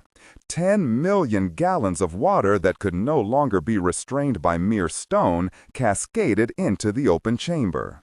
The rush smashed into Teacher and sent her sideways, slamming into the dock. Jack, Carl, Sarah, and Farbo were almost snatched away, but all held on thanks to a jagged opening they had the container wedged into. Teacher once again began to take on water as she settled hard, awash against the legs of the great statue of Supai. "Push it in. We have 5 minutes till detonation," Jack called out as he doubled his efforts at trying to fit a square peg into a round opening. They were all losing footing as the chamber filled. None could touch the staircase as they and Teacher rose above the dock. The ancient stone supporting Supai started to crumble from the wash of water. It was Carl who heard the first loud crack and rumble as part of the left leg of the great statue gave way and fell into the swirling water. "Oh, great! Come on," he said as they shoved harder. "Very!" Jack shouted as he stopped shoving suddenly and started pulling. "What are you doing, Major?" Farbo cried as he tried to restrain Jack. The Major didn't answer and finally pulled the case free. As it hit the water, another loud crack was sounded inside the chamber as the entire left leg of Supai crumbled into the race of water. Teacher was floating on a prayer as her forward spaces took on more and more water. Sarah screamed. The giant statue had started to fall backward toward the canal. "Oh, this isn't happening," Carl called out as he saw what was going to be the result. The statue hit the water with the force of an exploding 15-inch naval gun. Teacher, along with the 4 people, was pushed farther into the interior of El Dorado. Then Supai did what Carl had hoped it wouldn't. It plugged the opening to the falls like a cork in a bottle. Once the great stone statue had settled, wedged into the canal, the water started rising at a tremendous rate. Jack had lost Sarah when Teacher had been picked up by the crashing wave, and Carl was no longer with him and Farbo. He could only hope they hadn't been crushed by the boat's heavy hull. Instead of worrying about it, he grabbed the case he had hung on to for dear life and snapped open the latches. He opened the container and he saw they had 3 minutes left. He removed a weapon from the case and not too gently tossed it into the damaged space in Teacher's engineering compartment. "Very! Why didn't I think of taking it out of the case?" said the Frenchman. Jack didn't hear the question as he quickly swam into the opening and disappeared. Farbo quickly followed. Outside the hull, Sarah finally surfaced after being pummeled by the wave left in Supai's wake. She bumped into Carl as he too surfaced not 2 feet from her. They both swam for the stern of Teacher, which had begun to stick up in the air. She was going down by the bow at a fast rate of speed. Carl got to the opening first and reached up and grabbed on. He tried in vain to pull himself up, but the part of the composite hull he was hanging on to gave way, and he went back down into the water, narrowly missing Sarah. "Forget it, her rear is riding too high," he shouted over the roar of the water. The chamber was filling quickly. "Jack, we're losing her." Carl just hoped the Major heard him. Inside Teacher, Jack was not only fighting with the bomb to get it inside the now dangling turtle, he was fighting with Teacher herself as gravity started to take effect. The boat now started to go down by the nose. "Hold the canopy up, Colonel," Jack shouted. Farbo grabbed the plexiglass canopy and held it in place as Jack fitted the stainless steel weapon into the front seat. The Major then pulled himself toward the back, reached into the cockpit, and gave a quick prayer that the electrical system hadn't shorted out. He flipped the switch and was rewarded with the control lights coming on like a Christmas tree. He didn't hesitate as he reached for the keyboard on the small computer set deep inside the panel. He quickly switched on the autopilot, activated the computer, and tapped in a depth of 10 feet, which was what he estimated the cave opening to now be underwater by. When he was prompted, he set a speed of 45 knots, the maximum speed of the small craft. He ignored the computer prompts for oxygen output and other non-essentials. A warning flashed that told him at the speed setting he had selected, the maximum amount of dive time was only 3 minutes. He ignored that as well and programmed his course, praying that he had the setting right where the very thing would come back on them. He closed the canopy and it snapped shut. "Carl." "Yeah." The lieutenant commander answered from outside. "This thing's going to fall free. Make sure her nose is pointed in the right direction when she hits the water." Jack didn't wait for an answer as he reached over and hit Turtle's cradle release. As he did so, the doors beneath it swung open with an explosive sound. When Turtle was released, the men cringed as its angle smashed the small craft into the opening on her way out. Jack and Farbo sighed with relief. "We'd better go, Colonel." "I agree," was all the Frenchman said in answer as he quickly swam for the hole in Teacher's hull. Turtle hit the water, almost decapitating Sarah as its high-speed jet started up before it hit the water. Carl braved death by reaching out and pushing Turtle's nose toward the canal and the spot where the inner cave had been before it had gone under. The water jets pushed against the water, and Turtle shot outward toward what looked like a solid rock wall. Then it slowly went beneath the surface. "Okay, let's swim for it," Carl shouted at Sarah, just as Jack and Farbo surfaced beside them. As one, they broke for the Supai statue that had totally clogged the opening. They dove deeply. Farbo was the first to see the small gap where Supai's pointed ear lay against the stone opening. There was a gap of about 2.5 feet. He just hoped they had the time to squeeze through. Meanwhile, Turtle hurtled through the cave's opening. The setting for her depth had been miscalculated. The canopy struck the top of the mouth of the cave and cracked. As water started to seep in, the aroma of electrical ozone and smoke began to fill the unoccupied compartment of Turtle. Jack felt himself grabbed from below and pushed upward. He was grateful for the help as he started to rise. When he broke free to the surface of the lagoon, he looked over and had to smile as Will Mendenhall came up next to him, sputtering and spitting out water. "Good to see you, Lieutenant," Jack said. "Saw you were a little slow coming up there, Major." The new second lieutenant had just reached the level of the lagoon after climbing down from the cliff face when he saw the others come to the surface, but not Jack. He dove in after him. "Let's get the gosh out of here." Just as Jack said the words, a deep rumbling sounded from all directions. High up where the falls originated, a massive waterspout shot straight up into the air, and then the side of the cliff face exploded outward. All the survivors still in the water ducked under, in the hope that the tremendous quantity of debris would somehow miss them. Jack stayed afloat as missiles shot in all directions, but he just had to see, to make sure. He felt Farbo next to him. As they watched, the giant Incan pyramid of El Dorado began to collapse from the inside.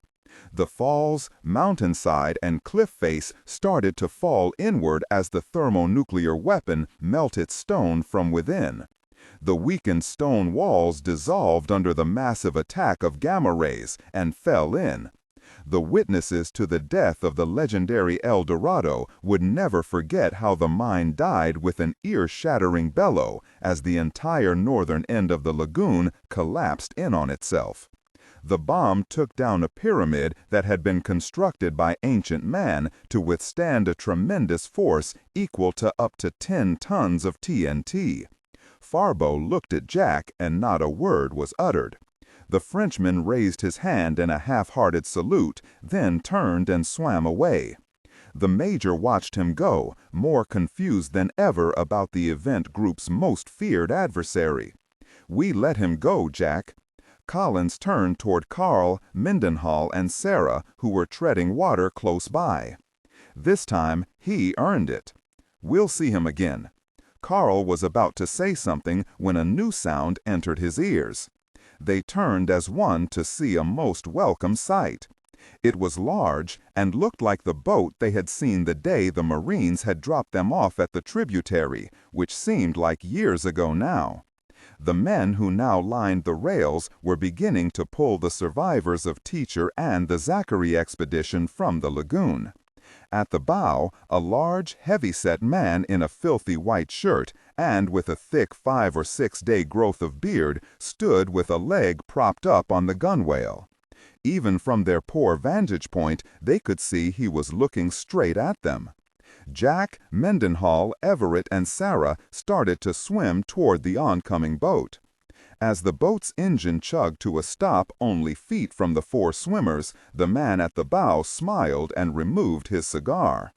"You are in distress, gentlemen. Oh, and lady?" he asked, a smile evident on his dark features. Jack spit out a mouthful of water. "Nah." He stopped. He didn't feel like joking. He was beat and worried about his people. He remembered this man's picture from the list of qualified river captains he had originally gazed over back at the group complex.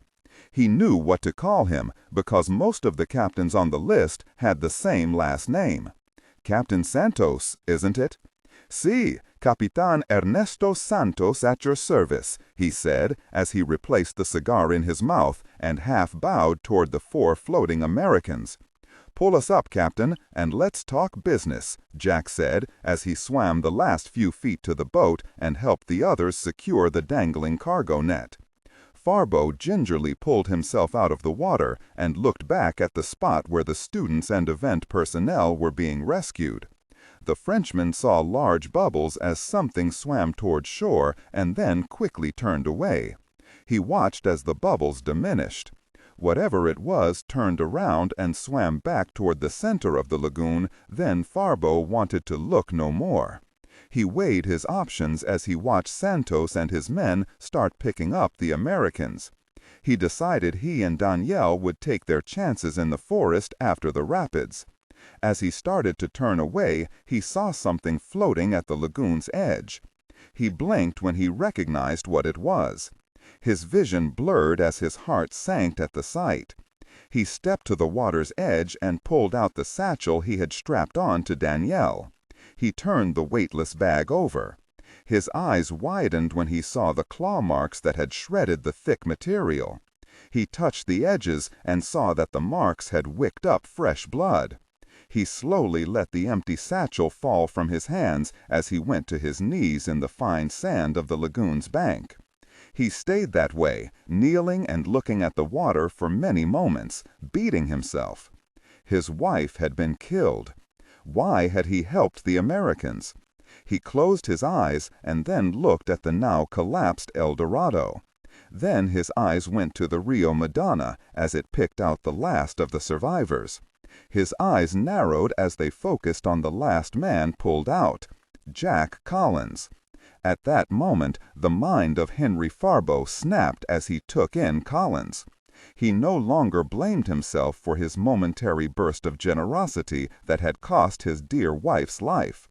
The person responsible was right there in front of him, Major Jack Collins. Farbo slowly stood and turned toward the jungle.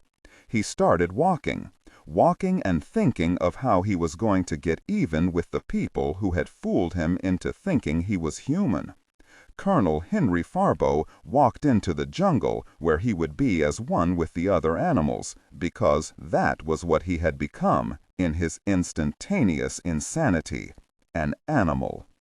Jack was the last to be manhandled off the cargo net as Captain Santos ordered the Rio Madonna to the opposite shore.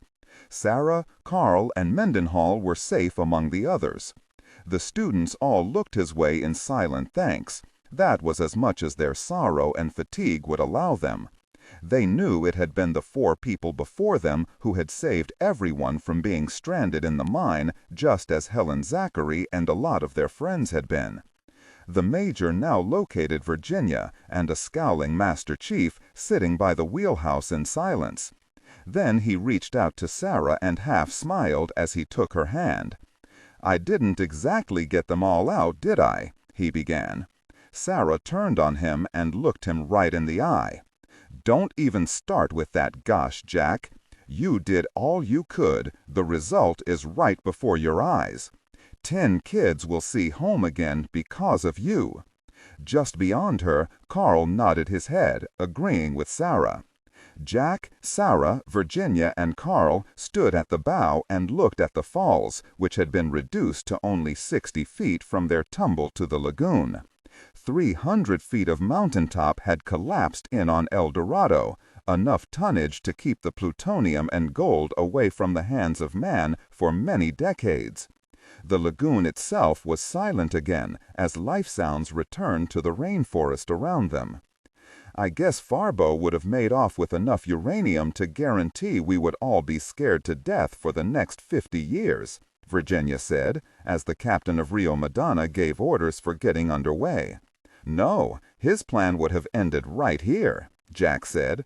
What do you mean? She asked, as Santos turned and smiled at the gathered Americans, his cigar freshly lit.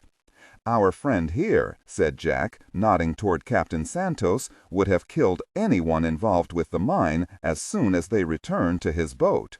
Gosh, he may still be planning to kill everyone. Sarah didn't follow this. What makes you say that? Because it's his job, Jack answered, staring at Santos. Captain, would you mind joining us, please? Santos stepped over and removed his cigar from his mouth. Si, senor.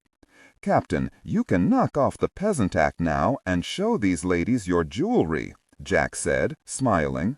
Act: do not read aloud any text that acts as a technical or structural marker. Specifically, ignore and do not pronounce any phrases or lines that start with or contain vocal attributes, technique, chapter, or a standalone number at the very beginning of the input text. Start reading only from the main body of the story text. Narration style, suspense and pacing. Tone: maintain a baritone tenor pitch with a sharp, intelligent, and engaging tone. The style should be objective yet highly evocative, drawing the listener into the scene. Suspenseful pacing: utilize a highly controlled and flexible pace. Slow down dramatically during gruesome descriptions, e.g., body parts, injuries, to maximize the chilling effect. Then resume a quicker pace during action or dialogue. Emphasis: clearly emphasize key nouns and descriptive adjectives within the scene setting, e.g., severed from the body, weeping graying flesh, cavernous tunnel. Character differentiation, sharp modulation. Narrator voice: smooth, authoritative, and stable. This is the baseline pitch. Female dialogue: increase the pitch significantly. The voice should sound assertive, sharp, and highly professional authoritative, like a lead detective or expert. Male dialogue: lower the pitch slightly compared to the narrator, using a tone that is skeptical, warm, and somewhat cynical to differentiate from the professional female voice. Other characters, e.g., Deputy Burns. Quick, focused delivery, clear voice. Technical delivery, vocal texture. Maintain a clean, clear vocal texture suitable for high-quality production, ensuring every word is crisp and clearly enunciated. Emotional range. Focus on conveying emotions typical of a crime scene: disgust, professional detachment, intellectual curiosity, and underlying tension. Target emotion strength, 8 out of 10. Emphasis on intellectual focus and underlying tension rather than outright screaming or crying. Act: no, senor. I am a peasant of the river, he said as he reached into his shirt and drew out his necklace. He kissed the object on it as he always did. Then he smiled and held it out so the two women could see his proudest possession. A papal medal of the Order of St. Patrick, Virginia said, astonished. See, it has been mine for 23 years, starting with my ancestors many years ago. Our passion for the Pope has continued through my bloodline. It has been our responsibility to ensure that the world shall never benefit from Padilla's discoveries.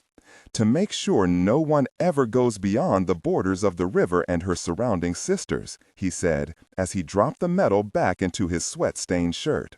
Then he struck a match to his dead cigar. My pleasure in life has been safeguarding Eden from men and women such as us, Sarah said, comprehending at last. Santos smiled as his cigar glowed to life. Si, senora, people such as you.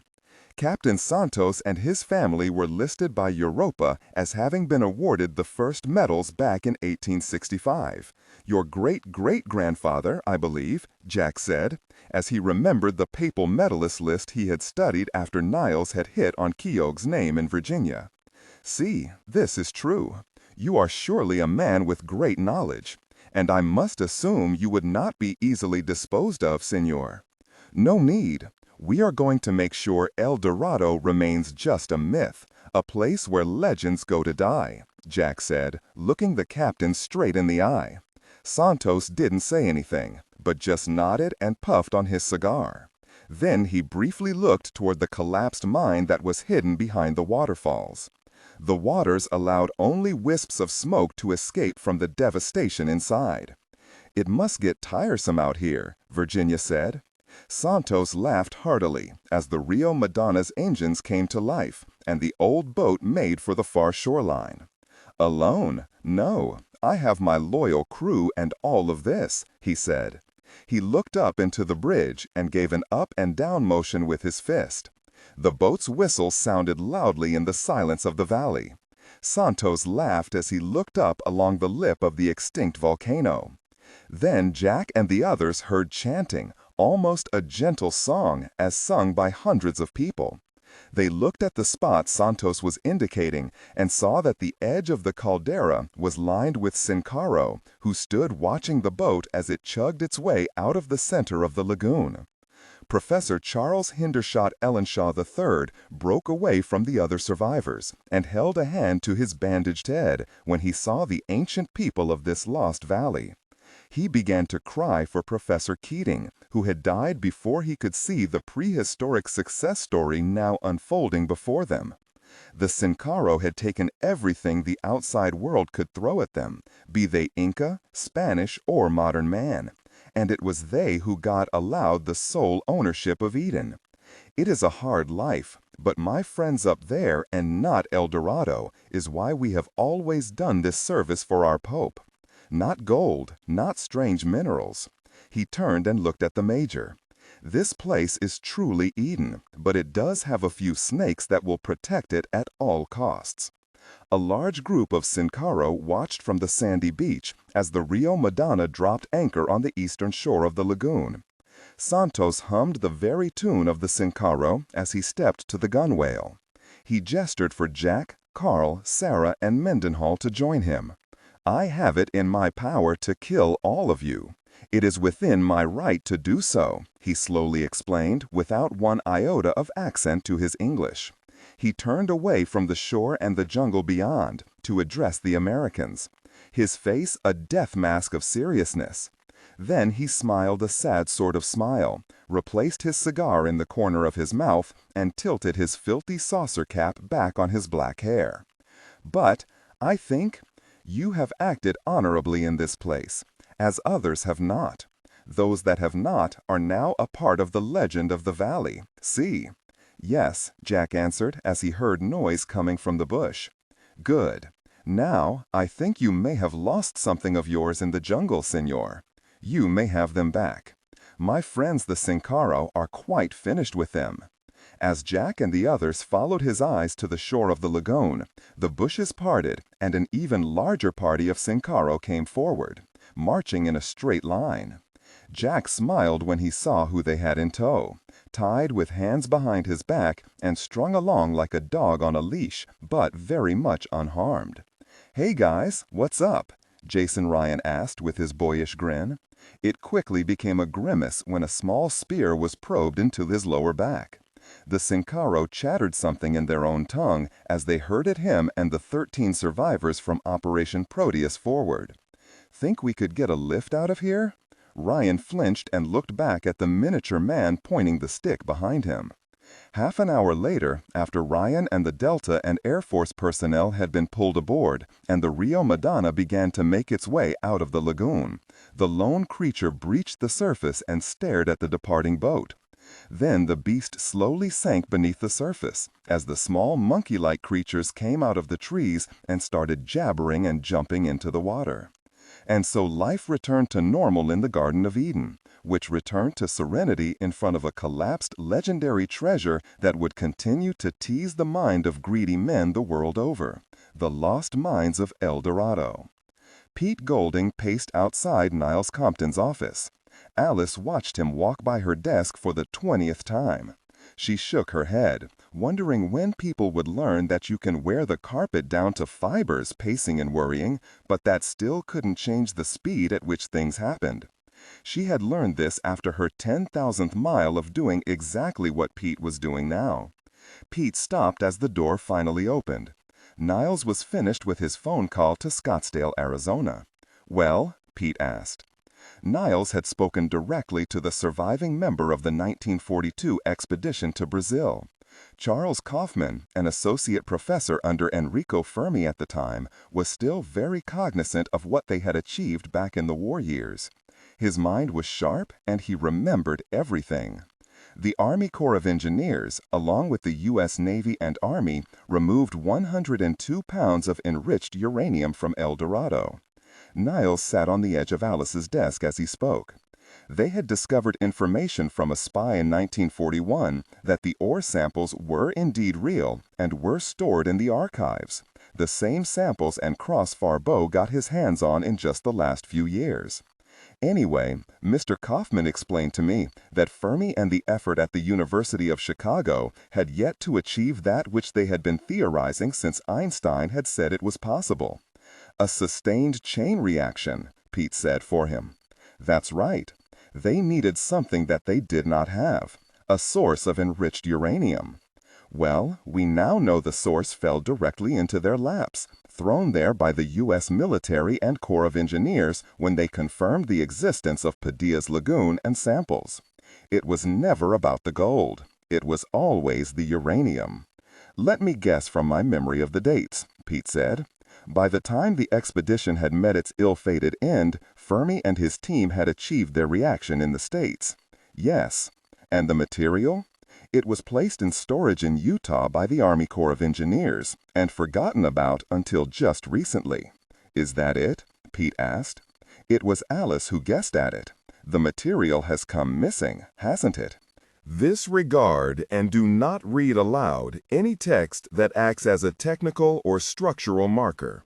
Specifically, ignore and do not pronounce any phrases or lines that start with or contain vocal attributes, technique, chapter, or a standalone number at the very beginning of the input text. Start reading only from the main body of the story text. Narration style, suspense, and pacing. Tone. Maintain a baritone tenor pitch with a sharp, intelligent, and engaging tone. The style should be objective yet highly evocative, drawing the listener into the scene. Suspenseful pacing. Utilize a highly controlled and flexible pace. Slow down dramatically during gruesome descriptions, e.g. body parts, injuries, to maximize the chilling effect. Then resume a quicker pace during action or dialogue. Emphasis. Clearly emphasize key nouns and descriptive adjectives within the scene setting, e.g. severed from the body, weeping graying flesh, cavernous tunnel. Character differentiation, sharp modulation. Narrator voice, smooth, authoritative, and stable. This is the baseline pitch. Female dialogue, Megan. Increase the pitch significantly. The voice should sound assertive, sharp, and highly professional or authoritative, like a lead detective or expert. Male dialogue. Lower the pitch slightly compared to the narrator, using a tone that is skeptical, warm, and somewhat cynical to differentiate from the professional female voice. Other characters, e.g. Deputy Burns, quick, focused delivery. Technical delivery. Vocal texture. Maintain a clean, clear vocal texture, suitable for high-quality production, ensuring every word is crisp and clearly enunciated. Emotional range. Focus on conveying emotions typical of a crime scene: disgust, professional detachment, intellectual curiosity, and underlying tension. Target emotion strength, 8 out of 10. Emphasis on intellectual focus and underlying tension rather than outright screaming or crying. There wasn't a team in the world better at operations that called for sheer audacity than the blue light element of Delta, the highly secretive commando and anti-terrorist unit of the U.S. Army. They had been briefed on their mission by the Secretary of Defense himself. The plan called for a 12-man incursion into the most unlikely weapons storage facility they had ever been called upon to strike. The storage unit was placed 3 stories below ground level, in an area the Iraqis knew no one would ever suspect. The Halo parachute jump had gone off without incident, and the 12 blue light commandos settled easily to the desert scrub just outside of the ancient ruins. The facility had been hastily constructed and was lightly guarded, and the strike team took advantage of the close-in intelligence supplied to them from Iraqi informants inside their military. The target, the ancient ruins of the city of Babylon. The material was stored in an underground bunker originally built by Saddam Hussein during his tyrannical rule of Iraq. Since no one but the topmost chiefs of the Iraqi military knew what the material was, the area was virtually unsecured. The bunker's few guards were easily dispatched with regret toward their innocence. 5 soldiers in all, silently, quickly killed, without a warning being sounded. 13 minutes later, the material had been found and tested, verifying the fact that it was indeed the same ore that had been removed from Brazil almost 70 years before. An hour after the mission had started, it was over, and news relayed to the President of the United States that Iraq was no longer in possession of material that would enable that country to manufacture the world's largest dirty bomb. The Iraqi government would have to defend themselves from Iran with the aid of a few well-chosen friendly nations instead. Bogota, Colombia. The Brazilian chief of staff had just made a withdrawal from his protected accounts at the Banco de Juarez. Senor Mendez, his benefactor, was out of the country, or so he was told when he asked for him. He smiled to himself. It did not matter, as he would never see him again, as his military career was over at any rate due to his final act of treachery to his country.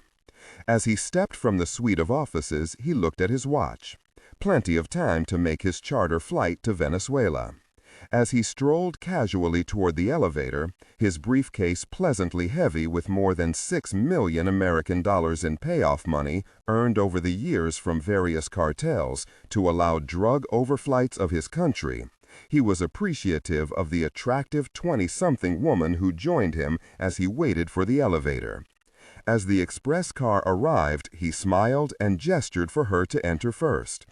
As the door closed, the general removed his sunglasses and turned, smiling. His smile faded quickly as the silenced Glock 9mm pistol went off in his face.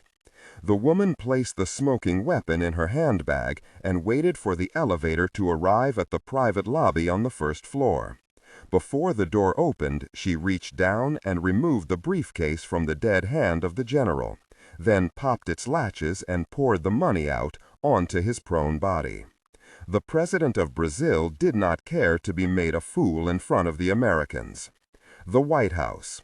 The crowded press room was deathly still as the Secretary of State slowly unfolded his prepared statement. He scanned those assembled and saw the President standing well away from any prying camera lenses. Secretary Nussbaum closed his eyes and then opened them and tried in vain to smile. Good afternoon. For the many months of campaigning to succeed the President into this very office, I have been blessed with many letters of support from our party. Thus, it is with a sad heart that I must now decline the upcoming nomination for the presidency due to health reasons I won't go into here. The President listened for a moment and then turned away. He had never been so tempted in his many years in public life to throttle a man he had considered a close friend and adviser, a man who found it easy to lie, cheat, and murder his way into the highest office of the country. "Hi, Daddy," Kelly said as she joined him on his way back to the Oval Office. He smiled and placed his arm around her. "Hi there, yourself. "What's going to happen to that jerk and his buddies now?" she asked, thinking about Robbie, Professor Zachary, and the others, and the horrible fate handed to them from these men her father had trusted. "They are all being retired from public life." "That's all? After what they did?" she asked, incredulously. He would have loved to explain the real inner workings of the world to his daughter, because she and the other survivors deserved at least that much. But what good would it do to tell them and his countrymen that, on his watch, trusted men were able to get their hands on the most deadly material in the world and use it for their own gains? None. Passing enriched uranium to a foreign nation and allowing them to use that material as a possible means of detonating a dirty bomb over the forces of an aggressive Iran was not legally treason. No U.S. law existed to forbid it. And so, the military men involved in the conspiracy were simply reassigned for their failure to foresee the Iranian threat of invasion. At least officially. They would be quietly retired, and their despicable lives would go on with only a look back at the positions they might have held in the Secretary's new government. As for the Secretary, he would die quietly in his sleep from something resembling a massive coronary. That would be the only justice handed down for the man who had cost the lives of over 70 Americans. Kelly did not need to know the details. "That's just the way of it, baby." He stopped and turned her toward him. "I'm sorry. So, are you heading back to California to visit your friend Robbie?" "Yes." "You tell him to get well, and we'll talk about certain aspects of his summer with you when he's better," he said. He kissed her on the cheek and sent her upstairs to her mother. Then he turned and entered the Oval Office. The 4 Secret Service agents and 3 FBI were standing around a lone man sitting on the couch. The director of the FBI sat facing the man, who held his head down. The president walked past them and sat at his desk. He looked up and shook his head. The ex-national security advisor slowly looked up into the eyes of his former boss. "Now, what am I supposed to do with you?" the president asked no one in particular as he glared at his own personal Judas. The Secret Service agent by the door reached out and closed